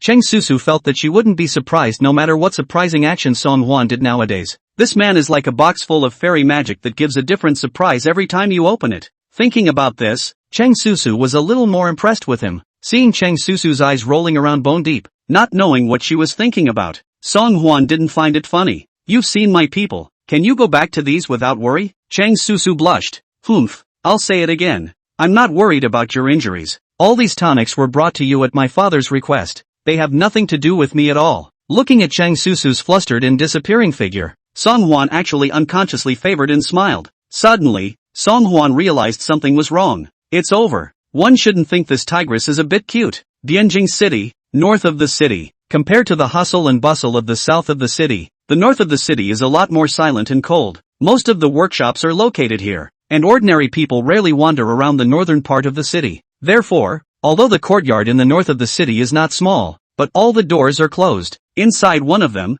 a not-so-obvious compound, Bastion was bored and was sitting in his study, sipping tea and reading a book. Originally, he was a handsome, flamboyant young man, but today, on both sides of his cheeks, there were two large slap fingerprints. Hearing a strange noise coming from outside the door, Bai Xinyan hurriedly stood up and went forward to the door to greet him. Your Highness, Third Prince, you're back. Bai Xinyan respectfully bowed to Song Liang. Hearing the commotion in the courtyard, a group of scholars came out from the mansion rooms. Greetings, Your Highness the Third Prince. Looking at all the disciples who had submitted to him one by one, a strong sense of satisfaction instantly filled Song Liang's entire body and mind. After nodding slightly to all of them, Song Liang then leisurely brought Bai Xinyan inside the study with him. While Song Liang seemed to be in a good mood, Bai Xinyan carefully inquired, Your Highness, have you gone to the fourth prince? Upon hearing Song Hwan's name, Song Liang's good mood, which had just recovered a little, once again hit rock bottom. This king asks you, what have you leaked out? Bai Xinyan originally expected Song Liang to be able to take revenge for himself, but he didn't expect to be met with Song Liang's harsh rhetorical question, and didn't realize that his face was stunned.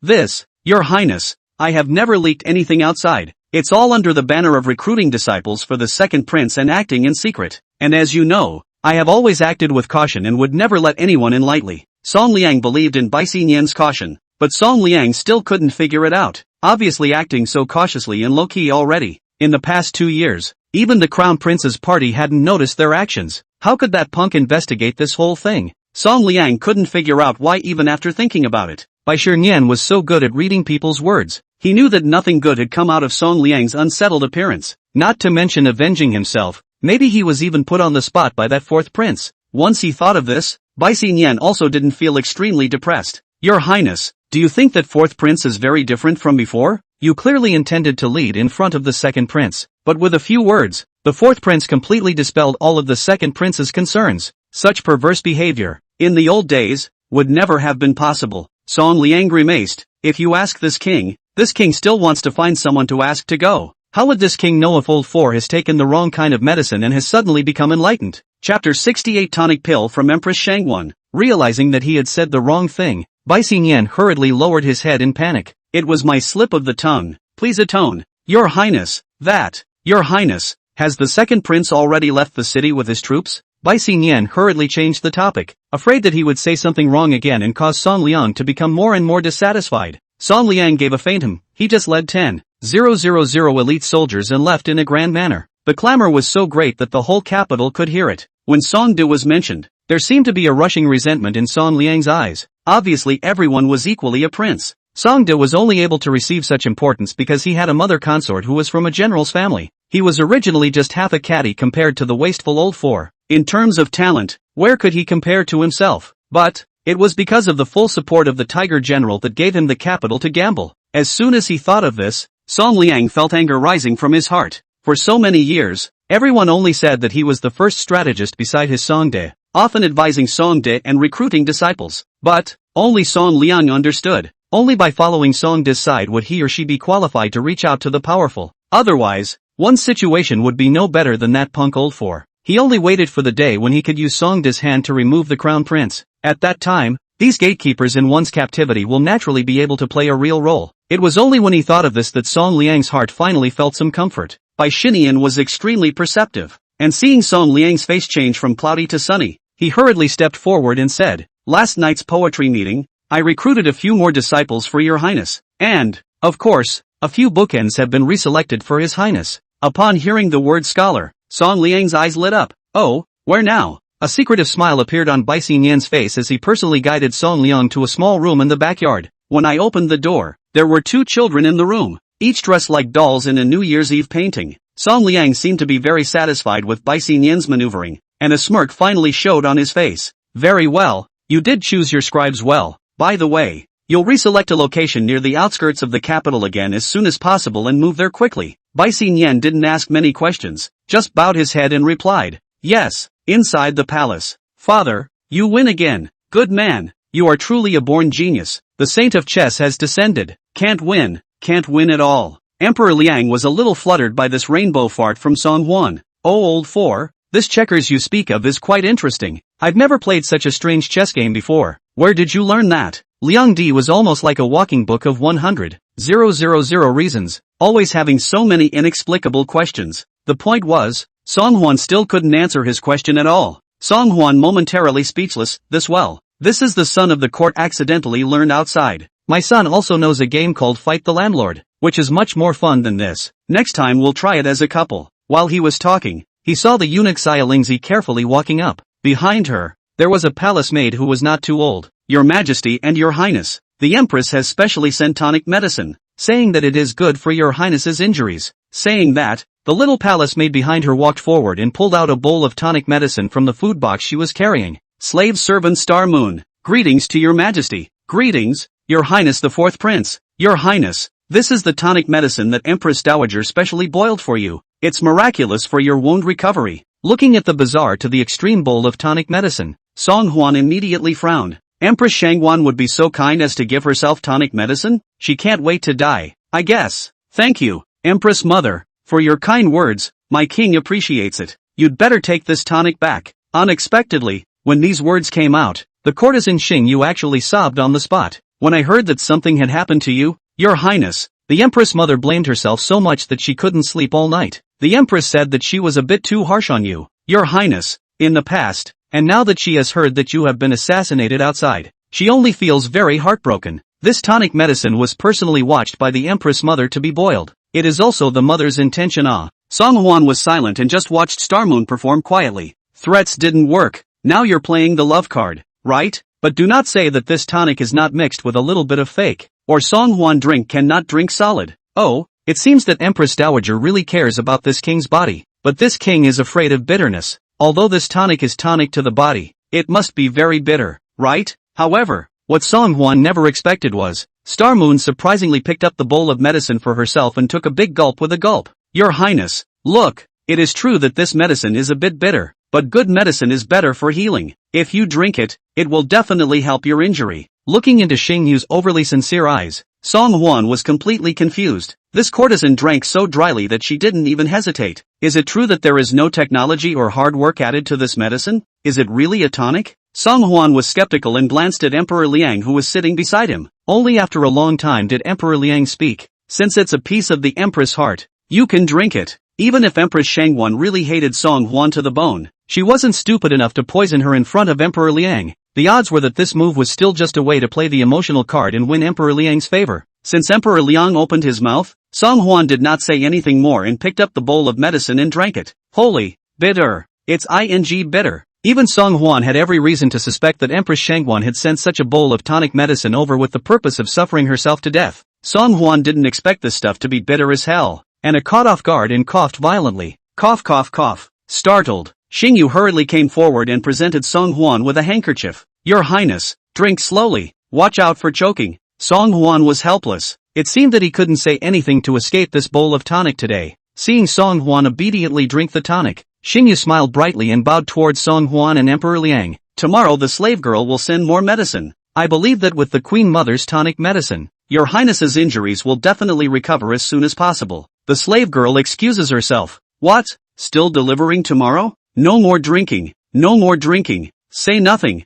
Song Huan's face crumpled into a ball. The tonic was bitter and sour, making one's tongue numb. Even if Empress Shangwan hadn't poisoned herself, her tongue was afraid that the tonic would be bitter. Chapter 69 Colorless and Tasteless Mushrooms. Seeing Song Huan's strong refusal, Emperor Liang frowned. Since it's a great tonic, it's normal for it to be bitter. Since the Empress sent it, you just drink it. Drink up and the wound will heal faster. Song Huan still wanted to open his mouth to refuse, but on second thought, he had created this wound out of thin air. The more he said, the easier it would be to reveal himself in front of Emperor Liang. Might as well say less about it. As to drink or not to drink, then we'll talk about it when the time comes. Well, my son complies. Song Huan and Emperor Liang were talking when they saw Xiaolingzi tiptoeing up again. Your Majesty, Your Highness, Imperial Dr. Lu has come and said it's time to change Your Highness's medicine. Only then did Song Huan realize that without realizing it, it was already nightfall. Lu Qianxue was indeed a qualified actor, and to act, she would play the full set,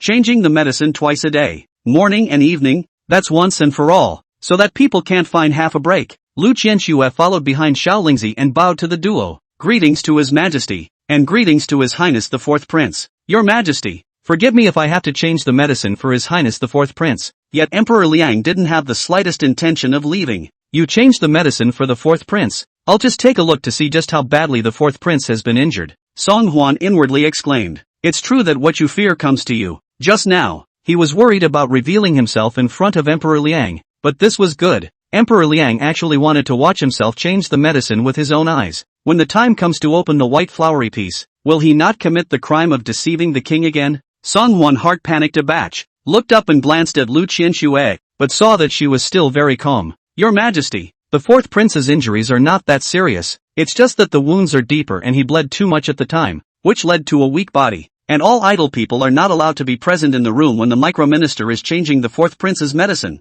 If the wound gets dirty, it will delay healing or even deteriorate further. So, please forgive me, Your Majesty. Saying that, Lu Qianxue knelt down with her face towards Emperor Liang, with a look of being at the mercy of the emperor's chastisement. To be honest, Lu Qianxue's words were greatly unexpected by Song Huan. For one thing, Song Huan hadn't expected that, in the face of the king of a country, Lu Qianxue would still be able to answer with reason. Secondly, Song Huan marveled at Lu Qianxue's medical skills. Worthy of being from a family of miracle healers, he had an early sense of antimicrobial awareness. It's really a bit ahead of its time. Emperor Liang was silent, condescendingly sizing up Lu Qianxue. Seeing that she spoke clearly, her attitude was not humble, and her medical skills were thought to be good. She was very satisfied with her as the ambassador of the imperial hospital. Seeing again that Song Huan was looking at himself with an expectant face, Emperor Liang realized it only afterward. I understand. I'll go out now. Lao Si you still have injuries on your body, so exercise and whatnot. Be more restrained. Cough cough cough. Looking at Emperor Liang's old, immodest appearance, Song Huan was powerless to hold his forehead. This old man, 80% thought of something messed up again. Whatever he thinks, as long as he's willing to leave early. After Emperor Liang left, Song Huan continued with his usual routine of emptying the room of a bunch of lackeys. Dr. Lu, can you tell what this is? Song Huan deeply understands the truth that it's either a traitor or a thief to offer something for nothing. A royal son of his own who was not powerful and even a bit of a hindrance would naturally not allow Empress Shangguan to take the trouble to please him. Saying that there was no problem with this tonic today, Song Huan simply couldn't believe it. So then, following the effort of coughing while drinking the medicine just now, Song Huan secretly poured out a small portion onto the floor. Now that I look at it, thankfully, all those dregs are still there. Lu Qianxue followed the direction of Song Huan's finger and looked at the small streak of tonic medicine left on the floor, and was somewhat surprised. However, Lu Qianxue did not ask more questions, but instead, she bent down and twisted some dregs of the medicine with her finger, placing it between her nose and sniffing it for a moment. Your Highness,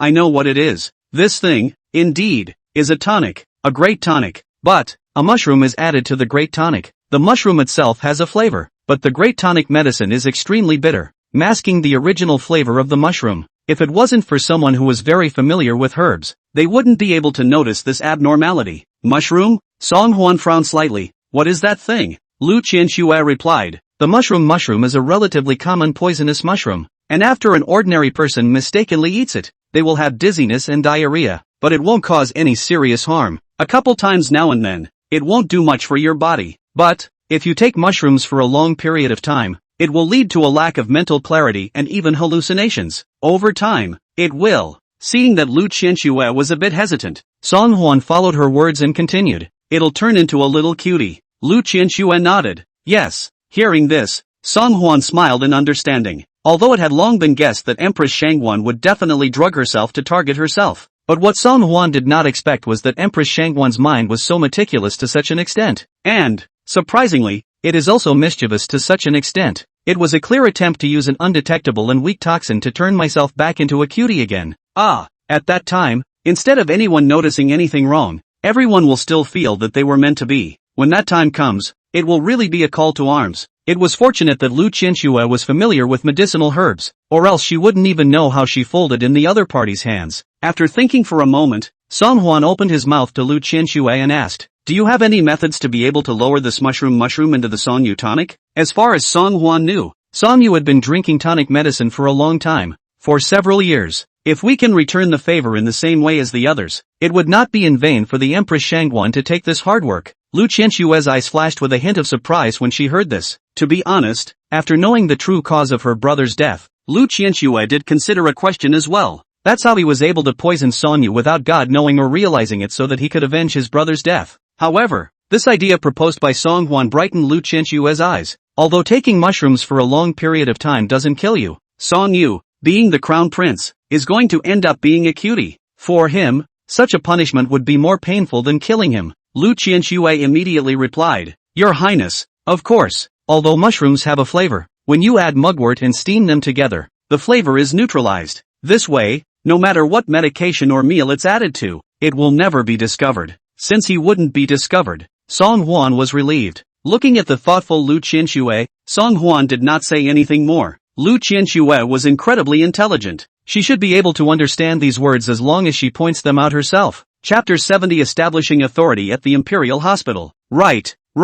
Seeing that Lu Qianxue had changed the medicine, which was carrying the medicine box to leave, Song Huan hurriedly called out to stop the other party. "The tonic given by the Empress is just too bitter. This stuff will be drunk for a few days in a row. I'm afraid that it will cause people to die of bitterness. Is there any way to make it less painful for the king to drink the tonic? Since the best way to make the other side eat their own is to paralyze them first." Lu Qianxue said that the ones given by Empress Shangguan were indeed all great tonic medicines that were good for the body. It's just that the mushrooms are poisonous, so the tonic can still be drunk once you've detoxified the mushrooms. This was equivalent to the fact that every day, not only would Song Huan not be affected by the mushroom toxin, but he would also be able to get a bowl of great tonic medicine for free for nothing. This kind of cheapness, Song Huan did not take advantage of it for nothing. It was just that although Lu Qianxue had given Song Huan a prescription to cure the poison, the tonic was still bitter as hell. The thought of having to continue drinking bitter medicine for the next period of time made Song Huan's scalp a little numb. Looking at Song Huan, who had a face of urgency,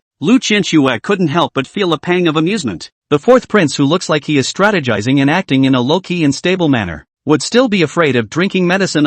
Why are you acting like a little kid? But there is indeed one way to say that this can alleviate the bitter taste. Lu Qianxue held back her laughter and spoke. "I will mix a formula for your highness, and your highness will briefly lose your sense of taste. Drink my formula before taking the medicine, and your highness will not feel the bitterness of the tonic. However, your highness, please also rest assured that the prescription is only good for a quarter of an hour and will not cause any harm to your body." Hearing Lu Qianxue's words, Song Huan couldn't help but tsk. Dr. Lu is indeed the world-famous first divine doctor of Great Liang. It's so awesome that there are all kinds of weird and wonderful medicines. Then may I ask Dr. Lu, is there any medicine that can kill with a single blow? Kill in an invisible way, and after entering the human body, the cause cannot be found out at all? Lu Qianxue's eyes glanced coldly, and her words were icy without any semblance of emotion. Of course there are. Many. Song Huan sucked in a mouthful of cool air. Then this king must make good relations with Dr. Lu, in case he offends Dr. Lu one day. I'm afraid I won't even know how I'll die. Looking at Song Huan's exaggerated appearance, Lu Qianxue finally couldn't help herself and let out a giggle. Ever since she stepped into the palace to become a doctor, Lu Qianxue has firmly established the only belief for the rest of her life, and that is to avenge her brother's death. This had become the goal that supported Lu Qianxue's life, and even had gradually begun to devour everything about Lu Qianxue. However, the fourth prince in front of her made Lu Qianxue's heart shrouded in hatred see a glimmer of light. Every time she saw him, it could always make Lu Qianxue temporarily forget her hatred and briefly return to being the girl with 2 ears who didn't hear anything outside the window. Even Lu Qianxue couldn't help but be curious and doubtful. Could it be that the fourth prince really had some kind of magic power? Seeing Lu Qianxue finally reveal a smile, Song Huan said without words, "Actually, you're even more beautiful when you smile. One cannot live in hatred and pain forever. Don't forget the purpose of your existence on earth. That's what those who truly love you want to see you live into." Song Huan's words caused Lu Qianxue to be greatly shaken. For a while, all sorts of complicated expressions flashed across her peerless face. There is sadness, dismay, surprise and relief. "Your Highness, I know. Thank you." Lu Qianxue deeply bowed to Song Huan, and then strutted away without looking back. Why wouldn't she understand the fourth prince's reasoning? the man has passed away, and the only thing he can do is to carry on his brother's legacy and live a good life. But, before that, there was another most important thing that Lu Qianxue had to do. After leaving Song Huan's chambers, Lu Shangyue hesitated for a moment, but still returned to the Imperial Hospital first. Seeing Lu Qianxue's return, a group of eunuchs hurriedly surrounded them. A small eunuch naturally took over Lu Qianxue's medicine box, while the rest of the few scrambled to serve Lu Qianxue tea and water. Eunuch Lu, are you still going to change the fourth prince's medicine this late? This is too much work. You're new here. I'm afraid you don't know yet. The fourth prince is the least favored of all the princes, and some time ago he even used fraud to drive away eunuch Lu Santong. But nowadays it seems like it's not such a bad thing that eunuch Lu Santong is gone. He. Lu Santong does not go. Where is such a flowery head of the Imperial Hospital? After Lu Santong left, a group of eunuchs who had served in the Imperial Hospital for many years were also driven out after him. The rest were a group of young bloodthirsty eunuchs, and when they saw an extreme beauty like Lu Qianxue, they naturally went to great lengths to please and flatter. Lu Qianxue was accustomed to seeing men show their good looks one after another, and was naturally oblivious to this group of eunuchs. But the words of one of the eunuchs just now made Lu Qianxue put down the teacup in her hand. What did you just say? Say it again? One of the eunuchs didn't expect Lu Qianxue to take the initiative to find himself a conversation, and for a moment, he was so ecstatic and excited that he couldn't even speak. Dr. Lu, are you are talking to me? Hey, I just said that the fourth prince is the least favored one among all the princes. Even if he's sick, you don't have to pay too much attention to him. After all, if he's sick and you're suffering, it hurts me to follow. The eunuch's greasy look both disgusted and envied the rest of the crowd. Being able to be actively chatted up by Imperial Dr. Lu, isn't that enviable enough to be jealous of? However, what everyone didn't expect was this. Lu Qianxue unexpectedly raised her willow eyebrows and her expression suddenly became stern. Doctors should treat all patients the same, instead of judging them in their minds as high or low. Besides, the fourth prince is of noble birth, the same son of the current emperor. How can you be allowed to make things up as you go along here? From today onwards, remove your position as imperial doctor. I don't want to see you in the Imperial Hospital again. Seeing Lu Qianxue's righteous indignation, the crowd was shocked for a moment. Seemingly introverted, not like to make a sound of the land doctor. Punishing the hands down will not leave half a bit of mercy. The removed eunuch was also shocked, and when he finally reacted, he couldn't help but point at Lu Qianxue's nose and cursed angrily. I know why you defend the fourth prince at every turn. You're nothing more than a piece of who relied on the fourth prince to get to the top. We're giving you a few points of face, and you really think you're some kind of Yaoqi fairy? But it is just a plaything in the hands of the fourth prince. Just as that imperial doctor was impassioned in cursing at Lu Qianxue. However, Lu Qianxue abruptly drew out 2 silver needles, and while that imperial doctor was not paying attention, one needle was inserted into the other party's neck, and one needle was inserted into the back of the other party's head. Boom! That eunuch's angry curses came to an abrupt end, replaced by the sound of his torso's body crashing to the ground. Chapter 71, Inviting the Crown Prince's Peaceful Pulse. Hiss! Seeing a burly man who was a full head taller than Lu Qianxue being put down by her so easily, the crowd couldn't help but collectively suck in a breath of cold air. 2 people have a huge contrast in height and weight, but in front of Lu Qianxue, who seems to be powerless, the doctor on the other side seems to be a lamb to be slaughtered, letting people fish and meat. Lu Qianxue's medical skills had unexpectedly terrorized to the level of perversion. Lu Qianxue coldly removed the silver needle from the other party and turned her head to scan the crowd of eunuchs one by one. I used needles to moxibrate his Tiantu and mute gate points, so he won't be able to speak or wake up in the short term. Since I am the Imperial Hospital's court minister who was introduced by the fourth prince and received his majesty's approval, I naturally have the right to decide whether the imperial doctor stays or goes. If any of you are unconvinced, you can stand up and compete with me in the art of healing. Seeing Lu Qianxue's rather domineering appearance, the crowd of eunuchs couldn't help but look dumbfounded. No one could have imagined that this cold-faced woman who was silent in her daily life would have such a powerful aura. No, we're not displeased. We are ashamed to be inferior to Dr. Lu's medical skills, and we are willing to bow down to him. To be able to subdue a grown man in an instant requires an out-of-this-world study of human acupoints, but any half-assed effort will definitely not achieve this effect. This masterstroke of Lu Qianxue's caused all the people present to be convinced and worship with sincerity. Seeing that the crowd no longer raised any objections, Lu Qianxue then faintly got up and returned to her room. After locking herself in her room for almost half an hour, Lu Qianxue then retraced her steps. The mess in the yard just now had long since been cleaned up. Seeing that it was Lu Qianxue who had come out, one of the youngest eunuchs hurriedly greeted him. Dr. Lu, my surname is Qi Yu, but do you have any orders? Lu Qianxue opened her mouth and asked. has anyone gone to the East Palace today to ask for a peaceful pulse? When this matter was brought up, Shiyu showed a difficult face. Back to the words of Imperial Dr. Lu. Several Imperial doctors went there today, and they were all scolded back by the Crown Prince's guards. They said that the remaining doctors at the Imperial Hospital are all people arranged by the fourth prince and are all trying to harm His Highness the Crown Prince. There's no need to ask for any future peace pulse. Hearing this, Lu Qianxue slightly furrowed her eyebrows. If the Crown Prince refused the Imperial doctor's consultation, how else could he take the opportunity to approach him to accomplish his goal? Seeing Lu Qianxue lifting up her medicine box and about to head out, Shiyu hastened to kindly stop her. Dr. Lu, don't go. The guards of the Eastern Palace can be fierce. Even if you are a female medical officer, they will still stop you. Lu Qianxue, however, did not half stop Prince Capricious, but if the body falls sick, back to the Emperor blamed down. Ida's hospital minister cannot bear the responsibility. It's none of your business, so go on down. Seeing that Lu Qianxue insisted on going, Shiyu couldn't say anything more and could only resentfully get out of the way. The Tai Hospital is quite a long way from the East Palace. Lu Qianxue walked alone in the dark for a long time before arriving outside the gates of the East Palace, but only just after the 11th hour. The East Palace is dark and a dead look. Compared with the brightly lit and bustling image in the past, it was like two temples. Knock, knock, knock. As soon as Lu Qianxue knocked on the door, two guards came and pulled the door open a small crack. What for? Lu Qianxue calmed down her emotions. Lu Qianxue of the Imperial Hospital has come to give His Highness the Crown Prince a peaceful pulse. That guard didn't even look at Lu Qianxue, and immediately said fiercely,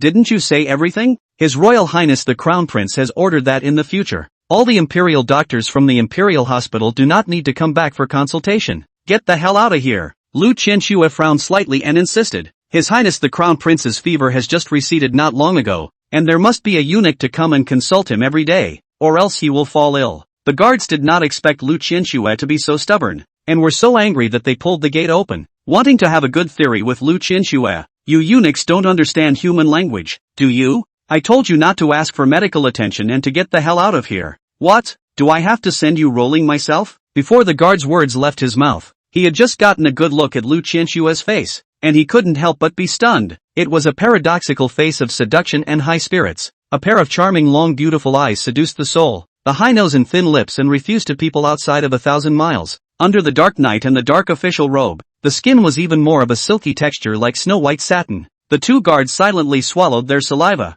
too shocked to speak by the overwhelming beauty of Lu Qianxue in front of them. You a doctor of medicine?" Lu Qianxue nodded her head slightly. "I am the newly appointed hospital envoy of the Imperial Hospital, Lu Qianxue, specially here to ask for a peaceful pulse for His Highness the Crown Prince." The two guards did not expect that what they had just loudly driven away was such a worldly beauty. However, when they thought of the Crown Prince's order, both of them were in some difficulty. "This, Dr. Lu, we would love to let you in, but His Royal Highness the Crown Prince does have an order not to allow Imperial physicians to inquire. His Royal Highness the Crown Prince said that you were brought back by the fourth prince, and was afraid that you..." Lu Qianxue smiled brightly, a smile that almost seduced the souls of the two guards. "This is just a rumor. No matter how capable the fourth prince is, would he be able to casually appoint a court minister of the Imperial Hospital? He was only going forward to bring me into the palace to serve on His Majesty's orders." A hint of hesitation flashed across the guard's face. "Is that true?" Lu Qianxue's gaze was sincere and clear. "This is true.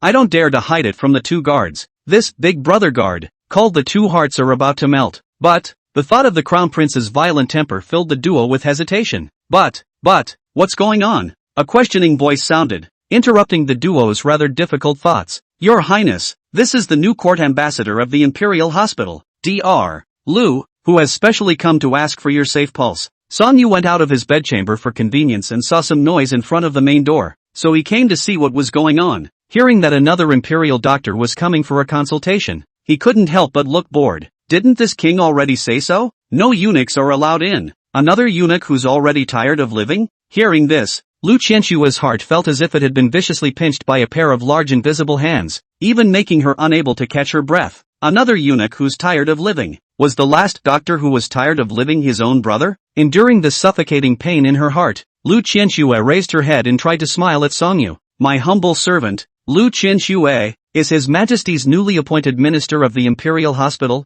If His Royal Highness doesn't believe me, he can go and send someone to ask His Majesty. I am here for the sake of your Highness's health." Chapter 72. A chance to get close to the Crown Prince. Facing his enemy, Although Lu Qianshue's heart was sickening and his body was trembling, he was still desperately suppressed, not for any other reason, just for the brother who died unjustly, and the words spoken by the fourth prince. Don't forget the purpose of your existence on earth. Only after settling the enemy can he stand up from now on and live a good life for himself and his brother's legacy. Song Yu was originally full of suspicion, but hearing Lu Qianshue's words, a look of confidence that is not afraid to check it all, this only dispelled some concerns, especially when he saw Lu Qianshue's own face. It made Song Yu no longer able to take his eyes away for a while. Did you really have father's order to come and ask for a peaceful pulse for this king? Lu Qianshue was stunned. What he had just meant was that as the minister of the imperial hospital, he had received the approval of Emperor Liang. Didn't say he was sent by Emperor Liang either. But seeing Song Yu's face vaguely filled with anticipation, Lu Qianshue realized. It turned out that the crown prince was trying to find a way down for himself. Thinking of this, Lu Qianshue lowered her head and cleared her throat. That's right. Indeed. His Majesty sent me. Hearing this, Song Yu immediately revealed a warm smile. Hear that? This is a special ambassador from the Imperial Hospital sent by Father Emperor because he is worried that this king is not feeling well. When you see Dr. Lu in the future, none of you are allowed to stop him. Hear that? The two guards froze, obviously not expecting the crown prince to suddenly change his tone. However, in the face of such an overwhelmingly beautiful Dr. Lu, who wouldn't want to be questioned and treated by her? Yes, Your Highness, my subordinate understands. Song Yu nodded with great satisfaction. Then, Dr. Lu, this way please. Accompanying Song Yu to the bedchamber, the two of them sat opposite each other, and Lu Qianshue felt an overwhelming sense of oppression come over her. When he thought that his brother had also perished in this eastern palace, Lu Qianshue couldn't help but breathe heavily and his palms sweated. However, facing Song Yu, one could only pretend to be calm. Your Highness the Crown Prince, I heard that your high fever has just been cured, so my humble servant has prescribed some formulas for you to calm the spirit and benefit the qi. You take it on time and condition it for a while, and it will naturally get better. Song Yu previously where there has been any high fever disease, but just to attract the attention of the Liang Emperor and claim illness. Now faced with the tonic medicine prescribed by Lu Qianshue, Song Yu naturally did not take it to heart. Won't Dr. Lu take my king's pulse and diagnose him? Looking at the eager and lewd Song Yu, Lu Qianshue only felt a wave of revulsion and nausea come over her. My humble servant observed your highness's face and saw that your highness's eyes were green underneath. His tongue was white, and his sweating was somewhat severe. I think your highness must have had trouble sleeping in recent times. Night sweats and insomnia. Also, does your highness feel a vague pain in your left lower abdomen from time to time? Song Yu's face changed slightly. Originally thought that this doctor is just a strong and dry embroidered pillow. Maybe it is the old four and inserted into the palace, used to persecute their own tool people only. I wanted to welcome her into the East Palace and molest her, so that she could appreciate what is called the evil of society. But to Song Yu's surprise, this imperial Dr. Lu only glanced at him hastily and described his illness accurately. You should know that you have been following Lu Santong's prescription to regulate your body for many years, only, with little success. Could it be that the new imperial doctor could really cure his persistent illness? Seeing Song Yu's hesitant face, Lu Qianshue did not say much. Instead, he turned around and went around behind Song Yu, stretching out his long, slender fingers and pressing on the three acupoints on Song Yu's back waist. These are your highness's kidney point, chi high point and large intestine point respectively. Does your highness feel now that the pain in your lower left abdomen is not as pronounced and your breathing has become much smoother? With Lu Qianshue's fingers against his waist, Song Yu only felt a magical tingling sensation swim through his limbs. It was refreshing and soothing for a while, and the pain that lingered at times in the lower left abdomen dissipated without a trace for a while. Song Yu couldn't help but claim surprise. How did you do this?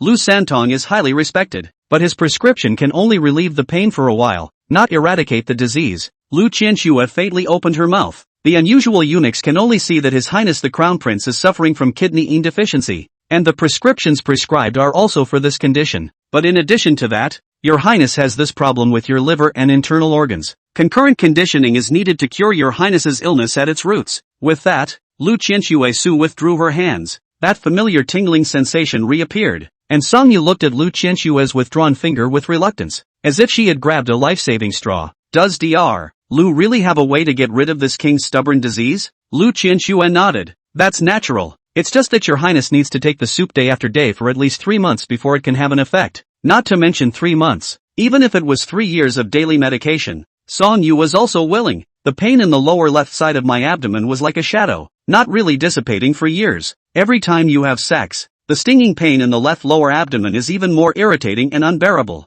making Song Yu always cannot really fast and smooth over. If this disease could be cured, the first thing Song Yu would do would be to try the effects on this woman. By that time, the left lower abdomen is no longer painful. Must let the beauty in front of you to feel a good hand of their own men's male wind. Feeling Song Yu's burning and sticky eyes, Lu Qianxue surged with a strong sense of discomfort. Your Highness, my humble servant has mixed the medicine for you. Try it. Looking at the bowl of pale yellow liquid presented by Lu Qianxue, Song Yu did not say much but summoned a palace maid from the Eastern Palace. Wan Yu, you're well versed in the art of medicine. Come and see how well Dr. Lu prescribes this medicine. Lu Qianxue's heart tightened. I didn't realize that the prince was meticulous to such an extent, but naturally there was no problem with his own prescription, as long as he was willing to take it daily and on time. Then the rest, it was just a matter of time. The courtesan Wan Yu took the bowl of medicine and smelled it, then took out a small spoon and tasted it before nodding towards Song Yu. Your Highness, the medicine is normal. Nothing wrong with it.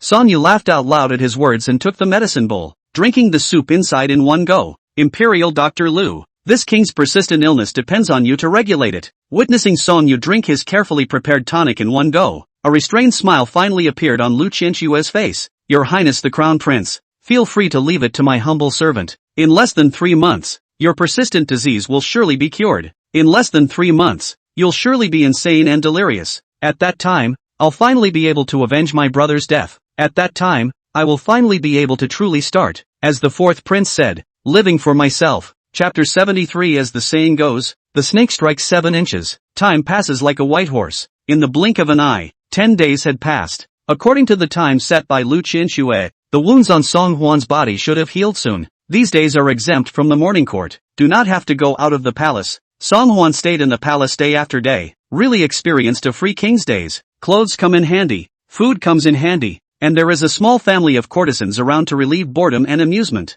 Every now and then, that of a fiancée comes to see herself. A day like this couldn't be more pleasant. However, on this day, just as Song Huan was lazily sitting in the courtyard basking in the sun, however, he saw the courtesan Shui Mei walk over with a bad smile on her face, wanting to say something. Your Highness, the slave girl has just inquired about something particularly relieving. Would you like to hear it? Song Huan was still resting his eyes with his eyes closed, and he said with a calm demeanor, I don't want to. Ouch. Sui Mei pretended to be angry and pouted in exasperation. You know very well that even if you say you don't want to hear it, the slave girl still can't help but say it. Song Huan laughed. Then why don't you quickly tell the king the truth? Shui Mei poutingly hammered Song Huan's chest, followed by gently coming up to Song Huan's ear. The gusts of hot air exhaled caused Song Huan to feel a tingle. The slave girl heard that in the morning court today, the secretary of the Delizi, Lord Bao Xingbao, petitioned His Majesty. It says that in recent years, there have been dozens of cases of young children going missing in the capital. Your Highness,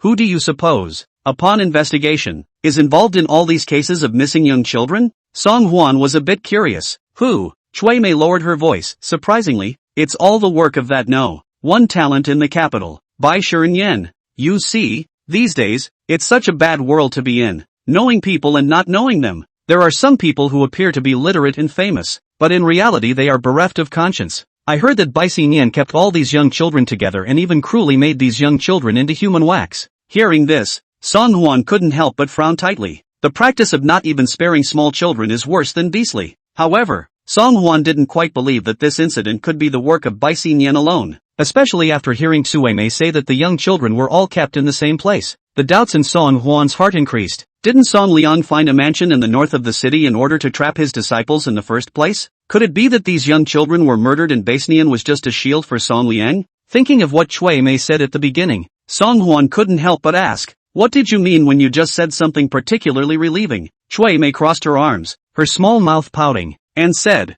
who today does not know that Bai Shiren is a protege by the side of the third prince? Now that Bai Xinyan has committed such beastly acts, His Majesty will naturally blame the third prince. At the morning court today, the third prince was chastised by His Majesty in a good way, and was simply scared to death. He was so self-possessed and eloquent before that he always intentionally or unintentionally flirted with Your Highness and even sarcasm. Now that something has happened to Bai Xinyan, I'm afraid that even the most eloquent tongue can't save him as a gatekeeper. Hearing this, Song Huan strengthened his inner thoughts. Bai Xinyan was trying to cover for Song Liang this time. That's why he took all the blame. As for what exactly it was that had suddenly turned on Song Liang, it wasn't actually hard to guess. Now Song De is out with his troops, suppressing horse bandits. and Song Hwan claimed illness externally and did not go to the morning court, the Taishi's party would naturally concentrate their firepower and attack Song Liang. At that time, regardless of whether Song De returned with merit or not, his supporter Song Liang would be suppressed. Such a great opportunity. Of course, the party of Taisher could not easily let go.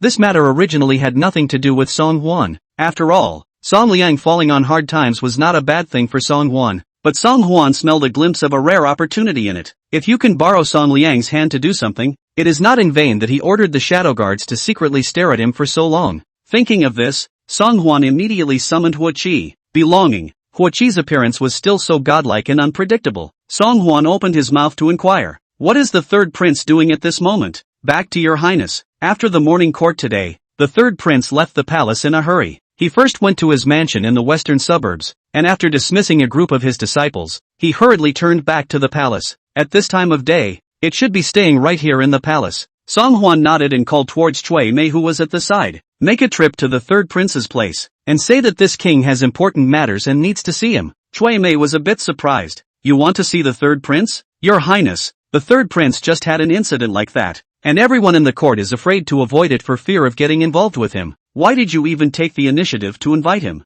Song Hwan faintly said, "Song Liang is isolated and helpless at this time, but if he is slightly provided with some advice, he will hold on to it as if it were a life-saving straw. What's more, the king needs to use his people." Although Cui Mei was extremely puzzled, she still followed Song Hwan's instructions and quickly went to the third prince's chambers. Not long after, he saw Song Liang walking over behind Cui Mei with a gloomy face. "Fourth brother is so big nowadays. You have something important to discuss with the king, and you just find a palace maid to bring him here? What? Did you call the king here on purpose to see him laugh?" Although Song Liang's words were filled with resentment, Song Hwan understood that since he was willing to come, he must have been desperate. Song Hwan grinned, his face full of warmth. "My younger brother has suffered a serious injury that has not yet healed, and third brother is also aware of it. It's not that I heard that third brother has encountered a little bit of trouble, so I purposely invited third brother to come and discuss a plan for him." Hearing Song Hwan's words, a hint of suspicion flashed in Song Liang's eyes. "You? Oh, just kidding.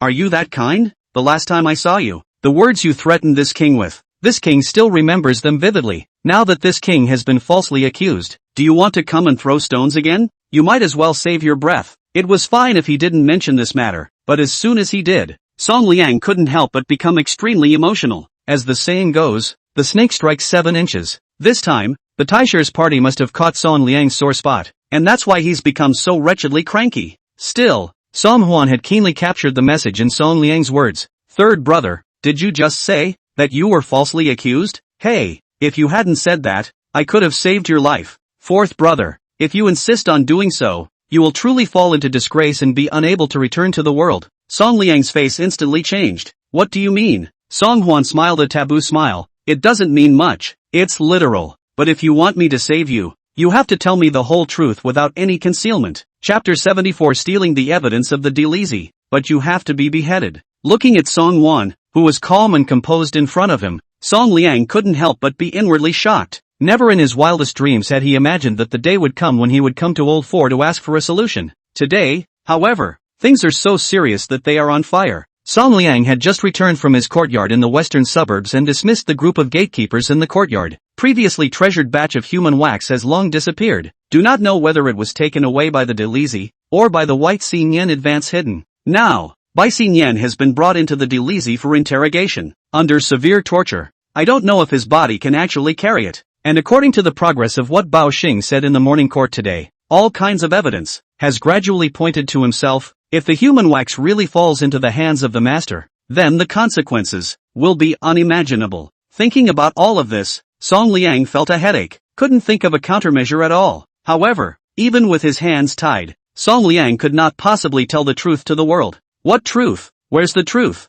The truth is that the king is innocent, and has merely recruited a group of literati to talk about articles. The Imperial Masters Party is intent on slandering this king and Bai Xinyan, and this king is bound to find out the evidence and seek justice. As for you, don't even think about waiting to see this king's joke. After saying that, Song Liang let out a cold snort and flung his sleeves away in anger. He himself had really lost his mind in the heat of the moment. I can't believe I would expect the oldest to come up with any solutions and actually give myself advice. It seems that one is completely overthinking things. Seeing Song Liang leave angrily at the drop of a hat, Song Hwan was not angry. It would be really fishy if he said something and the other party immediately did it. Hua Chi, belonging. It turned out that Hua Chi had been hiding in the shadows, listening to the duo's conversation. Song Hwan opened his mouth and asked, "Do you know where those human waxes are now?" Hua Chi nodded. In the middle of the night yesterday, the secretary of the Delizi, Bao Xing, took advantage of the darkness to send someone to the western suburb of the mansion, and has already moved as much human wax as he can to the Delizi. Only for the time being the news has not been announced, even to His Majesty, who has not been informed. The Delizi pressed the news not to disclose, most likely received the authorization of the Imperial Master, wanting to make Song Liang square and reveal the cloven foot. Only this time, the Imperial Master was afraid that he had made a mistake. If this matter wasn't resolved quickly, it would inevitably give Song Liang breathing room. Song Hwan thought briefly and asked Hua Chi, "Servant Hua, do you have a way to steal a human wax out for this king?" Hua Chi was silent. "Your Highness, stealing evidence from the Delizi, that's a charge of beheading. This king knows, but surely this won't be difficult for Servant Hua, will it? If His Majesty finds out, he will never lightly forgive the Shadow Guard. This king holds a black token in his hand, and all the Shadow Guards were originally at his disposal. Besides, this king's move is also for the sake of the greater good. The Delizi forbidden place, guarded closely, want to steal the human wax out. Once discovered, after you get credit for this matter, this king will immediately send someone to, again, beat a dagger of basalt iron for you. Don't worry, Your Highness, my subordinate will go and do it immediately." Hearing Hua Chi finally let up, Song Hwan immediately revealed a winning smile. "There's no need to bring it to this king, just bring it directly to Song Liang's chambers. And remember, don't forget to leave him a message. Let's just say it's a great gift from the king. I don't know if he likes it or not." Hua Chi responded once and was about to turn around and leave when he was called back by Song Hwan behind him. "By the way, Squire Hua, you won't tell father about this, will you?" Hua Chi gave a start, then slowly turned around. "Your Highness, of course not." "That's good." Song Hwan's eyes glittered. "This king trusts you. Go ahead." Looking at Song Hwan's complicated eyes, a strange feeling also welled up in Hua Chi's heart. Could it be that the fourth prince already knew about everything the Shadow Guards were doing in the shadows? The fourth prince treats himself indeed not thin, but Hua Chi body also has to shoulder the mission. Arriving here first, Hua Chi swallowed the words on his lips back into his stomach once again. With a gentle flip of his body, he disappeared outside the courtyard wall of Song Hwan's chambers. After seeing Hua Chi leave, not a moment's effort later, he sees Xingyu, the palace maid of Koan Ning Palace, once again carrying tonic medicine and coming to pay her respects. "Your Highness,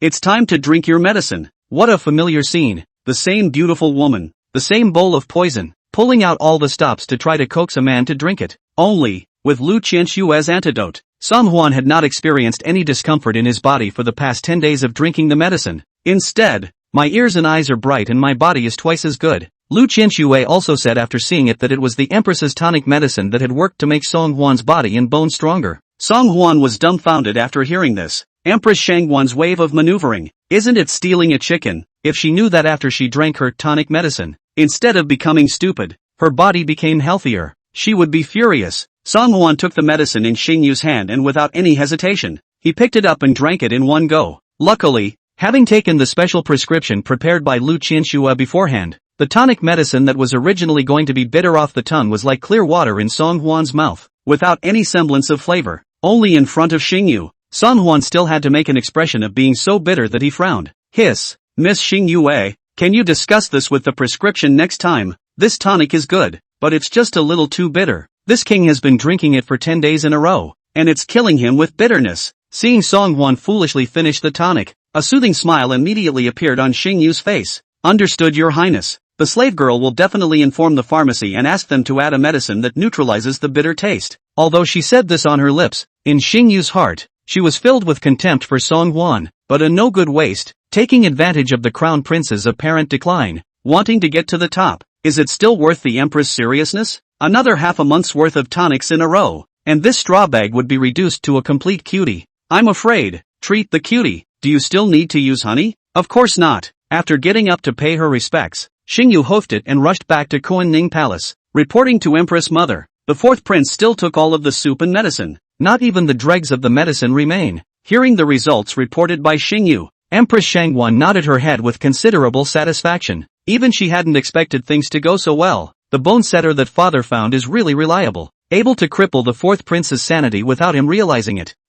But just a mere waste. Still wanting to separate yourself from the crown prince? Dream on. Chapter 75 Great Gift from the Fourth Prince. The night is cool as water. Inside the third prince's chambers, Your Highness, slave girl will help you change and wash. Two dainty palace maids knelt on the ground and called out in a low voice towards Song Liang. Looking at the two beautiful courtesans with breakable skin, Song Liang's heart was in turmoil, and he simply couldn't bring up any interest, especially after seeing that one of the palace maids already had a few hidden wrinkles on her face. Song Liang was even more upset. You, how old are you? That courtesan was full of shyness, waiting for Song Liang's favor. As soon as he heard this inexplicable question, he could not help but be stunned on his face. Back to Your Highness. The slave girl has just turned 19. Exactly. It's just the right time of year to be in full bloom and ready to be picked. The two palace maidens were born extremely beautiful. Heard that the third prince was in a bad mood today, specially came to wait. If you serve your master comfortably, flying up the branch to become a phoenix, that is not just around the corner. However, surveying the expectant palace maid, Song Liang frowned fiercely. On his face, disgust and impatience were written. This king said long ago that no palace maid of this age is allowed to serve close to me. Who taught you the rules? The two palace maids were so frightened that their delicate bodies trembled, and they panicked and pressed their heads to the ground. Your Highness, calm down. Song Liang was already annoyed, and when disturbed by these two courtesans, his heart was even more like a mess. Drag these two down to this king, and don't let this king see them again. Yes. As the palace maid's alarmed cries for help gradually faded away, Song Liang then turned out the light and lay down on the bed. Yet, there was no sleep. The things that had happened recently, one by one, all of them disturbed Song Liang's godly mind. He couldn't close his eyes easily. I don't know how much time passed, and I don't know if it was a dream or reality. There was a rustling in a corner of the bedchamber. At first, Song Liang thought it was the wind ruffling the screen, so he didn't care. However, after a few moments, Song Liang realized that something was wrong. The doors and windows of the bedchamber were closed. So where was the wind coming from? Thinking about this, Song Liang couldn't help but break out in a cold sweat, especially in a shadowy shroud. In the corner of the bedchamber, there seemed to be a not-so-small humanoid. What a man! Song Liang's heart was in his throat, and with courage, he lit a candle. It was fine if he didn't light the candles, but when he did, he almost didn't scare Song Liang to death, only to see a realistic-looking humanoid doll in the corner of the room, sending out an extremely secretive smile towards himself. Song Liang was so frightened by this sudden turn of events that his liver and gall bled, and he fell violently to the ground. Suddenly, Song Liang's gaze clung to the humanoid doll in that corner. Nope, it wasn't even a realistically shaped doll. Isn't that the human wax doll that I once made with my own hands and kept in my yard in the western suburbs? I did not realize that this human wax doll looked so realistic that even the maker was startled. I just don't know how this human wax doll, which suddenly appeared in my own bedchamber. Song Liang was puzzled and reached out to pinch himself, wondering if this was reality or a dream. Third Prince, isn't this something you made with your own hands? What? Don't you recognize it? In the bedchamber, a male voice suddenly rang out, startling Song Liang immediately as if he were a frightened cat, almost jumping up. Somebody, there are thorns. Song Liang just wanted to let out a cry for help, but the man in the room covered his mouth and nose with his hand. His Highness's men wax still. Are they not afraid that the guards will suddenly rush in and discover His Highness's secret? Woohoo! Song Liang understood that this person was not an assassin who wanted to take his life. It was likely that the Taisher had sent someone to threaten him. Woo! Song Liang wanted to open his mouth to speak, but he had been covered by the man's mouth and nose, and could only let out extremely slurred whimpers. That person, however, didn't wait for Song Liang to open his mouth, but just said to himself, Third Prince, watch this. This is a great gift from the Fourth Prince. I wonder if you like it or not. The words of the man in black made Song Liang's heart feel as if he was jumping off a cliff, falling straight down to the bottom. The senior. Is the senior? How could it be him? The whereabouts of this human wax. I have searched every corner, but to no avail. So these things, they should have been lost to the Delezy already. But, how could the oldest four get it so easily? This is wrong. This is so wrong. Song Liang's mind raced. However, he realized that his superb brain, which he usually took pride in, had become extremely sluggish at this moment. He would rather believe that there were ghosts in this world than believe that Lao Si had his hand in the world. How to take away this crucial evidence human wax from the Delezy under heavy guard? The man in black didn't intend to give Song Liang a chance to speak as he continued to speak. The Fourth Prince entrusted me to bring you a message. He said that since you like this stuff, he'll bring it all back to you. Your Highness, count on it. It's doing your brotherly duty. Song Liang continued to whimper strangely, though his mouth could not utter half a word. The terrified eyes in the darkness of the night spoke of his refusal. If all of this stuff appeared in the palace, wouldn't it all be discovered by father? If that was the case, Then the chess game that he had worked so hard on for so many years would be destroyed. Thinking of this, Song Lingqing couldn't help but regret it to the extreme. What's the point of having such a quirk? But the point is, you can't control yourself at all. Seeing that Song Liang was struggling badly, the man in black didn't say anything more. Instead, he collected his palm and slammed it down on Song Liang's shoulder. Knock! Song Liang stopped struggling and fell to the ground with a jerk, completely falling into unconsciousness. Your Highness! Your Highness! By the time Song Liang opened his eyes again, it was already dawn. Song Liang was jolted and subconsciously looked in the direction of the corner. Sure enough, it was empty. Nothing. Looking at the puzzled face of the palace maid in front of him, Song Liang was in a trance for a moment. Was all that last night a dream, or was it reality? Your Highness, why didn't you sleep in your bed last night? Look, you've got a big bump on the back of your head. Touching the large bag that appeared out of nowhere on his head, Song's conscience skipped a beat. That wasn't even a dream last night. Rather, it's something that's really been discovered. It was the man sent by Lao Si who took the human wax and brought it to himself. Thinking of this, Song Liang only felt a dizzying lack of oxygen in his brain. He didn't even care about whether it was an early morning or not. He pulled his leg and ran towards Song Huan's chambers. Fourth brother, we are brothers. Blood is thicker than water. Chapter 76. Only the fourth brother's head is to be looked up to. Song Huan was sleeping soundly. Suddenly, a mournful and urgent cry rang out, but it yanked Song Huan back from his beautiful dream. Who's out there making a lot of noise? Back to your highness. It's the third prince. The third prince didn't even have time to comb his hair or put on his shoes before he came running in a hurry. Hearing that Song Liang woke up early in the morning and rushed here so anxiously, Song Huan understood what he instructed Hua Qi to do last night. He did very well. Song Huan ordered someone to open the door to his bedchamber and saw Song Liang looking snotty with a look of utter despondency. Fourth brother, Sango, I admit, I spoke a little too loudly to you earlier, but we are brothers after all. Blood is thicker than water. Now that I'm in trouble. Third brother, you can't see me die to save me. Song Huan silently held back his left and right, and with a playful expression, he surveyed the panicked Song Liang in front of him. Ha! No way. Is the king not a scumbag waiting to fall on his sword? How does one deserve to be a blood brother to a third brother? Song Liang sniffed and immediately reached up to draw his own mouth. It's my mouth. It's my villainy. Fourth brother, you're so divine. This time, just please help me. Help me get through this. As long as you're willing to help me, I'll definitely go through fire and water for you in the future. Looking at Song Liang, who was gambling and swearing in front of him, Song Huan remained very calm and composed. Oh, as far as I know, you said the same thing to Sand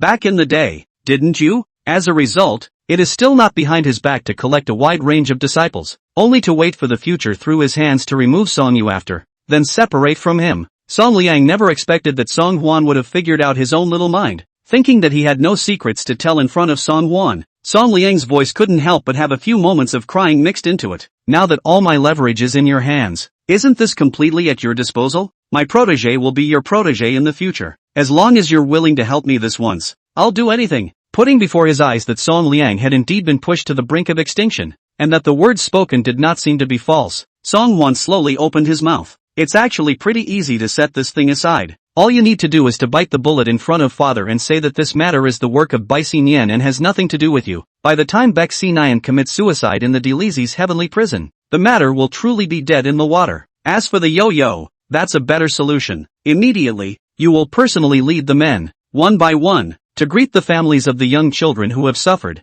and pay them a large sum of silver. As long as you do a good job of crisis public relations, from now on, you'll still be the #1 literary figure in Diliang. The third prince, hearing Song Huan's solution, the expression on Song Liang's face became even more pained. Fourth brother, you're easier said than done. No, it's simply difficult. Bai Xinyan is now being held in the Delizi heavenly prison, guarded by layers of heavy soldiers, and even more by the Imperial Master's men who are always on the lookout, under severe torture. I don't know if this guy can hold up, and how can I get someone to come in and fake a scene where Bai Xinyan commits suicide by fear of punishment? Speaking of which, Song Liang was already starting to regret a bit. He even began to wonder a bit if he wasn't being a bit sick by coming to Lao Si in such a low voice. He was able to steal the evidence, but trying to kill off a crucial witness is never something that can be done with a few moves of the tongue. However, in the face of Song Liang, who was already on the verge of freaking out and breaking down, Song Huan only shook his head and laughed lightly. Just because you can't do something doesn't mean I can't do it. Remember, now that you want me to do your work for you, you must do everything I say, word for word. Otherwise, even the gods can't save you. Do you hear me? Song Liang suddenly calmed down. staring blankly at the rather serious Song Hwan in front of him. It was only today that Song Liang finally realized one thing. Old Four was not at all the wasteful straw man he remembered. I don't know when, but he had grown into a strong person that he didn't even recognize. Unlike Song Yu, who has an empty birth but is actually talentless, and Song Da, who is reckless and indolent. Song Dae is also different. Only someone like him, who knew how to bide his time and hide his strength, could truly have the last laugh. At this moment, Song Liang completely saw one thing clearly. With such an imperial son involved in taking over the throne, there was little chance that he himself would win. Yes, fourth brother, I hear you. Whatever you say in the future, I will do it all. In the future, the only person who will look after me is fourth brother. We'll never question half of it again. Song Hwan was very satisfied with Song Liang's answer. Very good. In the courtroom today, do not say the word slander again. This matter is nothing more than Bai Xinyan using your banner to solicit and brutalize lives outside. What does this matter have to do with you? You're just a victim too. Song Liang nodded his head one by one, keeping all of Song Hwan's words in his heart. While listening, I couldn't help but silently marvel in my mind. I didn't realize that this whole thing was even possible. So simple, so easy, so effortless. If it wasn't Lao Si, the others were afraid that they wouldn't be able to think of such a solution. Song Hwan also rambled to explain a pass. Almost to the time of the morning court, Song Liang this reluctant to bid farewell to leave. Only after Song Liang disappeared did Hua Qi, who was hiding in the shadows, reappear. Your Highness, do you really want to help the third prince through this? These young children are really pitiful, and my subordinate looks at them with some impatience. Last night's nightly visit to the Delisi was as easy as a bag of tricks for Hua Qi, but looking at those lifelike human wax, even Hua Qi, who is accustomed to seeing big scenes, cannot help but feel a thump in his heart. The method of making human wax is extremely cruel, and it is especially difficult to achieve such a lifelike appearance. It's easy to imagine how much pain these human waxes must have suffered before they were made. Song Hwan's gaze was fixed on the direction Song Liang had disappeared in, and the smile on his face gradually dissipated. The wrongdoer is the one who did it, and the one who did it is the one who has to bear the responsibility. Song Liang does deserve to die, but not now. The king keeps him and has a purpose. After he has played his last role, naturally, he will be made to pay for what he has done. Facing Song Hwan, who had a face of strategizing, Hua Qi couldn't help but cast a look of approval and admiration. The fourth prince's move to turn black and white and reverse the situation was truly brilliant. Chapter 77. Something happened in the Dali Temple. Inside the Hall of Supreme Harmony, with an apprehensive heart, Song Liang pretended to be calm, pretended to look as if nothing had happened, and rushed to the morning court. Above the great hall, the ministers had already taken their places. Seeing that it was Song Liang who had arrived, they couldn't help but stop talking. I don't know what's been going on with these royals lately. His Highness the Crown Prince was grounded and the fourth prince was assassinated for no reason. Only the second prince can lead an army to quell the chaos and relieve His Majesty's worries. As for the third prince, well, TSK, I didn't realize that he had such a quirk. Ha ha ha, after all, they are literati. How can they create literature without some fetishes? Nowadays, it seems that amongst this crowd of princes, only the second prince can fulfill a great task. That's not the way to say it. The crown prince is still the crown prince after all, sitting firmly in the position of the crown prince, not something that can be easily shaken by other imperial sons. Song conscientiousness in the already 7 up and down drums. Here these ministers have the sound of discussion. Do not feel even more annoyed. You're his here. Seeing the arrival of Emperor Liang, the crowd stopped talking and knelt down to salute. The Liang Emperor just sat down. They cannot wait till the Ministry of War Secretary Zhang Tian opened his mouth to ask, Liang State Horse Bandits, how the chaos? Zhang Tian stood out a step and sighed slightly. His Highness the Second Prince has already arrived in Liangzhou with his troops for a few days. It's just that this horse bandit is very cunning. I heard that the Second Prince led the troops to quell the chaos, and recently they have stopped showing up, especially since they are so familiar with the terrain and environment. It can be difficult to catch their tails. Emperor Liang's face showed displeasure and he frowned all of a sudden. Horse bandits are familiar with the terrain, but can't the penis men be familiar with the terrain? Next month will be the day when the Xia envoys come to make their pilgrimage. In these 20 days before the Xia delegation arrives, make sure the horse bandits are eliminated. Zhang Tian grimaced and grinned in pain, but after all, in the beginning, it was he who was the first to take the lead and proposed that Song Di lead the troops to suppress it. At that time, if the second prince could not quell the horse bandit rebellion, then he himself could not escape the blame. Thinking of this, Zhang Tian silently swallowed the exculpatory words back into his stomach and answered lowly, yes. As soon as Zhang Tian returned to the column, the secretary of the Delisi, Bao Xing, couldn't wait to stand up. Your Majesty, the tragic human wax case has made great progress last night. the 23 human waxes have all been found by the Delizi, and we're just waiting for Bai Xinyan to open his mouth and confess the real murderer behind the scenes. Saying that, Bao Xing glanced meaningfully at Song Liang, as if he wanted to see so much as a hint of panic on his face. When Emperor Liang heard this, his face sank even more and he glared at Song Liang, who had become a bit weak in front of him. If I remember correctly, this Bai Xinyan is someone on your side. Lao San, tell me, does this matter have anything to do with you or not? Song Liang's heart was about to jump out of his throat, especially when he met Emperor Liang's aggressive and stern eyes. It scared Song Liang to the point where his limbs went limp and his mind went foggy. Song Liang had wanted to open his mouth and cry injustice, but on second thought, he recalled that Song Huan had explained his word art. Father, my son is indeed guilty. After saying that, Song Liang took a violent step forward and knelt down with his face facing Emperor Liang. The crowd of courtiers hadn't expected that the third prince would take the initiative to admit his guilt to Emperor Liang without a fight, especially when the imperial master Shangguani looked in his eyes. He couldn't help but narrow his eyes playfully. Could it be that the third prince was finally overwhelmed and couldn't stand the pressure, so he was planning to take the initiative to confess? Emperor Liang's face was already ugly. Lao San, you disappoint me too much. As the son of a hallowed emperor, you kill people recklessly and disregard the law and discipline. Who knew that? Song Liang even frankly raised his face, with pain written all over his face. Father, the reason why my son has sinned is that he has committed the crime of not recognizing a good person and having eyes without a pearl. This Bai Xinyan has been following the side of my son, and has repeatedly recruited book children under the banner of my son, but in reality, he has used extremely cruel means to bring these young children. If my son had been able to see Bai Xinyan's true colors earlier,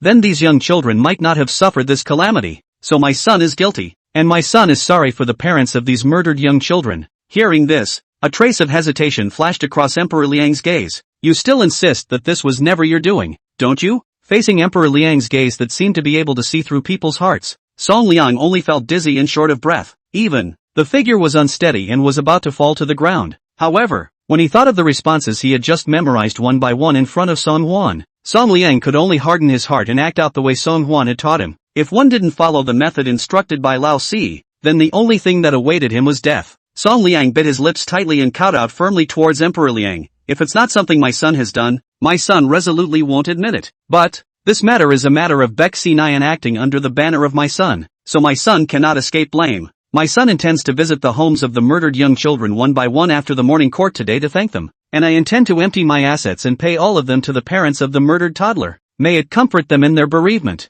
As soon as he said the words empty the family fortune, Song Liang could not help but feel a heartache. All these years of following Song Day around, he really didn't get any oil and water. It has been nice to work hard to save up some silver as capital for future gaming. Unexpectedly, the old four that guy even Lion's Mouth want to empty their own family assets, all due compensation. Initially Song Liang had refused, but Song Huan had said that the only way to show Emperor Liang his determination was to show his sincerity. Unable to do anything else, Song Liang could only do as he was told one by one. Consider this bad luck as money you spent to get rid of it. As long as he could safely survive this calamity, Song Liang would be willing to go into debt, not to mention emptying his family's assets. Seeing Song Liang speak with such conviction, Emperor Liang couldn't help but be a little shaken. Bao Xing, I am here. Did that imprisoned Bai Xinyan give an account of anything? Bao Xing reported. Bai Xinyan just kept saying he was wrongly accused, saying that he didn't do it. It says that both he and His Highness, the third prince, have been falsely accused. When I interrogated him last night, Bai Xinyan could no longer support himself, said a lot of strange and weird things, and said that as a schemer, he had no shame to the third prince. Hearing this, Song Liang couldn't help but pull his heart out hard. What does Bai Xinyan mean by that? Can't it be that he can't take the torture and is ready to tell the truth? Song Liang couldn't help but curse in his mind. 100 useless as a scholar. This guy actually cannot withstand half a test. Earlier really misjudged him. Just as Bao Xing was rambling and reporting, suddenly outside the Great Hall, an urgent voice came. Your Majesty, something has happened over at the Delizi. Chapter 78. Change a thicker leg to hug. The crowd followed the sound and looked back, each face filled with complex expressions of all shapes and sizes. There was shock and dismay. Emperor Liang was even more displeased. How can you be so bold and unruly in the courtroom? The eunuch who came to report the news looked panicked and could not care less about the disrespect in front of the temple. Please, Your Majesty, atone for your sins. This is the latest message from the Delizi, saying that there is something important that must be forwarded to Lord Pao immediately. Seeing that the eunuch was running with a sweaty face, I wondered what was so important. Emperor Liang's face was not good as he waved his hand towards the eunuch. The eunuch, like being pardoned, hurriedly presented the letter in his hand to Bao Xing. But Bao Xing, after seeing the content of the letter, changed his color in an instant. Your Majesty, Bai Shiren committed suicide in the heavenly prison. When this statement was made, all 4 seats were shocked. Suicide by fear of crime? How do you know he committed suicide in fear of being killed by someone else? How is it that the third prince over here just shrugged off the responsibility and Bai Xinyan committed suicide? Is it really such a coincidence? How on earth does the Delizi hold prisoners? How could they even be afraid of committing suicide? This is too lax. In the midst of a roaring chatter, Shang Wanyi's voice sounded quietly. Gentlemen, it's better to listen to Lord Pao in detail first. Upon hearing the news that Bai Shiren had committed suicide in fear of punishment, Shang Wanyi could not help but be shocked. Bai Shiren's human wax case was so horrifying that the whole capital was talking about it. In order to calm the anger of the people, the Liang Emperor is extremely important. Sent layers of heavy troops to guard the Delizi, custody of Bai Shiren. Naturally, in the face of this important witness who could bring down the third prince in one fell swoop, Shang Wanyi also ordered his men to secretly guard it.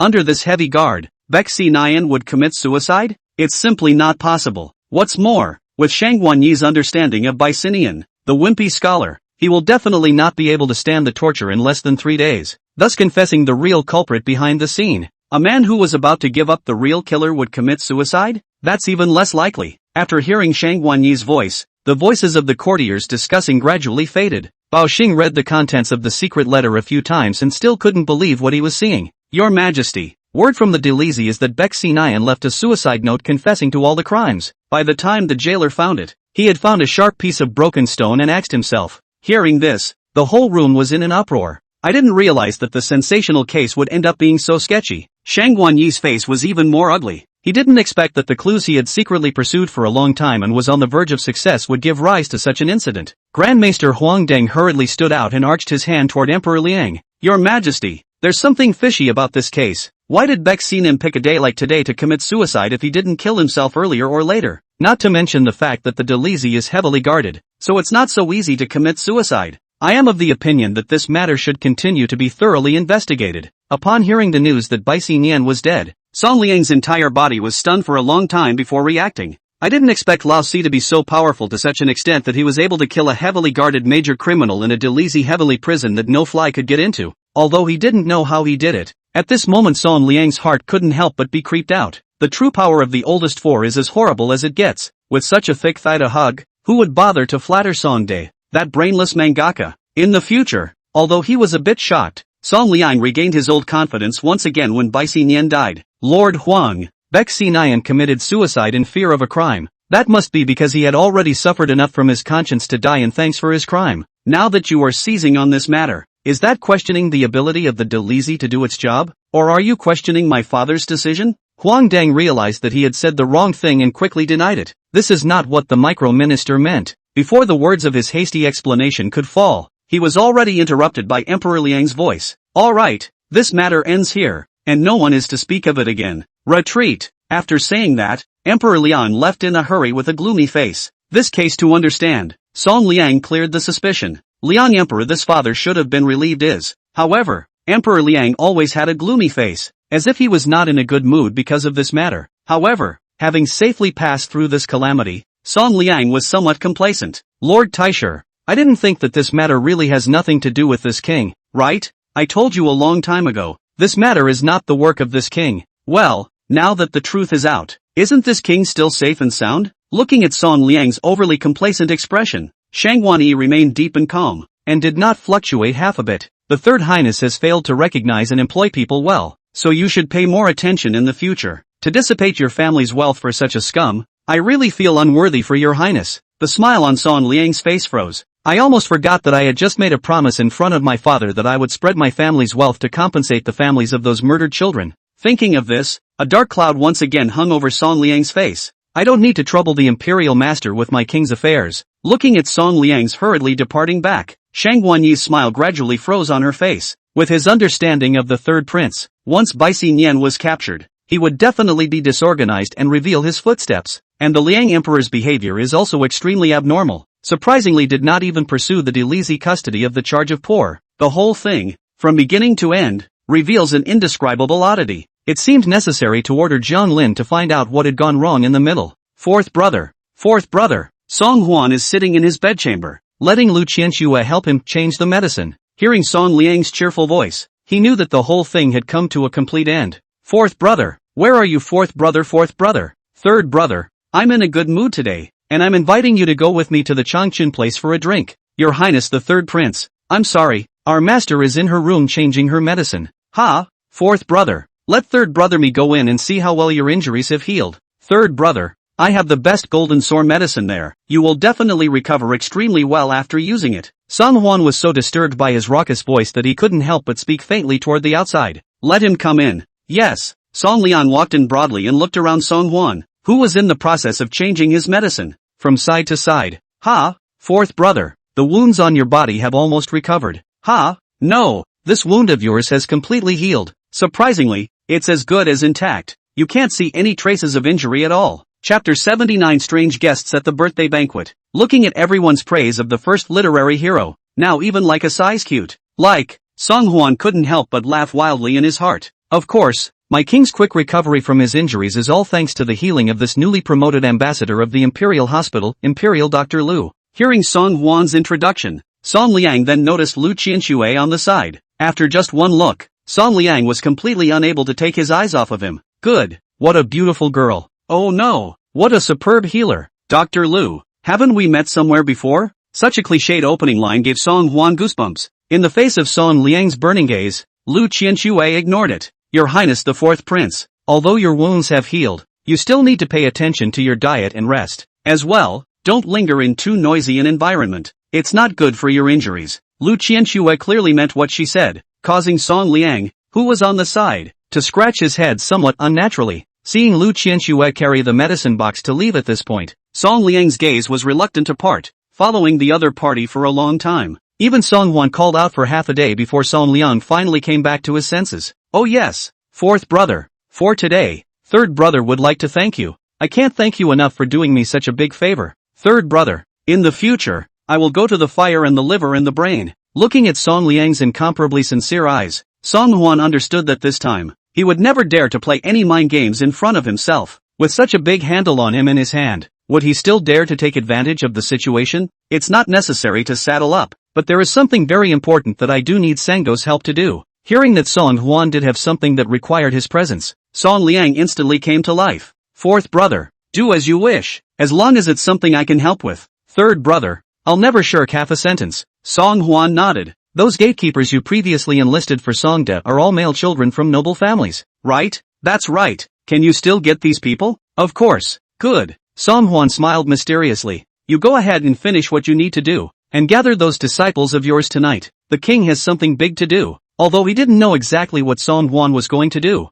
when he saw his wisecracking demeanor, he hurriedly nodded along. Yes, the lights are on and night is falling. Inside the Prime Minister's residence, lights and colors were displayed, and there was a joyful atmosphere everywhere. Today was Prime Minister Chang Sun's birthday, and the Prime Minister's residence had specially set up a birthday banquet to entertain the guests, come to congratulate the dignitaries, although not quite step through the threshold, but also a steady stream, and does not seem too cold. As the host of the evening, Chang Sun personally entertained them one by one, extraordinarily approachable, without any trace of the stance of being a prime minister. My lord, Chang Sun was talking with one of the ministers of the Ministry of Revenue when he heard the butler's voice and slowly turned his head. What is it? The butler's expression was a little weird. That, my lord, many rich gentlemen from powerful families have suddenly come outside the mansion, taking quite a few congratulatory gifts, saying that they have come to celebrate your birthday. A young rich boy? Chang Sun frowned slightly. Most of the people one comes into contact with on a regular basis are ministers in the court. Never had any contact with these young rich boys,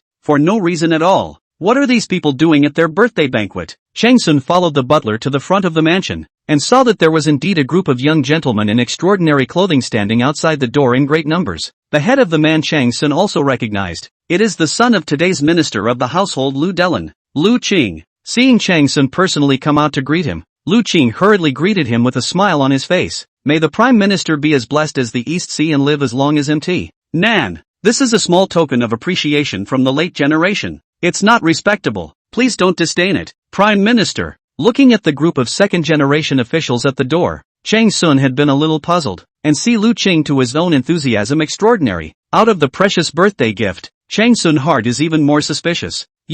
Lu Qing had a smile on his face as he gently approached Chang Sun's ear. Lord Prime Minister, we have come to celebrate your birthday on the orders of the fourth prince. The fourth prince will be here in a moment. Hearing that it was arranged by Song Huan, Chang Sun put his heart at ease and hurriedly welcomed the people in and brought his house slaves to greet the guests. Only, I don't know what the fourth prince's intention was in inviting these young gentlemen to the banquet. Could it be that he was afraid that his birthday banquet as the prime minister would be too cold? So he was looking for someone to support the occasion? Thinking of this, Chang Sun couldn't help but laugh as if he were laughing at himself. Seeing the sudden influx of so many young people in the mansion, Chang Susu ran out of her room in a panic. Daddy, is Song Huan here? Chang Sun educated. How many times have I told you not to call the fourth prince by his first name? You girls just don't listen. Chang Susu spat out her tongue quaintly. Daddy, I was wrong. Then I'll say it again. Is the fourth prince here? Chang Sun shook his head. Not yet. I'm just a courtier. Your Highness, the fourth prince doesn't really need to condescend to come. But when did you girl become so attached to the fourth prince? Chang Susu's eyes were searching around in the crowd, and she couldn't help but be a little disappointed to hear that Song Huan hadn't arrived. Seeing Chang Sun sizing himself up with a playful gaze, Chang Susu's small face blushed and prevaricated. My daughter didn't. My daughter is just afraid that that nasty fourth prince will come again and disturb your pleasure.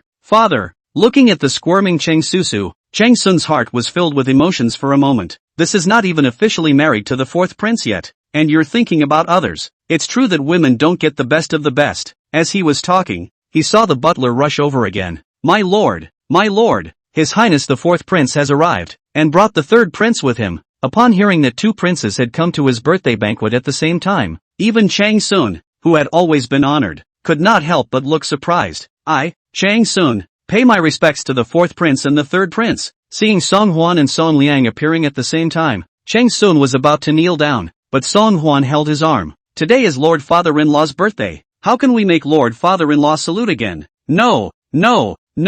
Chang Sun was very stubborn. A ruler is a subject, and this is an unchanging rule for all time. As a vassal, be sure to be courteous on all occasions. Seeing Chang Sun's insistence on saluting, Song Huan could only shrug his shoulders helplessly. This little old man is, indeed, stubborn as hell. Chapter 80 Crown Prince's Cousin. Seeing Song Huan and Song Liang appear at the same time, Chang Sun couldn't help but feel a bit confused in his heart. The third prince has always been friendly with the second prince, facing the fourth prince, but always everywhere to suppress. Why today? The relationship between the two seems like it is very good. It's a lot different than it used to be. However, this was not the most confusing and dismaying part for Chang Sun. Looking at the groups of young people in the courtyard who were talking one after another, numerous questions popped up in Chang Sun's mind. What's the fourth prince doing inviting these second-generation officials here in good time? Even as prime minister, his own residence had never been so lively. After hesitating for a long time, Chang Sun still opened his mouth toward Song Huan and asked, Oh, your highness, I heard that you invited all these young gentlemen in the courtyard?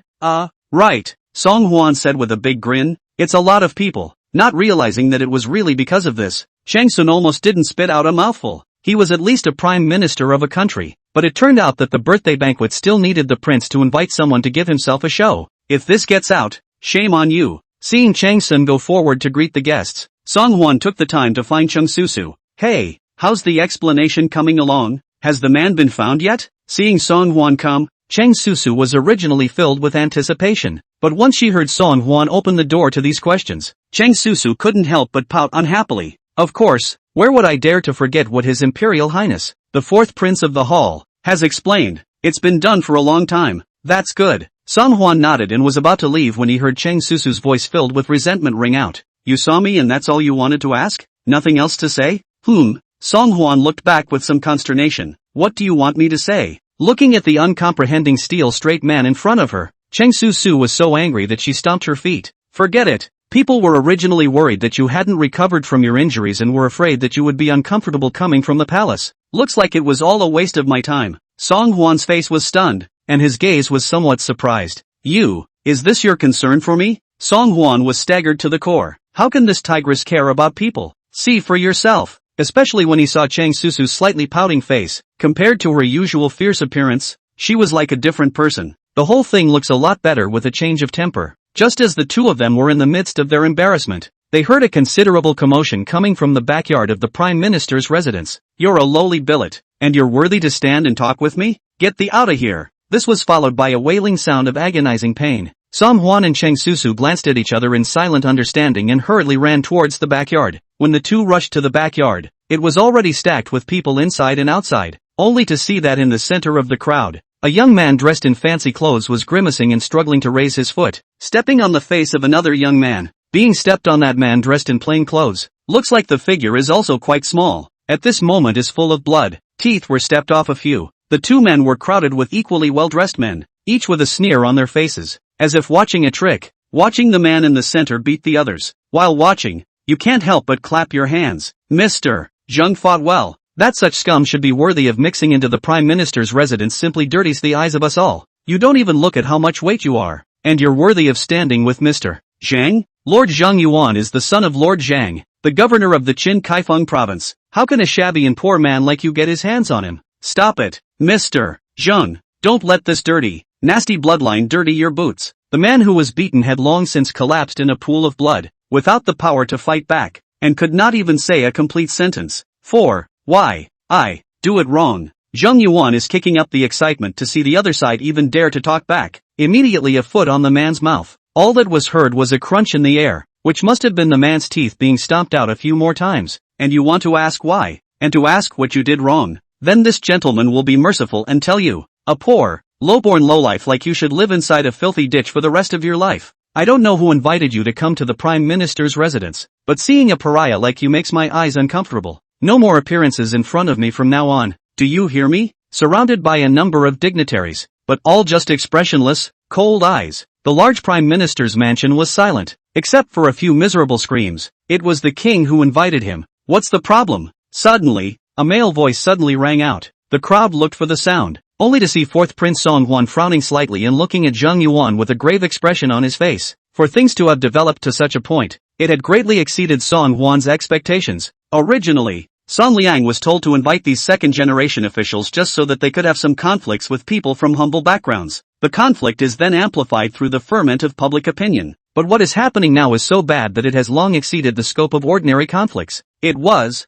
quite simply, an inhuman abuse. Seeing Song Hwan appear, Zhang Yuan finally stopped. Yo, if it isn't the fourth prince. What? The fourth prince has fallen to such a lowly state that he has made friends with this lowly seed of lowly birth? That's also right. It must be because His Highness the third prince doesn't play much with the fourth prince, and the fourth prince is too bored to panic and choose a friend. When these words came out, many people directly sucked in a breath of cool air. The last time Song Hwan came to the Prime Minister's residence, he severely punished a group of ministers who spoke out of turn, and many people had witnessed Song Hwan's domineering appearance that day. This Zhang Yuan Zhangongzi is really a newborn calf, is not afraid of tigers. Even the four emperors of the current dynasty dare to choreograph. Really is a good big courage. Hearing Zhang Yuan mention his relationship with Song Hwan, Song Liang couldn't help but cough awkwardly a few times. Zhang Yuan, in the face of the fourth prince, don't be rude. The crowd did not feel surprised that Zhang Yuan would be so arrogant and domineering. His father, Zhang Zhaodong, not only held such an important position as the governor of Kaifeng, but was also the second son-in-law of Shang Guanyi,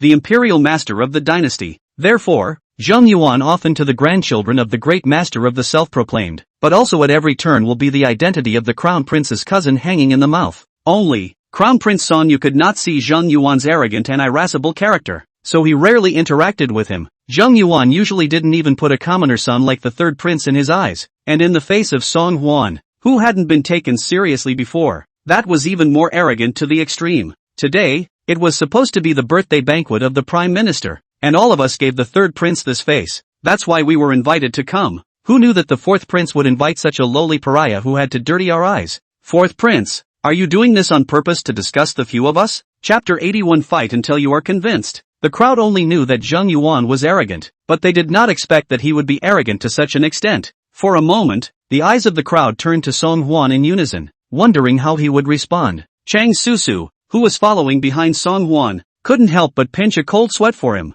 Zhang Yuan is not an ordinary bossy male. What he represents behind him is the power of the imperial master. Even Song Liang, when he saw Zhang Yuan on weekdays, he would tolerate it as long as he could. It would never get out of hand and create any unnecessary conflict with him. Seeing that things were gradually starting to get out of control, Song Liang gulped and wanted to step forward to make a round up. But, on one side was the grandson of the imperial master, and on the other side was Song Hwan, who had just helped himself through a disaster. Song Liang, who was accustomed to protecting his own interests, was also in a dilemma for a moment, not knowing exactly who he should favor. However, just as everyone was at a loss for words, only Song Hwan slowly took a step, and another step. Eventually, it stopped in front of Zhang Yuan's body. Snap! The sound of a crisp slap rang out, and the crowd's eyes widened immediately afterward. Only Song Hwan was calm and relaxed, and faintly gave Zhang Yuan a slap. The slap was not strong enough to do much damage, but it was extremely insulting. You!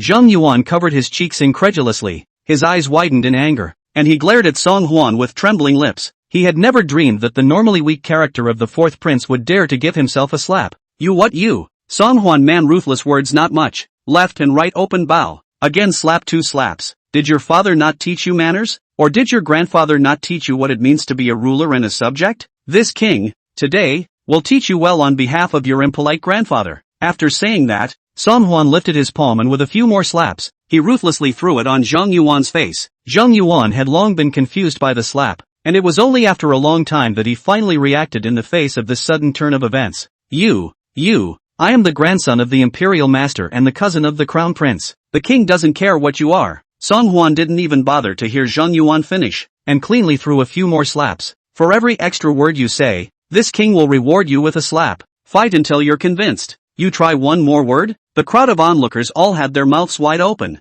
with unbelief written all over their faces. This is the Zhang Yuan Zheng de Duca who even the third prince has to be courteous to a few points. To be slapped several times in a row by the fourth prince just like that? This is too exciting. Zhang Yuan's chest rose and fell violently, and countless flames of anger seemed to spew out from his gaze. But he dared to be angry but dared not say anything. Ever since I was a child, my father didn't even bother to slap himself, and this fourth prince dared to do this to himself? I'm going to find Grandpa and do me justice. Mentioning Grandpa, Zhang Yuan's waistline couldn't help but straighten a few more points. Who in the world does not know that one's maternal grandfather, the imperial master Shang Guan-yi, is a powerful minister of the Great Liang? What makes an unappreciated crown prince dare to separate himself from Grandpa? Only, Zhang Yuan's complacency didn't last long. No sooner had he uttered these words than he received another dozen solid slaps on his face. Pop, pop, pop, pop. No more, no less. 13 whole slaps. This king said, if you dare to say one more word, this king will reward you with a slap. You go on. In the face of the Canthus, ferocious as the god of death reincarnation of Song Hwan, the people present could not help but look dumbfounded, and no one dared to come forward to be a peacemaker. Although many people had already seen the dignified look that Song Hwan had when he lectured those few talkative ministers. However, today's situation has completely exceeded everyone's expectations. No one could have imagined that Zhang Yuan, who used to be a mongrel in the past, would only be able to take a beating when facing the fourth prince. The crowd subconsciously turned their attention to Zhang Yuan, but were surprised to find Zhang Yuan's eyes were unexpectedly filled with tears. Duke Zhang, is this being beaten by the fourth prince and crying? I don't think the force with which the fourth prince hits people is too hard. It's not even to the extent that it can make someone cry. What do you know? This is called a scholar can be killed but not humiliated. What kind of person is Grand Duke Zhang? When has he ever been humiliated like this? TSK, who dared him to be so arrogant and cocky in front of the fourth prince? It's not wrong to be beaten. The crowd was talking in low voices when they saw Zhang Yuan slowly raise his tear-filled eyes and glare at Song Hwan with spite. His forehead was bruised, and he was obviously clenching his teeth hard, trying desperately not to let his tears fall. Meh, I'll take my first step to say goodbye. Bullying yourself while Grandpa's away. Ha! This revenge. Zhang Yuan remembered it fiercely. Seeing Zhang Yuan turn to leave at this, Song Hwan reached out and pointed to the young man who was lying on the ground on the side and was already dying. What? Are we leaving here? So much for the beating earlier? Not expecting Song Hwan to be unforgiving, Zhang Yuan's brow twisted viciously into a pimple. Hit? The fourth prince is joking. I only remember accidentally stepping on some ungrateful livestock just now. I don't remember hitting anyone with my own hands. Hearing Zhang Yuan's words, everyone couldn't help but look uncomfortable. Though many people who came from powerful and noble backgrounds held a scornful attitude towards such a poor scholar. But, not to the point of hatred. Obviously, in Zhang Yuan's eyes, he didn't even treat these commoners from grassroots as a living human being. Looking at Zhang Yuan's extremely arrogant and hideous face, suddenly, Song Hwan gently laughed.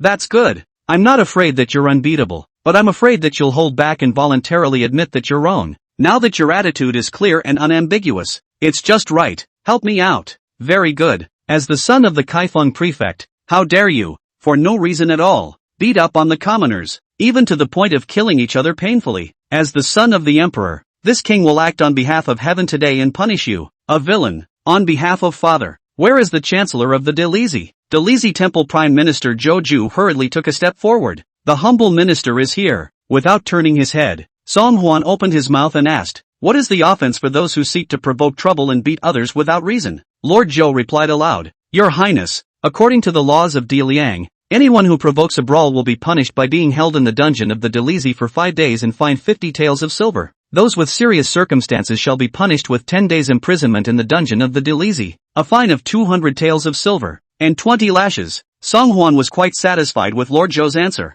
Then, in Lord Zhou's opinion, can what Zhang Yuan did today be considered serious? Lord Zhou looked at Zhang Yuan's unbeatable face, and then at the young man on the ground, who had fallen in a pool of blood and was as breathless as a swimmer, and as if he had secretly made up his mind, he took a deep breath. "Back to your Highness. What Zhang Yuan did today cannot be considered serious. It should be counted as quite egregious. According to the law, he should be beaten with 30 lashes. Chapter 82 I'm doing it for heaven." When Lord Zhou said this, it completely aroused the anger that had been lurking in Zhang Yuan's heart for a long time. "Put your mother's ass on the line. Which one of your eyes saw me hit him? A lowborn, lowly seed. Even if I beat him up, it's because he's dirtying my eyes. Is the old man wrong?" Seeing Zhang Yuan's deathly unrepentant demeanor, Lord Zhou's face became even more grave. Unlike most officials, Lord Zhou came from a mediocre background and did not have shortcuts at birth like others. Ultimately, it was only through his tireless efforts, starting from a small secretary straight from the Delizi, that he finally gained the appreciation of the Prime Minister, which led to his achievements today. Therefore,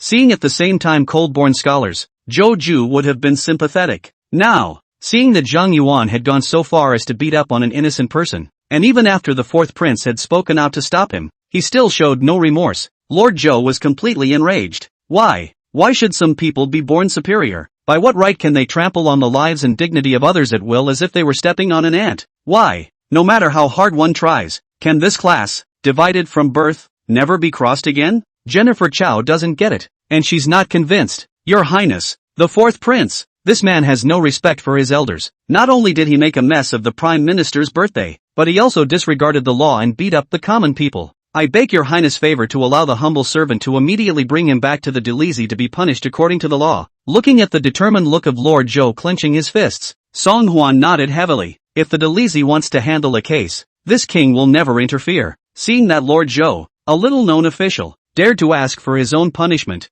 Zhang Yuan couldn't help but laugh in anger. Ha ha ha ha ha ha ha. What are you? A petty sesame official of the 6th rank of Amir district is worthy of coming to arrest me? In your wildest dreams, do you know who my grandfather is? However, Zhang Yuan's face had changed before he could finish his words, only to see a group of Delizi guards fish through the door, straight to their own, to go forward to arrest people. What for? Do you know what I am and you dare to arrest me? Against you dash. The group of guards simply ignored Zhang Yuan's deadly struggles, and soon, his broken voice gradually disappeared outside the gate of the Prime Minister's residence. Just grabbed it? All the people present, none of them were dumbstruck and jaw-dropped. That's the most rampant and arrogant Duke Zheng among a group of gentlemen in the capital. Just like that, they were taken by the Delizi? Moreover, it was still under the fourth prince's authorization. If this matter were to spread out, I'm afraid it would stir up the entire capital. Just as the crowd was being surprised, Chang Sun, the main character of tonight's birthday banquet, finally arrived late. Guests, dinner is ready. Please move to the main hall. Chang Sun brought the butler up, and before the butler could finish his words, he had already sensed the bizarre to the core atmosphere at the scene. Seeing that everyone was gathered here in unison, each with a look of eating shock on their face, a hint of a bad premonition instantly rose in Chang Sun's heart. Su, what just happened? Chang Susu was also shocked by the scene that had just occurred. Before the birthday banquet, Chang Susu, in accordance with Song Hwan's instructions, deliberately found a beggar back from the outside, so that he pretended to be the appearance of a scholar from a cold family, and climbed with the arrival of the second generation of officials. Originally, it was intended to create some small conflicts, slightly exaggerated, so that it could set off a wave of contradictions and confrontations between the students of the cold school and the nobles. As a result, he didn't expect that Zhang Yuan would lay such a cruel hand on the little beggar and almost didn't kill him. What's more, he didn't expect that Song Hwan would throw 20 to 30 slaps on Zhang Yuan's face in front of everyone. What was most unexpected was that Zhang Yuan would be taken away on the spot by people from the Delizi. It's a back and forth, hot button of public opinion. But with this coming down, wouldn't the conflict between Song Hwan and the Imperial Master intensify even more? Chang Susu's heart was incredibly complicated, and in the face of Chang Sun's questioning, she had no choice but to explain in a low voice. Daddy, just now. Seeing Chang Sun's arrival, the longtime onlookers finally dispersed in all directions. Song Liang was the first to find Song Huan with a worried expression on his face. Fourth brother, what's going on? You told me to bring some gatekeepers, and said the more noble the status, the better. I did as you instructed and purposely got Zhang Yuan here, but you didn't say. Did you find these noble status gatekeepers to come here? To reward people's slaps in public. Although he didn't dare to disobey Song Huan, but when he thought that Zhang Yuan was brought by himself and now he was taken away by the Delizi, Song Liang couldn't help but be a little terrified. Who would have thought that Song Huan, however, always had an expression as plain as water, glanced lightly at Song Liang, and then proceeded to drink his own tea.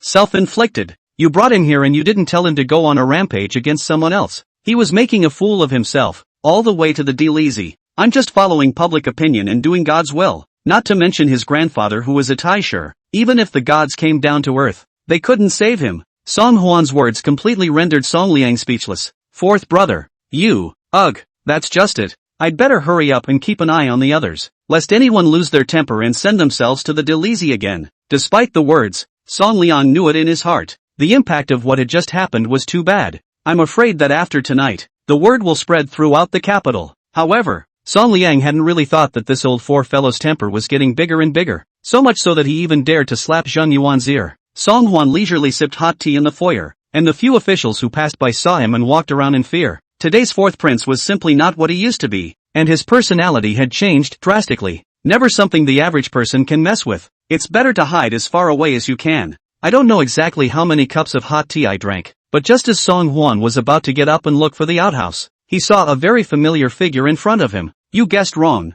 Looking at the chagrined Chang Susu, Song Huan was like a monk in 2 feet, puzzled. What did I guess wrong? Chang Susu sighed. Earlier, you told me that my father is too straightforward, and that it would be best to conceal tonight's actions from him, and that it would be better if he didn't know. You thought he couldn't guess, but you guessed wrong. Just now my father criticized me, saying that I'm childish and follow your nonsense. In the event that a fight did break out just now, and it's said to be Zhang Yuan, even my father will suffer with him. To be fair, Song Huan didn't expect it to be so serious that it would result in a fatality. Noble children were no more arrogant, but at most, they would only be humiliated with their mouths. Who would have thought that there would be people who would really lay their hands on them? Chapter 83 Scared Away by a Tigress. By the way, Song Huan said with sudden concern, how is the little beggar who was beaten just now? It's nothing serious, is it? Chang Susu sighed helplessly. Fortunately, this little beggar looks weak, but he has been used to being bullied since he was a child, so his physique is not too fragile. My father has already asked a bone setter to look at it. It's just a few teeth that have fallen out. Nothing else is serious. I've already gone to beg my father to keep this little beggar in the house as a house slave in the future, and stop letting him beg around. Hearing Chang Susu's words, Song Huan then nodded in reassurance. It's true that people can't look at each other. I can't see that you're still quite caring, you tigress. If it were usual, hearing Song Huan call himself a tigress, Chang Susu would have had to return the favor on the spot, calling Song Huan a playful rascal. But after what happened today, Chang Susu couldn't smile no matter what. Even the eyes that looked at Song Huan were filled with endless worry. Aren't you worried? Today's matter, although it did develop as you had previously predicted, the beam between you and Zhang Yuan is thus knotted. I've heard that his father is a vindictive villain, and the Imperial Master is even very bad to mess with. Is this really necessary for that science fair? Seeing Chang Susu so worried, Song Huan couldn't help but grin. He put down the teapot in his hand and raised his head to look out the door at the quiet, deep night sky. It's not whether it's necessary or not. It's that this must be done. It must be done. You've met Ma Shaoxing. You should know that even people of lowly birth can have ideals that are more precious than gold. They should have played to their strengths and thrown their heads in blood for their ideals. But class seems to be a gully so deep that it completely cuts off their path of hope. From birth, they are only destined to part with their ideals. I've asked myself that more than once. Even if I think I'm destined for greatness, even if I think I have a big heart. But, in such an age where class hierarchies are fixed and rigid, if I come from a humble background, will I still be able to achieve something extraordinary through my own tireless efforts? The answer is no. Song Huan was quite moved and looked deeply at Chang Susu, who was sitting beside him.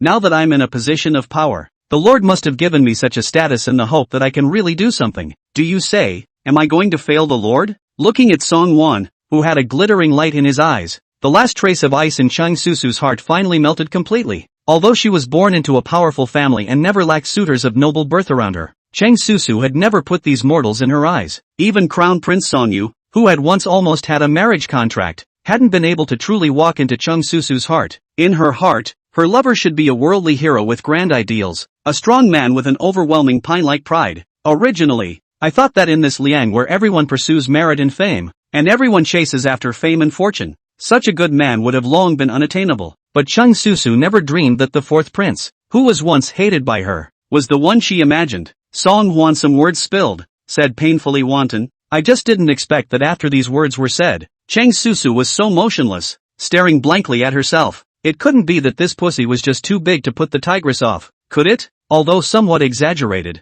these are also true, a true reflection of Song Hwan's heart. Being stared at by Chang Susu was really a bit uncomfortable. Song Hwan couldn't help but frown in disgust. Mother Tiger, can you stop staring at me? I'll admit that you do have some good looks, but that look in your eyes is just too creepy. Before Song Hwan could finish his sentence, he saw Chang Susu suddenly get up and run out. In no time at all, he came running back with another small wooden box. I don't know if it was because I was running too fast or because I was a little emotional. Chang Susu's little face was flushed, like a ripe red apple. Here you go. Looking at the wooden box that Chang Susu handed over, Song Hwan was a bit puzzled. What is it? Opening it, what lay quietly inside was the very jade hairpin that he had earlier given to Chang Sun as a bride price. Seeing Chang Susu return this jade hairpin again at the drop of a hat, Song Hwan immediately understood the other party's intentions. Mother her, are you backing out on me? It's been a while, and while I don't really like you either, barring that, I don't hate you quite enough, but if you insist,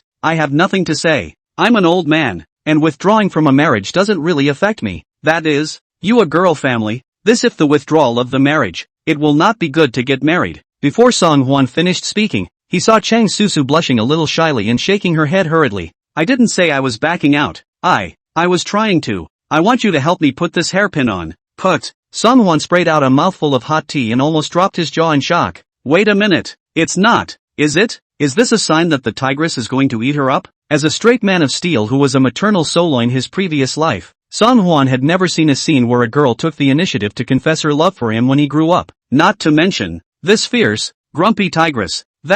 It's getting late. I'll go back to the palace first. With those words, Song Hwan fled. On the way back to the palace, the more Song Hwan thought about it, the more he got angry. It's obvious that he was confessed by a tigress. Why did he run away? This is too faceless. In retrospect, the tigress was a little more shifty in her temper and a little more big-headed in her behavior. Though, the looks, it's still quite flowery. With such a stunning beauty confessing her love for herself, she'd run for her life. And when you think about it, it seems like you care about yourself. The more Song Hwan thought about it, the more he felt disgraced. No, tomorrow after the morning court, we must find the tigress face to face and get this lost face back in full. Chapter 84. Arrested on whose orders? South of the city, the Imperial Master's mansion. Meet Butler Jiang. Hello Butler Jiang. Although it was already late at night and all was quiet, however, the servants within the Imperial Master's mansion were still in high spirits, each with eyes as wide as brass bells. Seeing the steward Jiang Lin come to inspect, the servants were even more energized.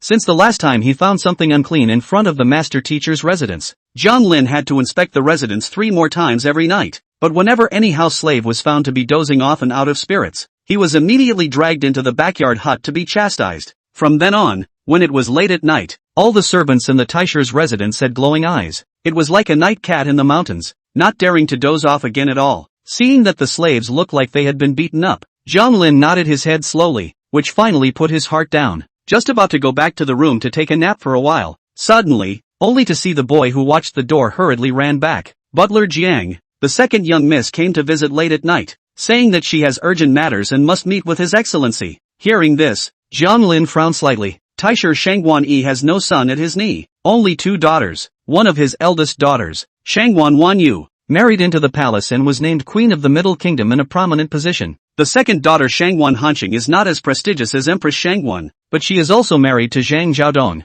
the prefect of Kaifeng, and is considered to be the wife of a second-ranking officer. The 2 daughters are not only very different in terms of their identities, but also in terms of their personalities. Empress Shangguan is a slightly more stable person with a gloomy mind, and she strives to do things without leaving any traces, which is deeply appreciated by the imperial master. Shangguan Hanqing, however, was reckless and more prone to impulsiveness, and was not liked by the imperial master. Unless it was a New Year's holiday, Shangguan Hanqing would not go back to the imperial master's residence to save his family. Suddenly ran back to the house in a hurry tonight, not knowing what the big deal was. Although he was afraid of disturbing the imperial master's rest, keeping Shangguan Hanqing waiting outside was not a solution to the problem. Zhang Lin could only sigh. Then why don't you quickly invite second miss in? Yes, under the guidance of the boy. Not long after, only Shangguan Hanqing was seen stepping into the courtyard in a hurry. As soon as she saw Zhang Lin, Shangguan Hanqing couldn't wait to speak. Butler Jiang, where is father? I have important business that requires an immediate interview with my father.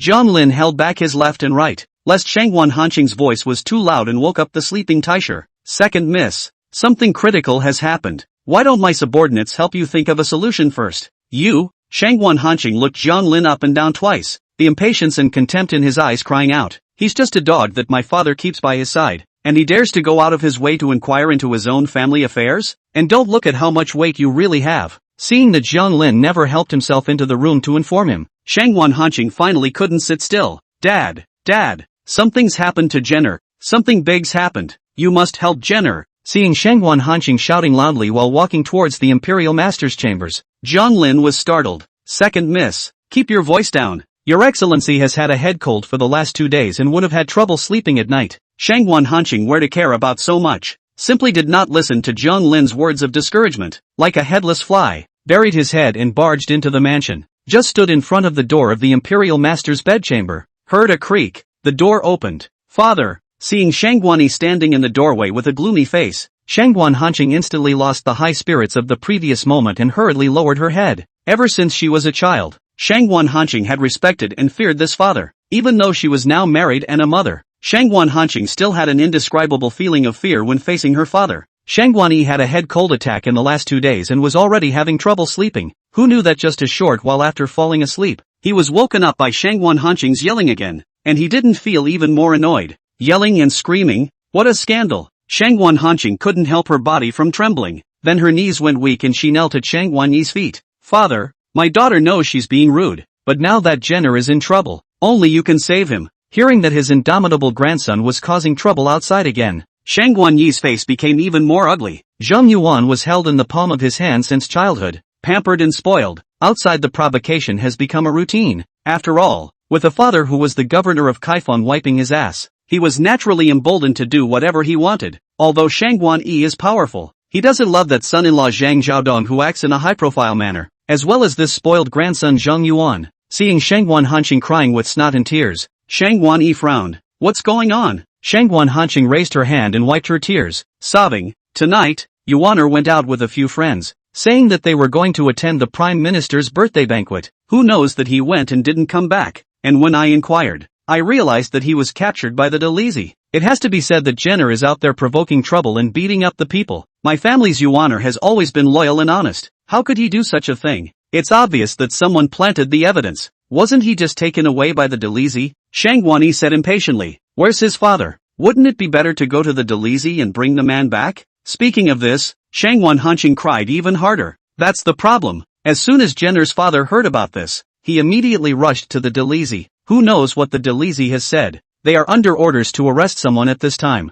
and they can't release them for anything. It also says that Yuaner has made too much of a mess this time, so he'll be beaten 30 times in the morning and have to be locked up for 30 days. Speaking of this, Shangguan Hanqing was then so saddened to the core that she sobbed uncontrollably. My Jenner's body is so weak. How could he withstand 30 lashes? I still don't know how it is now in the Dalizi. Father, only your intervention can save Yuaner today. Hearing this, Shangguan Yi had turned from impatience to faint shock. Zhang Qiaodong is Kaifeng prefect, but also his own son-in-law. The officials in the dynasty, no matter who saw, have to look up a few points. That indisputable grandson has been energetic since childhood, and has been to the Dalizi several times, and in the end has been led back by his father. How come you've been ordered to arrest someone today, and you've already received 30 lashes? Even if Shangguan Yi didn't like this grandson anymore, he was after all the grandson of the Shangguan family. In the entire Great Liang, there was no one who dared not to give themselves a face. Arrested on orders. Arrested on whose orders? Shangguan Yi wanted to see who had the guts to be so bold as to not even put his own Shangguan family in his sights.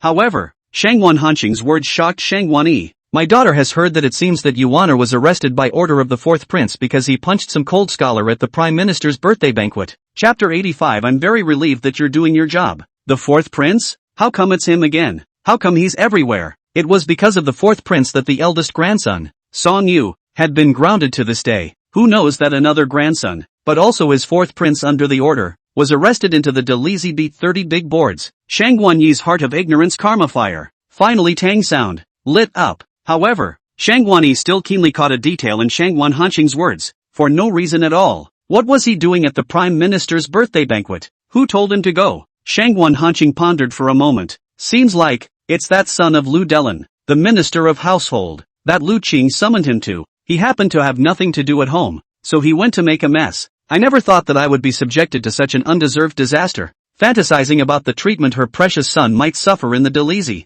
Shang Guan Hanqing finally couldn't help but cover her face and cry bitterly. Well, it's not decent to cry. Shang Guanyi was annoyed by his daughters more than just crying. I know, old man, you go back first. Shang Guan Hanqing had originally thought that his father's hand was in the sky, and that if he came to find him, Yuaner would surely be saved. But what she didn't expect was that her father didn't mention anything about rescuing Jenner. Instead he opened his mouth and let himself go back. This made Shang Guan Hanqing couldn't help but widen her eyes in surprise. Father, I know you prefer your sister to the prince, but I am also your daughter, and Jenner is your grandson. How can you see death? Shang Guanyi certainly didn't intend to see death. After all, the face of the Shangguan clan was at stake, and even if she disliked Zhang Yuan even more, Shang Guanyi couldn't possibly allow the fourth prince to bully her head. It's just that the incident was too sudden and Shang Guanyi couldn't think of a better countermeasure for a while. Moreover, facing this daughter who only cries and wails when things go wrong, Shang Guanyi really doesn't have much to say. He had planned to send his daughter away and then think about it in the long run. But who knew that hearing this comment from his daughter would make Shang Guanyi even more furious? You also know that you're the old man's daughter and Zhang Yuan is the old man's grandson, but he acts so arrogantly and high-handedly as a human being, and you, as a mother, have never spoken out to admonish him. It's a disgrace to the old man. After saying that, Shang Guanyi then did not look at his daughter's face one more time, so angry that he turned around and left on the spot. Jiang Lin witnessed the whole process from the side, and facing Shang Guan Hanqing, who was so angry that she was trembling, she could only speak kindly. Second young lady, you shouldn't be in too much of a hurry. As you know, His Excellency has always had a knife's mouth and a tofu heart. It's a harsh word, but surely His Excellency won't leave the matter alone. Originally wanting to properly enlighten the other party, who knew that before Jiang Lin could finish his words, he was met with Shangguan Hanqing's extremely resentful gaze. You're nothing but a dog he keeps. This is my Shangguan family's family matter. It's not your turn to tell you what to do as a lackey. Shangguan Hanqing snorted coldly and flung his sleeves away, leaving the embarrassed Jiang Lin standing in place. Under a dark night sky,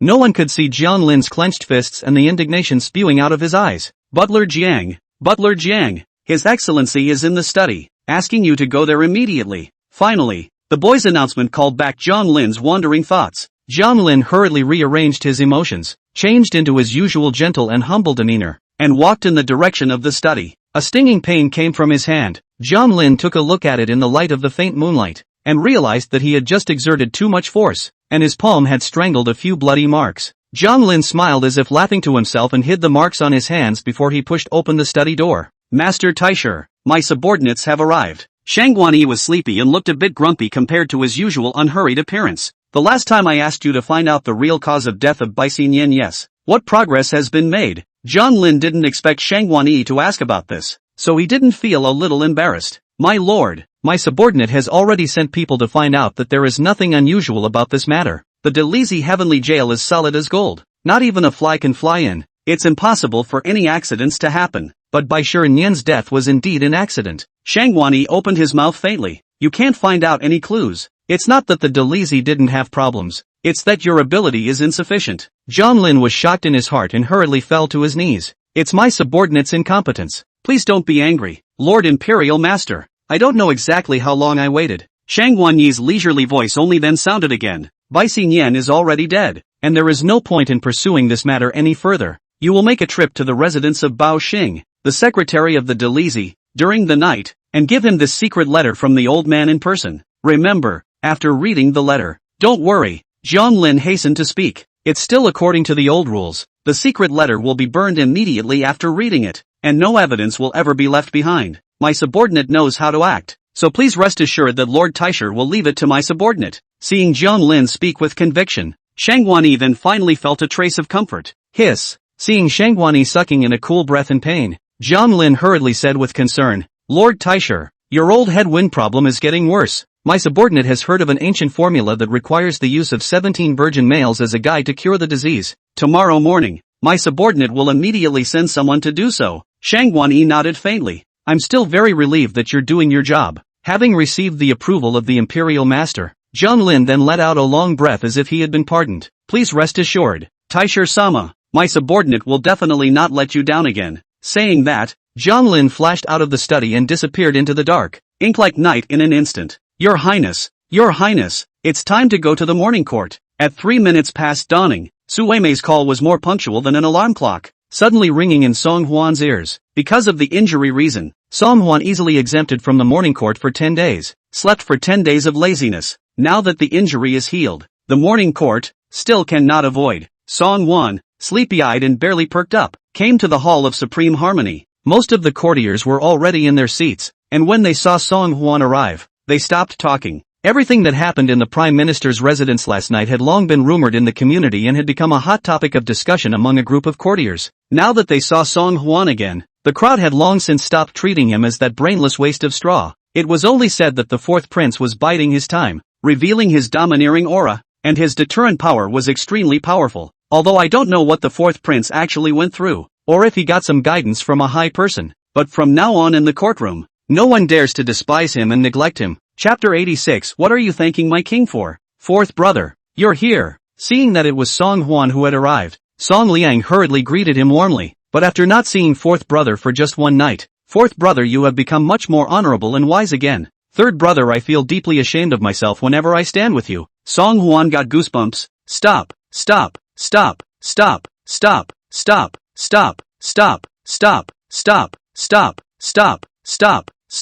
What I told you to do. Song Liang hastily nodded. Don't worry, fourth brother. What you explained, I've long instructed people to do it. But what exactly do you have in mind when you do that? Song Huan's eyes lifted. Whatever you're told to do, just do it. Don't pry into what you shouldn't know. Yes. Song Liang was startled by his cold as ice eyes and hurriedly hung his head, not daring to say anything more. From the former demented to the extreme, Lao Si's sudden change of temperament was still a bit difficult for Song Liang to accept for a while. Most importantly, the aura emanating from oldest four's hands and feet seemed to be somewhat similar to father. This made Song Liang couldn't help but fear even more. Could it be that this is the legendary king's aura? You're his here. With Emperor Liang striding inside, the conversations in the Hall of Supreme Harmony came to an abrupt end. Greetings, Your Majesty. Long live His Majesty. Hooray! Hooray! Emperor Liang faintly raised his hand. All secretaries, level off. Fourth Prince, are you healed? Why are you so quick to come to the morning court? Hearing Emperor Liang's words, all the courtiers were astonished in their hearts. In the last few days, whenever Emperor Liang came to the court, the first thing he said was that he couldn't wait to ask Zhang Tian about the situation of the Liang state's pacification. Who knew that when Emperor Liang opened his mouth today, he was actually inquiring about the fourth prince's physical recovery? Since when did His Majesty care so much about the fourth prince? The crowd looked at me and I looked at you, and there were quite a few questions in their minds, but none of them dared to make a sound. Hearing Emperor Liang's words, Song Huan hurriedly stood up and bowed to Emperor Liang, reporting to father, my son's injuries were not a big problem, and under the attentive care of Imperial Dr. Liu, he has been completely healed. That's good. Emperor Liang nodded in satisfaction before turning back to Zhang Tian. How is the situation in Liangzhou? Zhang Tian's face didn't look too good, and facing Emperor Liang's questioning, he could only stand out of the line with a stiff upper lip. Enlighten, His Majesty. His Highness the Second Prince has led the troops and has already found the horse bandits. That horse bandit is familiar with the terrain and is too cunning to do anything but hide in the forest and shoot hidden arrows. Although the second prince has brought many Bao soldiers, it is still difficult to resist against the cold arrows from the darkness. So the first battle with horse bandits, the second prince, the great defeat. The moment these words came out, the courtroom was immediately thrown into a cacophony. What? Hasn't the second prince been studying hard on military books with the great general since he was young? How could he not even be able to defeat the horse bandits? Who wouldn't on paper? Only real battles can see the real thing. Alas, I should have listened to Lord Prime Minister's advice in the beginning and waited for the great general to return. Now it's a good thing. We've lost a lot of face. It may not work even if the great general goes. Didn't you hear what Mr. Jiang said? Horse bandits are very cunning. They only hide in the dark and shoot cold arrows. Yeah, it's not necessarily that the second prince is not good at leading troops. It might just be that the horse bandits are too cunning. everyone was actively discussing, except for the imperial master Shang Guanyi, who had his eyes and nose on the ground, always keeping his head down and not saying a word. The second prince was too strong and weak to be appointed. This was what Shang Guanyi had predicted from the beginning. Just don't know. The war situation is dangerous and changeable. The second prince don't know whether he will meet with any accidents. Listening to the flurry of murmurs around him, Emperor Liang's face became extremely ugly. Pass on my decree. Within 3 days, if the horse bandit rebellion cannot be quelled, the second prince will be ordered to return to the court immediately. There shall be no delay. Zhang Tian had a saddened look on his face, and when he saw Liang Di's serious expression, he had no choice but to silently swallow some of his words back down again. At this time, whoever dared to speak for the second prince again would be hitting the gun themselves. One can only hope that within these 3 days, the second prince will be able to go straight to the dragon and completely eliminate the thousands of horse bandits in one fell swoop. After the morning court, Song Huan was about to head out of the Hall of Supreme Harmony when he was stopped in his tracks by a tall, thin middle-aged man. This person's skin color is slightly dark, especially under the eyes of the 2 very solid black circles, as if every night are not sleeping well. At first glance, it's a look of overindulgence. Song Huan searched his mind's memory bank and didn't remember that he had crossed paths with such a middle-aged man. Seeing that this person just stopped in front of him and didn't say anything, Song Huan opened his mouth somewhat impatiently and asked, "Who are you?" The middle-aged man on the opposite side was stunned and spoke, "My humble servant, Kaifeng Prefect, Zheng Chaodong." Young Chaodong? It's the father of Zheng Yuan, the one who was escorted into the Delizy last night, right? Seeing Zheng Chaodong stop in front of him, Song Huan instantly understood the other party's intentions. "Lord Zhang, this king originally intended to try to protect your son yesterday. It's just that your son is just too greasy. No matter what he says he won't listen. There's nothing this king can do about it." After saying that, Song Huan even sighed in mock regret. This Zheng Chaodong is not a small head, serving as Kaifeng Prefect. That is equivalent to the current mayor of the capital. There's no need to get too stiff with him. It's almost enough to get by on face value. That's all. Who knew that Zheng Chaodong actually grinned with his mouth? "No, no, no, Your Highness the Fourth Prince, you've misunderstood. My humble servant, today, does not wish to request that you release your canine son from the Delizy. In fact, my humble servant would like to thank you properly." Thanking this king? Song Huan was confused by Zheng Chaodong's unusual demeanor. What are you thanking this king for? Last night,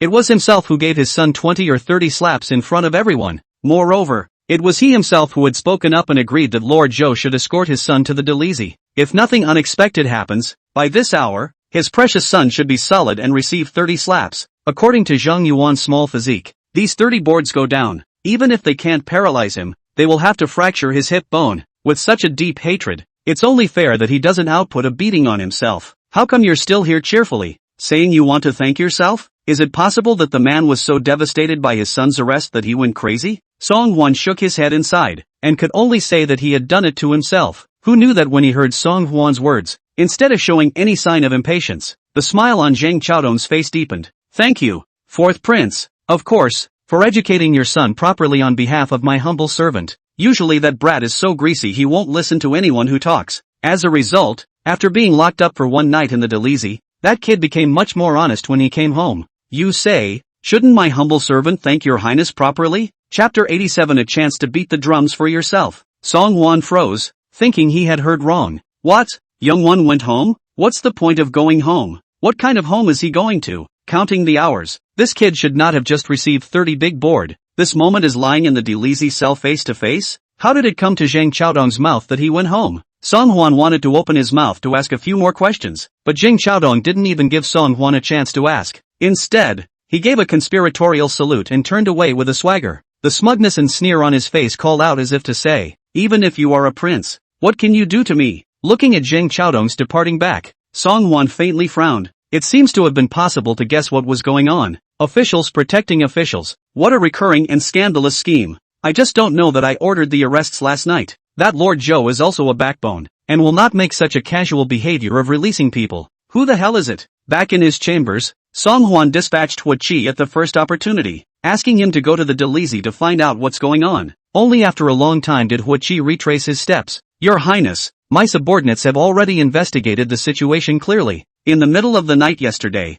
the Prime Minister of the Delizy, Zhou Ju, has been impeached by the Secretary of the Delizy, Bao Xing, in the middle of the night because of his unfavorable and incompetent work. A note approved overnight by Sun Wanli, the Minister of Appointments. Lord Zhou now has stepped down from his position as Chancellor of the Delizi Temple, and has been sent back to his hometown, never to return to the capital. When Lord Zhou was deposed, the people he arrested, naturally, became unjust and unsettled. Song Huan's brow knitted into a pimple. Although Lord Zhou is only a minor official of the Delizi, he is also a regular official with a 5th rank. The Minister of the Ministry of Justice casually can put people down? Hua Qi replied. According to the laws of Diliang, the Minister of the Ministry of Appointments has the power to directly appoint and dismiss officials of the 5th rank and below. This Ministry of Mandarins, what a big right! Of course, this was not the focus of Song Huan's immediate concern. Surname Zhang is really a great face. Not only alarmed the highest officer of the Delizi, even the first hand of the Ministry of Mandarins had to give him the green light overnight.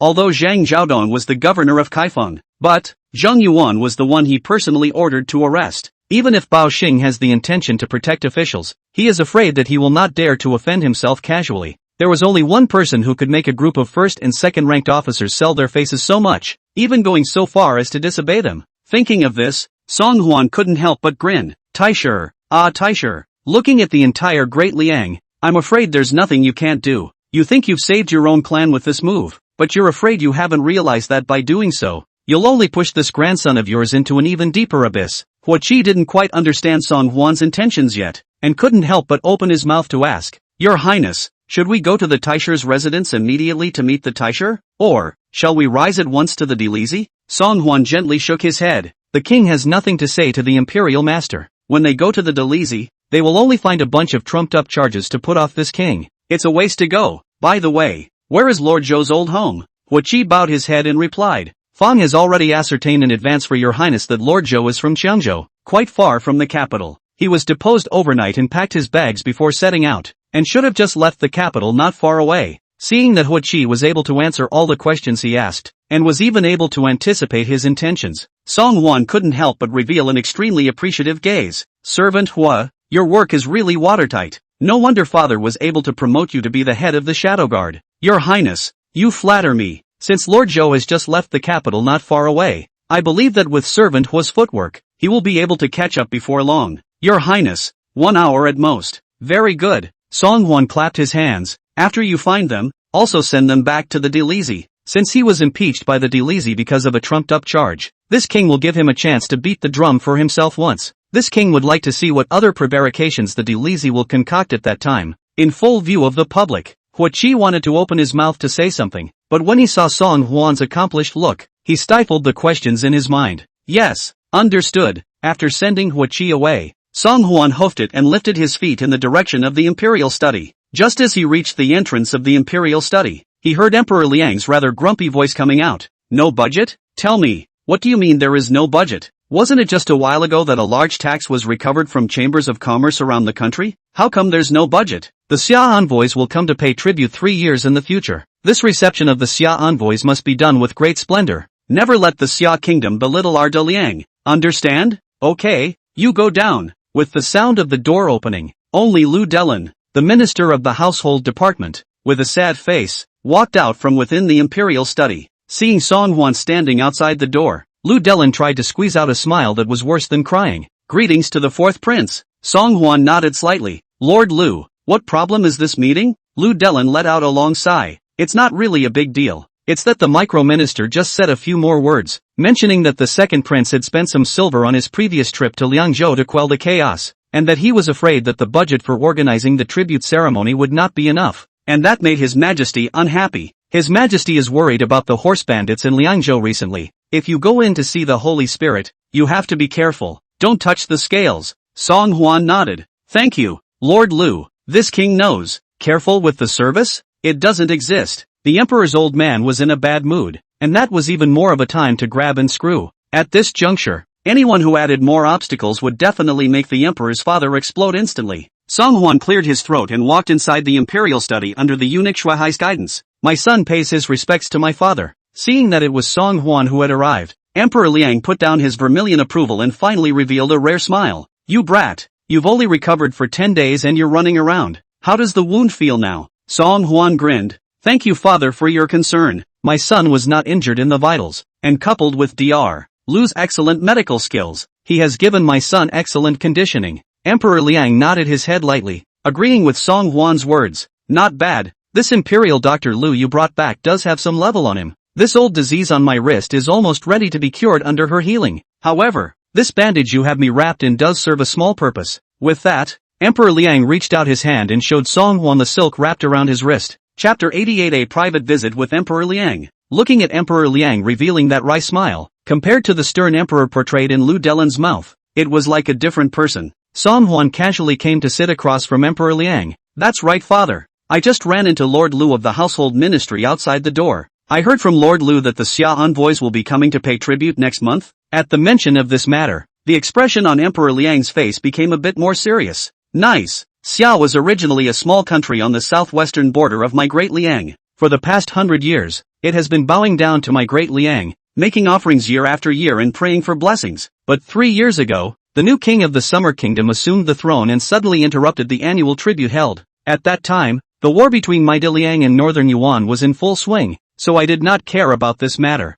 I didn't expect that just this year, but the Xia Kingdom suddenly came to show their goodwill, saying that they would come to pay tribute next month as scheduled. Hearing this, Song Huan couldn't help but voice his deep contempt for this wallflower behavior of Xia. Bah! This new king of the Summer Kingdom is no good at all at first glance. A few years ago when our Liang was at war with the Northern Yuan, Xia didn't show its attitude. That is, it didn't know who would actually be victorious in this battle. Eventually, when we saw that we had defeated the Northern Yuan, that's when we came back to show our goodwill again. This is not proper villainy. Emperor Liang smiled faintly at his words as well. Not bad. The intentions of this new king of the Summer Kingdom are really somewhat obvious. But I, Liang, being a great country, since he took the initiative to bow down and submit, I will be happy to give him this opportunity. But, if he repeatedly jumps across the room and eats his way out, then don't blame me for not giving face. Emperor Liang's words were spoken in a light and weighty manner, but displayed endless self-confidence and majesty. This, I guess, is the dominance of being an emperor. After laying out so much in front of him, it was time for Song Huan to get to the point next. Father, since Xia's envoys are coming to the court next month, the capital must be properly governed, and foreigners must not be allowed to see the bad side of our Liang. Not bad. Emperor Liang nodded his head. A few days ago, I had already issued a decree ordering Kaifeng Prefect Zhang Xiaodong to give the capital city and beyond some good governance. During this recent period of time, nothing must go wrong in the capital. Like you kids said, can you still disgrace yourself in front of foreigners? Hearing Emperor Liang's words, Song Huan's heart was even happier as a flower. What the young's father and son have gotten themselves into this time is pretty much a perfect way to run into a gun. Nowadays, I am singing and dancing in Liang. The people live and work in peace and happiness. It is really many years have not been at this time the general prosperity of the scene. My son sees that you have been dealing with political affairs in the palace every day, dealing with a lot of anxiety, and your body and bones are getting worse and worse. Today's sky color is good. Why don't my son accompany you to the folk walk?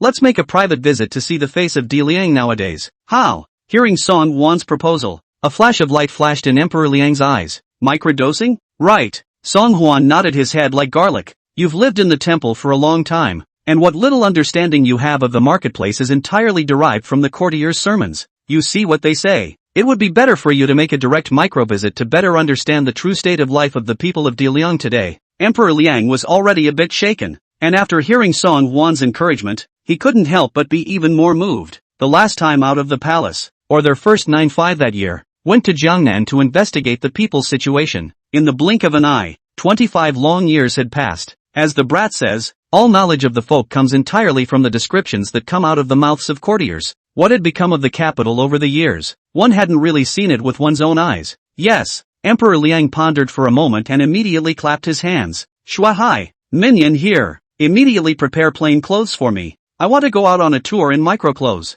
Microdosing. Out on patrol? Shuahai hesitated for a moment, but seeing the Liang Emperor's face of excitement, he could only swallow back his worries once again. Yes, minion obeys the decree. Right. Emperor Liang spoke again. I'm not allowed to tell anyone about my microdressing tour. Yes. 1 hour later, a mysterious black-topped carriage exited the palace and headed towards the downtown area of Bianjing, the capital city. Not long after, an old man and a young man came out from the carriage, followed by 2 powerful young men, and a middle-aged man with a white face. This old and young dressed in brocade robes, although they are ordinary long shirt. But see this 2 people extraordinary temperament. At a glance, one can tell that it is not an ordinary commoner. The south of the city is the most lively and prosperous part of Bianjing, with 1 vendor in 3 steps and 1 merchant in 5. The road is even more crowded with pedestrians and extremely lively. Under the torch-like eagle eyes of the two shadow guards patrolling the area, Emperor Liang looked like a child who had never seen the world before, poking around excitedly. Senior, what's this?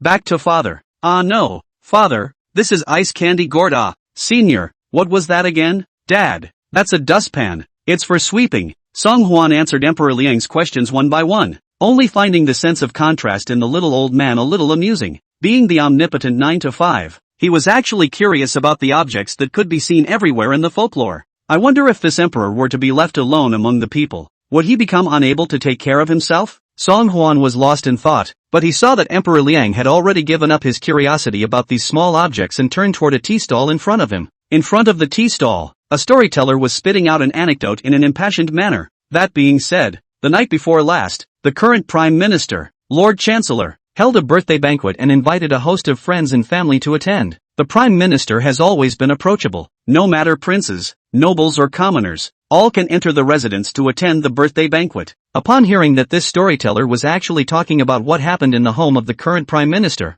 Emperor Liang instantly became interested and casually picked up a table and sat down. The eunuch Shui Hai, extremely eye-catching, hastily walked towards the side of the tea stall boss, and pulled out a tea cake like a magic trick. Boss, just make my master our own tea. The tea stall owner was a bit impatient. Why do you have so many things to do? What kind of person comes out for tea and brings their own tea cakes? However, seeing the silver ingot that had suddenly appeared in Shui Hai's hand, the tea stall owner's eyes instantly went straight. La customer, you please good. I'll prepare good mountain spring water and make tea for you. Shui Hai's side had just explained the tea stall owner, and on the other side, Liang Di and Song Huan were already sitting at the table, listening to the storyteller with great interest. Said that the Prime Minister's residence is a mixed bag of fish and dragons, with first and second ranking courtiers at the top, and poor scholars whose names are unknown at the bottom. But it is this scholar, as small as a grain of sesame, who has caused a great deal of trouble. Chapter 89, Posing for the Delisi. A few young men dressed in cloth at the tea stall had shaken their heads and sighed at the words.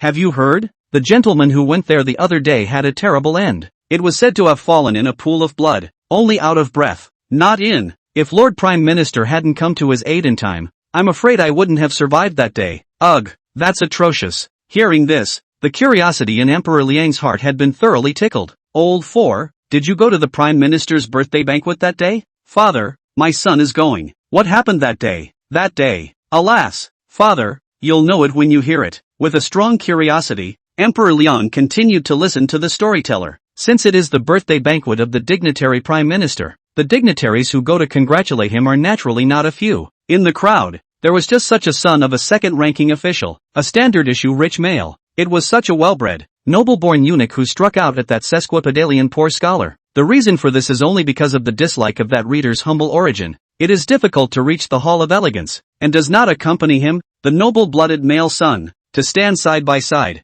Emperor Liang frowned slightly. Old 4, is all this what happened that day? Song 1, his face sad, did not directly answer Emperor Liang's question, but would instead reach out and point to a few young men on the rest of the tables at the tea stall. It was only that they all had their fists clenched tightly, and their veins on their foreheads were bulging, as if they were being angered by this matter. We can't choose our parents. We can't choose where we come from, but is it because we come from a lowly background that whatever we do is wrong? Is it an unattainable dream that we can't realize in this life when we want to cross classes with our own efforts? On what grounds? We are not convinced. We are not convinced. We have been well read for more than 10 years, and we also want to realize some of our ideal ambitions. We don't want to be suppressed everywhere anymore. We don't want to walk down the street for no reason and have to suffer this kind of undeserved disaster. Although these young men were plainly dressed, they all held their heads high and refused to lower them. They are at the lowest level of society, but in the moment of looking up at the stars, they have the most lofty ideals. That was a gleam that could not be obscured no matter how much the nobles suppressed and restrained it. Looking at this group of spirited young people, Emperor Liang could not help but be greatly shocked. Yes,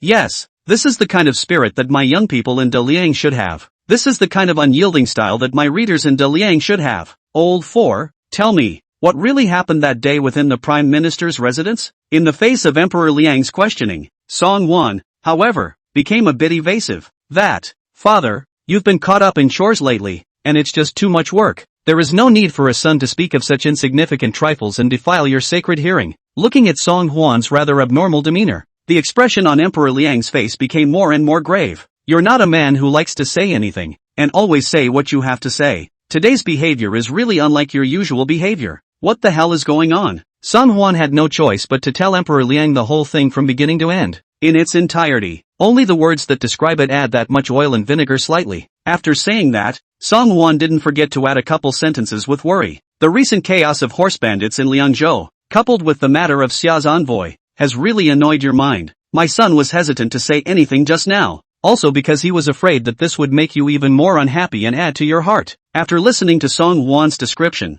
Emperor Liang was already somewhat vaguely angered. Hearing the two matters of horse bandits and the Xia kingdom piled together again made Emperor Liang's restlessness instantly explode. Yes, oh, goody, this is my De Liang's prestigious family, to bully others to such an extent. In time, I'm afraid they won't even have the current emperor in their sights? The current emperor? The young man on the side heard Emperor Liang's voice and couldn't help but laugh bitterly. This uncle, you're really right. That guy Zhang Yuan has been committing crimes for many days, often relying on his status as a cousin of the crown prince and grandson of the crown master to seize the women of the people at will and do whatever he wants. When they see any people or traders on the street who are not agreeable to them, they will beat and scold them at every turn. He said it himself, and even if the present emperor knew about it, nothing would happen to him. Do you think he has any law in his eyes? Is there still honor? Ugh. Emperor Liang's face was so ironic that he couldn't help but feel his blood churning, especially after hearing this young scholar's words. Old 4, has this Zhang Yuan been escorted into the Delizy? Song Hwan did not inform Emperor Liang of the latter part of the matter, but only mentioned that Zhang Yuan had been escorted to the Delizy and was still waiting to be sentenced. Yes, the chancellor of the Delizy,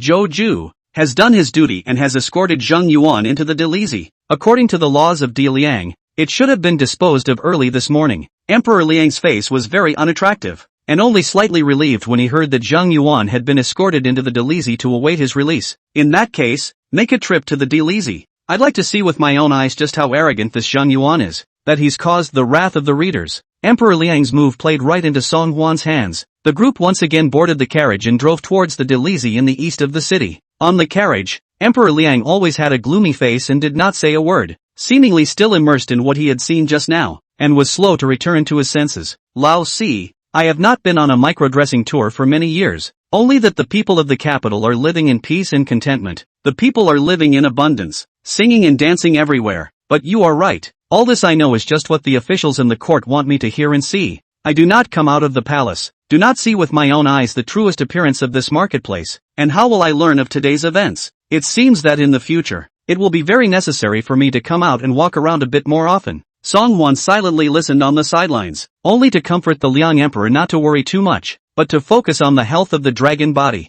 Everything that Emperor Liang saw today was only what Song Hwan had instructed Song Liang to arrange in advance. To be fair, it's already considered very mild content. If you want the Liang Emperor himself to visit privately, the body of the original flavor of the people, I do not know what will be extremely unexpected insights it. While the two were rambling, the carriage had already arrived near the Delizy. Emperor Liang picked up the curtain of the car and glanced out, not realizing that he was once again angry. Old 4, come and help me look. The one kneeling in front of the door of the Delizy. What is it? Chapter 90. Even if I perish here, it's already worth it. Song Hwan brought his body over and opened his eyes in the direction that Emperor Liang was speaking. Ha, father, the one kneeling in front of the door of the Delizy is none other than the Delizy minister who took Zhang Yuan away last night, Zhou Ju. My son has heard that among all the courtiers of Great Liang, Lord Zhou is the only one from a humble background. Seeing that he speaks and acts quite appropriately, my son was thinking of finding an opportunity to introduce Lord Zhou to father. Choosing a day is not as good as bumping into a day,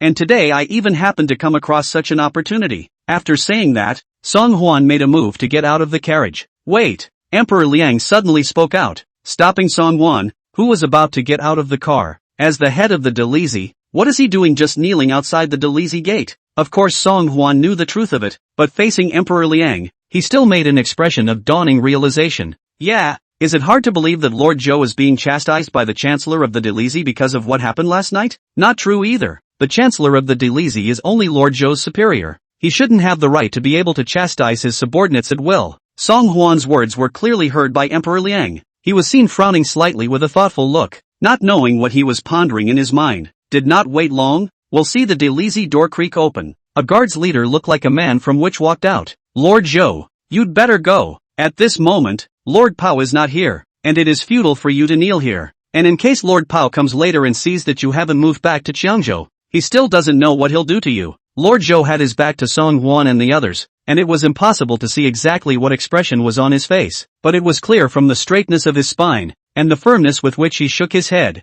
that he had not the slightest intention of moving away. Squire Hong, thank you for your kindness. Originally I was going to leave, but this way, I'm really suffocating. I clearly did not do anything I shouldn't have. Should I be driven back to my home in Xiangzhou just because of that trumped-up charge? I'm not convinced. If Lord Pao wants to chastise me, then feel free to chastise me. I will never go through this undeserved disaster because of a crime I didn't commit. Seeing how resolute Lord Zhou's attitude was, Servant Hong couldn't help but become even more anxious. Lord Zhou, you are indeed correct. All of us guards at the Delizy know you're right, and in the eyes of all the guards of the Delizy, although you are a weak scholar, you are a good man with a strong iron bone. What Lord Pao wouldn't dare to say in normal times, you dare to say. You are not afraid to offend those whom Lord Pao is afraid to offend. We all know you did a good job in arresting Young One this time. If it wasn't for the fact that when you came back last night, you made a point of emphasizing that Zhang Yuan was the person the fourth prince had ordered you to arrest. Lord Pao was afraid that he would have released him a long time ago. There's no other reason. It's not because I'm afraid of offending Lord Zhang and Lord Taisher. Speaking of this, Squire Hong looked around a few times with some scruples. It's just that today's De Liang is a De Liang where only those powerful people who speak up can be counted on. You've been lucky to stay alive this time and return home unharmed. If we wait for Lord Pao to come back and see you still kneeling here to ask for an explanation, I'm afraid I don't know how to chastise you again. Lord Pao was already jealous of your ability. This time let him seize the opportunity. Maybe even. Halfway through his words, Servant Hong suddenly closed his mouth resentfully. Lord Zhou was unaware of what was actually happening behind him, and only nodded gratefully towards Servant Hong. To be able to hear Servant Hong say these words, even if I, Lord Zhou, perish here today, it's already worth it. Oh, yeah. Suddenly, an extremely arrogant and unpleasant sound rang out behind Lord Zhou, only to see that the secretary of the Delizy, Bao Xing, was dragging his slightly obese body with a leathery smile as he circled around to Lord Zhou's body. Sir Zhou, hasn't Lord Sun Wanli of the Ministry of Revenue Sun already ordered that you return to your hometown of Xiangzhou as quickly as possible, and not be allowed to return to the capital for all eternity? Could it be that you haven't been back for several years and can't remember the way back to your home? As soon as Bao Xing made this remark, the several attendants that followed and laughed. In the face of Bao Xing's hair, Zhou always straightened his spine and did not see half a bit of fear fawning. If I do fail to act as an official, then I have nothing to say about how I should be chastised in accordance with the laws of Diliang. Even if I have to go, I'm going to go in the clear. What exactly am I guilty of? Bao Xing snorted coldly, and the sneer on his face turned to anger and resentment. Didn't I already tell you last night? As the Chancellor of the Delizy, you returned from arresting the wrong person. Is that not considered acting as an official? But it's just that you had some conflict with Mr. Zhang, so that's why you took personal revenge and planted evidence against him. Fortunately, the cleaner the better. This official has ascertained the truth. Hearing this, Lord Zhou finally couldn't help but laugh up in the air. The truth? That's what you call the truth? It has long been rumored both inside and outside the capital that Zhang Yuan's tendency to abuse and beat cold warriors at every turn has long been more than a one-time or two-time occurrence. Last night's incident caused even more outrage. But you have gone so far as to fabricate the truth of what was done out of thin air for the sake of your own careers, and for the sake of knowing what you are doing. It's the greatest shame for De Liang to have you officials who turn black and white upside down and call a stag a horse. Lord Zhou's speech was so effusive and straightforward that it attracted a lot of people passing by to watch. Hearing this last sentence spoken by Lord Zhou, the crowd of people couldn't help but clap and applaud. Yes, this young man, that's a wonderful thing to say. My family lives not far from the Prime Minister's family, and I could hear the noise of last night's beating from my home. That's right, that Zhang should be severely punished. What on earth did the humble scholar do wrong that he should suffer such an undeserved calamity? No, none of us are convinced. That's right, punish the surnamed Zhang severely. Bao Xing was already furious when he heard these words from Lord Zhou. Seeing the crowd of people on the sidelines gradually agitated, Bao Xing is even more pale. Nose are about to be angry crooked. Difficult people. You unruly people. How dare you raise a ruckus outside the Delizy? It's just against you guys. Somebody, stick these unruly people away from this official. And then there's this provocative, unruly person, Lord Zhou, who disobeyed Lord Sun Wanli's orders and ran back to the capital to cause trouble on his own. Take him back to the Delizy at once and cane him for 100. Speaking of this, the corner of Bao Xing's mouth couldn't help but outline a sneer that was both expectant and cruel. Didn't he want to perish here? This official will give him that chance today. Chapter 91 A Scene of Chicken and Dogs. With Bao Xing's order, the group of guards under his command drew the swords at their waists and began to take some action. For a time, the front of the Delizy, which was supposed to represent justice and fairness, was in a state of panic. The people panicked and fled in all directions as the guards drove them away with their crossed swords, and as the secretary of the Delizy Bao Xing, but also lifted up the soap boots, straight toward the front of the kneeling Joju face door kicked. Stop! Just as the scene was in chaos, suddenly, a stern male voice rang out, attracting the attention of everyone present. The volume of this male voice wasn't too loud, but the majesty and determination revealed in the voice had an unquestionable power. Bao Xing had just lifted a foot and was so startled by the sudden male voice that he almost stumbled and fell to the ground. Damn him, who's so ungrateful dash. Bao Xing cursed and turned his head back, but the moment he saw the person behind him, Bao Xing couldn't help his body from going limp, and he directly sat down on the ground. Fourth Prince, how did you end up here? Looking at Bao Xing's jaw that couldn't stop trembling, it seemed that he couldn't even say a complete sentence. Song Huan couldn't help but laugh in his heart. This guy just had a great official authority. How did he see himself and turn into a civ like? Seeing himself as a district prince, Bao Xing had been terrified into this state. If he were to see the Liang Emperor sitting in the carriage, wouldn't it scare him into fainting on the spot? Song Huan didn't bother to talk so much nonsense with Bao Xing and just spoke lightly. Tell your men to stop immediately. Yes. Only then did Bao Xing react, hastily rolling and crawling, supporting his obese body. Once upon a time when the fourth prince was mentioned, Bao Xing, like most of the officials, could not help but show a sneer on his face and flirt with a few words. However, times are different nowadays. Nowadays the fourth prince has long ceased to be that strawman appearance in the past. Earlier in the prime minister's residence, the group of officials who had spoken out of turn had been punished with severe means, which had already made people fearful. Last night slapped Zheng Yuan 20 to 30 slaps and personally ordered Zheng Yuan to be escorted to the Delizy, which was even more impressive. The fourth prince, who was not even afraid to offend the imperial master and the crown prince, had been transformed and was not what he used to be. Thinking of this, Bao Xing's fear deepened in his heart, and he was busy waving his short fat arm towards the guards who were driving the people around. Stop it all. Finally, the chaotic situation in the Delizy was finally restored to calm. Bao Xing anxiously broke out a head of sweat, and while he kept taking his sleeve to hastily wipe the sweat, he carefully raised his eyes and surveyed the grim-faced Song Huan. That, Your Highness the fourth prince, I don't know if you have any important instructions for your great visit. Song Huan said that it really didn't matter if he had any important instructions. What really matters is the one sitting in the carriage. I wonder if there are any important instructions. However, Song Huan did not open his mouth to mention the fact that Emperor Liang was inside the carriage. Such a big blind box gift package. It's better to let Bao Xing open it himself later. Lord Pao, this king was just passing by here and didn't happen to see the scene just now. There are no important instructions. Hearing Song Huan's words, Bao Xing let out a long sigh of relief. That's good. I thought that you made a special trip to the Delizy too. What's it for? Seeing that Bao Xing looked like he wanted to say something, Song Huan smiled and opened his mouth to pursue the question. Bao Xing hastily shook his head with a fake relaxed face. Nothing. You don't know. Just now a group of unruly people gathered outside the Delizy to cause trouble, so that's why the micro-minister sent his guards out to suppress it. Since the fourth prince didn't come here for last night's incident, that would be fine. Taking a step back, even if he was here for last night's incident, he had nothing to be ashamed of. Last night's incident was ordered by Lord Sun of the Ministry of Justice himself. Reasonable and in line with the rules. Not half as much as can be faulted. Don't say it's him, the fourth prince. Even if it's the current emperor who comes, he has a set of words to say for himself. Thinking of this, Bao Xing's bent waist could not help but straighten a few points, seeing that although the guards had spared the common people outside, they were still holding Lord Zhou towards the Delizy. Song Huan hurriedly interrupted with a voice. Hey, you guys, do what? Shyly wearing a smiling face,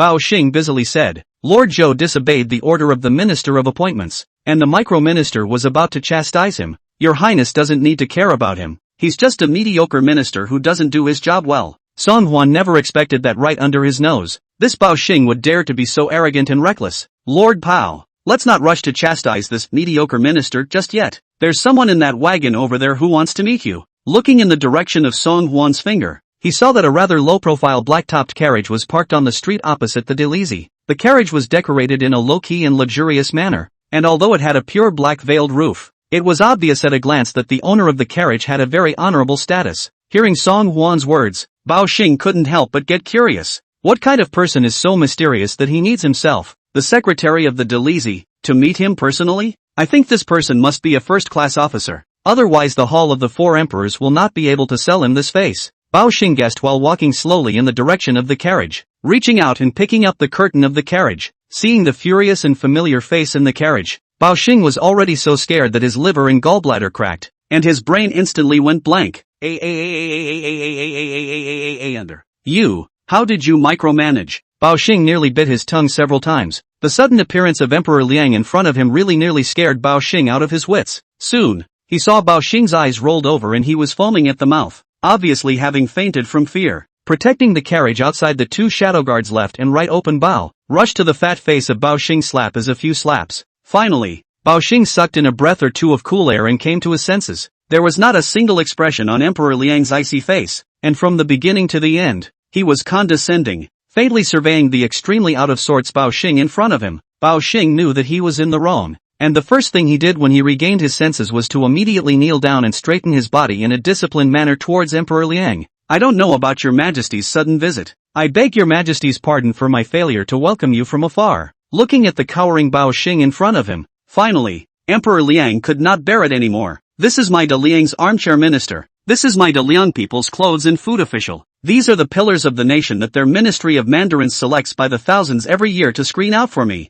It's just so disappointing to me. Chapter 92 De Liang. I'm afraid there's going to be a change in the sky. Bao Xing never dreamed that this opening of Emperor Liang's mouth would be a fatal blow. Your Majesty, calm down. Your Majesty, calm your anger. Just now, the unruly people outside the Delizy were causing trouble, and it was because my humble servant was not able to suppress them in time, which tainted His Majesty's sacred hearing. Difficult people? Making trouble? In the tone of Emperor Liang's opening rhetorical question, there were a few moments of dismay in addition to shock. He couldn't believe that the head of the Delizy would be red-faced incredulous in front of him. Ridiculous. It's just too ridiculous. Bao Xing pinned his head to the ground, and with a twinkle in his eye, he guessed that the scene that had occurred might have been seen by Emperor Liang in its entirety. So he hastened to change his tone and explained, It's that guy, Lord Zhou, who was fanning the flames and misleading these ignorant people. But please rest assured, Your Majesty, that I have already brought Lord Zhou to justice and will definitely give an explanation to these deceived people.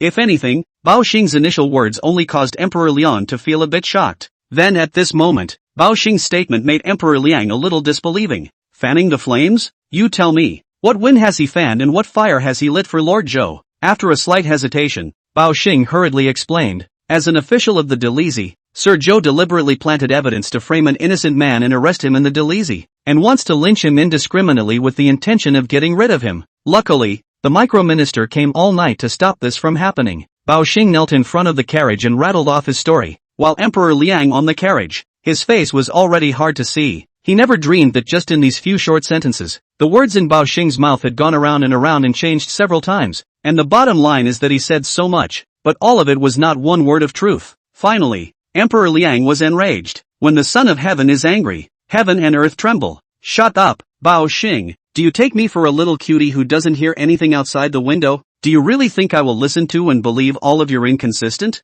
right and wrong remarks? You officials are in collusion, confusing right and wrong, and doing whatever you want. Do you really think that I am completely unaware of this? Bao Xing had thought that his words were perfect and Emperor Liang would definitely be able to believe them. I didn't expect that it would provoke the wrath of the Son of Heaven. Your Majesty, calm down. I have no intention whatsoever of doing so. Bao Xing kowtowed as if he were pounding garlic, and it didn't take long for the ground in front of him to be dyed red. But facing the trembling Bao Xing, Emperor Liang did not half forgive. Just looking up at Song Wan, he ordered, Fourth, you personally go to the Zhang mansion. Zhang's father and son will be immediately detained in the Ministry of Justice, waiting to be sentenced. Also, bring me Sun Wanli from the Ministry of Mandarins. Yes. Song Huan stood up straight and made a slight bow towards Emperor Liang, looking up at the tree branches swaying in the wind to the side. This Bianjing, I am afraid that it will change a wave of days. The world always says that Bianjing's wealth and riches are fascinating to the eyes. Bianjing City, being the capital of Diliang, was the most prosperous and affluent capital city in the whole of Diliang,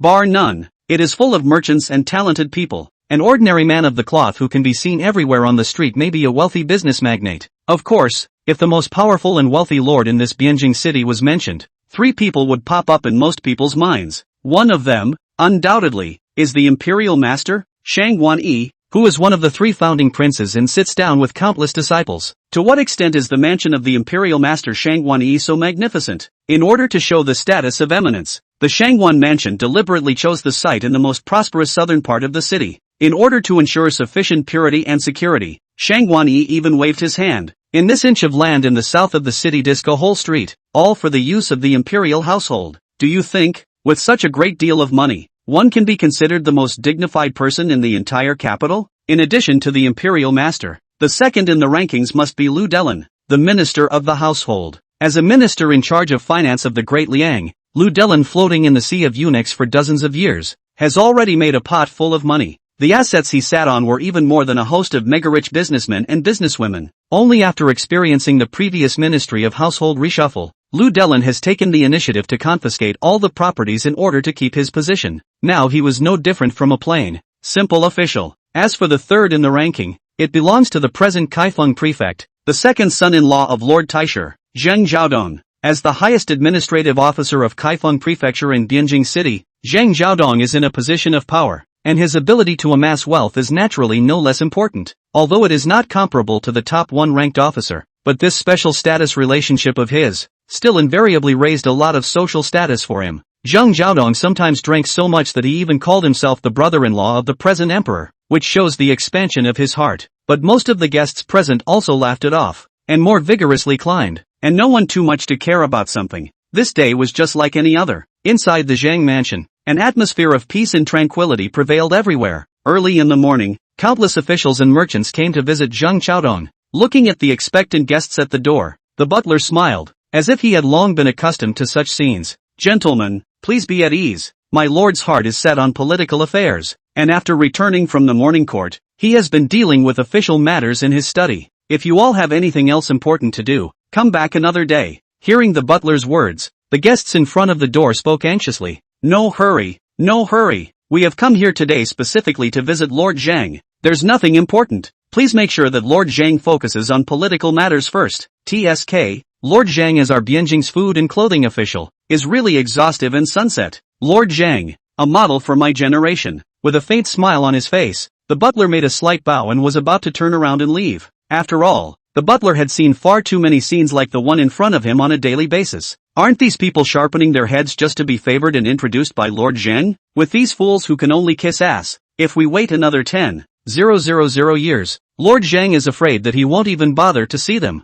Thinking of this, the butler couldn't help but show a faint look of contempt. However, before the butler could draw away, he heard a strange noise from the crowd. The fourth prince has arrived. The fourth prince? The butler stared, then smiled in realization. It must be that after last night's incident, the young master returned unharmed, making the fourth prince lose face in a good way. That's why he came here on purpose, attempting to find Lord Zhang to have a theory, right? A hallowed prince could not even help his own lord. Thinking about this, the smile on the butler's face couldn't help but grow even wider. Greetings, Your Highness the fourth prince. I'm sorry, my lord is currently in the study dealing with governmental affairs and is to be presented to His Holiness at the first opportunity. Forgive my lord for not being able to receive you for the time being. Chapter 93. Are you sure you don't want to go in and give a briefing? As soon as Song Huan got off the carriage, he saw a crowd of people outside the Zhang mansion, and the bustle was not a bit worse than the marketplace. At this moment, seeing that a small house slave of the Zheng family dares to be so slow to himself, Song Huan completely understands the source of the Zheng family's bottom line.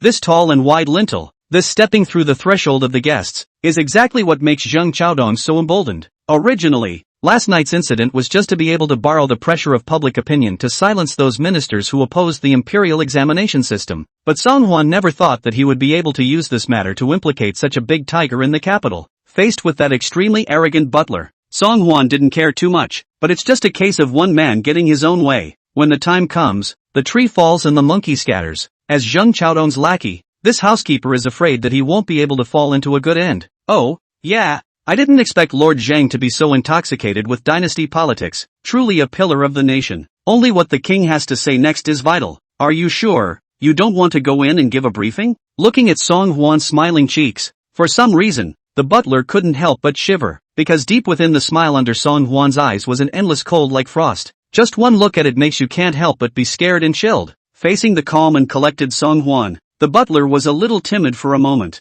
After all, no matter how much the other party had lost face, he was still the imperial son of the hall. If you really delayed Lord Zheng's business, you couldn't afford it. The butler could only bite his tongue and turn his head to fold back into the mansion. Please wait a moment. Fourth prince. Oh, right. Seeing that the butler was about to go back to inform, Song Huan suddenly opened his mouth and reminded, remember to call your young master out as well. Once he heard that he had to call the young master to come out with him, the housekeeper couldn't help but have a black eye. The young master's temper is so tyrannical that it's nothing compared to Lord Zhang's. Go and call him at this hour. He must be in. Alas, it's just that. Summoning is fine. If you really miss the big event, it is not something you can afford as a small housekeeper. The butler ran all the way, taking 7 turns, and finally, out of breath, stopped outside the door of the study. Inside the study, a woman's coquettish laughter mixed with the man's rough gasps came out, and the heartbeat of the people who heard it accelerated and they blushed. The housekeeper knows that Lord Zhang is on the loose inside. To come and inform on your own at this time would be downright fatal. Only, when he thought of the fourth prince's secretive smile just now, the butler still hardened his heart and gently snapped the door of the room.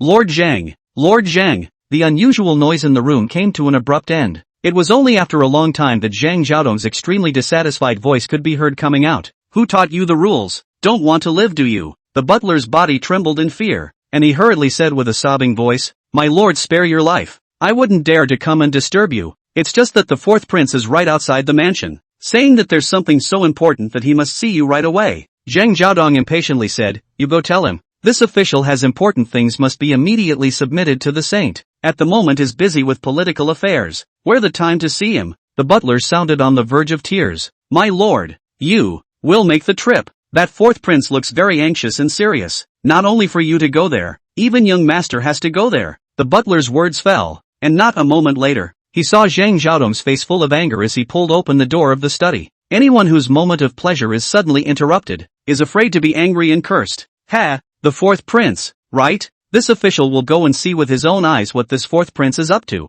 If he dares to come to the mansion and make a fuss without reason, even if he's a prince, this king will surely take a hard look at him in front of the emperor. Zhang Xiaodong cursed under his breath and arrived at the gate with extreme impatience. A lot of people are gathered in front of the government gate just to line up to meet Zhang Xiaodong. Phew! It's Lord Zhang. Lord Zhang has come out. Greetings, Lord Zhang. Song Huan was sitting on the chair that the boy moved out to rest, and when he saw Zhang Xiaodong walking over with a bad face, he knew that this guy must not have done anything good, and as a result, he was mercilessly interrupted by himself. My humble servant, Zhang Xiaodong, meet the fourth prince. My humble servant is busy preparing the sangha for reporting to the emperor. Your highness, if there is nothing important that delays my humble servant's debriefing, I still don't know if the emperor will blame me. Hearing that Zhang Xiaodong was so dedicated to his work, the group of visitors gathered outside the mansion all began to voice out their compliments. Worthy of the people's heart, Lord Zhang Na. Lord Zhang cares about the livelihood of the people of Kaifengfu day in and day out, and is simply a parental official that the people of our capital have praised. Looking at the vaguely impatient Zhang Xiaodong in front of him, Song Huan sneered in his heart. Scare yourself with the emperor's father. Ha! It was a pity that this Zhang Xiaodong's wishful thinking was completely wrong. Lord Zhang, there's no need to rush to prepare for the debriefing. This king has been ordered to come and escort you to the Ministry of Justice for investigation. By the way, what about that son of yours? Song Huan's tone was glib. Going to the Ministry of Penalties prison, such an important matter was as simple and easy as eating and drinking water in his mouth. Zhang Xiaodong thought he had heard wrong and was a bit incredulous. Fourth prince, what did you say? Looking at the stunned Zhang Xiaodong, Song Huan smiled slightly and then raised his volume. As I said, this king has come by decree to escort you into the Ministry of Justice's prison for trial. You and your son, both come with the king at once. Finally, the surrounding coaxing crowd then quieted down. Everyone couldn't believe what they had just heard. The prison of the Ministry of Justice? That's no place to fool around. The fourth prince personally came to mention people. 80% is Zhang Xiaodong really guilty of something big? Thinking of this, the visitors who had been waiting in line to meet Zhang Xiaodong in person suddenly excused themselves and scattered in all directions. I remembered that I have an emergency at home, so I'll leave first. Haha, my wife is giving birth today. I will take my leave for a step. So what? It's thundering. It's raining. I'm going home to collect a shirt first. Looking at the crowd that had dispersed, Zhang Xiaodong's mind was like thunder with a loud bang. Fourth prince, you couldn't have added more fuel to the fire in front of his majesty because of last night's false accusation against your canine son. Even Lord Son of the Ministry of Revenue has already found out the truth and punished the guilty minister. Lord Zhou, immediately, so why have you come to my humble servant's mansion to harp on it again? Seeing Zhang Xiaodong talking with a straight face, as if he was the proper victim, before Song Huan had a chance to speak, he saw a bright figure suddenly appear in front of the Zhang mansion's main gate. Chapter 94. He's just a kid. Who said anything about taking my son to the Ministry of Justice prison? On what grounds? What has my son done to go to the prison of the Ministry of Justice? Song Huan only felt a raucous noise in his ears. followed by a pungent odor of perfumed powder, only to see a middle-aged woman with heavy makeup and a face full of resentment. She viciously gouged out Song Hwan. The first moment he saw this middle-aged woman, Song Hwan popped out a person's name for the first time. Empress Shangwon. The woman in front of her simply looked as if she had been carved from the same mold as Empress Shangwon, only compared to the elegant and noble Empress Shangwon, the woman in front of her was a bit more bewitching. It was rather like the immediacy of a half-aged woman who had to pretend to be a young girl with heavy makeup. It wasn't that she didn't look good. It was just that this fluttering, voluptuous air really made Song Hwan feel a little uncomfortable. Seeing that his married wife suddenly appeared in front of him cursing and swearing, Jung Chao's already not so good-looking face couldn't help but be instantly filled with disgust. Unbridled. You still don't know how to salute when you see His Highness the Fourth Prince? Despite the words, Jung Chaodong understood. Shangwon Hanqing was the daughter of the imperial master and the current empress's own sister. This fourth prince in front of her who had little power in his hands, she really wouldn't necessarily put it in her eyes. As expected by Zhang Xiaodong, Shangwon Hanqing just looked Song Hwan up and down a few times and didn't have the slightest intention of wanting to salute. Fourth prince, my son has been an honest man. How could he be escorted by His Majesty to the prison of the Ministry of Justice? Also, my husband is an official that is also conscientious and dedicated to his duties, and after the court, he locks himself in his study and refuses to even see my face. There's nothing about the two male members of our Zhang family that violates the laws of Diliang, is there? It can't be that you're still harboring a grudge about last night and want to inflict harm on my son, can it? After leaving the Imperial Master's mansion last night, Shangwon Hanqing tossed and turned, and it was hard to sleep on a lonely pillow. It wasn't until her son returned in the middle of the night that the heart she was hanging on to was finally put back in her stomach. I would have thought that with my father's intervention, this would have been the end of the matter. Who knew that this annoying fourth prince would once again find his way to the door? Facing Song Hwan, Shangwon Hanqing only felt an indescribable revulsion in her heart. It always felt that this fourth prince was like an invisible black hole, making people unable to see the border at a glance and extremely uncomfortable. Looking at the two in-laws in front of him, seemingly without the slightest hint of wanting to take a trip with himself, Song Hwan finally lost all patience. With a wave of his hand, a team of shadow guards hiding in the shadows descended from the sky and instantly surrounded Zheng Chaodong. I'm offended, Lord Yong. As soon as Hua Qi's words fell, the two shadow guards had already opened their bows left and right, lifting Zhang Xiaodong's collar up like an eagle catching a chicken. Zhang Xiaodong, who was quite fat, in the hands of the two shadow guards, it was as if he was a light balloon, without any weight. What for? Let go of me, you guys. This official is the Kaifeng prefect personally appointed by His Majesty. Dang second-grade courtiers, you will not be allowed to act recklessly, you rabble-rousers. Song Hwan didn't say anything more, but only flashed the shadow guard token that he had been carrying around. Lord Zhang is so lucky, going to the Ministry of Justice to sit in jail and having to be escorted by the shadow guards themselves. The shadow guard stepping in is worthy of your status as a second-ranked officer, isn't it? What?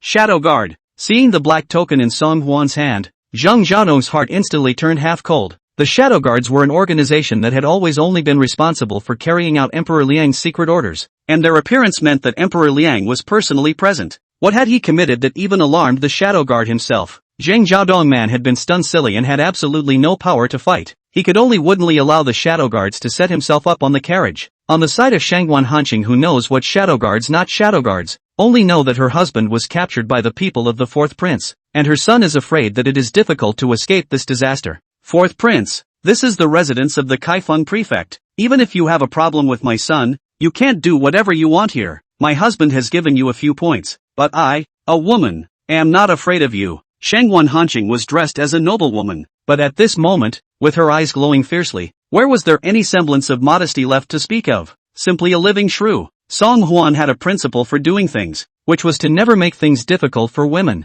Of course, shrews count as women, so even if Shangwon Hanqing spoke out of turn, Song Hwan was too lazy to bother with her too much. Shangwon Hanqing was still about to open his mouth to say something, when suddenly a pig-killing, mournful cry came from within the courtyard of the Zhang mansion. Let go of me, do you hear me? What are you, and how dare you kidnap me? I am the grandson of the current imperial master, and the cousin of the current crown prince. Seeing that the two shadow guards were as good as wood and did not listen to him at all, Zheng Yuan could only ask for help from Shangwon Hanqing, who was outside the door of the mansion. In a stern voice, murder! Someone is trying to assassinate us. Mother, you come and save your son. Zheng Yuan's hysterical wailing voice soon attracted a group of people who loved to watch and eat. Seeing Zheng Yuan's bare feet, cloaked and disheveled, being racked out by two shadow guards, none of the onlookers clapped their hands. Glad tidings, heavenly happy news. this scourge Zhang Yuan will finally be arrested. God has eyes. Finally this villain is brought to justice. Good catch. This Zhang Yuan has been doing wrong for a long time.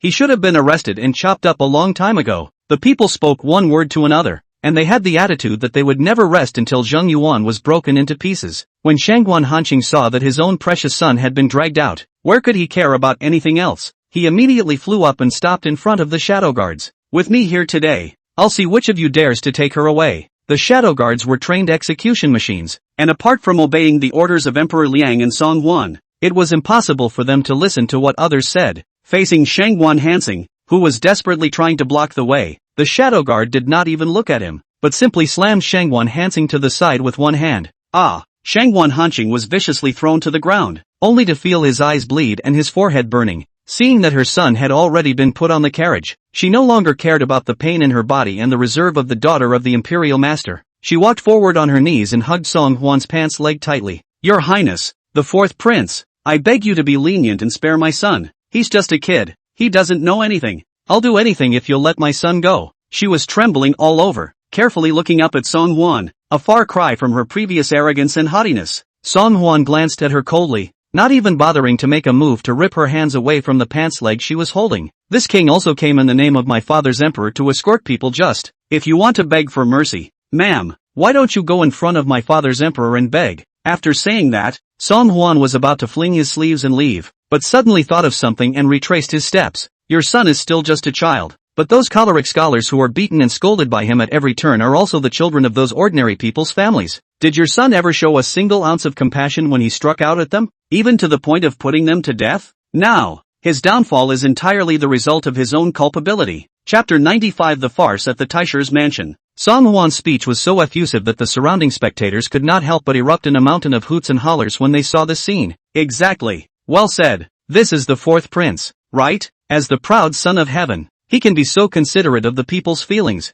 The fourth prince said it too well. Support severely punishing Zhang Yuan. Punish the Zhangs severely. Not only the Zhang father and son, but also severely punish those nobles who, since they are of noble birth, beat and scold the common people at every turn. That's right. On what grounds? The crowd became more and more excited as they spoke, and at last, stirred with indignation, they gathered together spontaneously. Zhang Zhaodong, the prefect of Kaifeng, has been taken to the prison of the Ministry of Justice, and Bao Xing, the secretary of the Delizi, has been convicted for negligence and abuse of power. Many of the people had been squeezing their anger into their hearts for too long, and today, they finally found a breakthrough to vent it. Shangguan Hanqing sat dumbfounded on her knees, looking at the back of Song Huan and his group as they left, her eyes filled with dullness and despair. Her hair, which was usually combed meticulously, now looked like a chicken's nest in disarray. The top-of-the-line suede dresses that she used to be so proud of had long since been covered in dirt and torn with several large holes. There were even countless civilians around them pointing at themselves, their words full of ridicule. But, Shangguan Hanqing didn't care in the slightest, because she understood that once her son and husband were taken away by the fourth prince, it would be difficult to come out again. At this juncture, looking at the entire Great Liang,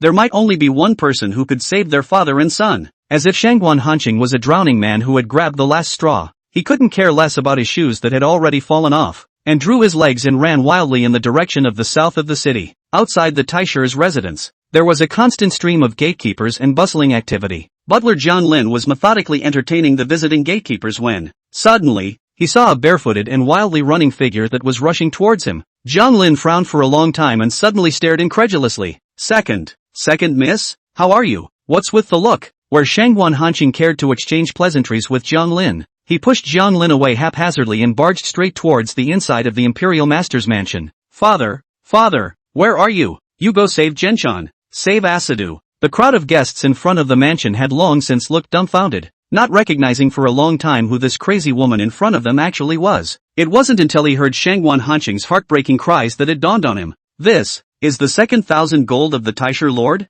Isn't she said to be married to Lord Zhang Chaodong Zhang, the governor of Kaifeng? How did you become like this? Could it be that Lord Zhang has always had the strange habit of beating his wife with his hands? TSK, you're kidding. This is the daughter of the Imperial Master. Who dares to make a move? Also right. It is rumored that Lord Zhang is so afraid of the interior that he has hidden a few beautiful women, but he only dares to frolic in his study, and he doesn't dare to let his wife see them at all. According to Shangguan Hanqing's temperament, if he heard anyone whispering about his parents, he would definitely go up and argue. However, today, Shangwan Hanqing couldn't even care about his own face. How could he still care about this? Seeing Shangwan Hanqing being so perverse, Jiang Lin was taken aback viciously. Second miss. Lord Taisher is deliberating with Lord Zhao of the Ministry of Rights, and no one is allowed to go and disturb him. If you have anything, you can talk to your subordinates first. Before Jiang Lin's words could fall, he split his head to meet a crisp slap from the other party. I told you long ago, you are a mere lackey, but just a dog by my father's side. I want to see my father now.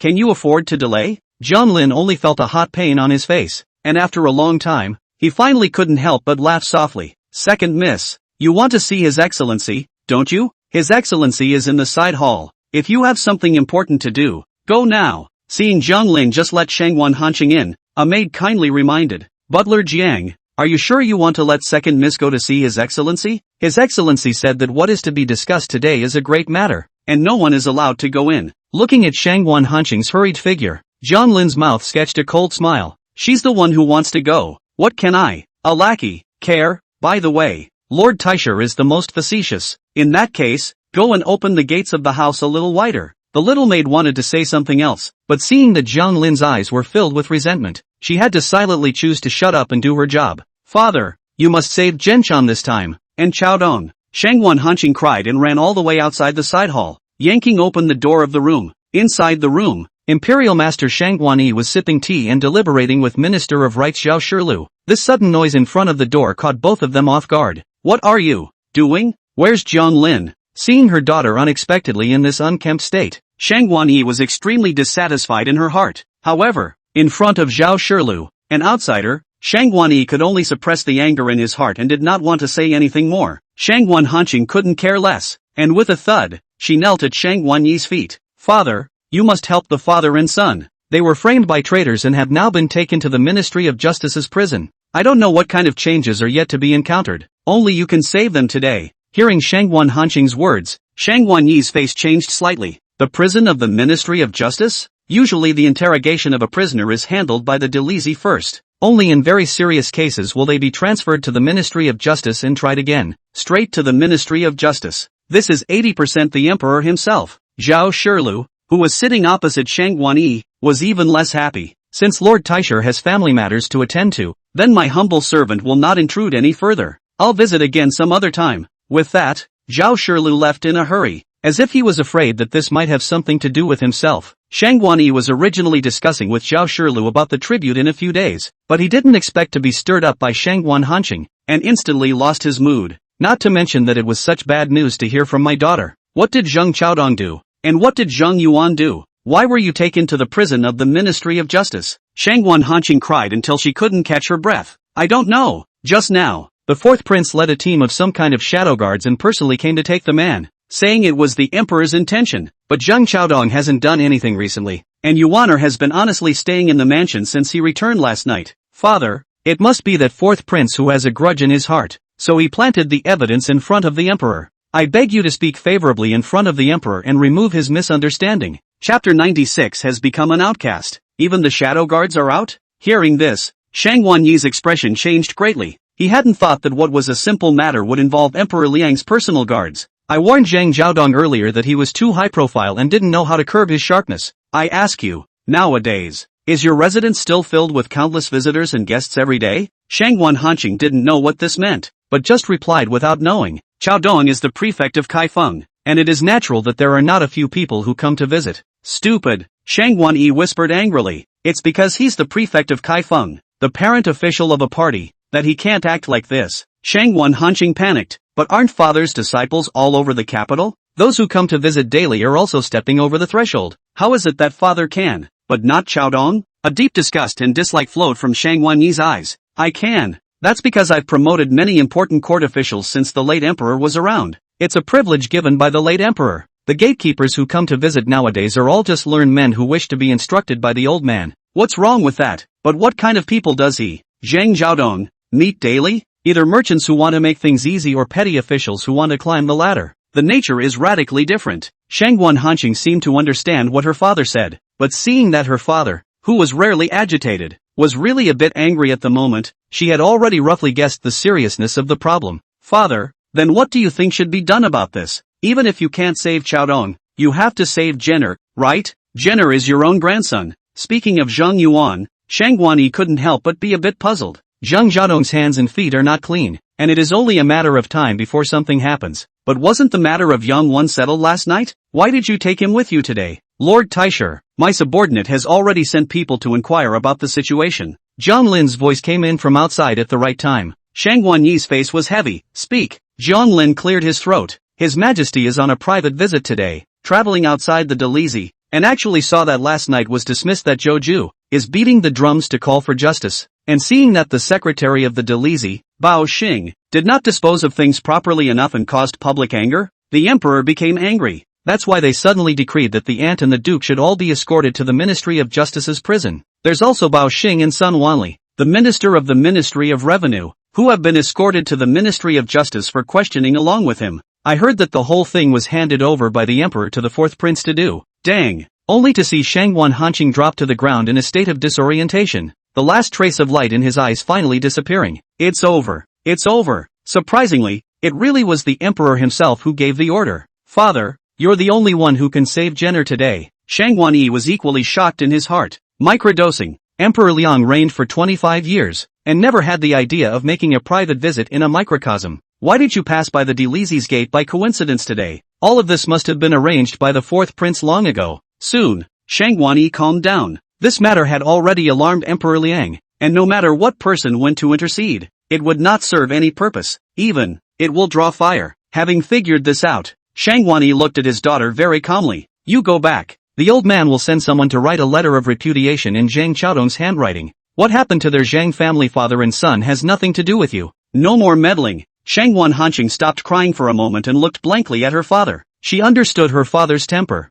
and even more so, her father's sleight of hand. A useless man is never to be retained by his father. Father, even if you don't care about Qiaotong, you have to care about Jenner, right? Jenner is your own grandson. However, Shang Guanyi's mind was made up, and he had long since regained his usual calm self-possession, and no longer looked at the daughter in front of him. Jiang Lin, subordinate, if there's anything on the side of the Ministry of Justice, tell old man at the first opportunity. Yes, and, Shang Guanyi took one last look at her daughter, who had fallen to the ground. Send her back. After saying that, Shang Guanyi raised his feet and left, not even bothering to return his head. Yes, having received the orders from the Imperial Master, Jiang Lin became much more fearless when facing Shangwan Hanqing again. Second miss. This way please. Jiang Lin condescendingly sized up the other party with endless playfulness and teasing on his face. Hadn't he just pointed his nose and scolded himself for being just a dog kept by the Imperial Master? Nowadays, it seems that this Taisher's daughter is more like a lost dog.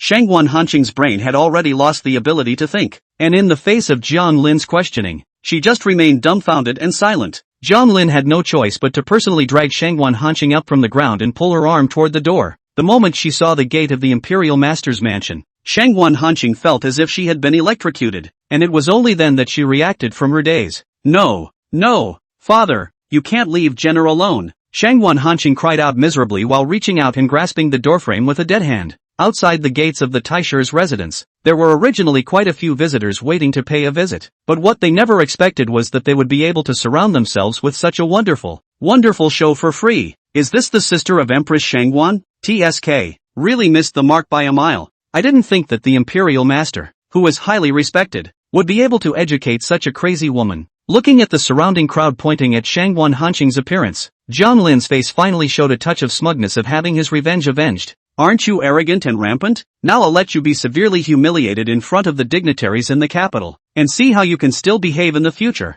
Jiang Lin was just expressionless, letting Shangwan Hanqing go crazy. After a few moments, fearful of alarming the Imperial Master again, Jiang Lin then forcefully grabbed Shangwan Hanqing's wrist. Second miss. You're too emotional right now. It's better to go back to the mansion and calm down. Later, my subordinate will send someone to deliver the letter of repudiation. With that, Jiang Lin, without any further ado, stuffed Shangwan Hanqing into the carriage that had been prepared in advance, finally sending away such a shrew. Jiang Lin only felt in a good mood and warmly greeted the group of guests at the door. Gentlemen, today, Lord Taisher has some family matters to attend to, and it is really inconvenient for him to meet you all face to face. Please, gentlemen, come back tomorrow. Not realizing that they had waited for a long time, but to have their plans all disrupted by that crazy woman Shangwan Hanqing, the crowd could not help but complain. Ugh, Alright, then I would like to thank Butler Jiang for conveying a message to Lord Taisher, saying that humble servant will come back to visit another day. Thank you, Butler Jiang. Chapter 97 Advice from Kai Kuan. Outside the window, dusk mists and twilight. Shangguan Hanqing sat dumbfounded in his room, staring out the window at the sky that was darkening a little. In his hand was the letter of repudiation that Jiang Lin had just sent. I have to say that my father is really good at what he does. The handwriting on the letter of repudiation is indistinguishable from Zheng Qiaodong's own handwriting. With this letter of repudiation cupped in her hand, from then on, Shangguan Hanqing had no more involvement with the Zhang family. Whether the Zhang family was a blessing or a curse would no longer have anything to do with Shangguan Hanqing. This also meant that Zhang Qiaodong had completely become his father's outcast. Although that year before the marriage, Shangguan Yi has always been extremely dissatisfied with Zheng Xiaodong, the son-in-law. All kinds of eyes. It is believed that he is impetuous and indolent, and it is difficult for him to achieve any great things. But Shangguan Hanqing couldn't help but be bent on having his own way, and was coaxed by Zhang Xiaodong's flowery words. In desperation, Shangguan Yi had to give Zhang Xiaodong arranged Kaifeng prefect such an official position. Over the years, although the couple's relationship has greatly deteriorated, Shangguan Hanqing has nothing else to ask for when she has such a precious son as Zhang Yuan.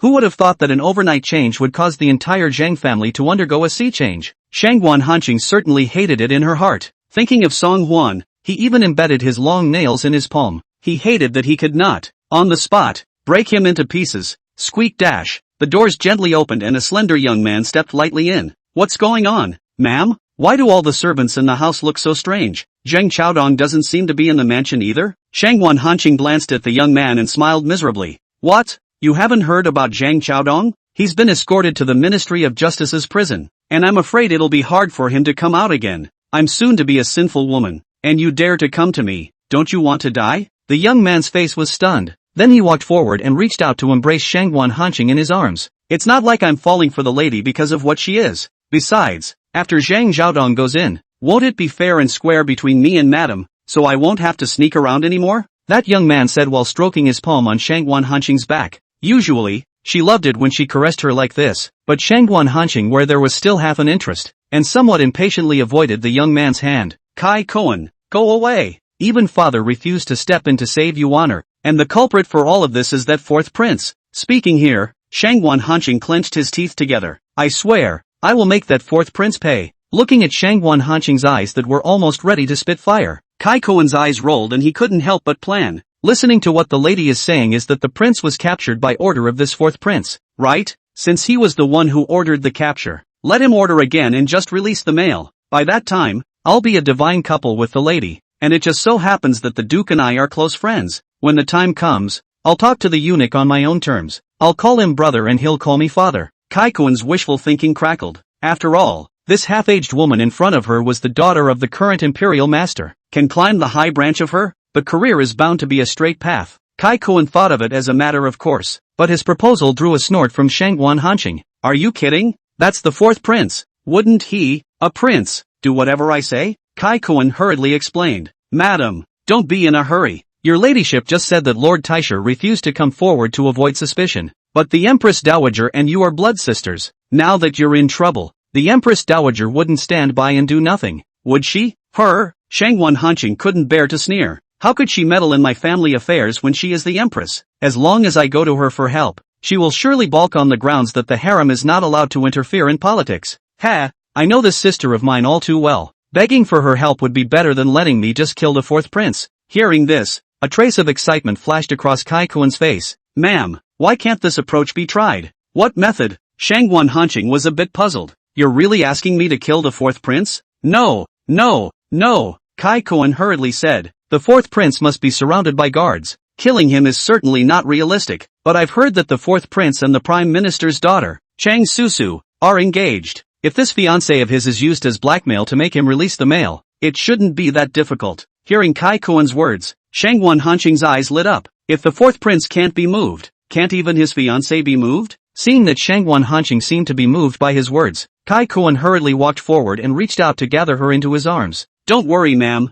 I'll take care of this. I only hope that after today's success, your wife will think of me more often. The night is deep. By the time he came out of the imperial study, the entire palace had already fallen into the midst of a deep sleep. Song Huan reached out and rubbed his somewhat stiff neck, moving his groggy limbs slightly. When Emperor Liang returned to the palace today, Officials from the Ministry of Mandarins and the Ministry of Justice were immediately and urgently summoned to the palace. The content of the face to the saint, naturally, was a stinking scolding from Emperor Liang. Not only that, the secretary of the Dalizi, Bao Xing, was even more scared on the spot. Still, the eunuchs were sent to see him, which gradually brought him to his senses. When he recalled Bao Xing's look of being about to pee in his pants, Song Huan wanted to laugh a little. How dare you be the head of the Dalizi? This is no joke. Today was but a short afternoon, and a number of changes had taken place. I'm afraid there are big things planned for tomorrow at the court. Song Huan returned to his chambers and realized that Lu Qianxue had already been waiting here for a long time. Dr. Lu,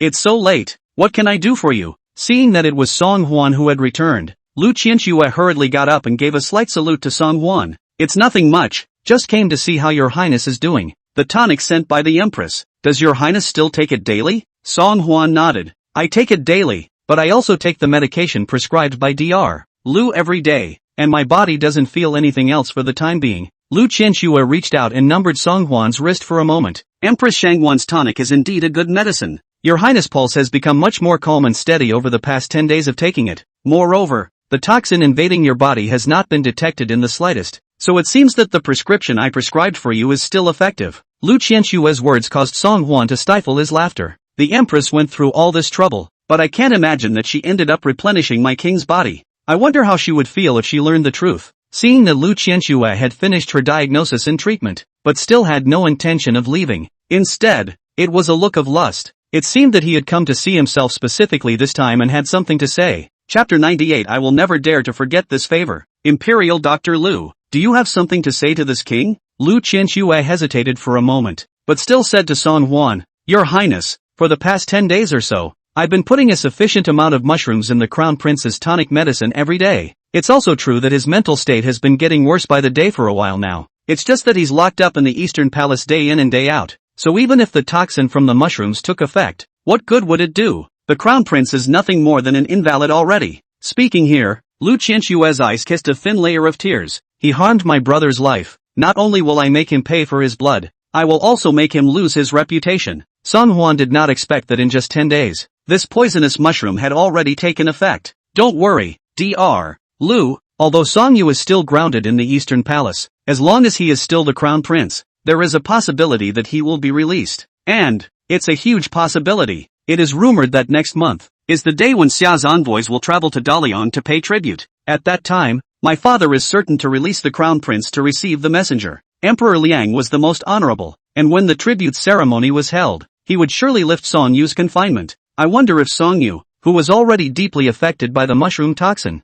would do something embarrassing when that time came? That scene is very exciting to think about. When he thought about it, Song Huan felt a little amused. Hiss. Seeing Song Huan's neck suddenly snap and his face show pain, Lu Qianxue hurriedly inquired, Your Highness, what's wrong with you? But is there something wrong with your body? Half of Song Huan's body was a little stiff, so he had to woodenly point a finger at his neck. I'm afraid I've been sitting too long in the imperial study this afternoon, and my body is sitting stiff. Lu Qianxue gazed slightly, pulled out a pack of silver needles from the medicine chest, and walked around behind Song Huan, only to see her gently twist out 3 extremely fine silver needles and insert them into the acupoints at the back of Song Huan's neck. As her fingertips gently twisted, soon, Song Huan felt a warm current coming out from the back of his neck, gradually traveling to all the limbs and bones around his body. The sudden stiffness of the party gradually disappeared with it. Ha, much more comfortable. Song Huan sked. Dr. Lu, this medical skill of yours is really brilliant. No wonder everyone praises your Lu family as the descendants of the Sage of Healing. Lu Qianxue did not reply, and after pulling out the silver needle, she gently pinched and rubbed on Song Huan's shoulder and neck again.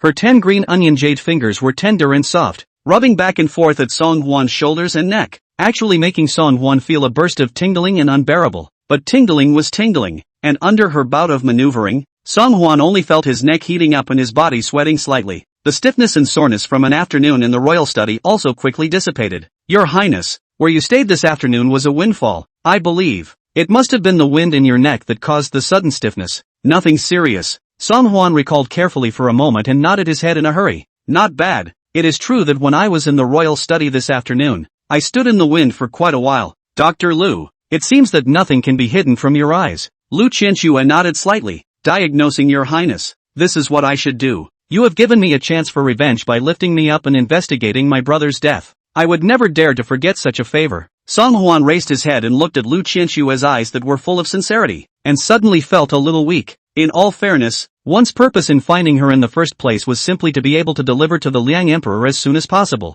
As for the series of things that happened later, it was just a misadventure. However, facing the extremely grateful Lu Qianshue, Song Hwan still chose to swallow the truth back into his stomach. You're a girl all alone. This king really can't bear to let you face this alone. Only when you're done avenging your brother's death. Do you have any other plans? You can't just live for the one goal of revenge, can you? Song Hwan's words made Lu Qianshue ponder as well. Your Highness, you are right. One cannot live in hatred forever. After I've avenged myself, I'm going to carry on my brother's legacy by joining the Imperial Doctor's Department and carry forward the Lu family's medical skills to cure more people. Lu Qianshue's eyes sparkled, as if she had already made up her mind to come and fulfill her brother's unfulfilled wish for him. Song Hwan then asked, what about yourself? There was no thought of marrying a man of any kind? Lu Qianshue's cheeks suddenly reddened. Since she was a child, she has lived with her parents and brother in the foothills of the northern suburbs. From a young age, he had little contact with people, and when he grew up, he had even less contact with people other than doctors and patients. Although there were always countless admirers outside the small courtyard in the northern suburb, Lu Qianshue hadn't had any formal contact with a man, let alone consider marrying any kind of man of your choice. Your Highness, it's getting late. You should get some early rest too. Seeing the always cold Lu Qianshue, at this moment actually carrying the medicine box all the way to run away, Song Hwan does not feel funny. This girl, the contrast is pretty big. Collapsing on the bed, Song Hwan only felt his limbs relax immensely as a wave of sleepiness hit him. Go to sleep. You may have to witness a wild storm at the court tomorrow morning. Fourth brother. On the way to the court the following morning, Song Hwan was stifling his head towards the front when he suddenly heard a few sneaky calls. When he turned back, he saw Song Liang walking quickly as if he was a thief. Seeing Song Liang's expression of desire, Song Hwan felt amused. Are you okay? Early in the morning, the hell with it? Song Liang stretched his neck and glanced back and forth a few times, as if he was afraid of being seen by someone. Fourth brother, I heard that after the morning court yesterday, you went on a private visit with Father Emperor. Where has Father been all this time? Didn't say anything, did it? Seeing that Song Liang's face didn't look too good, Song Hwan frowned and scrutinized the other party with a torch-like gaze. What's going on out there again? You kid? Song Liang's eyes dodged and he stammered. No, really. It's not that I heard that yesterday Father Emperor went out on a microcosmic tour. The Delizi, Kai Fengfu and a bunch of officials from the Ministry of Appointments all followed and suffered. I was in a state of uncertainty, so I wanted to find out from you first. Looking at Song Liang's justified expression, it was obvious that he was still hiding something from himself, but Song Hwan didn't bother with him too much. After all, his greatest role had already been played out. As for what he's willing to do, that's his own fault. Father didn't go anywhere yesterday, and before he had much chance to make a private visit, he was disturbed by Bao Xing of the Delizi. Chapter 99 Totally sophomoric. Only after hearing Song Hwan's reply did Song Liang look as if he had let out a sigh of relief. It's good that it didn't go anywhere. I was originally wondering, did Father really just have a whim and suddenly decide to go out on a microcosmic tour around the capital? Then what else? Song Hwan asked back in a nonchalant manner. Song Liang hemmed and hawed. It's fine. I just casually asked. You mustn't think too much of it. Fourth brother, you are really different today. You have become Father's right-hand man. It is rumored that yesterday afternoon, you have been in the Imperial study room handling political affairs for Father. Song Liang's words were sour, revealing endless envy and some faint jealousy. The two of them casually chatted about something else, and when they came to the Hall of Supreme Harmony, a group of courtiers had already taken their places. As soon as he entered the hall, he could feel the overwhelming sense of oppression. Everyone's brows were furrowed and they were silent, as if they were waiting for something big to happen. Yesterday afternoon's incident was too sudden, and it was rumored that Emperor Liang had cleaned up a few courtiers in a thunderous manner and in a fiery manner. I don't know what level of anger of the Son of Heaven will still erupt from Emperor Liang in the morning court today. Not long after, under the eunuch's singing, Emperor Liang strides up to the dragon chair. He raised his slender eyes and scrutinized the faces of the courtiers on the stage one by one. In his eyes, in addition to anger, there was deep disappointment. There seemed to be something he wanted to say, but after hesitating for a moment, he finally swallowed back all the words on his lips. In the end, he just raised his hand towards the eunuch next to him. Shuai, read. Shuai's body trembled as he hurriedly bowed forward and cupped the imperial decree that was placed on the tabletop with both hands. The emperor, by the grace of heaven, summons the secretary of the Delizi, Bao Xing, is not a government official and is complicit in turning black and white and distorting the facts. Sun Wanli, the minister of the Ministry of Appointments, is a first-ranking official, but he protects the officials and relies on his status as a minister to do convenient things. Order Bao Xing and Sun Wanli to remove themselves from their positions, and all of them to be copied. Zhang Zhaodong, the governor of Kaifeng, is secretly using his power for personal gain. For many years as an official, he relied on his power to corrupt the law and to form parties. His son, Zheng Yuan, is even a bully, repeatedly beating up on civilians. Zheng Chaodong is ordered to leave Kaifeng prefectural government, and together with his son Zheng Yuan,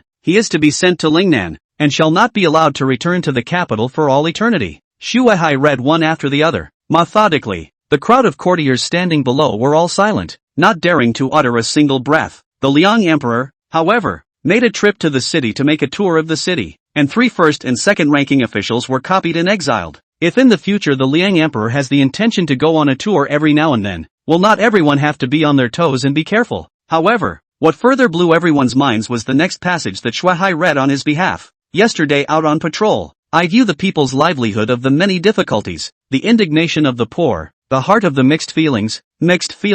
The world has suffered from cold people for a long time, and from readers for a long time. I have my heart. I only wish to get a wide building with 10 million rooms, and shelter the world's cold people with joy. Therefore, with immediate effect, the imperial examination system will be implemented, with the Prime Minister and the 4th Prince jointly undertaking the task. When this statement was made, all the people in the 4 places were shocked. No one could have imagined that Emperor Liang would take advantage of this matter to introduce such a system with a thunderous and swift approach. All of the courtiers were stunned, except for the imperial master Shang Guanyi, who revealed a look of dawning realization. No wonder something was bound to happen to Zhang's father and son, and no wonder things that could normally be solved were so difficult this time. It was no wonder that Emperor Liang would happen to be on a micro-occupation tour and see with his own eyes the scene that took place outside the Delisi. It turns out that the whole thing from start to finish was planned by the 4th Prince Song Huan a long time ago. Shang Guanyi raised his eyes and looked playfully at Song Huan in front of him. This 4th Prince, the means of which were beyond his expectations. It seems that once upon a time, there was a bit too much underestimation of this imperial son. After Shuai finished reading out the contents of the Zhengzhua, Emperor Liang finally looked around the group of ministers once again, seeing people hanging their heads down, each with their hearts in their mouths, not knowing what is in their hearts. Emperor Liang was greatly dissatisfied in his heart. Why? I look at you all as if you have opinions. I am by no means a person who does not distinguish between right and wrong, and whoever has an idea can speak to me plainly. When the crowd saw that Emperor Liang's expression was not favorable, even if they had a bellyful of opposing words, they could only hold them all in their hearts. Bao Xing, Sun Wanli and Zhang's father and son have already been forewarned. Now that Emperor Liang was furious, who would dare to rush to his death at this juncture? But on the contrary, there is that ungrateful and unafraid of death, only to see Grand Maester Huang Deng take a step forward and make a deep bow to Emperor Liang. Your Majesty, I thought that once the imperial examination system was introduced, all the world's scholars would flock to it, but with so many candidates, it's inevitable that there will be a mix of good and bad. If there are people with bad intentions mixing in,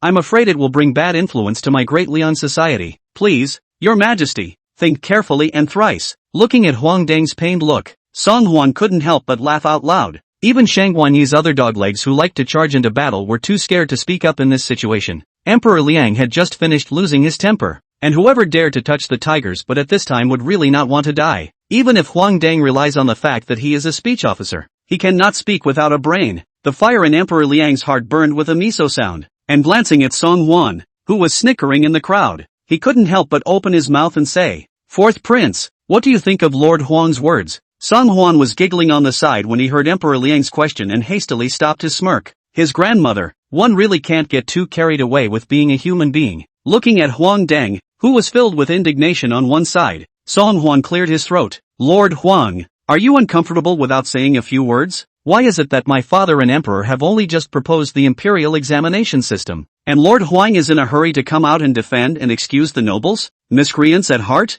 Who's the one with a bad heart? Bao Xing, Sun Wanli, Zhang's father and son. Which one is not from a scholarly family? Are they not colluding with each other? Snakes and rats, and working together, and are they not considered to be miscreants of the heart who are disturbing the superlative? So this king would like to ask Lord Huang who is the one with the bad intentions? You tell the king. Tell father. Huang Deng has always prided himself on being eloquent and articulate, but in the face of this moment, the wonderful words, the momentum of a higher head of Song Huan, even if it is a clever tongue Huang Dang, but also cannot help but be asked to be speechless, without the power to talk back. You're being completely sophomoric. The king is sophomoric? Song Huan originally didn't intend to pursue too much with Huang Dang, but when he heard Huang Dang's dying words, he instantly came to his senses. Call me sophomoric. Ha, then I really have to show you what true sophistry means today. Chapter 100. The tigress is missing. At the foot of the Son of Heaven, Dianjing City is thriving on the surface, but in actuality, it's rotten to the bone. Officials do not do anything for their officials, and they are satiated with food and do nothing. Officials protecting officials has become the norm, and everyone takes it for granted. The people seem to live a stable and carefree life, but those who come from the bottom but harbor dreams of the cold school children, but can only look at the status gap that cannot be crossed, until the end of this life of mediocrity. You call that ing fair? If you come from the bottom of the ladder and are only worthy of herding cows and plowing fields for the rest of your life, even if you are highly talented, would you still think it's fair? You only know how to defend the authority and rights of being a scholar, but you can't see the devastation in the officialdom, and you can't see the collusion and harboring between courtiers. According to this king, you are not only blind in the eyes, but also blind in the heart to the point of hopelessness. With this you have the face to be this civil official, and have the nerve to speak up and be my father's mirror? If this king were a selfish and nasty piece of like you, he would have died of shame and rage against the wall long ago, being so cursed by Song Huan pointing at his nose. Huang Dang was instantly in a hurry. Put, only to see his face go white, his chi and blood surged, and he sprayed out a mouthful of blood with a puff. Dots of blood resembled plum blossoms blooming in the white night, and looked quite shocking on the clean and tidy Taiha temple. The crowd of courtiers looked dumbfounded. They never expected that the fourth prince, who had the impression that he was clumsy, would be able to harden an articulate speech officer to spit out blood. I saw Huang Dang fall straight to the ground, seemed to be angry fire, fainted. Shuai was so shocked that he hurriedly ordered the little eunuchs to carry Huang Dang down, so as not to defile Emperor Liang's sacred hearing. The Imperial Harmony Hall was coaxed for a while, and finally, only then did it once again return to its former calm. Song Huan twisted his head to look around the group of ministers, and only after a long time did he coldly spit out a few words. Anyone else want to comment? Huang Dang was all but cursed to vomit blood by this fourth prince. Who dares to comment? The entire hall of supreme harmony was silent and still. Everyone just hung their heads low, not daring to say another word. Liang Emperor's eyes cannot help but flow full of appreciation. In all fairness, he has long been Huang Dang this speech officer dissatisfaction for a long time. As a speech officer, it is his duty to give direct advice. However, Huang Dang, relying on his status as a speech officer, repeatedly violated the Emperor Liang from below, opposing the Emperor Liang, and speaking in a roundabout way in favor of the imperial master. The traditional rule of Di Liang is that you can't behead a speech officer, so even though he was dissatisfied, Emperor Liang couldn't punish Huang Dang because of the long list of people in the world. Who would have thought that Huang Dang, who was usually the best tongue twister, would have been scolded by the oldest kid and spit out blood? Thinking of this, Emperor Liang felt indescribably smooth in his heart. Still, facing the civil and military officials in the Hall of Supreme Harmony, Emperor Liang did not show much emotion. Since none of you have any comments, let's disperse over there. Throwing down these words, Emperor Liang left the Hall of Supreme Harmony with a broad stride. Originally, I was still having a headache. Although this imperial examination system is good, I don't know how to make these courtiers who come from the scholarly families agree with it unanimously. I thought it would take a while longer, but I didn't expect it to be resolved so smoothly. When he thought of all this, Emperor Liang couldn't help but be in a good mood. Old 4, this kid, really has some ability in his body. I wonder if he'll shine at next month's tribute ceremony. Things were not easy to end. Song Huan had originally planned to take Lu Qing with him and go to the capital to see what business he could invest in to make money, although previously got Lu Qing accommodated the 10,000 taels of silver. But the existence of silver tickets around, but also just the more spent less and less. Wouldn't it be nice to find something to invest in and make a profit? But before Song Huan had even left the Hall of Imperial Harmony, he saw Chang Sun standing in front of him with a look of desire to speak. That, Fourth Highness, I have a matter I would like to ask for your help. Song Huan was a bit surprised. In his impression, Chang Sun was not the type of person who would easily ask for help, and looking at Chang Sun's face, he saw that he was quite haggard, with 2 deep auburns under his eyes, and his eyes were covered in red blood, as if it was a whole night without sleep. Song Huan hurriedly spoke. Lord Father-in-law, what's going on? But what happened? Chang Sun sighed.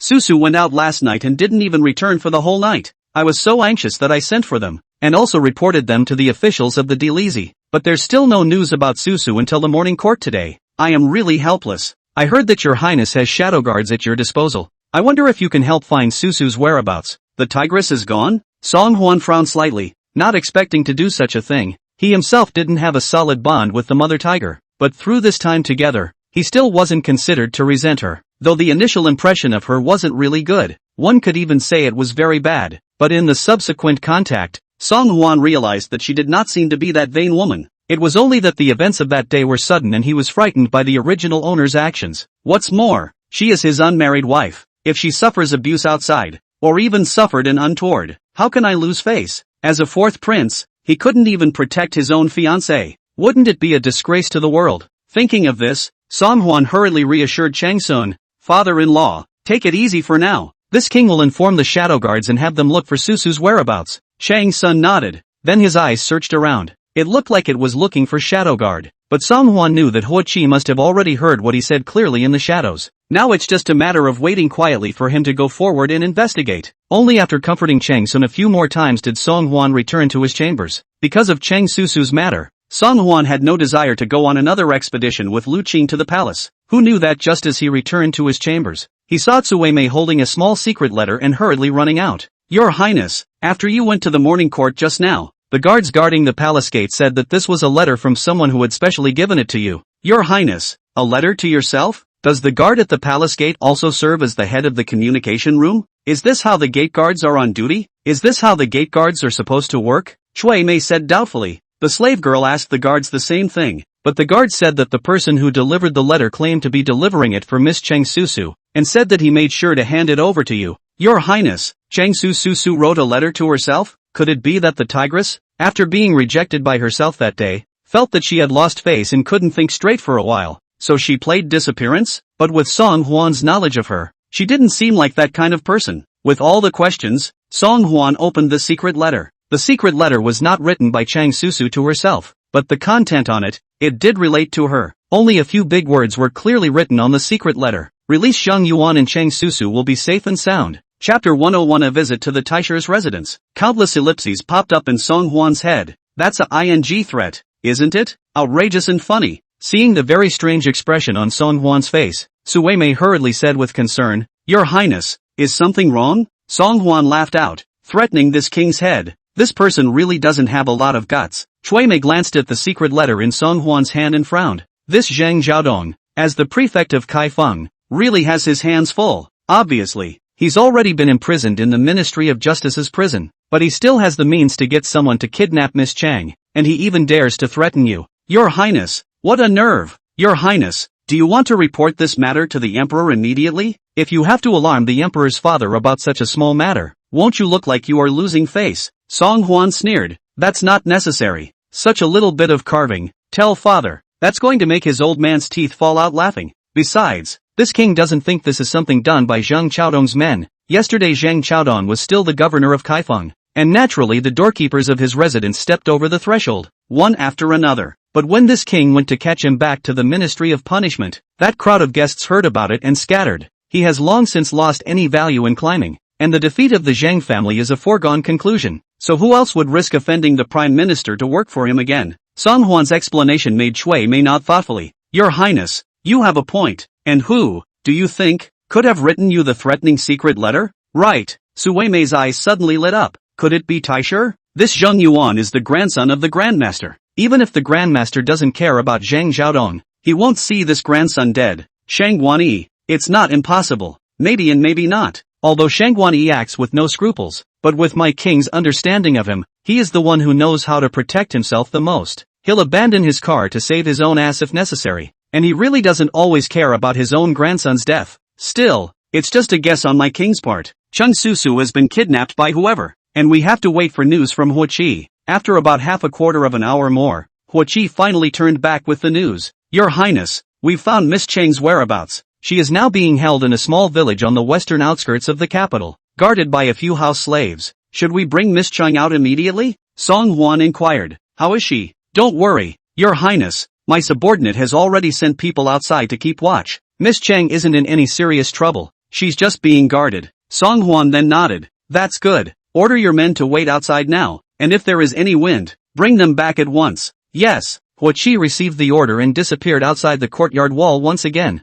Since there was nothing wrong with Chang Susu, Song Hwan wasn't in that much of a hurry. What we need to do now is to find out first who would do such a threatening behavior to ourselves. Could it be that Shangwani really did it? I've been stifling my head with empty thoughts, and I can't come up with anything. Song Hwan decided to immediately change his clothes and leave the palace, and went to have a good meeting with this eunuch. A few moments later, only to see the imperial prince's gold-topped carriage trooping out from the palace gate, all the way to the fanfare, parked outside the gate of the imperial master's mansion in the south of the city. His Highness the Fourth Prince has arrived. The eunuch Xiaolingzi let out a loud and clear pass, causing the gatekeepers surrounding the door of the imperial master's residence to hastily make way. Fourth Prince? Hasn't the Fourth Prince always followed the Second Prince? Why would he suddenly come to the imperial master's mansion? The Fourth Prince has long since changed. Now that he is His Majesty's right-hand man, what other prince does he need to follow? The Crown Prince is a direct descendant of the Middle Palace, and the Second Prince has the Tiger General behind him. Could it be that the Fourth Prince also wants to find a backer for himself? Then you shouldn't have come to Lord Taisher either. Isn't Lord Taisher the Crown Prince's grandfather? Shoo, it's better to say less. You all don't want to die. Have you forgotten how the Fourth Prince punishes people with long tongues? The people knelt on either side of the door of the mansion and murmured. But soon, thinking of Song Hwan's thunderous tactics earlier, he quickly shut his mouth again. Song Hwan dismounted from the carriage and, without looking askance, stepped inside the gates of the imperial master's mansion. This was the first time Song Hwan came to Shangwani's mansion, and as soon as he entered, he felt overwhelmed. The mansion was opulent and luxurious, even more so than some of the palaces in the imperial palace. Is this the grandeur of being a founding father? Song Hwan had just entered with his front foot when he saw a young man in his early 30s greet him with quick steps. My name is Zhang Lin. I pay my respects to your Highness the Fourth Prince. I am the housekeeper of the Taisher Lord's residence. The Lord is deliberating with the Grand Maester at this moment. Please move to the compartment and take a short rest. Your Highness, the Emperor's son comes to visit and he, Shangwan only sends a butler to greet him? Song Hwan wasn't a wimp, so of course he couldn't just shut up and agree easily. I didn't realize that Lord Taisher was so intoxicated with politics, deliberating with the Grand Maester, that he was completely unaware of even who was visiting his door. Such a curfew and sunset. This is the demeanor of the founding minister of my great Liang. After I return to the palace, I will definitely report truthfully to my father how hard the imperial master worked, and I will definitely request my father to reward you properly. What kind of person was Zhang Lin? How could he not hear Song Hwan's strings? The meaning is more than obvious. Deliberation is deliberation. How dare you not even receive the prince personally? That is simply disregarding the etiquette of kings and subjects and defying imperial authority. It was the first time that Zhang Lin had come into positive contact with Song Hwan, and he did not expect that this legendary straw prince would be very different from what he had imagined. It doesn't seem to be something to be taken lightly and fooled around with. In this situation, if he didn't notify Lord Taisher, it would be his own ignorance as a subordinate. Zhang Lin had no choice but to harden his heart and bow to Song Hwan. Please wait for a moment. Your Highness, I will go and invite Lord Taisher. Go go go. Song Hwan's face was all smiles. This king will wait here, so that the imperial master must not be in a hurry. If we delay your lordship's deliberations, then this king will be a sinner. Zhang Lin's heart lurched. This, then, is called ugly. The fourth prince insisted that his lordship should receive him personally, and when the Lord Taisher arrived, he could still sidestep and accuse the fourth prince of not knowing what was right and disregarding the general situation, and rigidly interrupting the political affairs that he was going to discuss. However, the fourth prince jumped ahead of him and put the ugly words in front of him, telling Lord Imperial Master not to be in a hurry, unwilling to delay his discussion of political matters. Is it really necessary to let him, a prince, stand in the courtyard and wait? Of course not. This fourth prince is not simple. Chapter 102. Being human is like making tea. The fourth prince has traveled a long way to be an honored guest. Is it not reasonable to let your guest stand here waiting for someone? Please ask the fourth prince to follow me to move to the main hall, and I will immediately go and invite Lord Imperial Master. Song Hwan spat in his heart. You're all so dog-eyed. You think you're a sick cat if you don't let the tiger get the best of you? Wasn't it just a moment ago that he was asking himself to wait for the official ceremony to be over? And he had only invited himself to wait in the compartment, not mentioning a word about going to the main hall to take his seat. What? Now that you feel you're not a soft touch, you change your tune right away? Song Hwan stared and scrutinized the unassuming butler in front of him. This person had been saddling up for Shangwan for many years, and was not an oil lamp. Good. Then I would like to thank Butler Zhang. Dare not. Dare not. Zhang Lin deliberately made a flattered expression and guided Song Hwan inside the main hall. This fourth prince is difficult to deal with, so it's better to let Lord Imperial Master personally deal with him. Your Highness the fourth prince, please use the tea. Several beautiful young maidservants came in a line, took out jade cups, and poured a cup of typing monkey kueh for Song Hwan. Song Hwan weekdays most like this tea. Drink in the palace. Out of the palace outside is also recognized this tea. Sniffing the aroma of tea made from boiling hot tea, Song Hwan could not help but feel his nose twitching.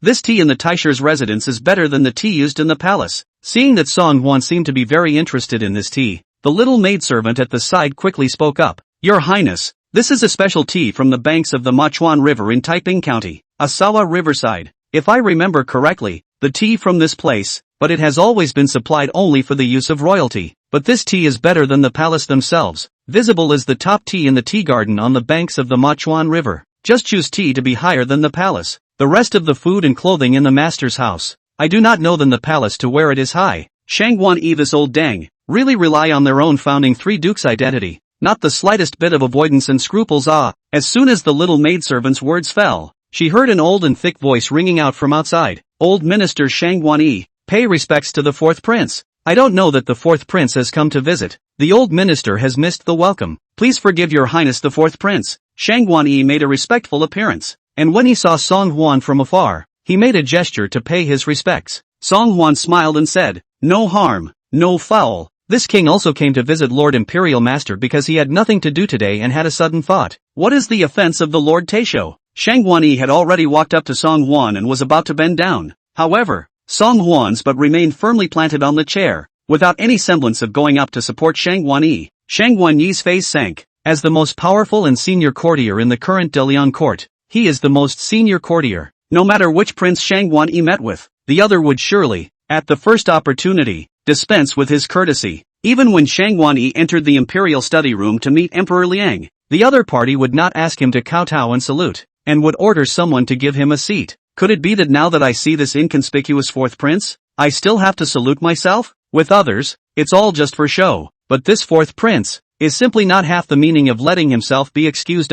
With no choice but to face Song Hwan, Shangguan E could only bend down. Greetings to the fourth prince. Except for the son of heaven of the current dynasty, Shangguan Yi's salute of bowing had never been given to anyone. Never would I have thought that the first salute and bow in all these years would be offered to the fourth prince. Seeing Shangguan Yi bowing and standing in front of him, Song Hwan slowly put down the jade cup in his hand before standing up and righting Shangguan Yi's body. Lord Taisher, you are the three founding princes, the most respected courtiers of my great Liang. This king is just a mere prince. How can I make you perform such a great honor? Rise and shine. Looking at Song Hwan's look of feigned surprise, Shangguan Yi couldn't help but curse his shamelessness in his heart. He had been performing this salute for a full 2 minutes before the fourth prince came to hypocritically help himself up, and you say you didn't do it on purpose? Although his heart had already been cursing, but at this moment, facing Song Hwan, Shangguan Yi still had to put on a pleasant appearance. The old minister just heard from outside that the fourth prince seems to be very interested in this tea. Song Hwan grinned at his words, casually picking up the jade cup and admiring the tea leaves inside that surged with the splash of water. This king is just a momentary emotion.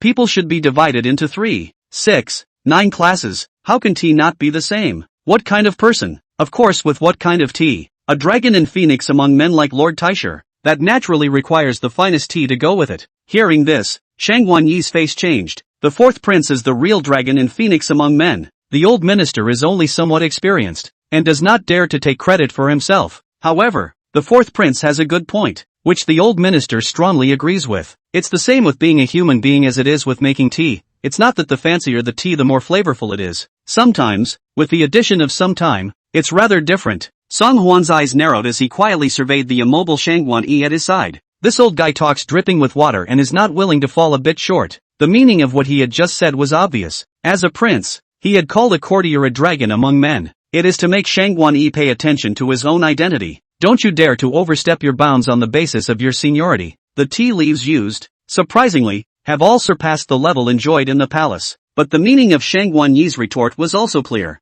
What he meant was that although he had a noble status, he lacked the precipitation of years, so naturally he could not compare to Shangguan Yi, an old fart, worthy of being a great teacher who has mediated the court for many years. Shangguan Yi speaks and acts in such a smooth manner, without revealing any cracks. Song Hwan didn't bother to play Tai Chi with him and opened the door to throw out his question. There have been quite a few changes in the court recently, and Lord Taisher's wise son-in-law and grandson were not even spared. Master Taisher, you are in mourning. Nowadays, this De Liang dynasty can't do without you as a pillar. Hearing Song Hwan's words, Shangguan Yi's face was green and white. Not very pretty. Dare I say that the fourth prince took the trouble to come here just to mention this matter to himself. Your son-in-law and grandson were not spared. Thanks to you, the fourth prince. Shang Wanyi's skin smiled and there wasn't much obvious expression on his face. It's just as well that Zheng Qiaodong is to blame. The Zhang Yuan he taught is also out of his depth. The old minister advised many times, but I did not expect that it would still end up like this. It's also a pity that Zhang Qiaodong and Xinger's destiny is over, and has long since repudiated Xinger with a piece of paper. If I had known this, the old minister should have persuaded him more in advance. Chapter 103 The Old Fox Who Doesn't Leak a Drop of Water. Shangwan Hanqing was repudiated by Zhang Xiaodong? How come I didn't know about this? Song Huan couldn't help but have some doubts in his heart. Obviously, when he went to the Zhang mansion before, he had seen with his own eyes how Shangwan Hanqing had begged himself to let her husband and son off the hook. How did it come to Shangwan Yi's mouth that the couple had been separated for a long time and had already made up? Although this was not the focus of Song Huan's attention, but Song Huan accidentally saw Shangwan Yi's attitude. For Shangwan Hanqing was repudiated by Zhang Xiaodong this matter. Shangwan Yi not only did not get annoyed, but also some extremely hard to clear the meaning of the relationship. With the line drawn so clearly between him and the Zhang family's father and son, would he still go to the trouble of kidnapping Cheng Susu to blackmail himself? The likelihood is almost zero. Nowadays, look at the entire Daliang. Apart from Shangwan Yi, there was only one other person who still had the possibility of doing this thing. This person is Shangwan Hanqing. Song Huan was still a little less convinced of his judgment, and when he saw Shangwan Yi beside him looking as usual, he decided to try some more. I'm not going to hide what Lord Taisher has said, but in fact, this king has specially come here today because there is something he wants to ask you. But since Zhang Qiaodong and your love have long since made peace, there is naturally no need to ask about this matter. Shangwan Yi didn't want to ask, after all, about the Zhang family's father and son. It was better for him to be less involved,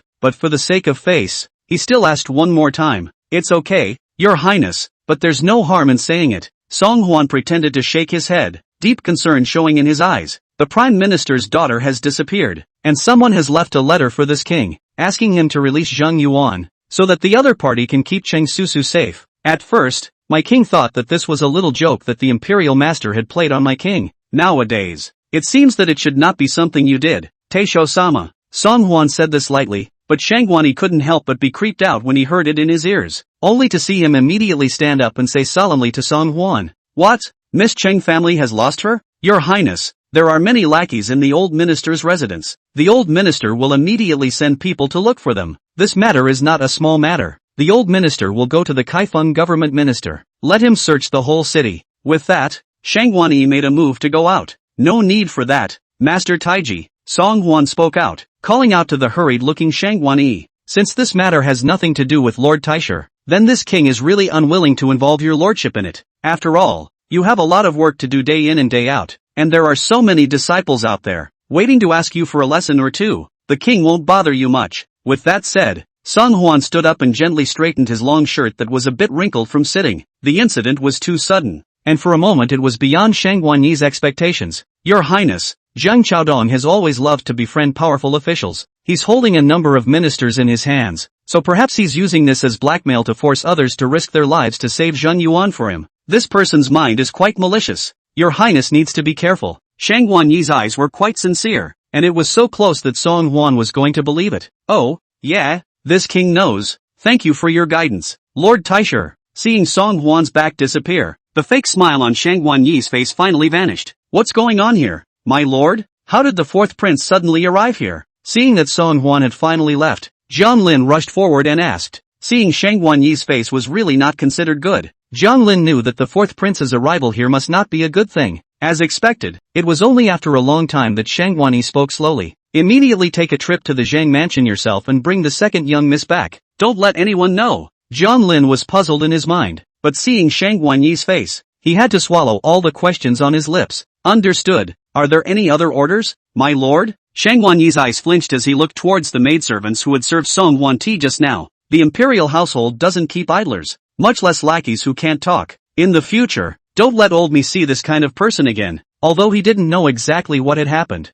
Jiang Lin hurriedly bowed his head to Shangwan Yi and admitted his mistake. "It was an oversight on my part. I beg your lordship to rest his anger." After saying that, Jiang Lin walked forward and yanked up the servant girl who was bowing her head to clean up the tea bowl. "Butler Jiang, what are you doing?" Seeing Jiang Lin dragging himself towards the backyard, the maid servant, as if she understood something, suddenly struggled frantically as if she had gone mad. Have mercy, Butler Jiang. What did the slave girl do wrong? Please Butler Jiang tell the slave girl. The slave must change. Doing something wrong? The biggest mistake was to speak out of turn in front of Lord Taiji, but at this point in time, no matter what is said, it will not help anymore. Zhang Lin was expressionless as he came to an inconspicuous hut in the backyard, and like throwing a sack, he threw the maidservant into the door. Soon, the servant girl's wailing pleas for mercy turned into heart-rending screams. The screams were too mournful and tragic, echoing throughout the courtyard of the imperial master's mansion, making all the slaves unable to help but be creeped out. I don't know how long it took, like only a few minutes and like a full century. Finally, the handmaiden's voice gradually weakened until not a single movement could be heard anymore. All the slaves continued to bury their heads in their own business, as if nothing had happened,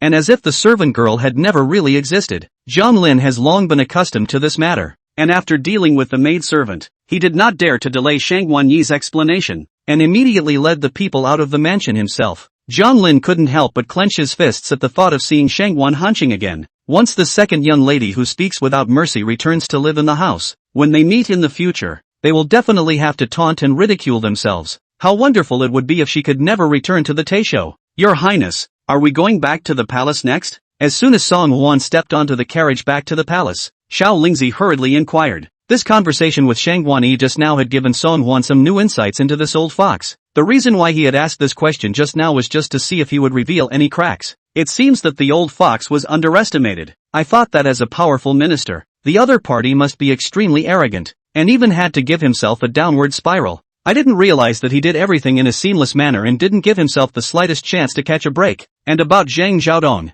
he even shows himself clean. There was even an intention to come and mislead Song Huan so that Song Huan would divert his attention to other courtiers who had crossed paths with Zhang Xiaodong. If that was the case, then his wishful thinking was really wrong. How could Song Huan be a headless fly who would be led by the nose by him? Faced with Xiao Lingzi's inquiry, Song Huan opened his mouth without thinking and said, "No, turn around immediately and make a trip to Zhang Xiaodong's mansion." Chapter 104. It's really crude. This one, take it away. And that, be careful, don't break it. These men, line up at the base of the wall, outside the Zhang mansion. Several Ministry of Justice officials were directing a group of guards, carrying things outward from the Zhang mansion. A group of family slaves were even lined up like lambs to be slaughtered, waiting for the officials of the Ministry of Justice to deal with them. As servants of the courtier's house, their destiny has long been tied to their masters, and their masters are both honored and dishonored. Anyone cannot think of, in the past the prosperous and lively Kaifeng governor's residence, now has fallen into such a dilapidated state. The people coming and going to see it, all have to come from the heartfelt sigh of a tree toppled from a sinking ship.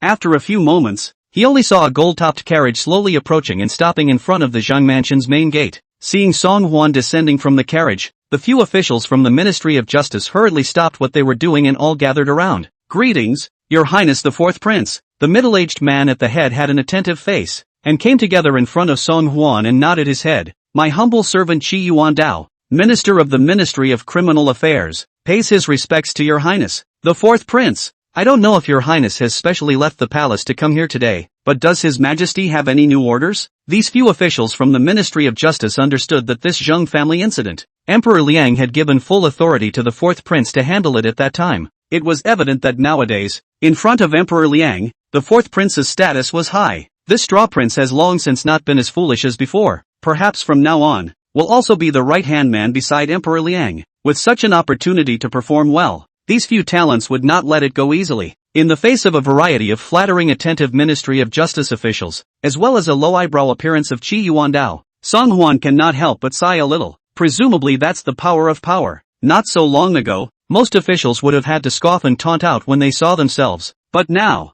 they are all flattering and don't dare to have the slightest negligence. One can only say that in a society where power means everything, the only way to truly be respected and valued by others is to have great power in one's hands. Song Huan nodded slightly to Qi Yuan Dao. "Tough job, Lord Qi. This king would like to know if Zheng Xiaodong's wife is still in the mansion?" Seeing Song Huan being so polite to himself, Qi Yuan Dao was somewhat flattered. No hard work.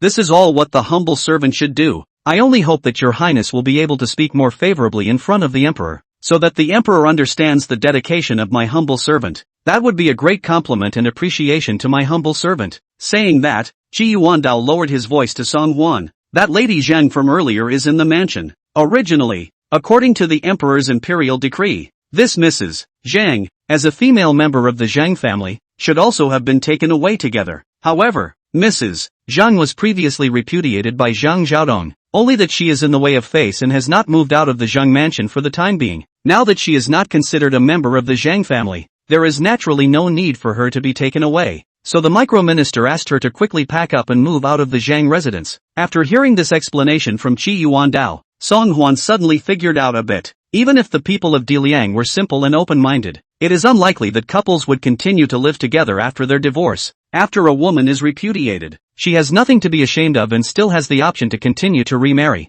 What's more, Shangguan Hanqing is the daughter of the imperial master. Even if she's old, there are still many people who are scrambling and willing to take over. And how could he still choose to live with Zhang Xiaodong, the man who had repudiated him, for the sake of face? The only possibility is that the letter of repudiation was created after the incident. This way, Shangguan Hanqing wouldn't have to be implicated because of what happened to the Zhang family's father and son. It had to be said that Shangguan Yi was really good at even such extreme maneuvers. It's a real trick to keep his daughter. It was only a pity that this Shangguan Hanqing had let the good times go by and was trying to make a fool of himself. Self-inflicted. Seeing that Song Huan asked Shangguan Hanqing's whereabouts but didn't say much afterward, Qi Yuandao hurriedly continued. Your Highness, do you want me to go and bring out Madame Zhang immediately? There's no need. Song Huan slowly shook his head. This king will go in personally. The last time he met with Shangguan Hanqing, the other party looked like a completely crazy woman who didn't reason at all. I don't know how the other party will react if he breaks it down in person today. Under Qi Yuandao's personal guidance,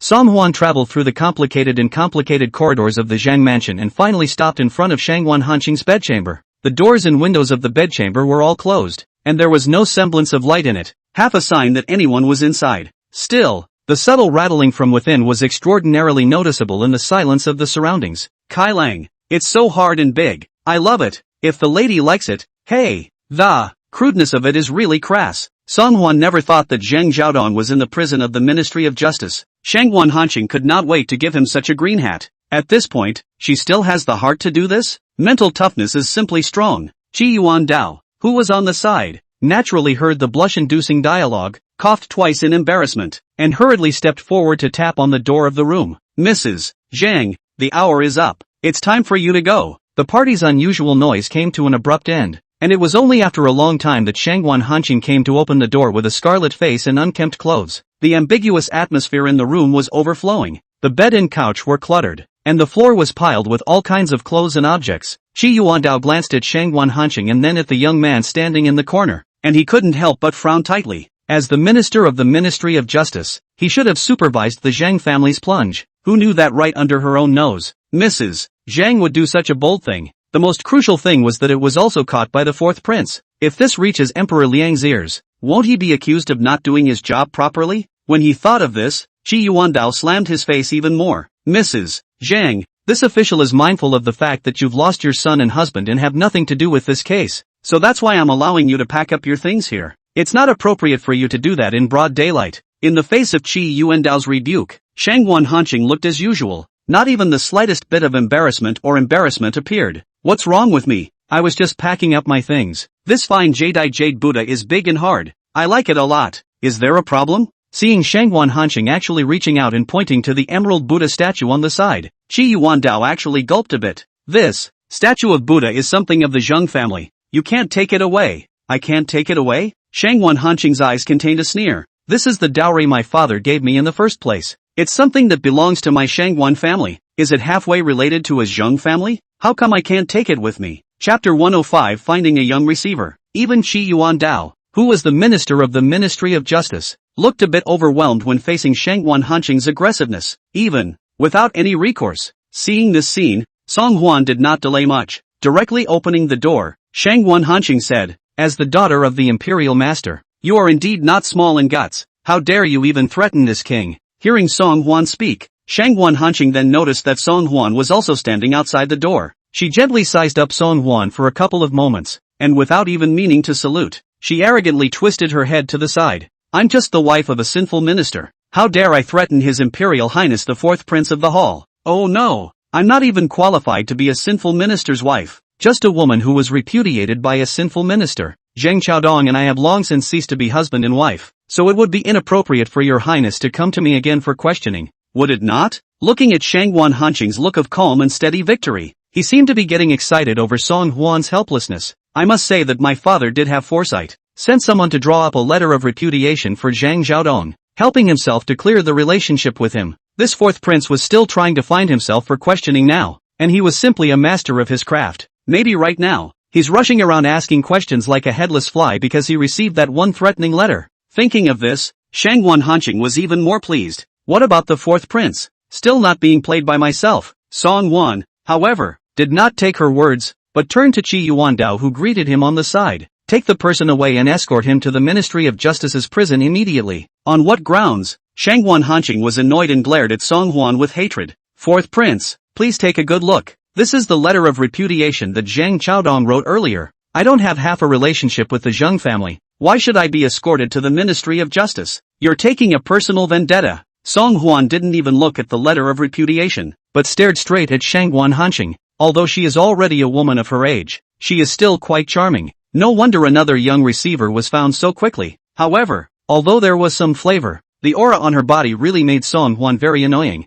Being stared right at by Song Huan, Shangwan Hanqing quickly felt very uncomfortable. What do you keep staring at me for? Song Huan let out a cold laugh. What? Being a thief? When you wrote your letter threatening this king, did you ever think that such a day would come? It's just as well that you threaten this king. How dare you even touch such an important person? Shangwan Hanqing, you really have great guts. Also, it is precisely because you are the daughter of the imperial master that this king has personally come to raise you. If it were anyone else, this king would have already sent someone to escort them into the Ministry of Justice for interrogation. Seeing that Song Huan appeared to be determined to take himself away, Shangwan Hanqing finally panicked a little. Fourth prince, who are you to say that I have threatened you? With so many people in the entire capital, anyone could have kidnapped Chung Susu. Why did you just assume it was me? Put, ha ha ha ha ha ha ha. Shangwan Hanqing's words caused Song Huan to instantly burst into laughter. She originally had some panic in her heart, while Song Huan suddenly let out a loud laugh, but also a time and anxious and annoyed.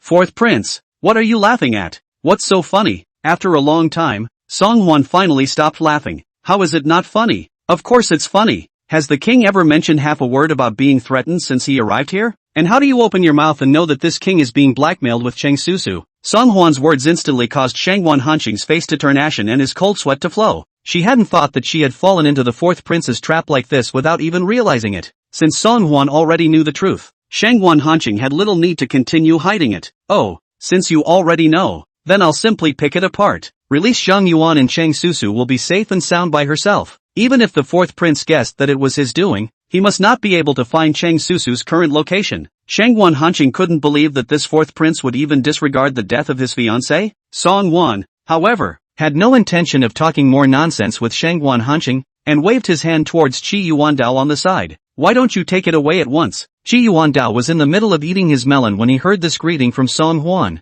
and only then did he suddenly react. Yes, come on man. Take Shangwan Hanqing away immediately and escort him to the Ministry of Justice's prison. Who dares? Shangwan Hanqing's eyes glared as she sternly shouted angrily at the group of approaching guards. I am the daughter of Lord Tai Shi. How dare any of you touch me? Hearing Shangwan Hanqing bring up the name of Lord Tai Shi, the circle of guards were obviously a bit hesitant. That's no one else. That's the daughter of Lord Tai Shi, Empress Shangwan's own sister. If he really tied up the person himself, what would happen if he turned around and was pursued for the crime? Seeing that the several guards were a bit hesitant, Qi Yuandao hurriedly said, Against you few, how dare you disobey the orders of His Highness the Fourth Prince? Don't take it away yet. Being reprimanded by Qi Yuandao, and seeing that Song Huan was at the side, the guards didn't dare to delay any longer, and immediately opened their bows left and right, and stepped forward to drag Shangwan Hanqing out. Let go, all of you. Do you know what I am? I was wrongly accused. Where had Shangwan Hanqing ever faced such a situation? The entire person was terrified and began to speak out of turn in babble.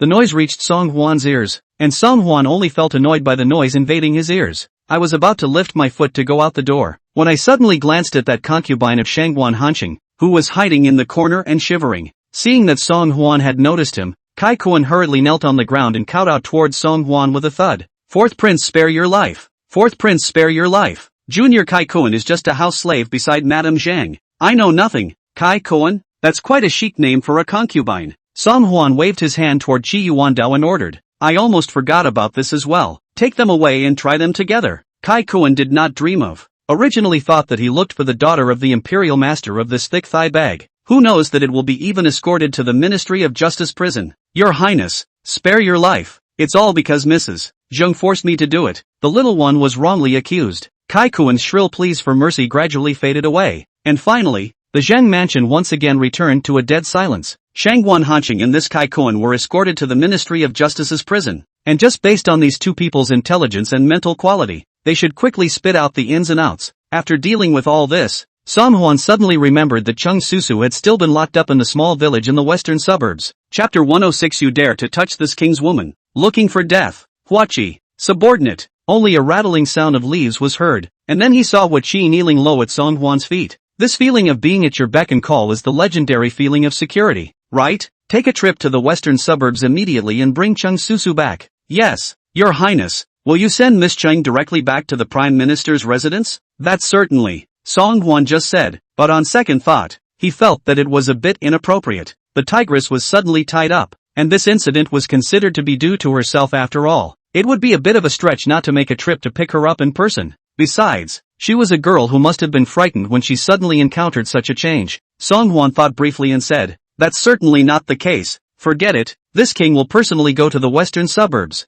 Yes. Under Huaqi's leadership, Song Huan hoofed it onto the carriage and sped along in the direction of the western suburbs. He hadn't noticed that right on the corner of the street outside the Zhang mansion, there was a small, unassuming carriage that had been there for a long time. When Jiang Lin drove up to the outside of the Zhang mansion, he had already seen Song Huan's carriage precede him and parked here. Jiang Lin didn't know what Song Huan was here for, so he didn't dare to show his face easily, but just waited quietly inside the carriage and observed. He had thought that Song Huan had come to deal with Zhang Xiaodong's aftermath, and wanted to wait for Song Huan to leave before picking up Shangguan Hanqing to return to the Imperial Master's mansion. I didn't expect that after waiting for a long time. What I waited for was not the scene of Song Huan leaving, but the scene of Shangguan Hanqing being detained by a few Ministry of Justice guards. Jiang Lin was shocked and wanted to immediately go back to the Taisher's residence to report. But all of a sudden, Jiang Lin's mind turned, remembering all the sarcasm and mockery Shangguan Hanqing had directed at himself. To be able to be taken away by order of the fourth prince, this daughter of the Imperial Master was afraid that she had done something self-seeking outside again. If she wanted to die on her own, even if the Imperial Master stepped in, he wouldn't necessarily be able to save her. Besides, hadn't she always called herself a dog beside the Imperial Master? He himself was just a dog slave, so what qualifications did he have to meddle in her affairs? Having figured this out, Jiang Lin was suddenly in a good mood. For Shangguan Hanqing to end up in this situation today, it was entirely her own fault. It was all her retribution. What can one do about it? He could only go to Hui Xianyagu to eat and drink, and then return to the Taisher's residence a little later to tell the Taisher that he couldn't find any trace of her. It's this hour. Why are there no instructions from the lady? What's the hurry? It's just afternoon. You say that. Why am I not in a hurry? There's a big girl like a flower lying inside, but she can only look at it and can't touch it. This is the first time I've heard such a request in all the years I've been traveling the world. What's your hurry? Madam has ordered that if you don't hear from her by nightfall, you can do whatever you want with that little inside. You want to wait until dark? No, I can't stand it for a moment. I have to go in and do that little now. By the looks of it, it should still be a chick. Look at that extraordinary clothes.